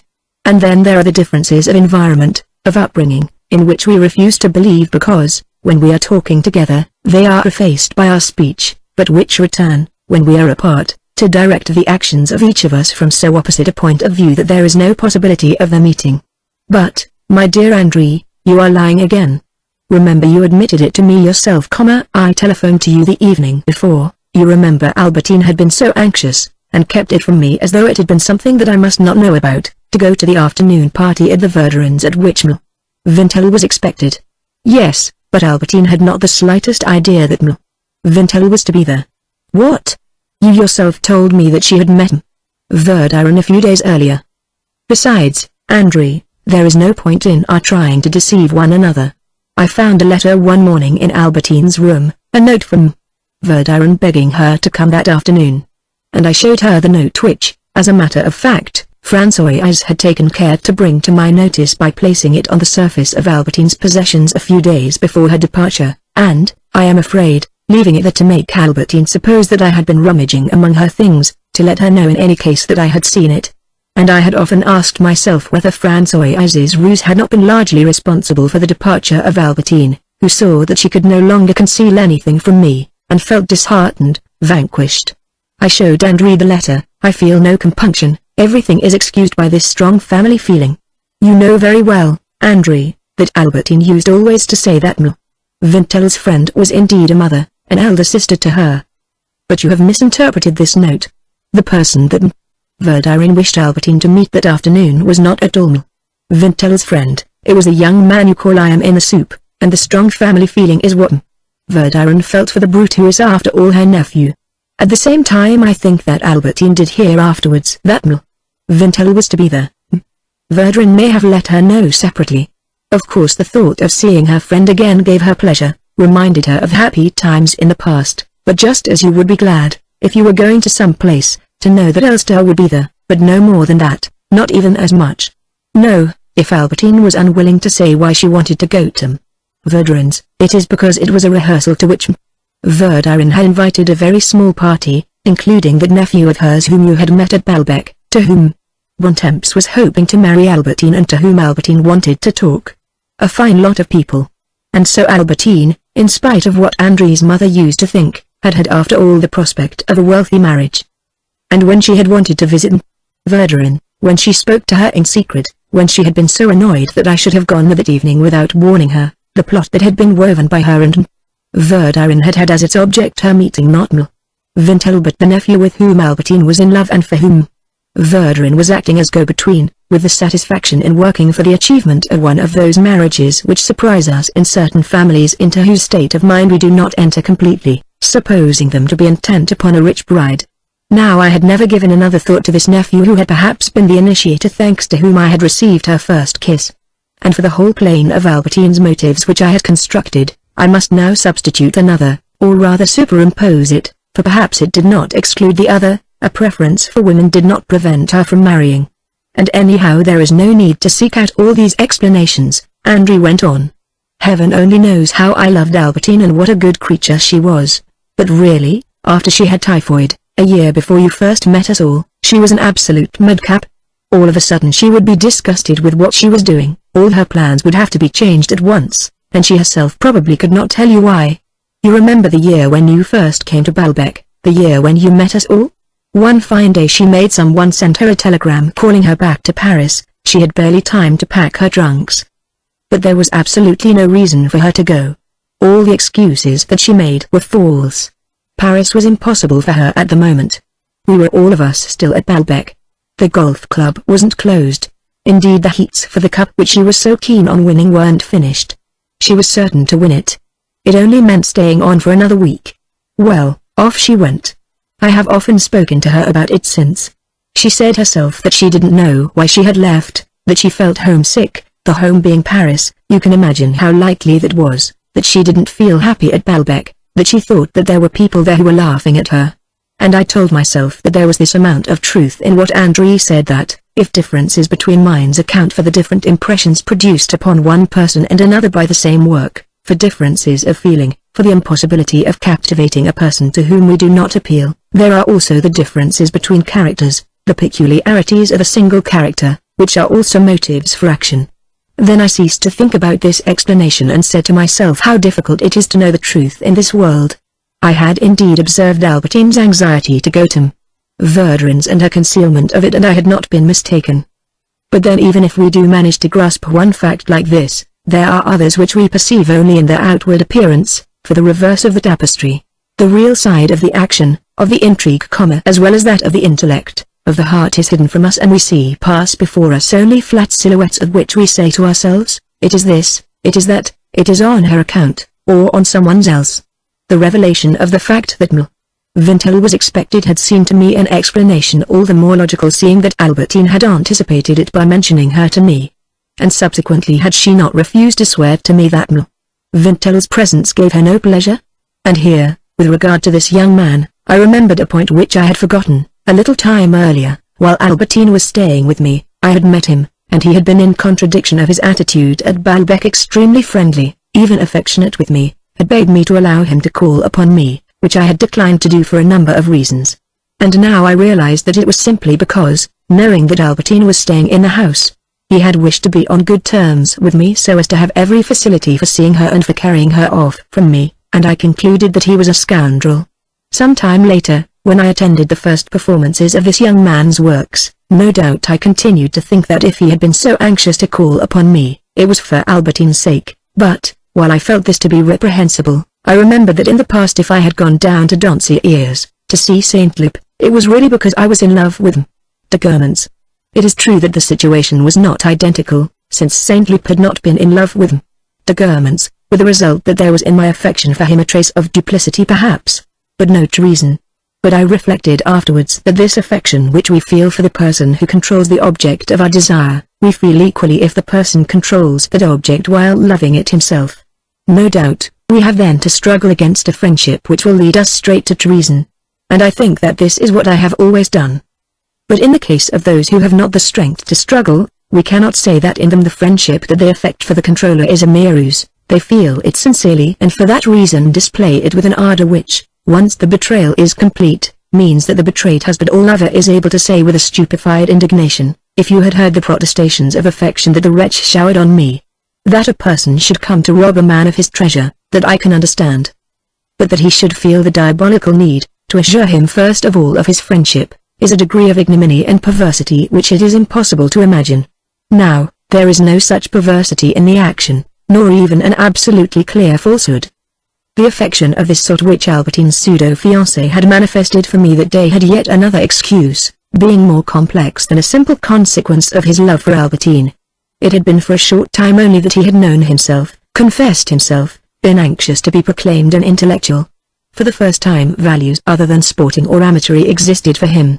The fact that I had been regarded with esteem by Elster, by Bergot, that Albertine had perhaps told him of the way in which I criticized writers which led her to imagine that I might myself be able to write, had the result that all of a sudden I had become to him, to the new man who he at last realized himself to be, an interesting person with whom he would like to be associated, to whom he would like to confide his plans, whom he would ask perhaps for an introduction to Elster.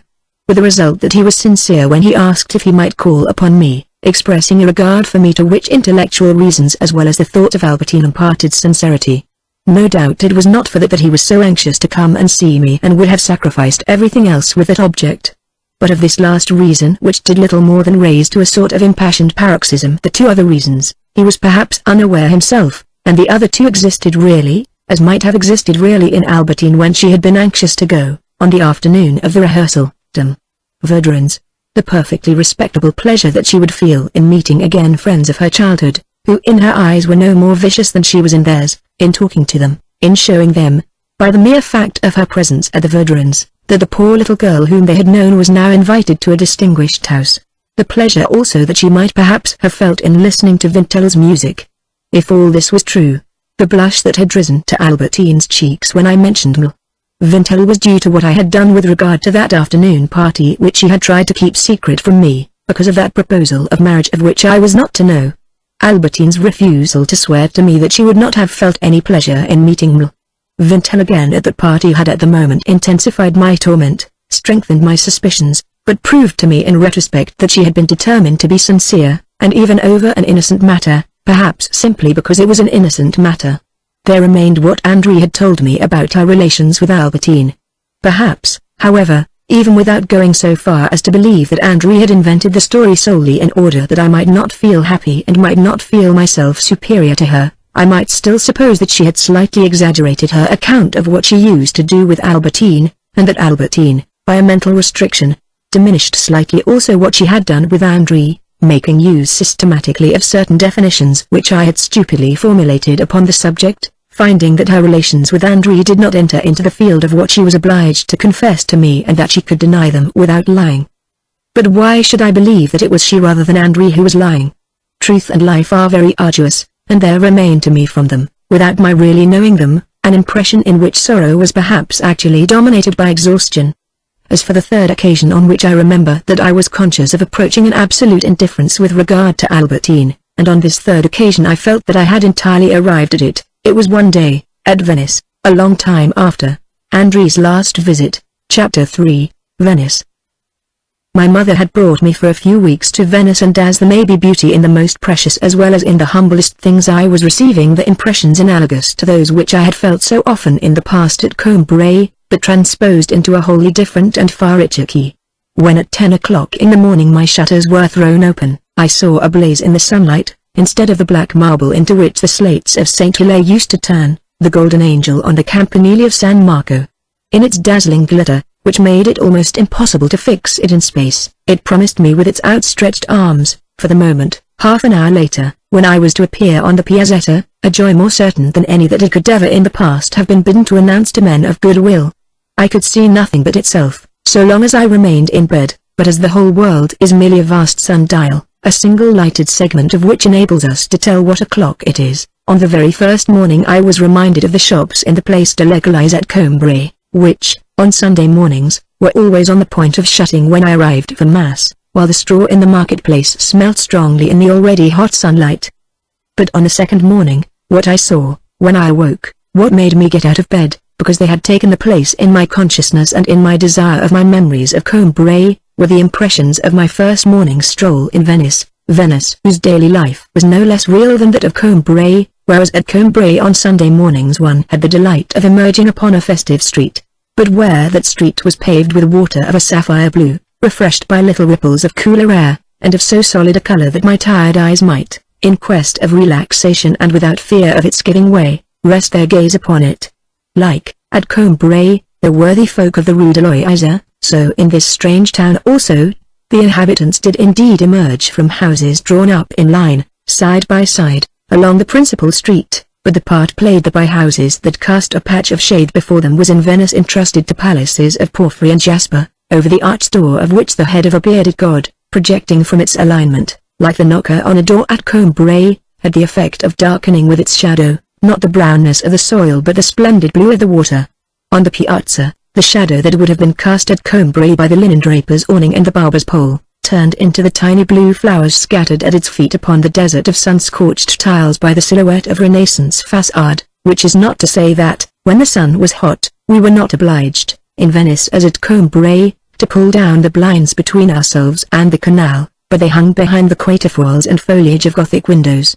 Of this sort was the window in our hotel, behind the pillars of which my mother sat waiting for me, gazing at the canal with a patience which she would not have displayed in the old days at Combray, at that time when, reposing in myself hopes which had never been realized, she was unwilling to let me see how much she loved me. Nowadays she was well aware that an apparent coldness on her part would alter nothing, and the affection that she lavished upon me was like those forbidden foods which are no longer withheld from invalids, when it is certain that they are past recovery. To be sure, the humble details which gave an individuality to the window of my Aunt Leonie's bedroom, seen from the Rue de l'Oise, the asymmetry of its position not midway between the windows on either side of it, the exceptional height of its wooden ledge, the slanting bar which kept the shutters closed, the two curtains of glossy blue satin, divided and kept apart by their rod, the equivalent of all these things existed in this hotel in Venice, where I could hear also those words, so distinctive, so eloquent, which enable us to recognize at a distance the house to which we are going home to luncheon, and afterwards remain in our memory as testimony that, during a certain period of time, that house was ours. But the task of uttering them had, in Venice, devolved not, as at Combray, and indeed, to a certain extent, everywhere, upon the simplest, that is to say the least beautiful things, but upon the almost oriental arch of a facade which is reproduced among the casts in every museum as one of the supreme achievements of the domestic architecture of the Middle Ages. From a long way away, and when I had barely passed San Giorgio Maggiore, I caught sight of this arched window which had already seen me, and the spring of its broken curves added to its smile of welcome the distinction of a loftier, scarcely comprehensible gaze. And since, behind those pillars of differently colored marble, Mamma was sitting reading while she waited for me to return, her face shrouded in a dual veil as agonizing in its whiteness as her hair, to myself who felt that my mother, wiping away her tears, had pinned it to her straw hat, partly with the idea of appearing dressed in the eyes of the hotel staff, but principally so as to appear to me less in mourning, less sad, almost consoled for the death of my grandmother, since, not having recognized me at first, as soon as I called to her from the gondola, she sent out to me, from the bottom of her heart, a love which stopped only where there was no longer any material substance to support it on the surface of her impassioned gaze, which she brought as close to me as possible, which she tried to thrust forward to the advanced post of her lips, in a smile which seemed to be kissing me, in the framework and beneath the canopy of the more discreet smile of the arched window illuminated by the midday sun. For these reasons, that window has assumed in my memory the precious quality of things that have had, simultaneously, side by side with ourselves, their part in a certain hour that struck, the same for us and for them, and however full of admirable tracery its mullions may be, that illustrious window retains in my sight the intimate aspect of a man of genius with whom we have spent a month in some holiday resort, where he has acquired a friendly regard for us, and if, ever since then, whenever I see a cast of that window in a museum, I feel the tears starting to my eyes, it is simply because the window says to me the thing that touches me more than anything else in their world. I remember your mother so well. And as I went indoors to join my mother who had left the window, I did indeed recapture, coming from the warm air outside, that feeling of coolness that I had known long ago at Combray when I went upstairs to my room, but at Venice it was a breeze from the sea that kept the air cool, and no longer upon a little wooden staircase with narrow steps, but upon the noble surfaces of blocks of marble, splashed at every moment by a shaft of greenish sunlight, which to the valuable instruction in the art of Chardin, acquired long ago, added a lesson in that of Veronese. And since at Venice it is to works of art, to things of priceless beauty, that the task is entrusted of giving us our impressions of everyday life, we may sketch the character of this city, using the pretext that the Venice of certain painters is coldly aesthetic in its most celebrated parts, by representing only, let us make an exception of the superb studies of Maxime de Tamers, its poverty-stricken aspects, in the quarters where everything that creates its splendor is concealed, and to make Venice more intimate and more genuine give it a resemblance to Aubervilliers. It has been the mistake of some very great artists, that, by a quite natural reaction from the artificial Venice of bad painters, they have attached themselves exclusively to the Venice which they have found more realistic, to some humble campo, some tiny deserted Rio. It was this Venice that I used often to explore in the afternoon, when I did not go out with my mother. The fact was that it was easier to find there women of the industrial class, matchmakers, pearl stringers, workers in glass or lace, working women in black shawls with long fringes. My gondola followed the course of the small canals, like the mysterious hand of a genie leading me through the maze of this oriental city. They seemed, as I advanced, to be carving a road for me through the heart of a crowded quarter which they clove asunder, barely dividing with a slender fissure, arbitrarily carved, the tall houses with their tiny Moorish windows, and, as though the magic guide had been holding a candle in his hand and were lighting the way for me, they kept casting ahead of them a ray of sunlight for which they cleared a path. One felt that between the mean dwellings which the canal had just parted and which otherwise would have formed a compact whole, no open space had been reserved, with the result that the belfry of the church, or the garden trellis rose sheer above the rear as in a flooded city.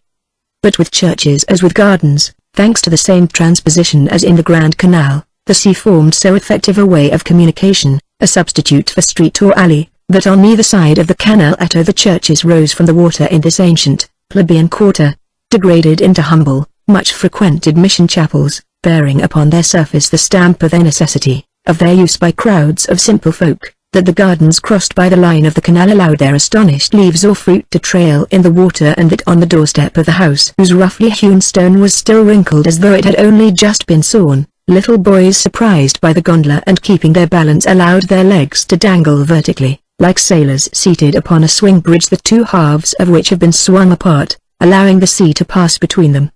Now and again there appeared a handsomer building that happened to be there, like a surprise in a box which we have just opened, a little ivory temple with its Corinthian columns and its allegorical statue on a pediment, somewhat out of place among the ordinary buildings in the midst of which it had survived, and the peristyle with which the canal provided it resembled a landing stage for market gardeners.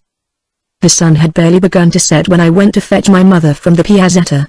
We returned up the Grand Canal in our gondola. We watched the double line of palaces between which we passed reflect the light and angle of the sun upon their rosy surfaces, and alter with them, seeming not so much private habitations and historic buildings as a chain of marble cliffs at the foot of which people go out in the evening in a boat to watch the sunset.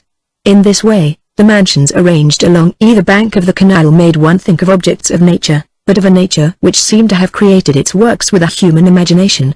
But at the same time, because of the character of the impressions, always urban, which Venice gives us almost in the open sea, upon those waves whose flow and ebb make themselves felt twice daily, and which alternately cover at high tide and uncover at low tide the splendid outside stairs of the palaces, as we should have done in Paris upon the boulevards, in the Champs-Élysées, in the Bois, in any wide thoroughfare that was a fashionable resort, in the powdery evening light, we passed the most beautifully dressed women, almost all foreigners, who, propped luxuriously upon the cushions of their floating vehicle, took their place in the procession, stopped before a palace in which there was a friend whom they wished to see, sent to inquire whether she was at home, and while, as they waited for the answer, they prepared to leave a card, as they would have done at the door of the Hotel des Gourmands, they turned to their guidebook to find out the period, the style of the palace, not without being shaken, as though upon the crest of a blue wave, by the thrust of the flashing, prancing water, which took alarm on finding itself pent between the dancing gondola and the slapping marble. And thus any excursion, even when it was only to pay calls or to go shopping, was threefold and unique in this Venice where the simplest social coming and going assumed at the same time the form and the charm of a visit to a museum and a trip on the sea. Several of the palaces on the Grand Canal had been converted into hotels, and, feeling the need of a change, or wishing to be hospitable to Cæsar, whom we had encountered through unexpected and inopportune acquaintance whom we invariably meet when we travel abroad and whom Mama had invited to dine with us, we decided one evening to try an hotel which was not our own, and in which we had been told that the food was better. While my mother was paying the gondolier and taking Cæsar to the room which she had engaged, I slipped away to inspect the great hall of the restaurant with its fine marble pillars and walls and ceiling that were once entirely covered with frescoes, recently and badly restored. Two waiters were conversing in an Italian which I translate. Are the old people going to dine in their room? They never let us know. It's the devil, I never know whether I am to reserve their table, non so se bisogna conservargli la loro tavola. And then, suppose they come down and find their table taken. I don't understand how they can take in for a steery like that in such a smart hotel. They're not our style. Notwithstanding his contempt, the waiter was anxious to know what action he was to take with regard to the table, and was going to get the lift boy sent upstairs to inquire, when, before he had had time to do so, he received his answer. He had just caught sight of the old lady who was entering the room. I had no difficulty, despite the air of melancholy and weariness that comes with the burden of years, and despite a sort of eczema, a red leprosy that covered her face, in recognizing beneath her bonnet, in her black jacket, made by W., but to the untutored eye exactly like that of an old charwoman, the Marquis de Villeparisis. As luck would have it, the spot upon which I was standing, engaged in studying the remains of a fresco, between two of the beautiful marble panels, was directly behind the table at which de Villeparisis had just sat down. Then de Villeparisis won't be long. They've been here a month now, and it's only once that they didn't have a meal together, said the waiter. I was asking myself who the relative could be with whom she was traveling, and who was named de Villeparisis, when I saw, a few moments later, advance towards the table and sit down by her side, her jailed lover, de Norpes. His great age had weakened the resonance of his voice, but had in compensation given to his language, formerly so reserved, a positive temperance. The cause of this was to be sought, perhaps, in certain ambitions for the realization of which little time, he felt, remained to him, and which filled him all the more with vehemence and ardor, perhaps in the fact that, having been discarded from a world of politics to which he longed to return, he imagined, in the simplicity of his desire, that he could turn out of office, by the pungent criticisms which he launched at them, the men whose places he was anxious to fill. Thus we see politicians convinced that the cabinet of which they are not members cannot hold out for 3 days.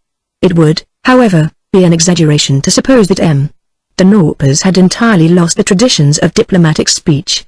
Whenever important matters were involved, he at once became, as we shall see, the man whom we remember in the past. But at all other times he would inveigh against this man, and that with the senile violence of certain octogenarians which hurls them into the arms of women to whom they are no longer capable of doing any serious damage. De Villeparisis preserved, for some minutes, the silence of an old woman who in the exhaustion of age finds it difficult to rise from memories of the past to consideration of the present. Then, turning to one of those eminently practical questions that indicate the survival of a mutual affection. Did you call at Salviati's? Yes. Will they send it tomorrow? I brought the bowl back myself. You shall see it after dinner. Let us see what there is to eat. Did you send instructions about my Suez shares? No, at the present moment the market is entirely taken up with oil shares. But there is no hurry, they are still fetching an excellent price. Here is the bill of fare. First of all, there are red mullets. Shall we try them? For me, yes, but you are not allowed them. Ask for a risotto, instead. But they don't know how to cook it. That doesn't matter. Waiter, some mullets for madam and risotto for me. A fresh and prolonged silence. Why, I brought you the papers, the Corriere della Sera, the Gazzetta del Popolo, and all the rest of them. Do you know, there is a great deal of talk about a diplomatic change, the first scapegoat in which is to be Paleolog, who is notoriously inadequate in Serbia. He will perhaps be succeeded by Lowes, and there will be a vacancy at Constantinople. But, de Norpes hastened to add in a bitter tone, for an embassy of such scope, in a capital where it is obvious that Great Britain must always, whatever may happen, occupy the chief place at the council table, it would be prudent to turn to men of experience better armed to resist the ambushes of the enemies of our British ally than our diplomats of the modern school who would walk blindfold into the trap. The angry volubility with which de Norpes uttered the last words was due principally to the fact that the newspapers, instead of suggesting his name, as he had requested them to do, named as a hot favorite a young official of their foreign ministry. Heaven knows that the men of years and experience may well hesitate, as a result of all manner of tortuous maneuvers, to put themselves forward in the place of more or less incapable recruits. I have known many of these self-styled diplomats of the empirical method who centered all their hopes in a soap bubble which it did not take me long to burst. There can be no question about it, if the government is so lacking in wisdom as to entrust the reins of state to turbulent hands, at the call of duty an old conscript will always answer present. But who knows, and here de Norpes appeared to know perfectly well to whom he was referring, whether it would not be the same on the day when they came in search of some veteran full of wisdom and skill. To my mind, for everyone has a right to his own opinion, the post at Constantinople should not be accepted until we have settled our existing difficulties with Germany. We owe no man anything, and it is intolerable that every 6 months they should come and demand from us, by fraudulent machinations, and extort by force and fear, the payment of some debt or other, always hastily offered by a venal press. This must cease, and naturally a man of higher distinction who has proved his merit, a man who would have, if I may say so, the Emperor's ear, would wield greater authority than any ordinary person in bringing the conflict to an end. A gentleman who was finishing his dinner bowed to de Norpes. Why, there is Prince Foy, said the Marquis. Ah, I'm not sure that I know whom you mean, muttered de Villeparisis. Why, of course you do. It is Prince Odone. the brother-in-law of your cousin D'Audaville. You cannot have forgotten that I went shooting with him at Bonnetable? Ah. Odone, that is the one who went in for painting? Not at all, he's the one who married the Grand Duchess's sister. M. De Norpes uttered these remarks in the cross tone of a schoolmaster who is dissatisfied with his pupil, and stared fixedly at M. De Villeparisis out of his blue eyes. When the prince had drunk his coffee and was leaving his table, M. De Norpes rose, hastened towards him and with a majestic wave of his arm, himself retiring into the background, presented him to M. De Villeparisis. And during the next few minutes while the prince was standing beside their table, M. De Norpes never ceased for an instant to keep his azure pupils trained on M. De Villeparisis, from the weakness or severity of an old lover, principally from fear of her making one of those mistakes in Italian which he had relished but which he dreaded. Whenever she said anything to the prince that was not quite accurate he corrected her mistake and stared into the eyes of the abashed and docile Marquis with the steady intensity of a hypnotist. A waiter came to tell me that my mother was waiting for me. I went to her and made my apologies to M. Césarat, saying that I had been interested to see M. De Villeparisis. At the sound of this name, M. Césarat turned pale and seemed about to faint. Controlling herself with an effort, M. De Villeparisis, who was M. de Bouillon? She inquired. Yes, couldn't I just get a glimpse of her for a moment? It has been the desire of my life. Then there is no time to lose, madame, for she will soon have finished her dinner. But how do you come to take such an interest in her? Because M. De Villeparisis was, before her second marriage, the Duchess d'Avre, beautiful as an angel, wicked as a demon, who drove my father out of his senses, ruined him and then forsook him immediately.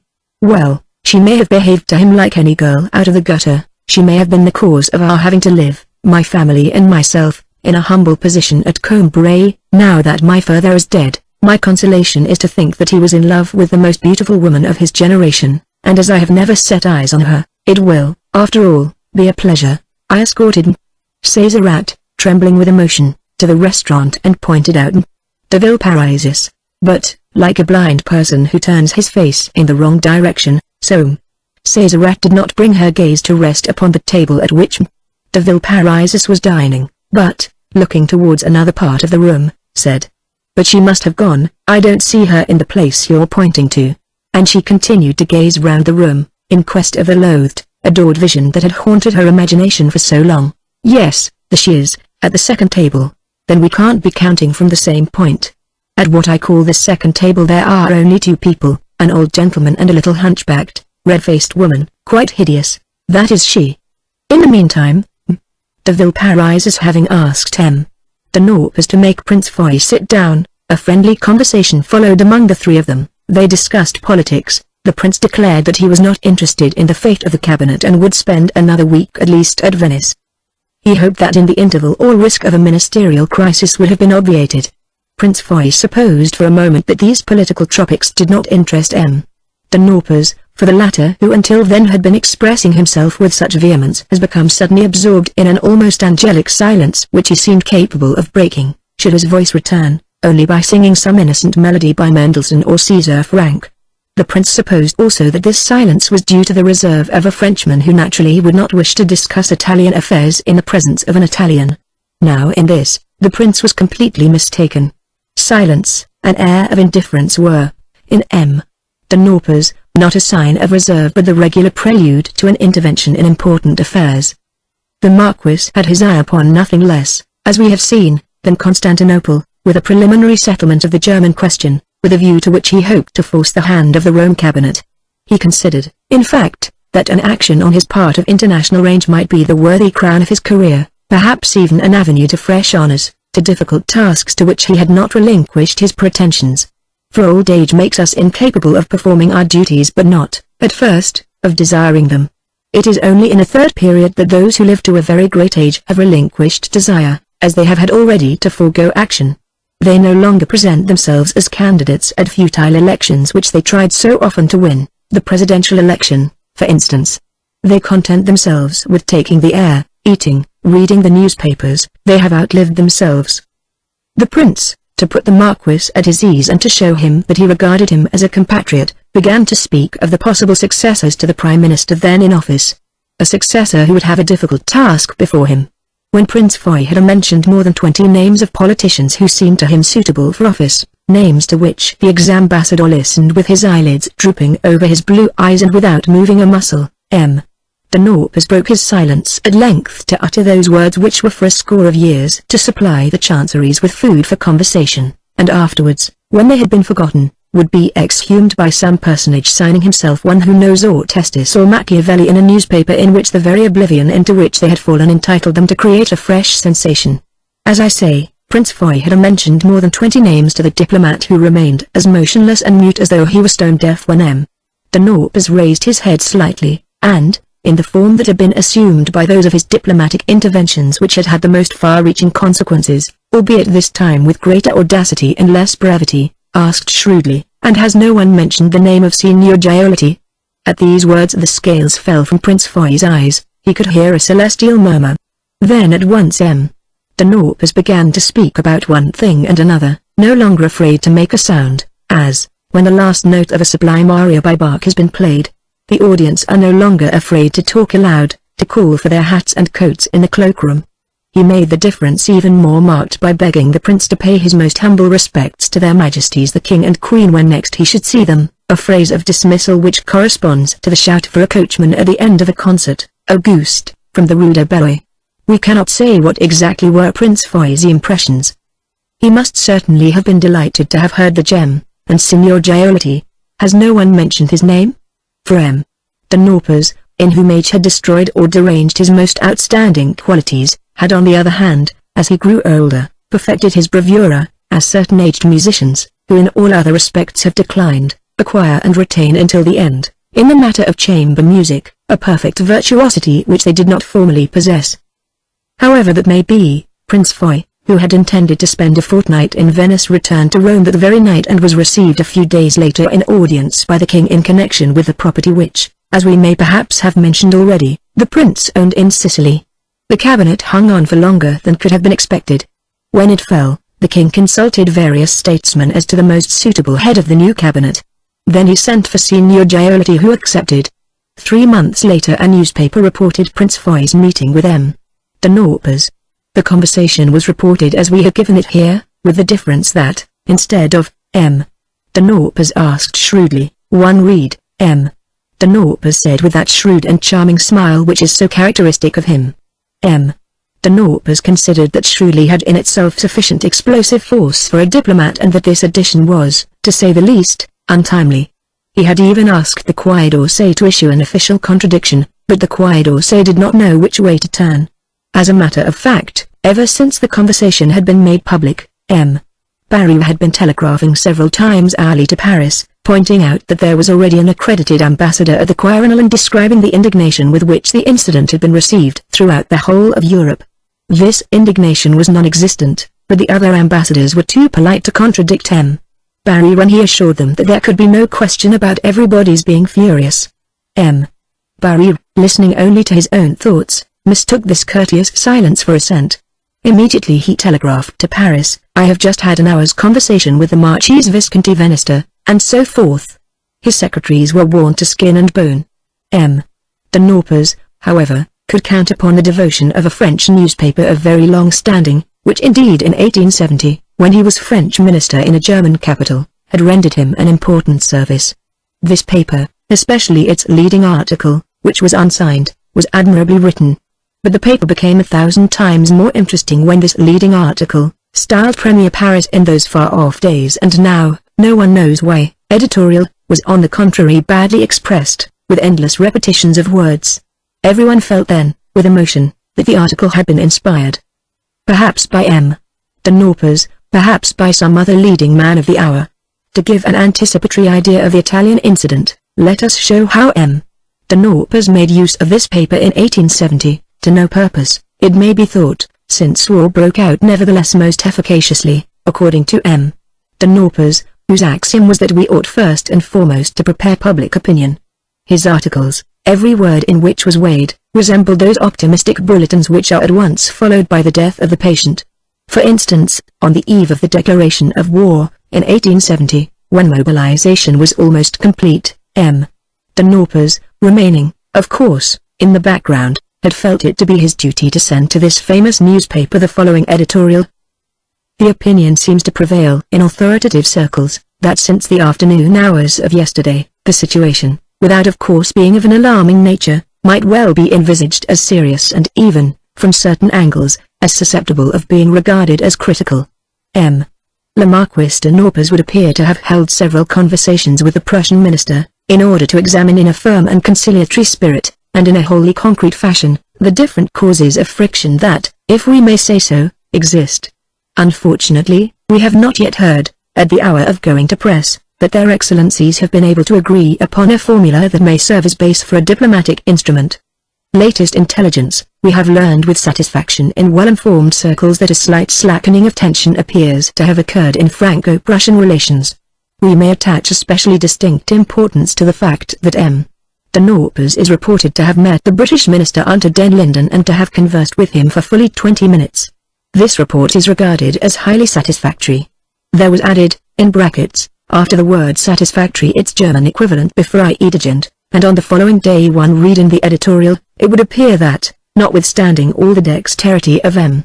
de Norpas, to whom everyone must hasten to render homage for the skill and energy with which he has managed to defend the inalienable rights of France, a rupture is, now, so to speak, virtually inevitable. The newspaper could not refrain from following an editorial couched in this vein with a selection of comments, furnished of course by M. de Norpas. The reader may perhaps have observed in these last pages that the conditional mood was one of the ambassador's favorite grammatical forms, in the literature of diplomacy. One would attach a special importance, for it appears that people attach a special importance, but the present indicative employed not in its regular sense but in that of the old optative was no less dear to M. de Norpas. The comments that followed the editorial were as follows. Never have the public shown themselves so admirably calm. M. de Norpas would have liked to believe that this was true but feared that it was precisely the opposite of the truth. They are weary of fruitless agitation and have learned with satisfaction that His Majesty's government would assume their responsibilities according to the eventualities that might occur. The public ask, optative, nothing more. To their splendid coolness, which is in itself a token of victory, we shall add a piece of intelligence amply qualified to reassure public opinion, were there any need of that. We are, indeed, assured that M. de Norpas, who, for reasons of health, was ordered long ago to return to Paris for medical treatment, would appear to have left Berlin where he considered that his presence no longer served any purpose. Latest intelligence, His Majesty the Emperor left Compiegne this morning for Paris in order to confer with the Marquis de Norpas, the Minister for War, and Marshal Bazaine, upon whom public opinion relies with absolute confidence. H. M. The Emperor has cancelled the banquet which he was about to give for his sister-in-law the Duchess of Alba. This action created everywhere, as soon as it became known, a particularly favorable impression. The Emperor has held a review of his troops whose enthusiasm is indescribable. Several corps, by virtue of the mobilization order issued immediately upon the sovereign's arrival in Paris, are, in any contingency, ready to move in the direction of the Rhine. Sometimes at dusk as I returned to the hotel I felt that the Albertine of long ago invisible to my eyes was nevertheless enclosed within me as in the dungeons of an internal Venice, the solid walls of which some incident occasionally slid apart so as to give me a glimpse of that past. Thus for instance one evening a letter from my stockbroker reopened for me for an instant the gates of the prison in which Albertine abode within me alive, but so remote, so profoundly buried that she remained inaccessible to me. Since her death I had ceased to take any interest in the speculations that I had made in order to have more money for her. But time had passed, the wisest judgments of the previous generation had been proved unwise by this generation, as had occurred in the past to M. Thies, who had said that railways could never prove successful. The stocks of which M. de Norpas had said to us, even if your income from them is nothing very great, you may be certain of never losing any of your capital, were, more often than not, those which had declined most in value. Calls had been made upon me for considerable sums and in a rash moment I decided to sell out everything and found that I now possessed barely a fifth of the fortune that I had had when Albertine was alive. This became known at Combray among the survivors of our family circle and their friends, and, as they knew that I went about with the Marquis de Saint-Loup and the Guermantes family, they said to themselves, pride goes before a fall. They would have been greatly astonished to learn that it was for a girl of Albertine's humble position that I had made these speculations. Besides, in that Combray world in which everyone is classified forever according to the income that he is known to enjoy, as in an Indian caste, it would have been impossible for anyone to form any idea of the great freedom that prevailed in the world of the Germans, where people attached no importance to wealth, and where poverty was regarded as being as disagreeable, but no more degrading, as having no more effect on a person's social position than would a stomachache. Doubtless they imagined, on the contrary, at Combray that Saint Loup and Dem. The Germans must be ruined aristocrats, whose estates were mortgaged, to whom I had been lending money, whereas if I had been ruined they would have been the first to offer in all sincerity to come to my assistance. As for my comparative penury, it was all the more awkward at the moment inasmuch as my Venetian interests had been concentrated for some little time past on a rosy-cheeked young glass vendor who offered to the delighted eye a whole range of orange tones and filled me with such a longing to see her again daily that, feeling that my mother and I would soon be leaving Venice, I had made up my mind that I would try to create some sort of position for her in Paris which would save me the distress of parting from her. The beauty of her 17 summers was so noble, so radiant, that it was like acquiring a genuine Titian before leaving the place. And would the scant remains of my fortune be sufficient temptation to her to make her leave her native land and come to live in Paris for my sole convenience? But as I came to the end of the stockbroker's letter, a passage in which he said, "I shall look after your credits," reminded me of a scarcely less hypocritically professional expression which the bath attendant at Balbec had used in speaking to Amy of Albertine. It was I that looked after her, she had said, and these words which had never again entered my mind acted like an open sesame upon the hinges of the prison door. But a moment later the door closed once more upon the immured victim whom I was not to blame for not wishing to join, since I was no longer able to see her, to call her to mind, and since other people exist for us only to the extent of the idea that we retain of them who had for an instant seemed to me so touching because of my desertion of her, albeit she was unaware of it, that I had for the duration of a lightning flash thought with longing of the time, already remote, when I used to suffer night and day from the companionship of her memory. Another time at San Giorgio degli Schiavoni, an eagle accompanying one of the apostles and conventionalized in the same manner revived the memory and almost the suffering caused by the two rings, the similarity of which Françoise had revealed to me, and as to which I had never learned who had given them to Albertine. Finally, one evening, an incident occurred of such a nature that it seemed as though my love must revive. No sooner had our gondola stopped at the hotel steps than the porter handed me a telegram which the messenger had already brought 3 times to the hotel, owing to the inaccurate rendering of the recipient's name, which I recognized nevertheless, through the corruptions introduced by Italian clerks, as my own. The post office required a signed receipt certifying that the telegram was addressed to myself. I opened it as soon as I was in my own room, and, as I cast my eye over the sheet covered with inaccurately transmitted words, managed nevertheless to make out, "My dear, you think me dead, forgive me, I am quite alive, should like to see you, talk about marriage, when do you return? Love. Albertine." Then there occurred in me in inverse order a process parallel to that which had occurred in the case of my grandmother. When I had learned the fact of my grandmother's death, I had not at first felt any grief. And I had been really grieved by her death only when spontaneous memories had made her seem to me to be once again alive. Now that Albertine was no longer alive for me in my mind, the news that she was alive did not cause me the joy that I might have expected. Albertine had been nothing more to me than a bundle of thoughts. She had survived her bodily death so long as those thoughts were alive in me. On the other hand, now that those thoughts were dead, Albertine did not in any way revive for me, in her bodily form. And when I realized that I felt no joy at the thought of her being alive, that I no longer loved her, I ought to have been more astounded than a person who, looking at his reflection in the glass, after months of travel, or of sickness, discovers that he has white hair and a different face, that of a middle-aged or an old man. This appalls us because its message is, the man that I was, the fair young man no longer exists, I am another person. And yet, was not the impression that I now felt the proof of as profound a change, as total a death of my former self and of the no less complete substitution of a new self for that former self, as is proved by the sight of the wrinkled face capped with a snowy poll instead of the face of long ago? But we are no more disturbed by the fact of our having become another person, after a lapse of years and in the natural order of events, than we are disturbed at any given moment by the fact of our being, one after another, the incompatible persons, crafty, sensitive, refined, coarse, disinterested, ambitious, which we are, in turn, every day of our life. And the reason why this does not disturb us is the same, namely that the self which has been eclipsed momentarily in this latter case and when it is a question of character, permanently in the former case and when it is a matter of passions is not present to deplore the other which is for the moment, or for all time, our whole self. The coarse self laughs at his own coarseness, for he is a coarse person, and a forgetful man does not worry about his loss of memory, simply because he has forgotten. I should have been incapable of resuscitating Albertine because I was incapable of resuscitating myself, of resuscitating the self of those days.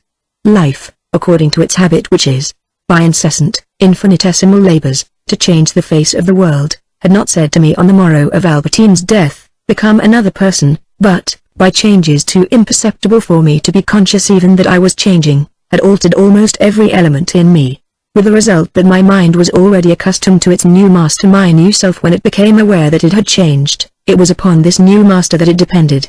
My affection for Albertine, my jealousy depended, as we have seen, upon the irradiation by the association of ideas of certain pleasant or painful impressions, upon the memory of Vintelat Montjuvin, upon the precious good-night kisses that Albertine used to bestow on my throat.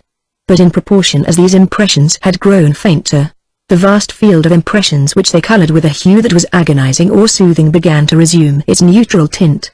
As soon as oblivion had taken hold of certain dominant points of suffering and pleasure, the resistance offered by my love was overcome. I was no longer in love with Albertine. I tried to recall her image to my mind.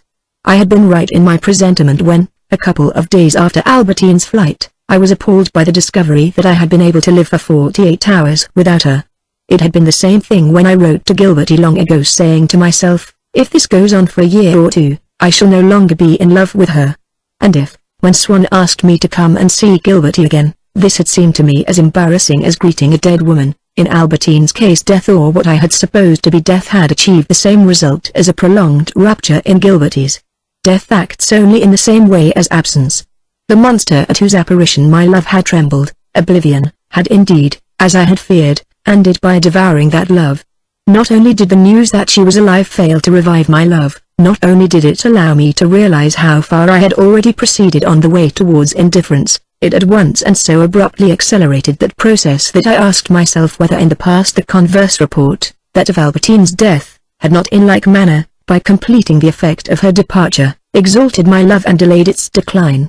And now that the knowledge that she was alive and the possibility of our reunion made her all of a sudden so worthless in my sight, I asked myself whether Françoise's insinuations, our rupture itself, and even her death, imaginary, but supposed to be true, had not prolonged my love. So true is it that the efforts of third persons and even those of fate, in separating us from a woman, succeed only in attaching us to her. Now it was the contrary process that had occurred. Anyhow, I tried to recall her image, and perhaps because I had only to raise my finger to have her once more to myself, the memory that came to me was that of a very stout, masculine girl from whose colorless face protruded already, like a sprouting seed, the profile of Bontemps. What she might or might not have done with André or with other girls no longer interested me. I no longer suffered from the malady which I had so long thought to be incurable, and really I might have foreseen this. Certainly, regret for a lost mistress, jealousy that survives her death are physical maladies fully as much as tuberculosis or leukemia. And yet among physical maladies it is possible to distinguish those which are caused by a purely physical agency, and those which act upon the body only through the channel of the mind. If the part of the mind which serves as carrier is the memory, that is to say, if the cause is obliterated or remote, however agonizing the pain, however profound the disturbance to the organism may appear to be, it is very seldom, the mind having a capacity for renewal, or rather an incapacity for conservation which the tissues lack, that the prognosis is not favorable. At the end of a given period after which a man who has been attacked by cancer will be dead, it is very seldom that the grief of an inconsolable widower or further is not healed. Mine was healed.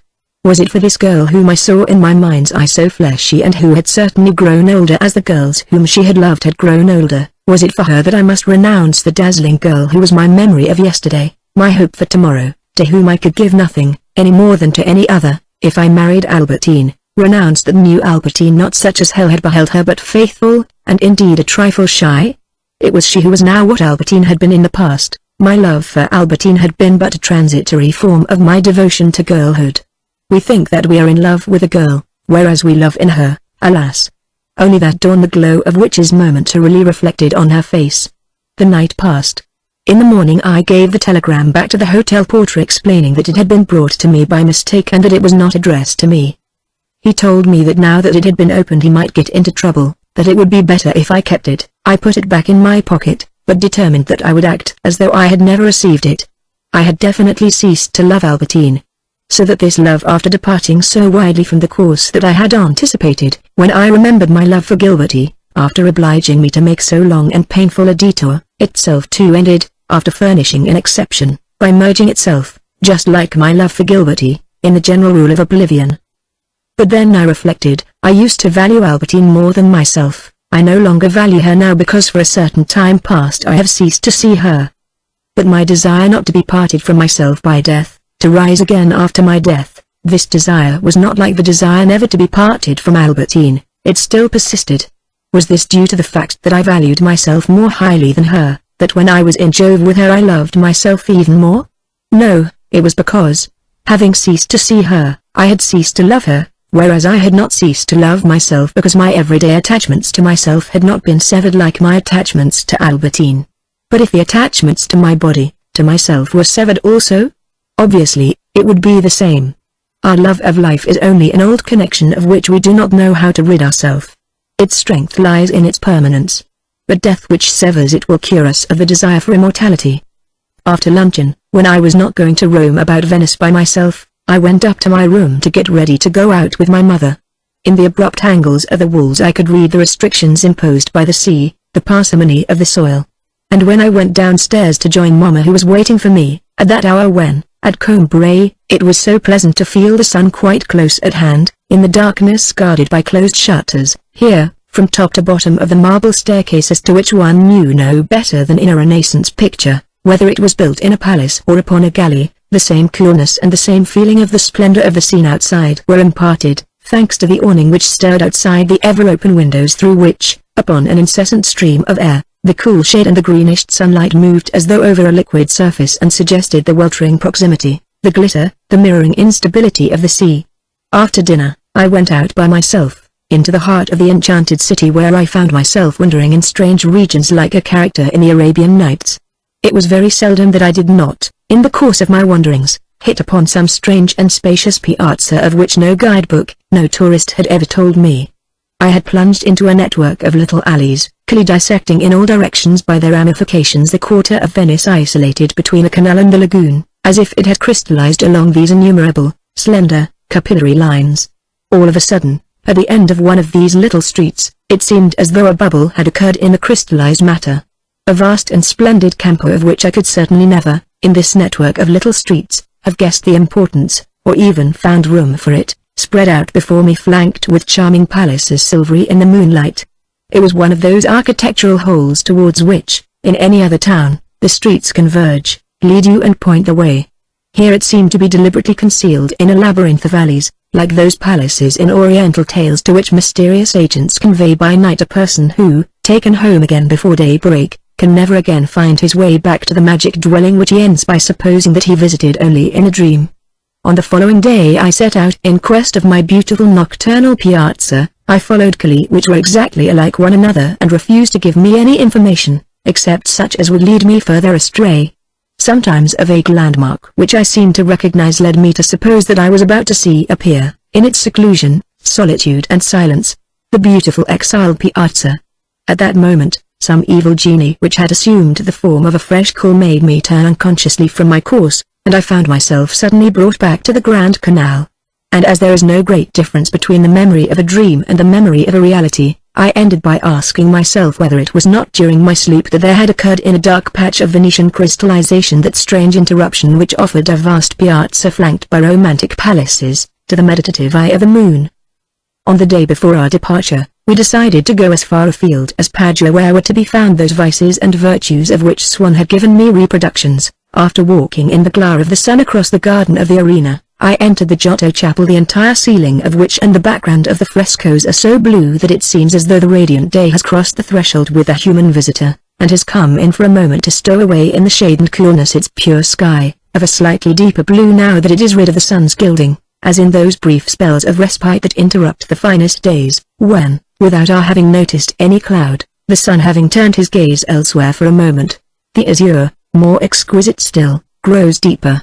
In this sky, upon the blue-washed stone, angels were flying with so intense a celestial, or at least an infantile ardor, that they seemed to be birds of a peculiar species that had really existed, that must have figured in the natural history of biblical and apostolic times, birds that never fail to fly before the saints when they walk abroad. There are always some to be seen fluttering above them, and as they are real creatures with a genuine power of flight, we see them soar upwards, describe curves, loop the loop without the slightest difficulty, plunge towards the earth head downwards with the aid of wings which enable them to support themselves in positions that defy the law of gravitation, and they remind us far more of a variety of bird or of young pupils of crows practicing the volume plane, than of the angels of the art of the Renaissance and later periods whose wings have become nothing more than emblems and whose attitude is generally the same as that of heavenly beings who are not winged.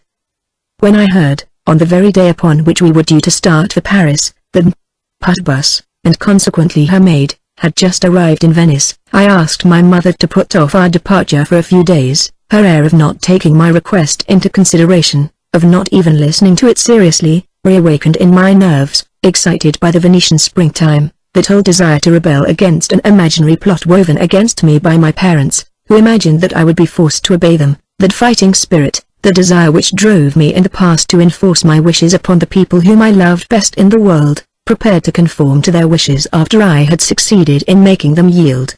I told my mother that I could not leave Venice, but she, thinking it more to her purpose not to appear to believe that I was saying this seriously, did not even answer.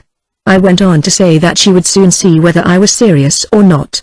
And when the hour came at which, accompanied by all my luggage, she set off for the station, I ordered a cool drink to be brought out to me on the terrace overlooking the canal, and installed myself there, watching the sunset, while from a boat that had stopped in front of the hotel a musician sang Sol Mio. The sun continued to sink. My mother must be nearing the station. Presently, she would be gone. I should be left alone in Venice, alone with the misery of knowing that I had distressed her, and without her presence to comfort me. The hour of the train approached. My irrevocable solitude was so near at hand that it seemed to me to have begun already and to be complete. For I felt myself to be alone. Things has become alien to me. I was no longer calm enough to draw from my throbbing heart and introduce into them a measure of stability. The town that I saw before me had ceased to be Venice. Its personality, its name, seemed to me to be lying fictions which I no longer had the courage to impress upon its stones. I saw the palaces reduced to their constituent parts, lifeless heaps of marble with nothing to choose between them, and the water as a combination of hydrogen and oxygen, eternal, blind, anterior and exterior to Venice, unconscious of Doges or of Turner. And yet this unremarkable place was as strange as a place at which we have just arrived, which does not yet know us as a place which we have left and which has forgotten us already. I could not tell it anything more about myself. I could leave nothing of myself imprinted upon it. It left me diminished. I was nothing more than a heart that throbbed, and an attention strained to follow the development of Sol Mio. In vain might I fix my mind despairingly upon the beautiful and characteristic arch of the Rialto. It seemed to me, with the mediocrity of the obvious, a bridge not merely inferior to but as different from the idea that I possessed of it as an actor with regard to whom, notwithstanding his fair wig and black garments, we know quite well that in his essential quality he is not Hamlet. So the palaces, the canal, the Rialto became divested of the idea that created their individuality and disintegrated into their common material elements. But at the same time this mediocre place seemed to me remote. In the basin of the Arsenal, because of an element which itself also was scientific, namely latitude, there was that singularity in things which, even when similar in appearance to those of our own land, reveal that they are aliens, in exile beneath a foreign sky. I felt that horizon so close at hand, which I could have reached in an hour, was a curve of the earth quite different from those made by the seas of France, a remote curve which, by the accident of travel, happened to be moored close to where I was, so that this Arsenal basin, at once insignificant and remote, filled me with that blend of disgust and alarm which I had felt as a child when I first accompanied my mother to the Deligny baths. Indeed, in that fantastic place consisting of a dark water reflecting neither sky nor sun, which nevertheless amid its fringe of cabins one felt to be in communication with invisible depths crowded with human bodies in bathing dresses, I had asked myself whether those depths, concealed from mortal eyes by a row of cabins which prevented anyone in the street from suspecting that they existed, were not the entry to Arctic seas which began at that point, whether the poles were not comprised in them and whether that narrow space was not indeed the open water that surrounds the pole. This Venice without attraction for myself in which I was going to be left alone, seemed to me no less isolated, no less unreal, and it was my distress which the sound of Sol Mio, rising like a dirge for the Venice that I had known, seemed to be calling to witness. No doubt I ought to have ceased to listen to it if I wished to be able to overtake my mother and to join her on the train, I ought to have made up my mind without wasting another instant that I was going, but this is just what I was powerless to do. I remained motionless, incapable not merely of rising, but even of deciding that I would rise from my chair. My mind, doubtless in order not to have to consider the question of making a resolution, was entirely occupied in following the course of the successive lines of Solmio, singing them mentally with the singer, in anticipating for each of them the burst of melody that would carry it aloft, in letting myself soar with it, and fall to earth again with it afterwards. No doubt this trivial song which I had heard 100 times did not interest me in the least degree. I could afford no pleasure to anyone else, or to myself, by listening to it religiously like this to the end. In fact, none of the elements, familiar beforehand, of this popular ditty was capable of furnishing me with the resolution of which I stood in need. What was more, each of these phrases when it came and passed in its turn, became an obstacle in the way of my making that resolution effective, or rather it forced me to adopt the contrary resolution not to leave Venice, for it made me too late for the train. Wherefore this occupation, devoid of any pleasure in itself, of listening to Solmio, was charged with a profound, almost despairing melancholy. I knew very well that in reality it was the resolution not to go that I had adopted by the mere act of remaining where I was, but to say to myself, I am not going, a speech which in that direct form was impossible, became possible in this indirect form. I am going to listen to one more line of Solmio, but the practical significance of this figurative language did not escape me and, while I said to myself, after all, I am only listening to another line, I knew that the words meant, I shall remain by myself at Venice. And it was perhaps this melancholy, like a sort of numbing cold, that constituted the desperate but fascinating charm of the song.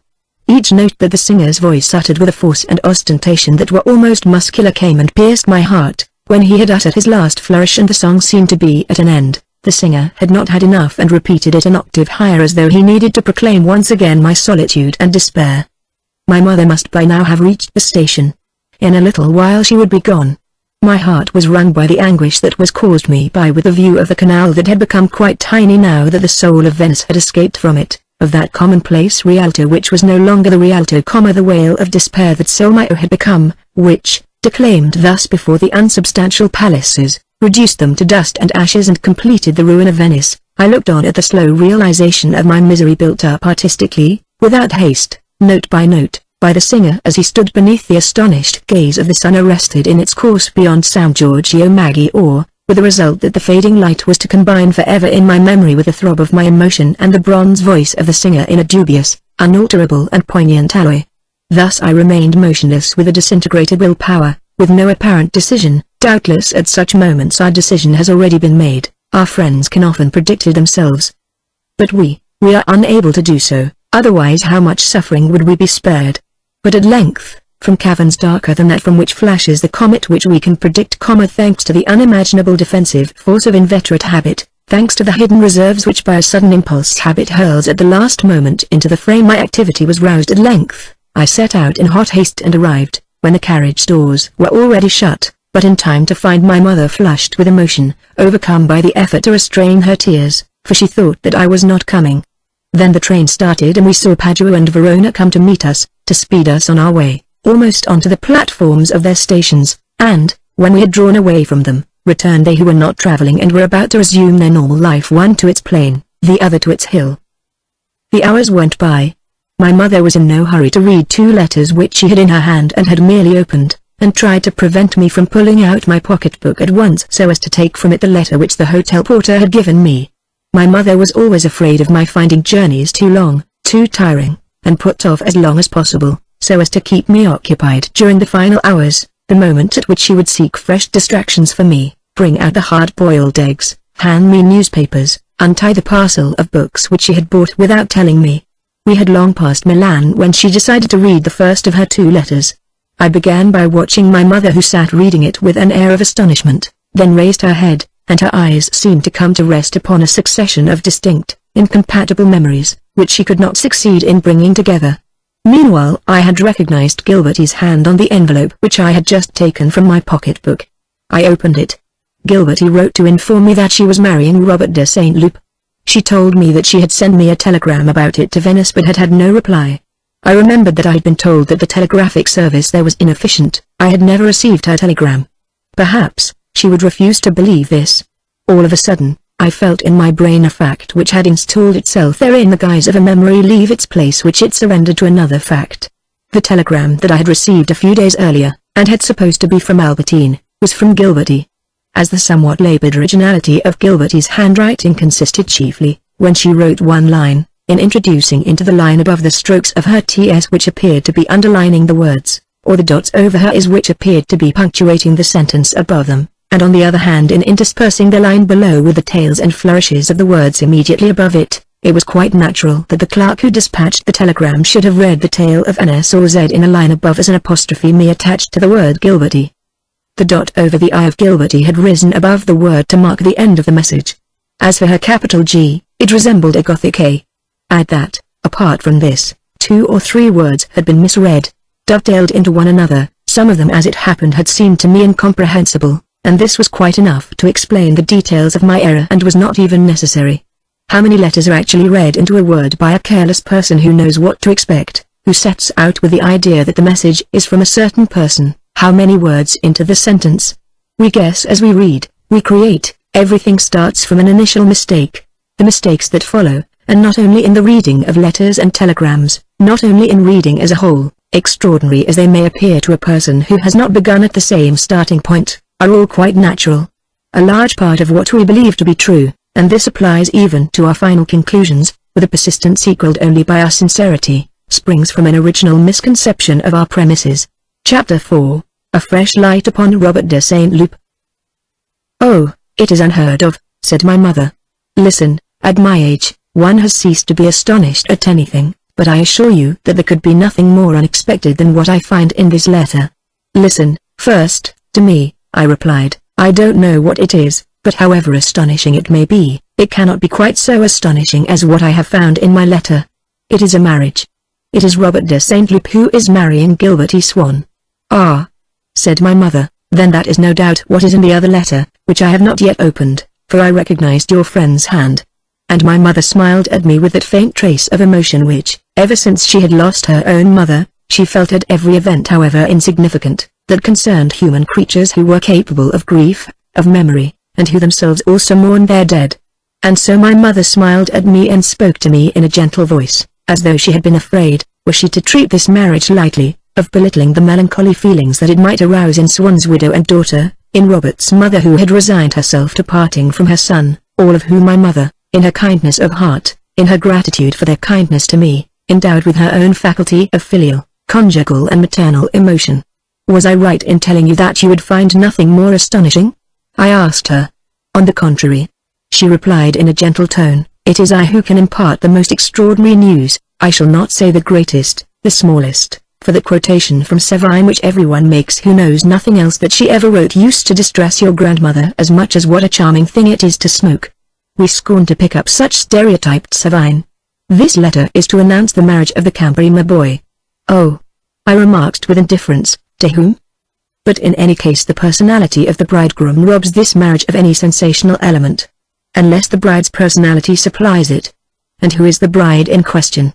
"Ah, if I tell you straight away, that will spoil everything. See if you can guess," said my mother who, seeing that we had not yet reached Turin, wished to keep something in reserve for me as meat and drink for the rest of the journey. "But how do you expect me to know? Is it anyone brilliant?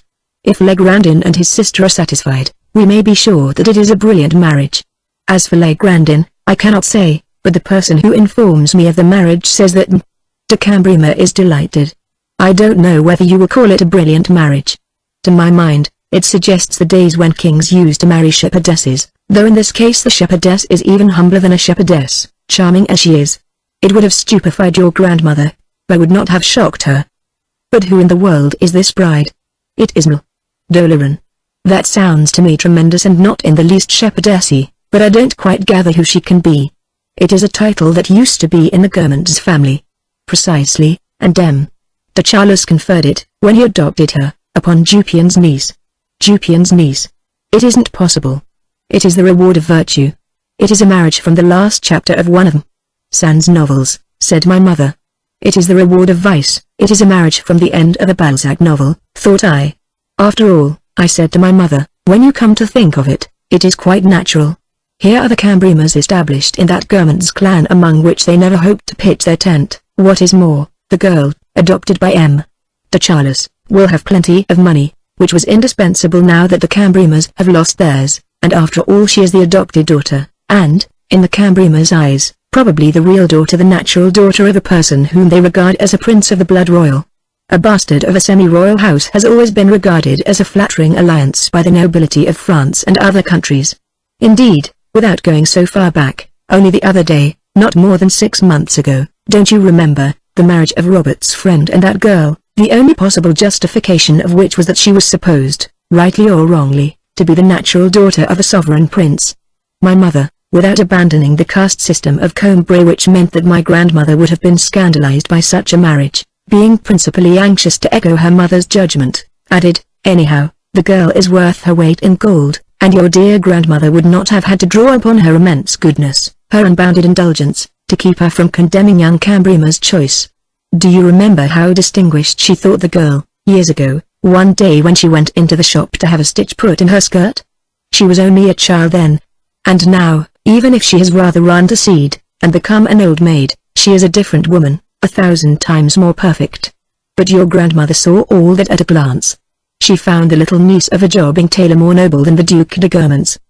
But even more necessary than to extol my grandmother was it for my mother to decide that it was better for her that she had not lived to see the day. This was the supreme triumph of her filial devotion, as though she were sparing my grandmother a final grief. And yet, can you imagine for a moment, my mother said to me, what old Father Swan, not that you ever knew him, of course would have felt if he could have known that he would one day have a great-grandchild in whose veins the blood of Mother Moser, who used to say, Ponchuamezes, would mingle with the blood of the Duc de Guise. But listen, Mama, it is a great deal more surprising than that. For the Swans were very respectable people, and, given the position that their son occupied, his daughter, if he himself had made a decent marriage, might have married very well indeed. But all her chances were ruined by his marrying a courtesan. Oh, a courtesan, you know, people were perhaps rather hard on her, I never quite believed. Yes, a courtesan. Indeed, I can let you have some startling revelations one of these days. Lost in meditation, my mother said, the daughter of a woman to whom your father would never allow me to bow, marrying the nephew of de Villeparisis, upon whom your father wouldn't allow me to call at first because he thought her too grand for me. Then, the son of de Cambrima, to whom Legrandin was so afraid of having to give us a letter of introduction because he didn't think us smart enough, marrying the niece of a man who would never dare to come to our flat except by the service stairs. All the same, your poor grandmother was right. You remember when she said that the great nobility could do things that would shock the middle classes, and that Queen Marie Amélie was spoiled for her by the overtures that she made to the Prince Dickens's mistress to persuade him to leave his fortune to the Duc d'Ormont. You remember too, it shocked her that for centuries past daughters of the House of Gramont who have been perfect saints have borne the name Corazande in memory of Henri IV's connection with one of their ancestresses. These are things that may happen also, perhaps, among the middle classes, but we conceal them better. Can't you imagine how it would have amused her, your poor grandmother? Said Mamma sadly, for the joys of which it grieved us to think that my grandmother was deprived were the simplest joys of life, a tale, a play, something more trifling still, a piece of mimicry, which would have amused her. Can't you imagine her astonishment? I am sure, however, that your grandmother would have been shocked by these marriages, that they would have grieved her. I feel that it is better that she never knew about them, my mother went on, for, when confronted with any event, she liked to think that my grandmother would have received a unique impression of it which would have been caused by the marvelous singularity of her nature and had an extraordinary importance. Did anything painful occur, which could not have been foreseen in the past, the disgrace or ruin of one of our old friends, some public calamity, an epidemic, a war, a revolution, my mother would say to herself that perhaps it was better that Grandmamma had known nothing about it, that it would have distressed her too keenly, that perhaps she would not have been able to endure it. And when it was a question of something startling like this, my mother, by an impulse directly opposite to that of the malicious people who like to imagine that others whom they do not like have suffered more than is generally supposed, would not, in her affection for my grandmother, allow that anything sad, or depressing, could ever have happened to her. She always imagined my grandmother as raised above the assaults even of any malady which ought not to have developed, and told herself that my grandmother's death had perhaps been a good thing on the whole, inasmuch as it had shut off the too ugly spectacle of the present day from that noble character which could never have become resigned to it. For optimism is the philosophy of the past. The events that have occurred being, Among all those that were possible, the only ones which we have known, the harm that they have caused seems to us inevitable, and, for the slight amount of good that they could not help bringing with them, it is to them that we give the credit, imagining that without them it would not have occurred. But she sought at the same time to form a more accurate idea of what my grandmother would have felt when she learned these tidings, and to believe that it was impossible for our minds, less exalted than hers, to form any such idea. "Can't you imagine," my mother said to me first of all, "how astonished your poor grandmother would have been?" And I felt that my mother was pained by her inability to tell her the news, regretted that my grandmother could not learn it, and felt it to be somehow unjust that the course of life should bring to light facts which my grandmother would never have believed, rendering thus retrospectively the knowledge which my grandmother had taken with her of people and society false, and incomplete, the marriage of the Jupian girl and Legrandin's nephew being calculated to modify my grandmother's general ideas of life, no less than the news had my mother been able to convey it to her that people had succeeded in solving the problems, which my grandmother had regarded as insoluble, of aerial navigation and wireless telegraphy. The train reached Paris before my mother and I had finished discussing these two pieces of news which, so that the journey might not seem to me too long, she had deliberately reserved for the latter part of it, not mentioning them until we had passed Milan. And my mother continued the discussion after we had reached home. "Just imagine, that poor Swan who was so anxious that his Gilberty should be received by the Germans, how happy he would be if he could see his daughter become the Germans. Under another name, led to the altar as Mlle de Forteville. Do you think he would be so happy after all?" "Ah, that is true. I had not thought of it. That is what makes it impossible for me to congratulate the little chit, the thought that she has had the heart to give up her father's name, when he was so good to her. Yes, you are right, when all is said and done, it is perhaps just as well that he knows nothing about it. With the dead as with the living, we cannot tell whether a thing would cause them joy or sorrow. It appears that the St. Loups are going to live at Tansonville. Old Father Swan, who was so anxious to show your poor grandfather his pond, could he ever have dreamed that the Duc de Guermantes would see it constantly, especially if he had known of his son's marriage? And you yourself who have talked so often to St. Loup about the pink hawthorns and lilacs and irises at Dansonville, he will understand you better. They will be his property. Thus they developed in our dining room, in the lamplight that is so congenial to them, one of those talks in which the wisdom not of nations but of families, taking hold of some event, a death, a betrothal, an inheritance, a bankruptcy, and slipping it under the magnifying glass of memory, brings it into high relief, detaches, thrusts back one surface of it, and places in perspective at different points in space and time what, to those who have not lived through the period in question, seems to be amalgamated upon a single surface, the names of dead people, successive addresses, the origins and changes of fortunes, transmissions of property. Is not this wisdom inspired by the muse whom it is best to ignore for as long as possible, if we wish to retain any freshness of impressions, any creative power, but whom even those people who have ignored her meet in the evening of their life in the have of the old country church, at the hour when all of a sudden they feel that they are less moved by eternal beauty as expressed in the carvings of the altar than by the thought of the vicissitudes of fortune which those carvings have undergone, passing into a famous private collection, to a chapel, from there to a museum, then returning at length to the church, or by the feeling as they tread upon a marble slab that is almost endowed with thought, that it covers the last remains of Arnauld or Pascal, or simply by deciphering, forming perhaps a mental picture of a fair young worshipper, on the brass plate of the wooden prayer-desk, the names of the daughters of country squire or leading citizen. The muse who has gathered up everything that the more exalted muses of philosophy and art have rejected, everything that is not founded upon truth, everything that is merely contingent, but that reveals other laws as well, is history. What I was to learn later on, for I had been unable to keep in touch with all this affair from Venice, was that Mlle de Forteville's hand had been sought first of all by the Prince de Salistri, while Saint Loup was seeking to marry Mlle d'Intrigues, the Duke de Luxembourg's daughter. This is what had occurred. Mlle de Forteville possessing 100 million francs, de Marcel had decided that she would be an excellent match for her son. She made the mistake of saying that the girl was charming, that she herself had not the slightest idea whether she was rich or poor, that she did not wish to know, but that even without a penny it would be a piece of good luck for the most exacting of young men to find such a wife. This was going rather too far for a woman who was tempted only by the 100 millions, which blinded her eyes to everything else. At once it was understood that she was thinking of a girl for her own son. The Princess de Salistri went about uttering loud cries, expatiated upon the social importance of Saint Loup, and proclaimed that if he should marry a debt daughter by a Jew then there was no longer a Faubourg Saint-Germain. De Marsans, sure of herself as she was, dared not advance farther and retreated before the cries of the Princess de Salistri, who immediately made a proposal in the name of her own son. She had protested only in order to keep Gilberty for herself. Meanwhile, de Marsans, refusing to own herself defeated, had turned at once to Mlle d'Intrigues, the Duke de Luxembourg's daughter. Having no more than 20 millions, she suited her purpose less, but de Marsans told everyone that a Saint Loup could not marry a Mlle Swann. There was no longer any mention of Forteville.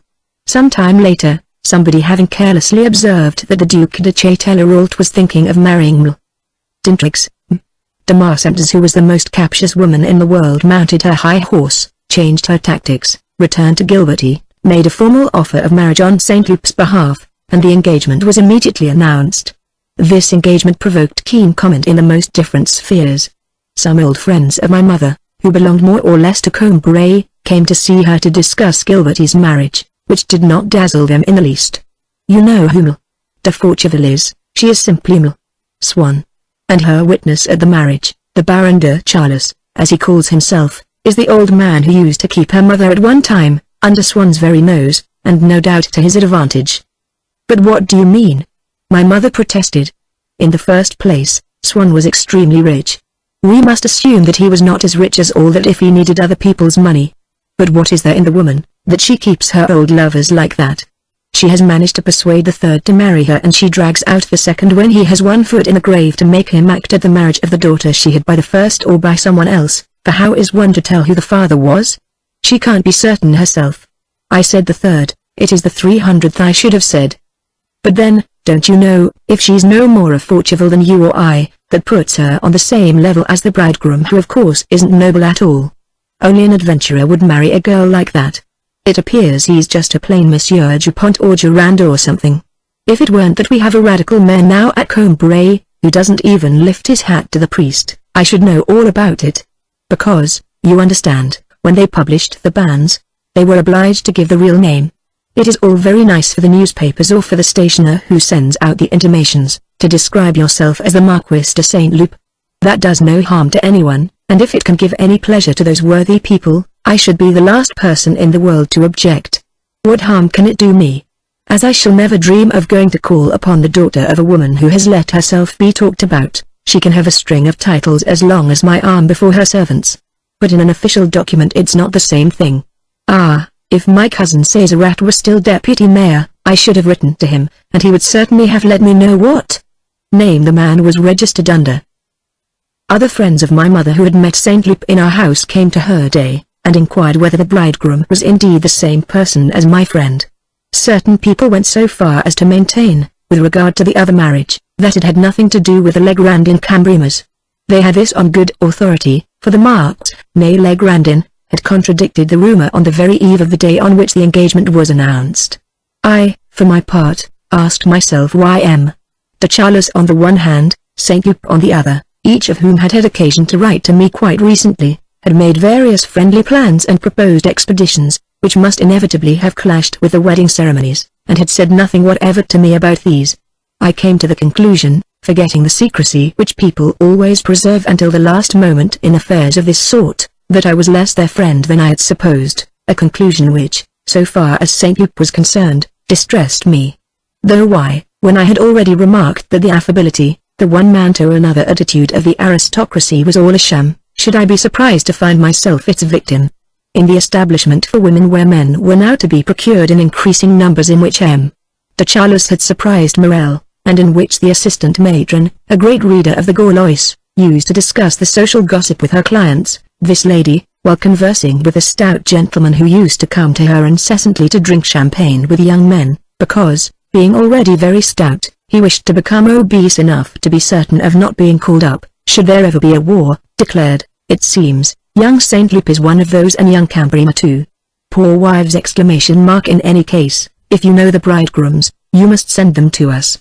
They will find everything they want here, and there's plenty of money to be made out of them. Whereupon the stout gentleman, albeit he was himself one of those, protested, replied, being something of a snob, that he often met Cambrima and Saint Loup at his cousins the Ardouvillas, and that they were great womanizers, and quite the opposite of all that. Ah! The assistant matron concluded in a skeptical tone, but without any proof of the assertion, and convinced that in our generation the perversity of morals was rivaled only by the absurd exaggeration of slanderous rumors. Certain people whom I no longer saw wrote to me and asked me what I thought of these two marriages, precisely as though they had been inviting a public discussion of the height of women's hats in the theatre or the psychological novel. I had not the heart to answer these letters. Of these two marriages, I thought nothing at all, but I did feel an immense melancholy, as when two parts of our past existence, which have been anchored near to us, and upon which we have perhaps been basing idly from day to day an unacknowledged hope, remove themselves finally, with a joyous crackling of flames, for unknown destinations, like two vessels on the high seas. As for the prospective bridegrooms themselves, they regarded their own marriages from a point of view that was quite natural, since it was a question not of other people but of themselves. They had never tired of mocking at such grand marriages founded upon some secret shame. And indeed the Cambremer family, so ancient in its lineage and so modest in its pretensions, would have been the first to forget Jupian and to remember only the unimaginable grandeur of the house of Oleron, had not an exception occurred in the person who ought to have been most gratified by this marriage, the Marquise de Cambremer-Legrandin. For, being of malicious nature, she reckoned the pleasure of humiliating her family above that of glorifying herself. And so, as she had no affection for her son, and was not long in taking a dislike to her daughter-in-law, she declared that it was calamity for a Cambremer to marry a person who had sprung from heaven knew where, and had such bad teeth. As for young Cambremer, who had already shown a certain tendency to frequent the society of literary people, we may well imagine that so brilliant an alliance had not the effect of making him more of a snob than before, but that feeling himself to have become the successor of the Dux Tolerant sovereign princes as the newspapers said, he was sufficiently persuaded of his own importance to be able to mix with the very humblest people. And he deserted the minor nobility for the intelligent bourgeoisie on the days when he did not confine himself to royalty. The notices in the papers, especially when they referred to Saint Lip, invested my friend, whose royal ancestors were enumerated, in a fresh importance, which however could only depress me as though he had become someone else, the descendant of Robert the Strong, rather than the friend who, only a little while since, had taken the back seat in the carriage in order that I might be more comfortable in the other. The fact that I had had no previous suspicion of his marriage with Gilberty, the prospect of which had been revealed to me suddenly in a letter, so different from anything that I could have expected of either him or her the day before, and the fact that he had not let me know pained me, whereas I ought to have reflected that he had had a great many other things to do, and that moreover in the fashionable world marriages are often arranged like this all of a sudden, generally as a substitute for a different combination which has come to grief unexpectedly like a chemical precipitation. And the feeling of sadness, as depressing as a household removal, as bitter as jealousy, that these marriages caused me by the accident of their sudden impact was so profound, that later on people used to remind me of it, paying absurd compliments to my perspicacity, as having been just the opposite of what it was at the time, a twofold, nay a threefold and fourfold presentiment. The people in society who had taken no notice of Gilberty said to me with an air of serious interest, "Ah, it is she who is marrying the Marquis de Saint Loup," and studied her with the attentive gaze of people who not merely relish all the social gossip of Paris but are anxious to learn, and believe in the profundity of their own introspection. Those who on the other hand had known Gilberty alone gazed at Saint Loup with the closest attention, asked me, these were often people who barely knew me, to introduce them and returned from their presentation to the bridegroom radiant with the bliss of fatuity, saying to me, "He is very nice looking." Gilberty was convinced that the name Marquis de Saint Loup was 1,000 times more important than Duc d'Orléans. "It appears that it is the Princess de Parme who arranged young Cambremer's marriage," Mamma told me. And this was true. The princess had known for a long time, on the one hand, by his works, Legrandin whom she regarded as a distinguished man, on the other hand, de Cambremer who changed the conversation whenever the princess asked her whether she was not Legrandin's sister. The princess knew how keenly de Cambremer felt her position on the doorstep of the great aristocratic world, in which she was invited nowhere. When the Princess de Parme, who had undertaken to find a husband for D'Oléron, asked M. de Charlus whether he had ever heard of a pleasant, educated man who called himself Legrandin de Massiclies, thus it was that M. Legrandin now styled himself, the Baron first of all replied in the negative, then suddenly a memory occurred to him of a man whose acquaintance he had made in the train, one night, and who had given him his card. He smiled a vague smile. "It is perhaps the same person," he said to himself. When he discovered that the prospective bridegroom was the son of Legrandin's sister, he said, "Why, that would be really extraordinary. If he takes after his uncle, after all, that would not alarm me. I have always said that they make the best husbands." "Who are they?" inquired the princess. "Oh, Mom, I could explain it all to you if we met more often. With you one can talk freely." "Your Highness is so intelligent," said Charles, seized by a desire to confide in someone which, however, went no farther. The name Cambrimer appealed to him, although he did not like the boy's parents, but he knew that it was one of the 4 baronies of Brittany and the best that he could possibly hope for his adopted daughter. It was an old and respected name, with solid connections in its native province. A prince would have been out of the question and, moreover, not altogether desirable. This was the very thing. The princess then invited Legrandin to call. In appearance he had considerably altered, and, of late, distinctly to his advantage. Like those women who deliberately sacrifice their faces to the slimness of their figures and never stir from Marienbad, Legrandin had acquired the free and easy air of a cavalry officer. In proportion as de Charlus had grown coarse and slow, Legrandin had become slimmer and moved more rapidly, the contrary effect of an identical cause. This velocity of movement had its psychological reasons as well. He was in the habit of frequenting certain low haunts where he did not wish to be seen going in or coming out. He would hurl himself into them. Legrandin had taken up tennis at the age of 55. When the Princess de Parme spoke to him of the Guermantes, of Saint Loup, he declared that he had known them all his life, making a sort of composition of the fact of his having always known by name the proprietors of Guermantes and that of his having met, at my aunt's house, Swann, the father of the future de Saint Loup, Swann upon whose wife and daughter Legrandin, at Combray, had always refused to call. Indeed, I travelled quite recently with the brother of the Duc de Guermantes, de Charlus. He began the conversation spontaneously, which is always a good sign, for it proves that a man is neither a tongue-tied lout nor stuck up. "Oh, I know all the things that people say about him. But I never pay any attention to gossip of that sort. Besides, the private life of other people does not concern me." He gave me the impression of a sensitive nature, and a cultivated mind. Then the Princess de Parme spoke of d'Oléron. In the Guermantes circle people were moved by the nobility of heart of de Charlus who, generous as he had always been, was securing the future happiness of a penniless but charming girl.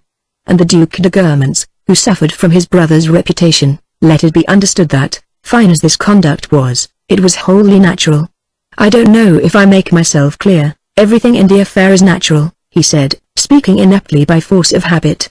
But his object was to indicate that the girl was a daughter of his brother whom the latter was acknowledging. This accounted at the same time for Jupian.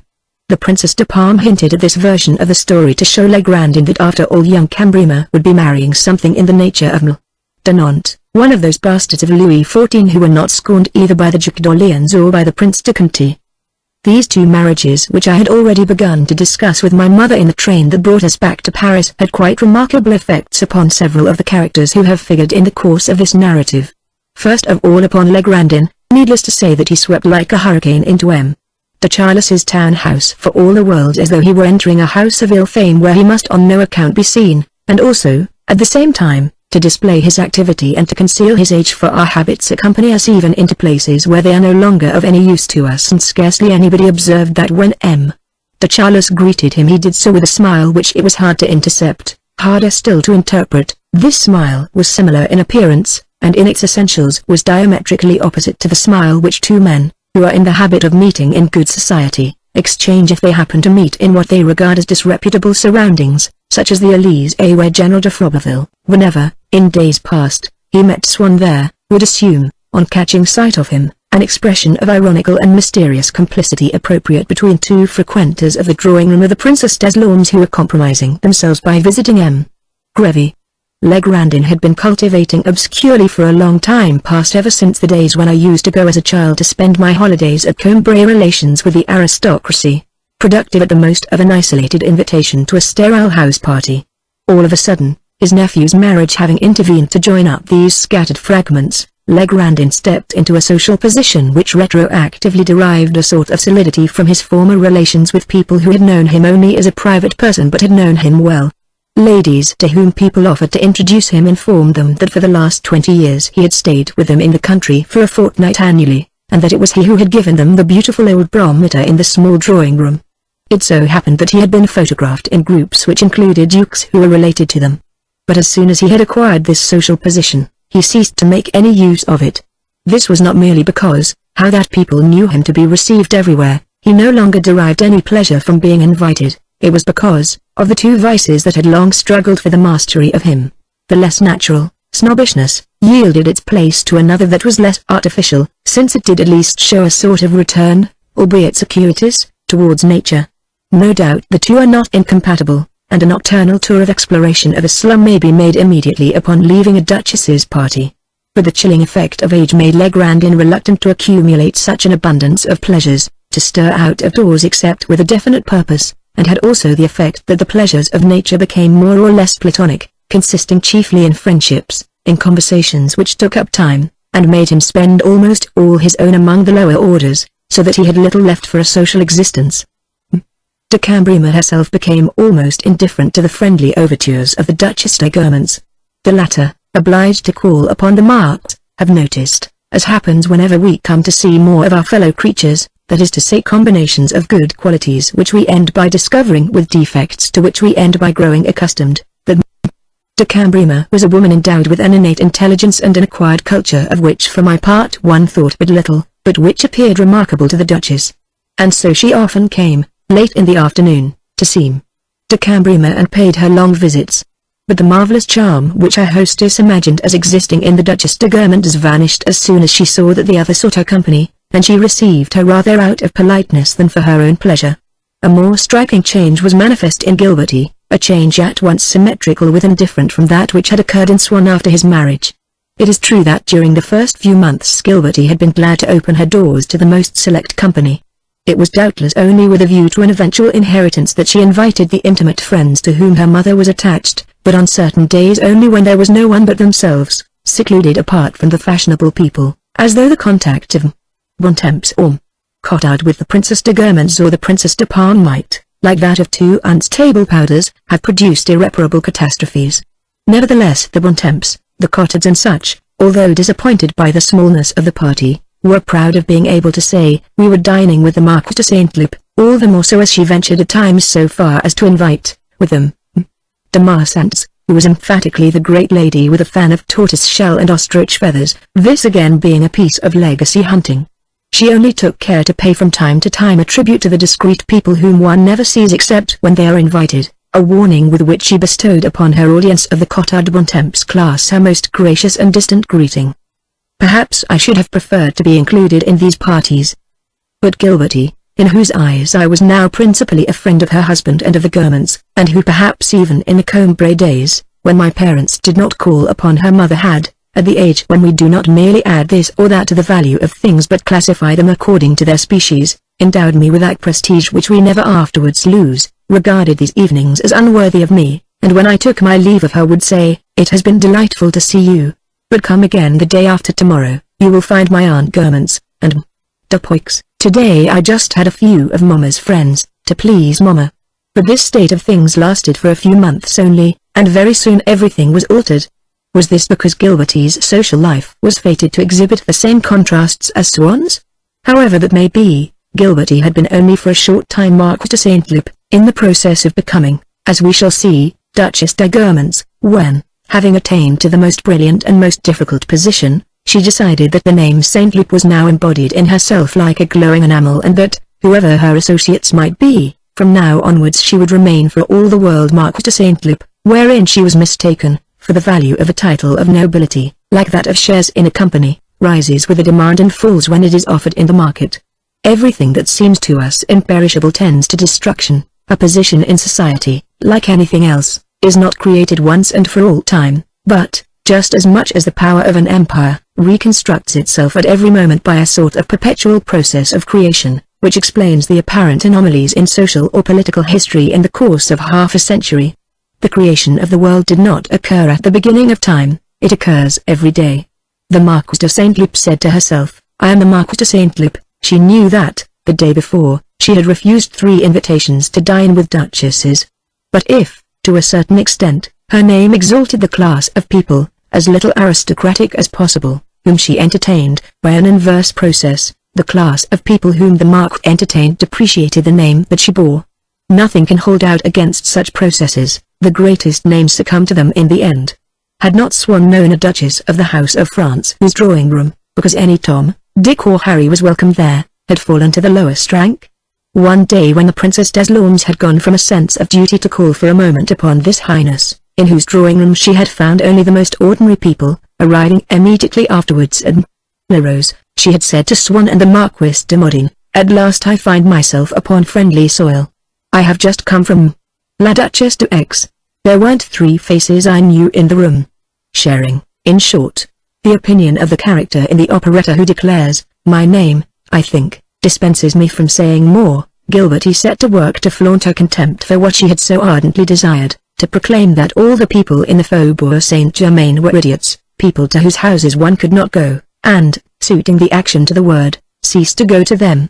People who did not make her acquaintance until after this epoch, and who, in the first stages of that acquaintance, heard her, by that time Duchess de Guermantes, make the most absurd fun of the world in which she could so easily have moved, seeing that she never invited a single person out of that world, and that if any of them, even the most brilliant, ventured into her drawing room, she would yawn openly in their faces, blush now in retrospect at the thought that they themselves could ever have seen any claim to distinction in the fashionable world, and would never dare to confess this humiliating secret of their past weaknesses to a woman whom they supposed to have been, owing to an essential loftiness of her nature, incapable from her earliest moments of understanding such things. They hear her poke such delicious fun at dukes, and see her, which is more significant, make her behavior accord so entirely with her mockery. No doubt they do not think of inquiring into the causes of the accident which turned Swann into de Forteville into the Marquis de Saint-Loup, and finally into the Duchess de Guermantes.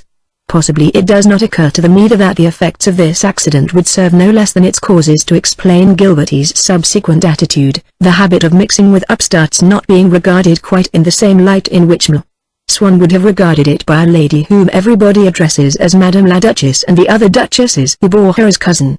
We are always ready to despise a goal which we have not succeeded in reaching, or have permanently reached. And this contempt seems to us to form part of the character of people whom we do not yet know. Perhaps if we were able to retrace the course of past years, we should find them devoured, more savagely than anyone, by those same weaknesses which they have succeeded so completely in concealing or conquering that we reckon them incapable not only of having ever been attacked by them themselves, but even of ever excusing them in other people, let alone being capable of imagining them. Anyhow, very soon the drawing room of the new Marquis de Saint-Loup assumed its permanent aspect, from a social point of view at least, for we shall see what troubles were brewing in it in another connection. Well, this aspect was surprising for the following reason: people still remembered that the most formal, the most exclusive parties in Paris, as brilliant as those given by the Duchess de Guermantes, were those of de Marsant's, Saint-Loup's mother.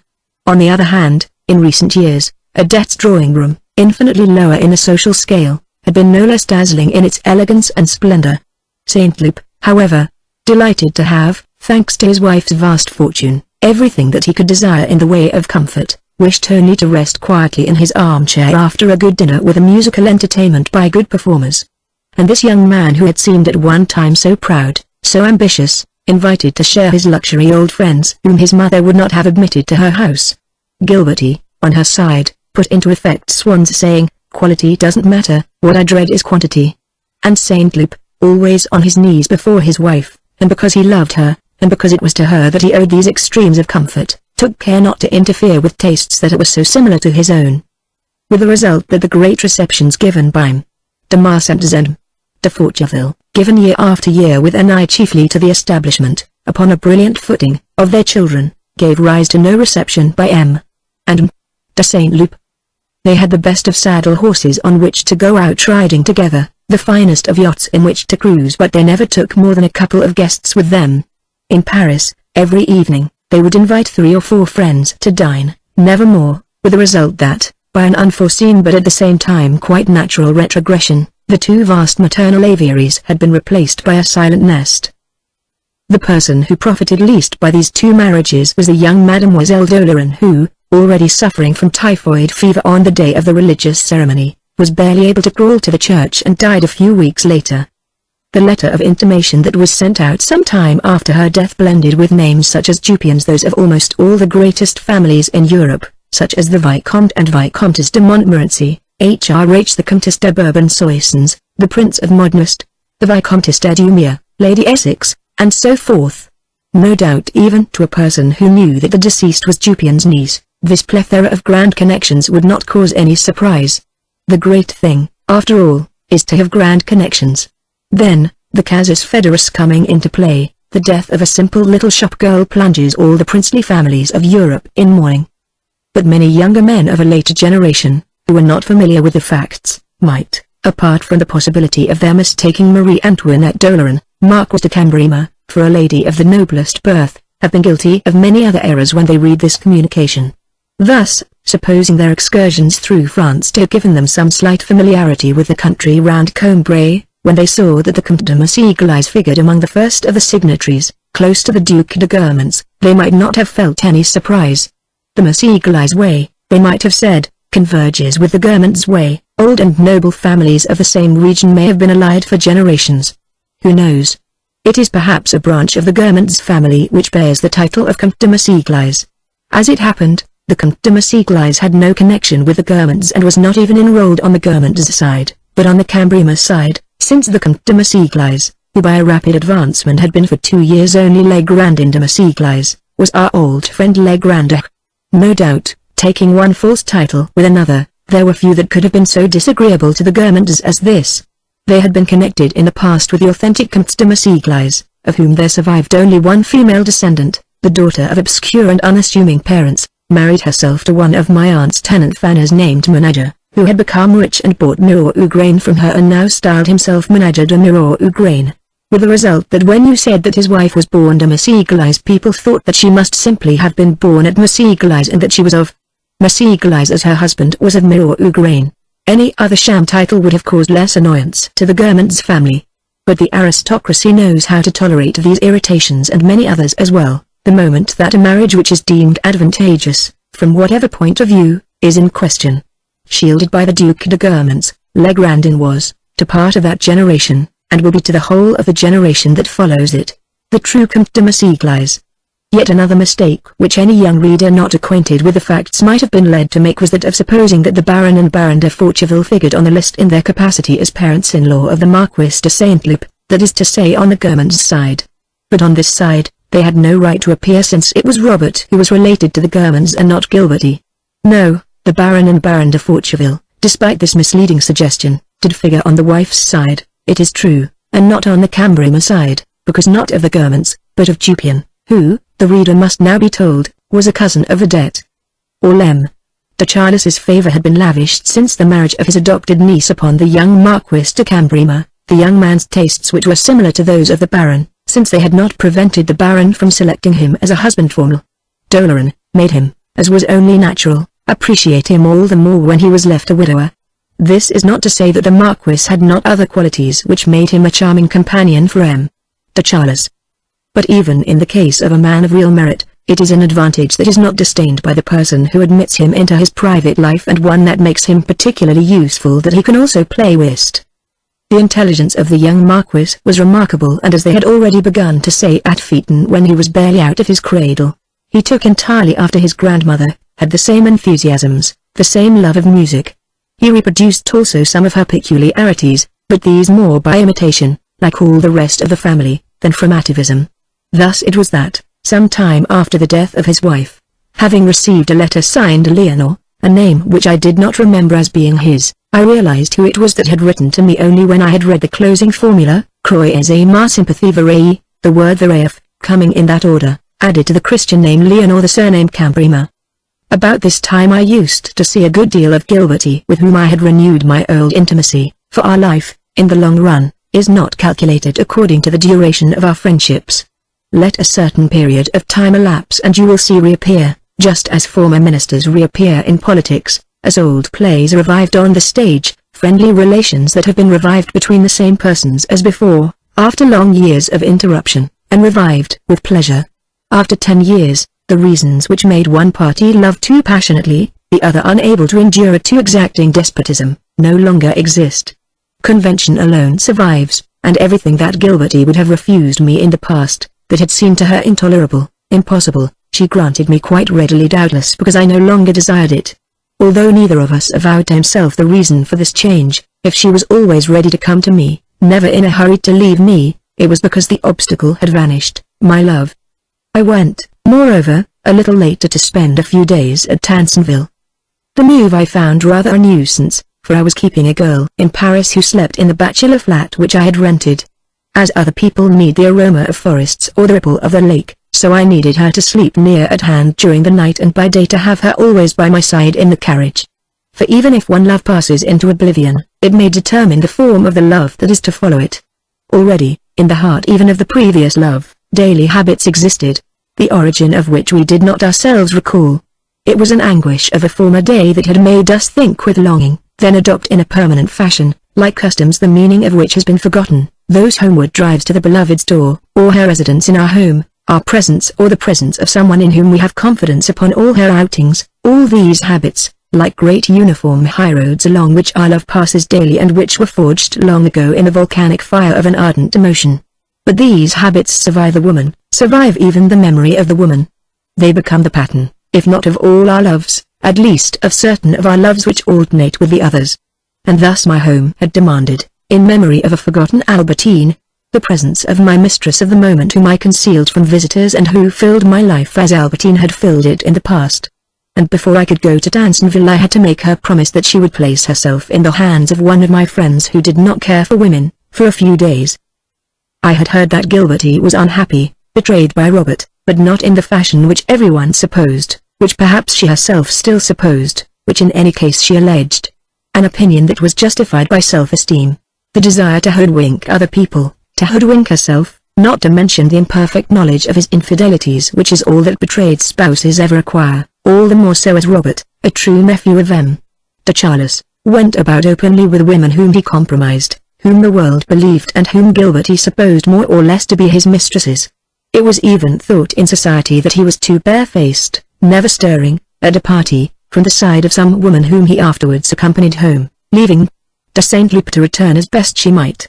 Anyone who had said that the other woman whom he compromised thus was not really his mistress would have been regarded as a fool, incapable of seeing what was staring him in the face, but I had been pointed, alas, in the direction of the truth, a truth which caused me infinite distress, by a few words let fall by Jupian. What had been my amazement when, having gone, a few months before my visit to Tansonville, to inquire for M. de Charles, in whom certain cardiac symptoms had been causing his friends great anxiety, and having mentioned to Jupian, whom I found by himself, some love letters addressed to Robert and signed Babette which de Saint Loup had discovered, I learned from the Baron's former factotum that the person who used the signature Babette was none other than the violinist who had played so important a part in the life of M. de Charles. Jupian could not speak of him without indignation, the boy was free to do what he chose. But if there was one direction in which he ought never to have looked, that was the Baron's nephew. All the more so as the Baron loved his nephew like his own son. He has tried to separate the young couple, it is scandalous. And he must have gone about it with the most devilish cunning, or no one was ever more opposed to that sort of thing than the Marquis de Saint Loup. To think of all the mad things he has done for his mistresses. No, that wretched musician may have deserted the Baron as he did, by a mean trick, I don't mind saying, still, that was his business. But to take up with a nephew, there are certain things that are not done. Jupian was sincere in his indignation. Among people who are styled immoral, moral indignation is quite as violent as among other people, only its object is slightly different.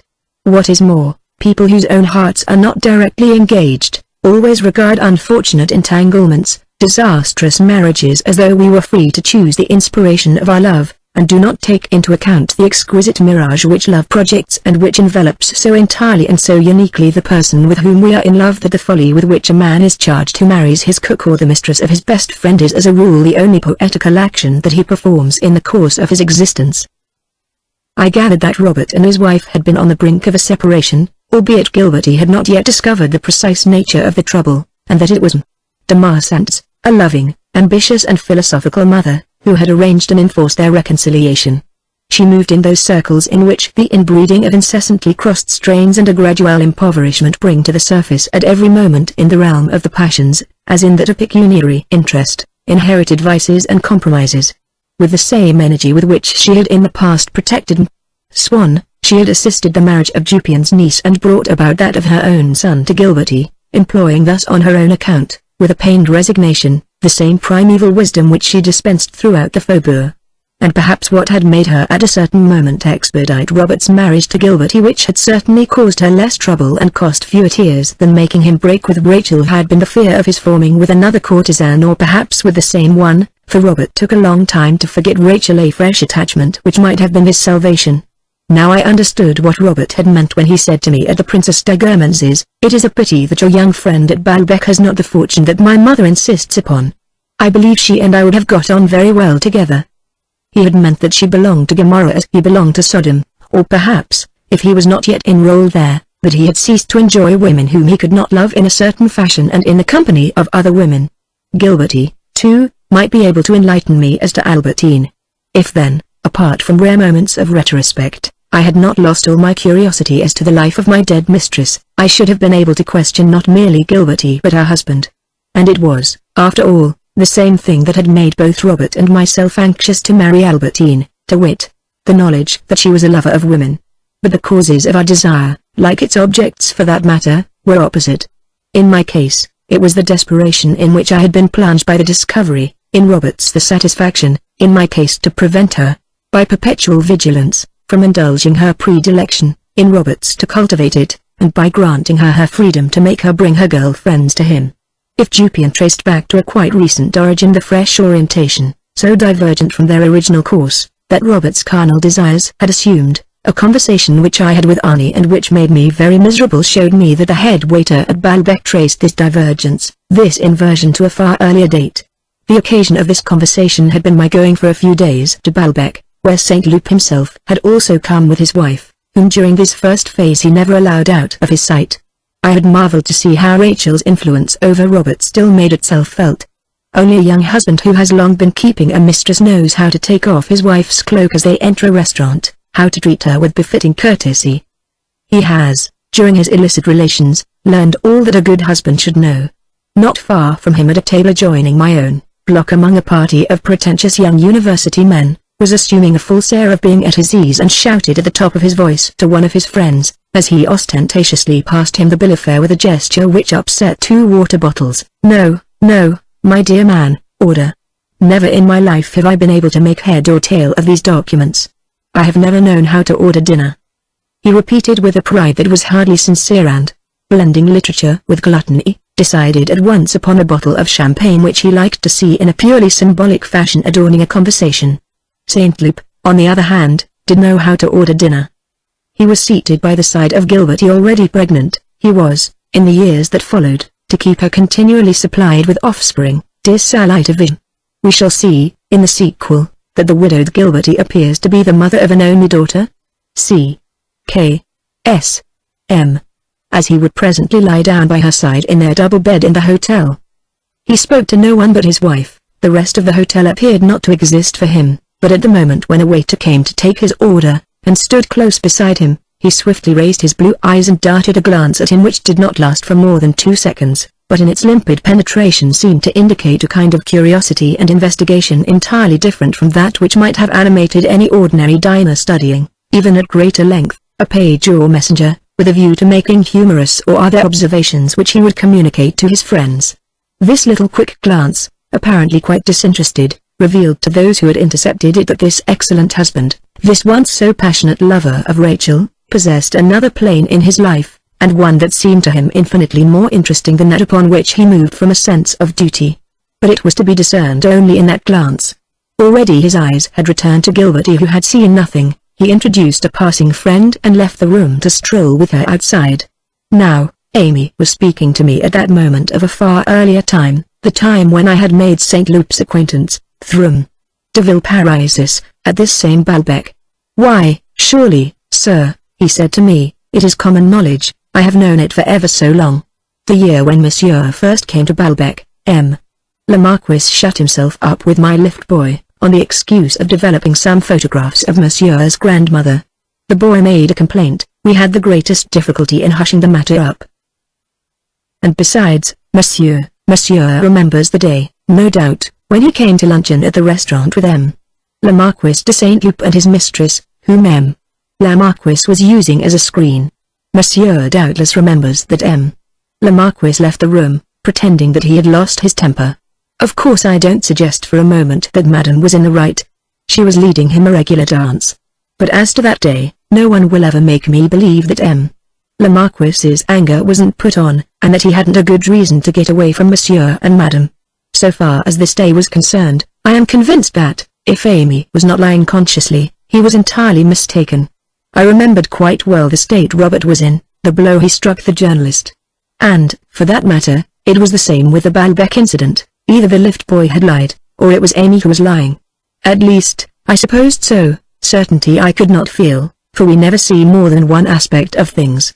Had it not been that the thought distressed me, I should have found a refreshing irony in the fact that, whereas to me sending the lift boy to St. Loup had been the most convenient way of conveying a letter to him and receiving his answer, to him it had meant making the acquaintance of a person who had taken his fancy.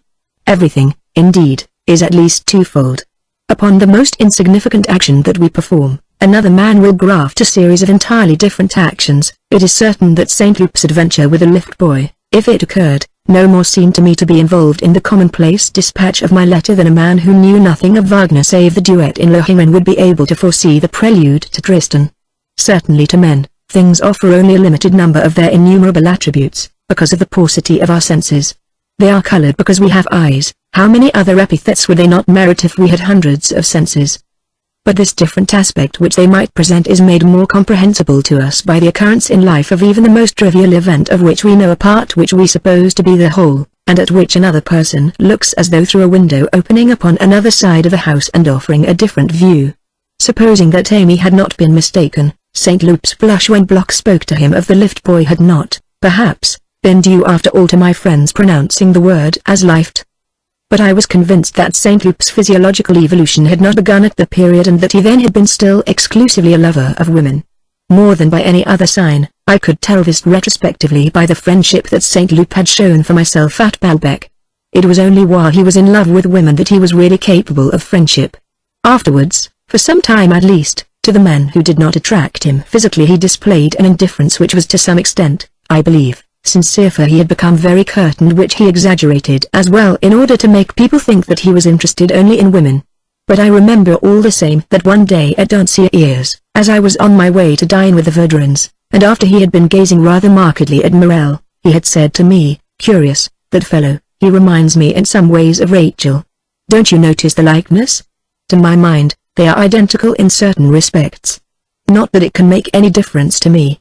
And nevertheless his eyes remained for a long time gazing abstractedly at the horizon, as when we think, before returning to the card table or going out to dinner, of one of those long voyages which we shall never make, but for which we feel a momentary longing. But if Robert found certain traces of Rachel in Charlie, Gilberty, for her part, sought to present some similarity to Rachel, so as to attract her husband, wore like her bows of scarlet or pink or yellow ribbon in her hair, which she dressed in a similar style, for she believed that her husband was still in love with Rachel, and so was jealous of her. That Robert's love may have hovered at times over the boundary which divides the love of a man for a woman from the love of a man for a man was quite possible. In any case, the part played by his memory of Rachel was now purely aesthetic. It is indeed improbable that it could have played any other part. One day Robert had gone to her to ask her to dress up as a man, to leave a long dress of hair hanging down, and nevertheless had contented himself with gazing at her without satisfying his desire. He remained no less attached to her than before and paid her scrupulously but without any pleasure the enormous allowance that he had promised her, not that this prevented her from treating him in the most abominable fashion later on. This generosity towards Rachel would not have distressed Gilberty if she had known that it was merely the resigned fulfillment of a promise which no longer bore any trace of love. But love was, on the contrary, precisely what he pretended to feel for Rachel. Homosexuals would be the best husbands in the world if they did not make a show of being in love with other women. Not that Gilberty made any complaint. It was the thought that Robert had been loved, for years on end, by Rachel that had made her desire him, had made her refuse more eligible suitors. It seemed that he was making a sort of concession to her when he married her. And indeed, at first, any comparison between the two women, incomparable as they were nevertheless in charm and beauty, did not favor the delicious Gilberty. But the latter became enhanced later on in her husband's esteem whereas Rachel grew visibly less important. There was another person who contradicted herself, namely, Swann. If, in Gilberty's eyes, Robert before their marriage was already crowned with a twofold halo which was created for him on the one hand by his life with Rachel, perpetually proclaimed in de Marsent's Lamentations, on the other hand by the prestige which the Guermantes family had always had in her father's eyes and which she had inherited from him. De Forteville would have preferred a more brilliant, perhaps a princely marriage. There were royal families that were impoverished and would have accepted the dowry which, for that matter, proved to be considerably less than the promised millions purged as it was by the name Forteville, and a son-in-law less depreciated in social value by a life spent in comparative seclusion. She had not been able to prevail over Gilbertie's determination, had complained bitterly to all and sundry, denouncing her son-in-law. One fine day she had changed her tune, the son-in-law had become an angel, nothing was ever said against him except in private.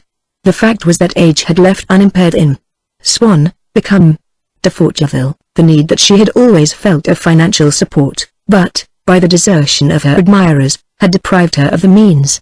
She longed every day for another necklace, a new dress studded with brilliants, a more sumptuous motor car, but she had only a small income, Forteville having made away with most of it, and what Israelite strain controlled Gilbertie in this question mark. She had an adorable, but a fearfully avaricious daughter, who counted every penny that she gave her husband, not to mention her mother.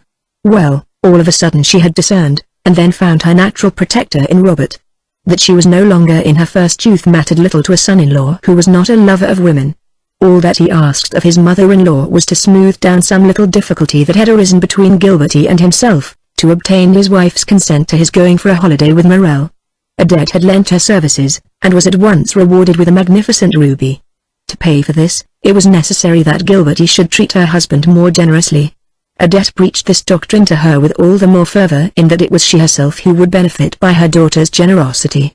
Thus, thanks to Robert, she was enabled, on the threshold of her 50s, some people said, of her 60s, to dazzle every table at which she dined, every party at which she appeared, with an unparalleled splendor without needing to have, as in the past, a friend who now would no longer have stood for it, in other words have paid the piper. And so she had entered finally, it appeared, into the period of ultimate chastity, and yet she had never been so smart. It was not merely the malice, the rancor of the once poor boy against the master who has enriched him and has moreover, this was in keeping with the character and still more with the vocabulary of M. de Charles, made him feel the difference of their positions, that had made Charlie turn to Saint Loup in order to add to the Baron's sorrows. He may also have had night to his own profit. I formed the impression that Robert must be giving him a great deal of money. After an evening party at which I had met Robert before I went down to Combray, and where the manner in which he displayed himself by the side of a lady of fashion who was reputed to be his mistress, in which he attached himself to her, never leaving her for a moment, enveloped publicly in the folds of her skirt, made me think, but with an additional nervous trepidation, of a sort of involuntary rehearsal of an ancestral gesture which I had had an opportunity of observing in M. de Charles, when he appeared to be robed in the finery of Mole or some other woman, the banner of a gynecophil cause which was not his own but which he loved, albeit without having the right to flaunt it thus, whether because he found it useful as a protection or aesthetically charming. I had been struck, as we came away, by the discovery that this young man, so generous when he was far less rich, has become so stingy. That a man clings only to what he possesses, and that he who used to scatter money when he so rarely had any now hoards that with which he is amply supplied, is no doubt a common enough phenomenon, and yet in this instance it seemed to me to have assumed a more individual form. Saint Loup refused to take a cab, and I saw that he had kept a tramway transfer ticket. No doubt in so doing Saint Loup was exercising, with a different object, talents which he had acquired in the course of his intimacy with Rachel. A young man who has lived for years with a woman is not as inexperienced as the novice for whom the girl that he marries is the first. Similarly, having had to enter into the minutest details of Rachel's domestic economy, partly because she herself was useless as a housekeeper, and afterwards because his jealousy made him determined to keep a firm control over her private life, he was able, in the administration of his wife's property and the management of their household, to continue playing the part with a skill and experience which Gilbertie would perhaps have lacked, who gladly relinquished the duties to him. But no doubt he was doing this principally in order to be able to support Charlie with every penny saved by his cheese paring, maintaining him in affluence without Gilbertie's either noticing or suffering by his peculations.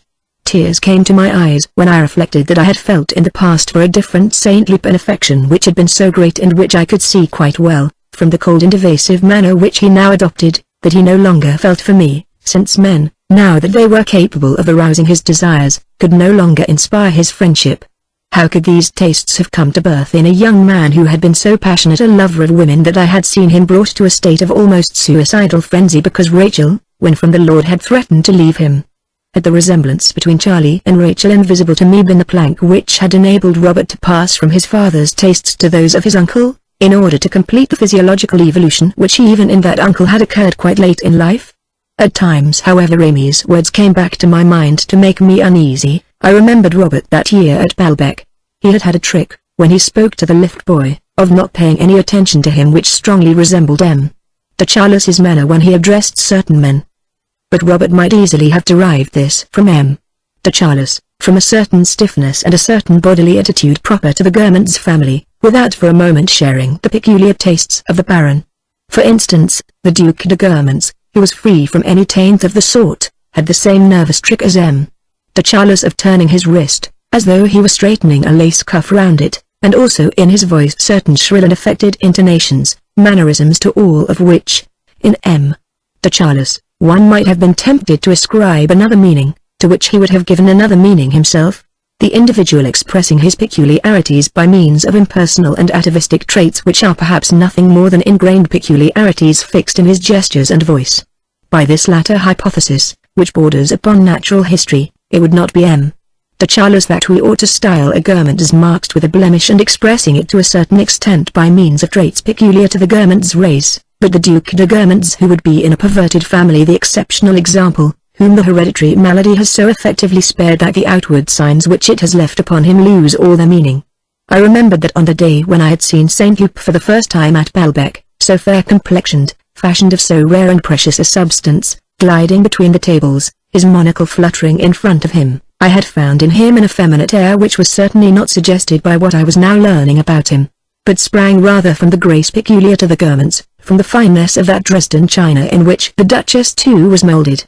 I recalled his affections for myself, his tender, sentimental way of expressing it, and told myself that this also, which might have deceived anyone else, meant at the time something quite different, indeed the direct opposite of what I had just learned about him.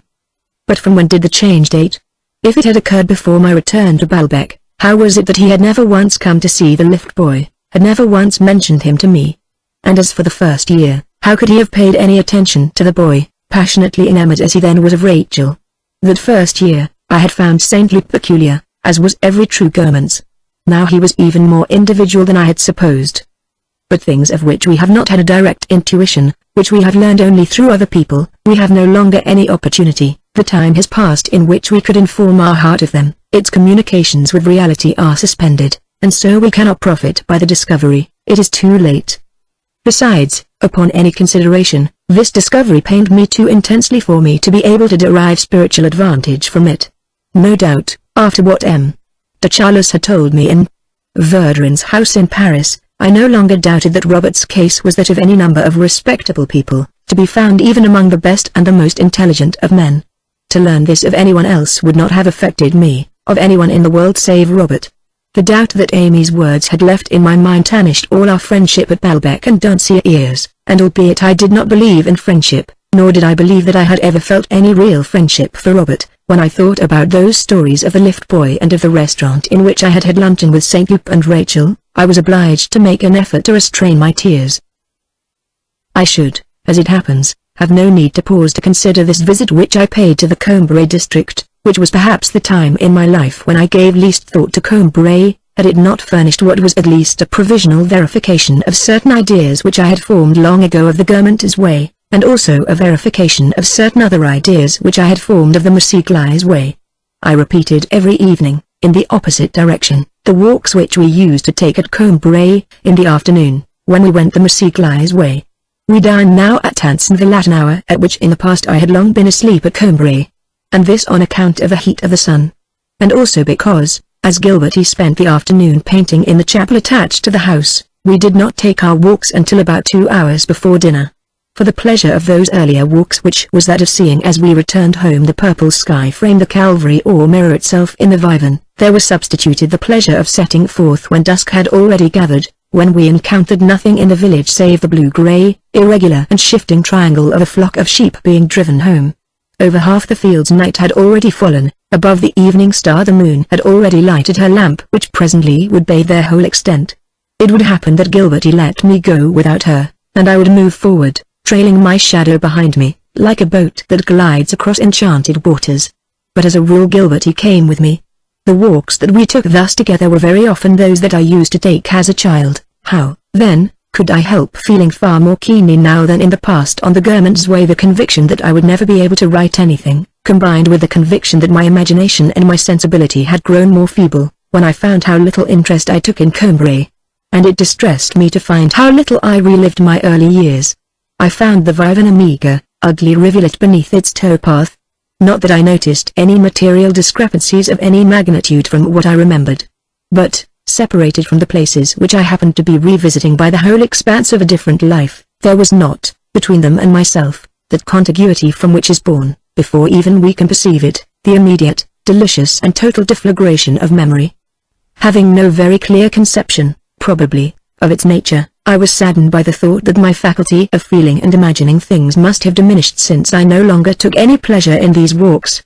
Gilberty herself, who understood me even less than I understood myself, increased my melancholy by sharing my astonishment. "What," she would say, "you feel no excitement when you turn into this little footpath which you used to climb." And she herself had so entirely altered that I no longer thought her beautiful, which indeed she had ceased to be. As we walked, I saw the landscape change. We had to climb hillocks, then came to a downward slope. We conversed, very pleasantly for me, not without difficulty however. In so many people there are different strata which are not alike. There were in her father's character, and her mother's. We traverse first one, then the other. But, next day, their order is reversed. And finally we do not know who is going to allot the parts, to whom we are to appeal for a hearing. Gilberty was like one of those countries with which we dare not form an alliance because of their too frequent changes of government. But in reality this is a mistake. The memory of the most constant personality establishes a sort of identity in the person, with the result that he would not fail to abide by promises which he remembers even if he has not endorsed them. As for intelligence, it was in Gilberty, with certain absurdities that she had inherited from her mother, very keen. I remember that, in the course of our conversations while we took these walks, she said things which often surprised me greatly. The first was, if you were not too hungry and if it was not so late, by taking this road to the left and then turning to the right, in less than a quarter of an hour we should be at German's.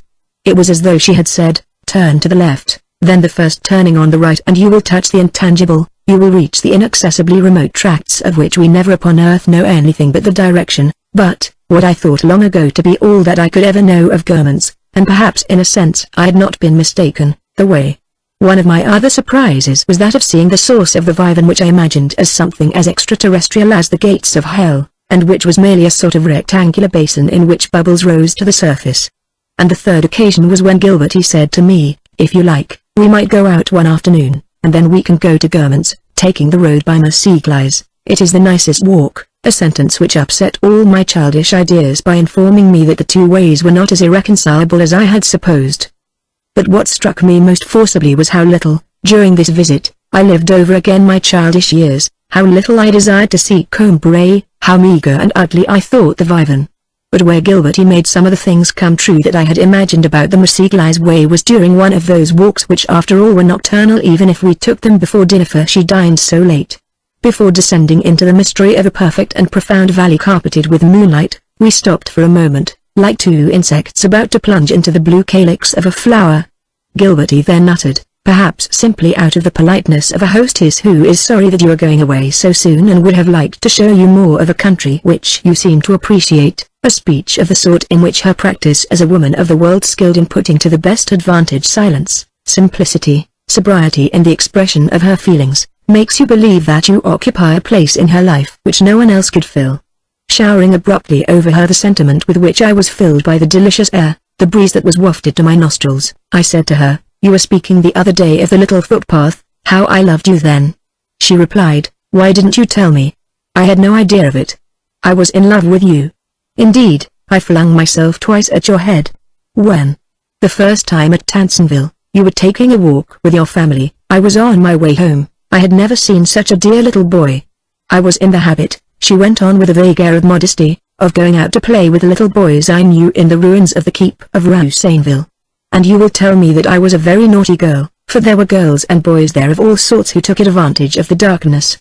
The altar boy from Combray Church, Theodore, who, I'm bound to confess, was very nice indeed. Heavens, how charming he was, and who has become quite ugly. He is the chemist now at Miss Eagle's, used to amuse himself with all the peasant girls of the district. As they let me go out by myself, whenever I was able to get away, I used to fly there. I can't tell you how I longed for you to come there too. I remember quite well that, as I had only a moment in which to make you understand what I wanted, at the risk of being seen by your people and mine, I signaled to you so vulgarly that I am ashamed of it to this day. But you stared at me so crossly that I saw that you didn't want it. And, all of a sudden, I said to myself that the true Gilberty, the true Albertine were perhaps those who had at the first moment yielded themselves in their facial expression, one behind the hedge of pink hawthorn, the other upon the beach. And it was I who, having been incapable of understanding this, having failed to recapture the impression until much later in my memory after an interval in which, as a result of our conversations, a dividing hedge of sentiment had made them afraid to be as frank as in the first moments had ruined everything by my clumsiness. I had lost them more completely, albeit, to tell the truth, the comparative failure with them was less absurd for the same reasons that had made St. Loup lose Rachel. And the second time, Gilberty went on, was years later when I passed you in the doorway of your house, a couple of days before I met you again at my Aunt Oriane's. I didn't recognize you at first, or rather I did unconsciously recognize you because I felt the same longing that I had felt at Tansonville. But between these two occasions there were, after all, the Champs-Élysées, eh? Yes, but you were too fond of me. I felt that you were spying upon me all the time. I did not ask her at the moment who the young man was with whom she had been walking along the Avenue des Champs-Élysées, on the day on which I had started out to call upon her, on which I would have been reconciled with her while there was still time, that day which would perhaps have changed the whole course of my life, if I had not caught sight of those two shadowy forms advancing towards me side by side in the dusk. If I had asked her, I told myself, she would perhaps have confessed the truth, as would Albertine had she been restored to life. And indeed when we are no longer in love with women whom we meet after many years, is there not the abyss of death between them and ourselves, just as much as if they were no longer of this world, since the fact that we are no longer in love makes the people that they were or the person that we were then as good as dead? It occurred to me that perhaps she might not have remembered, or that she might have lied to me. In any case, it no longer interested me in the least to know, since my heart had changed even more than Gilberty's face. This last gave me scarcely any pleasure, but what was most striking was that I was no longer wretched. I should have been incapable of conceiving, had I thought about it again, that I could have been made so wretched by the sight of Gilberty tripping along by the side of a young man, and thereupon saying to myself, it is all over, I shall never attempt to see her again. Of the state of mind which, in that far-off year, had been simply an unending torture to me, nothing survived. For there is in this world in which everything wears out, everything perishes, one thing that crumbles into dust, that destroys itself still more completely, leaving behind still fewer traces of itself than beauty, namely grief. And so I am not surprised that I did not ask her then with whom she had been walking in the Champs-Élysées, for I have already seen too many examples of this in curiosity that is brought about by time, but I am a little surprised that I did not tell Gilberty that, before I saw her that evening, I had sold a bowl of old Chinese porcelain in order to buy her flowers. It had indeed been, during the dreary time that followed, my sole consolation to think that one day I should be able without danger to tell her of so delicate an intention. More than a year later, if I saw another carriage bearing down upon mine, my sole reason for wishing not to die was that I might be able to tell this to Gilberty. I consoled myself with the thought, there is no hurry, I have a whole lifetime in which to tell her. And for this reason I was anxious not to lose my life. Now it would have seemed to me a difficult thing to express in words, almost ridiculous, and a thing that would involve consequences. However, Gilberty went on, even on the day when I passed you in the doorway, you are still just the same as a Combray, if you only knew how little you have altered. I pictured Gilberty again in my memory. I could have drawn the rectangle of light which the sun cast beneath the hawthorns, the trowel which the little girl was holding in her hand, the slow gaze that she fastened on myself. Only I had supposed, because of the coarse gesture that accompanied it, that it was a contemptuous gaze because what I longed for it to mean seemed to me to be a thing that little girls did not know about and did only in my imagination, during my hours of solitary desire. Still less could I have supposed that so easily, so rapidly, almost under the eyes of my grandfather. One of them would have had the audacity to suggest it. Long after the time of this conversation, I asked Gilbertie with whom she had been walking along the Avenue des Champs-Élysées on the evening on which I had sold the bowl. It was Lee in male attire. Gilbertie knew that she was acquainted with Albertine, but could not tell me any more. Thus it is that certain persons always reappear in our life to herald our pleasures or our griefs. What reality there had been beneath the appearance on that occasion had become quite immaterial to me. And yet for how many days and nights had I not tormented myself with wondering who the man was, had I not been obliged, when I thought of him, to control the beating of my heart even more perhaps than in the effort not to go downstairs to bid mamma's good night in that same Combray. It is said, and this is what accounts for the gradual disappearance of certain nervous affections, that our nervous system grows old. This is true not merely of our permanent self which continues throughout the whole duration of our life, but of all our successive selves which after all to a certain extent compose the permanent self.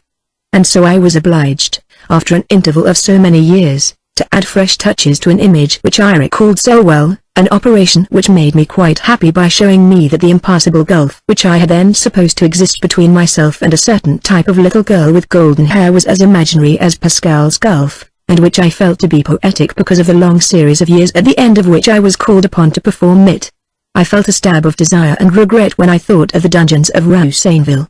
And yet I was glad to be able to say to myself that the pleasure towards which I used to strain every nerve in those days, and which nothing could restore to me now, had indeed existed elsewhere than in my mind, in reality, and so close at hand, in that Rue Sainville of which I spoke so often, which I could see from the window of the orris-scented closet. And I had known nothing. In short, Gilbertie embodied everything that I had desired upon my walks, even my inability to make up my mind to return home, when I thought I could see the tree trunks part asunder, take human form. The things for which at that time I so feverishly longed, she had been ready, if only I had had the sense to understand and to meet her again, to let me taste in my boyhood. More completely even than I had supposed, Gilbertie had been in those days truly part of the Mercéglise way. And indeed on the day when I had passed her in a doorway, albeit she was not Mlle de Lorgeville, the girl whom Robert had met in houses of assignation, and what an absurd coincidence that it should have been to her future husband that I had applied for information about her. I had not been altogether mistaken as to the meaning of her glance, nor as to the sort of woman that she was, and confessed to me now that she had been. All that is a long time ago, she said to me. I have never given a thought to anyone but Robert since the day of our engagement. And, let me tell you, that childish caprice is not the thing for which I blame myself most.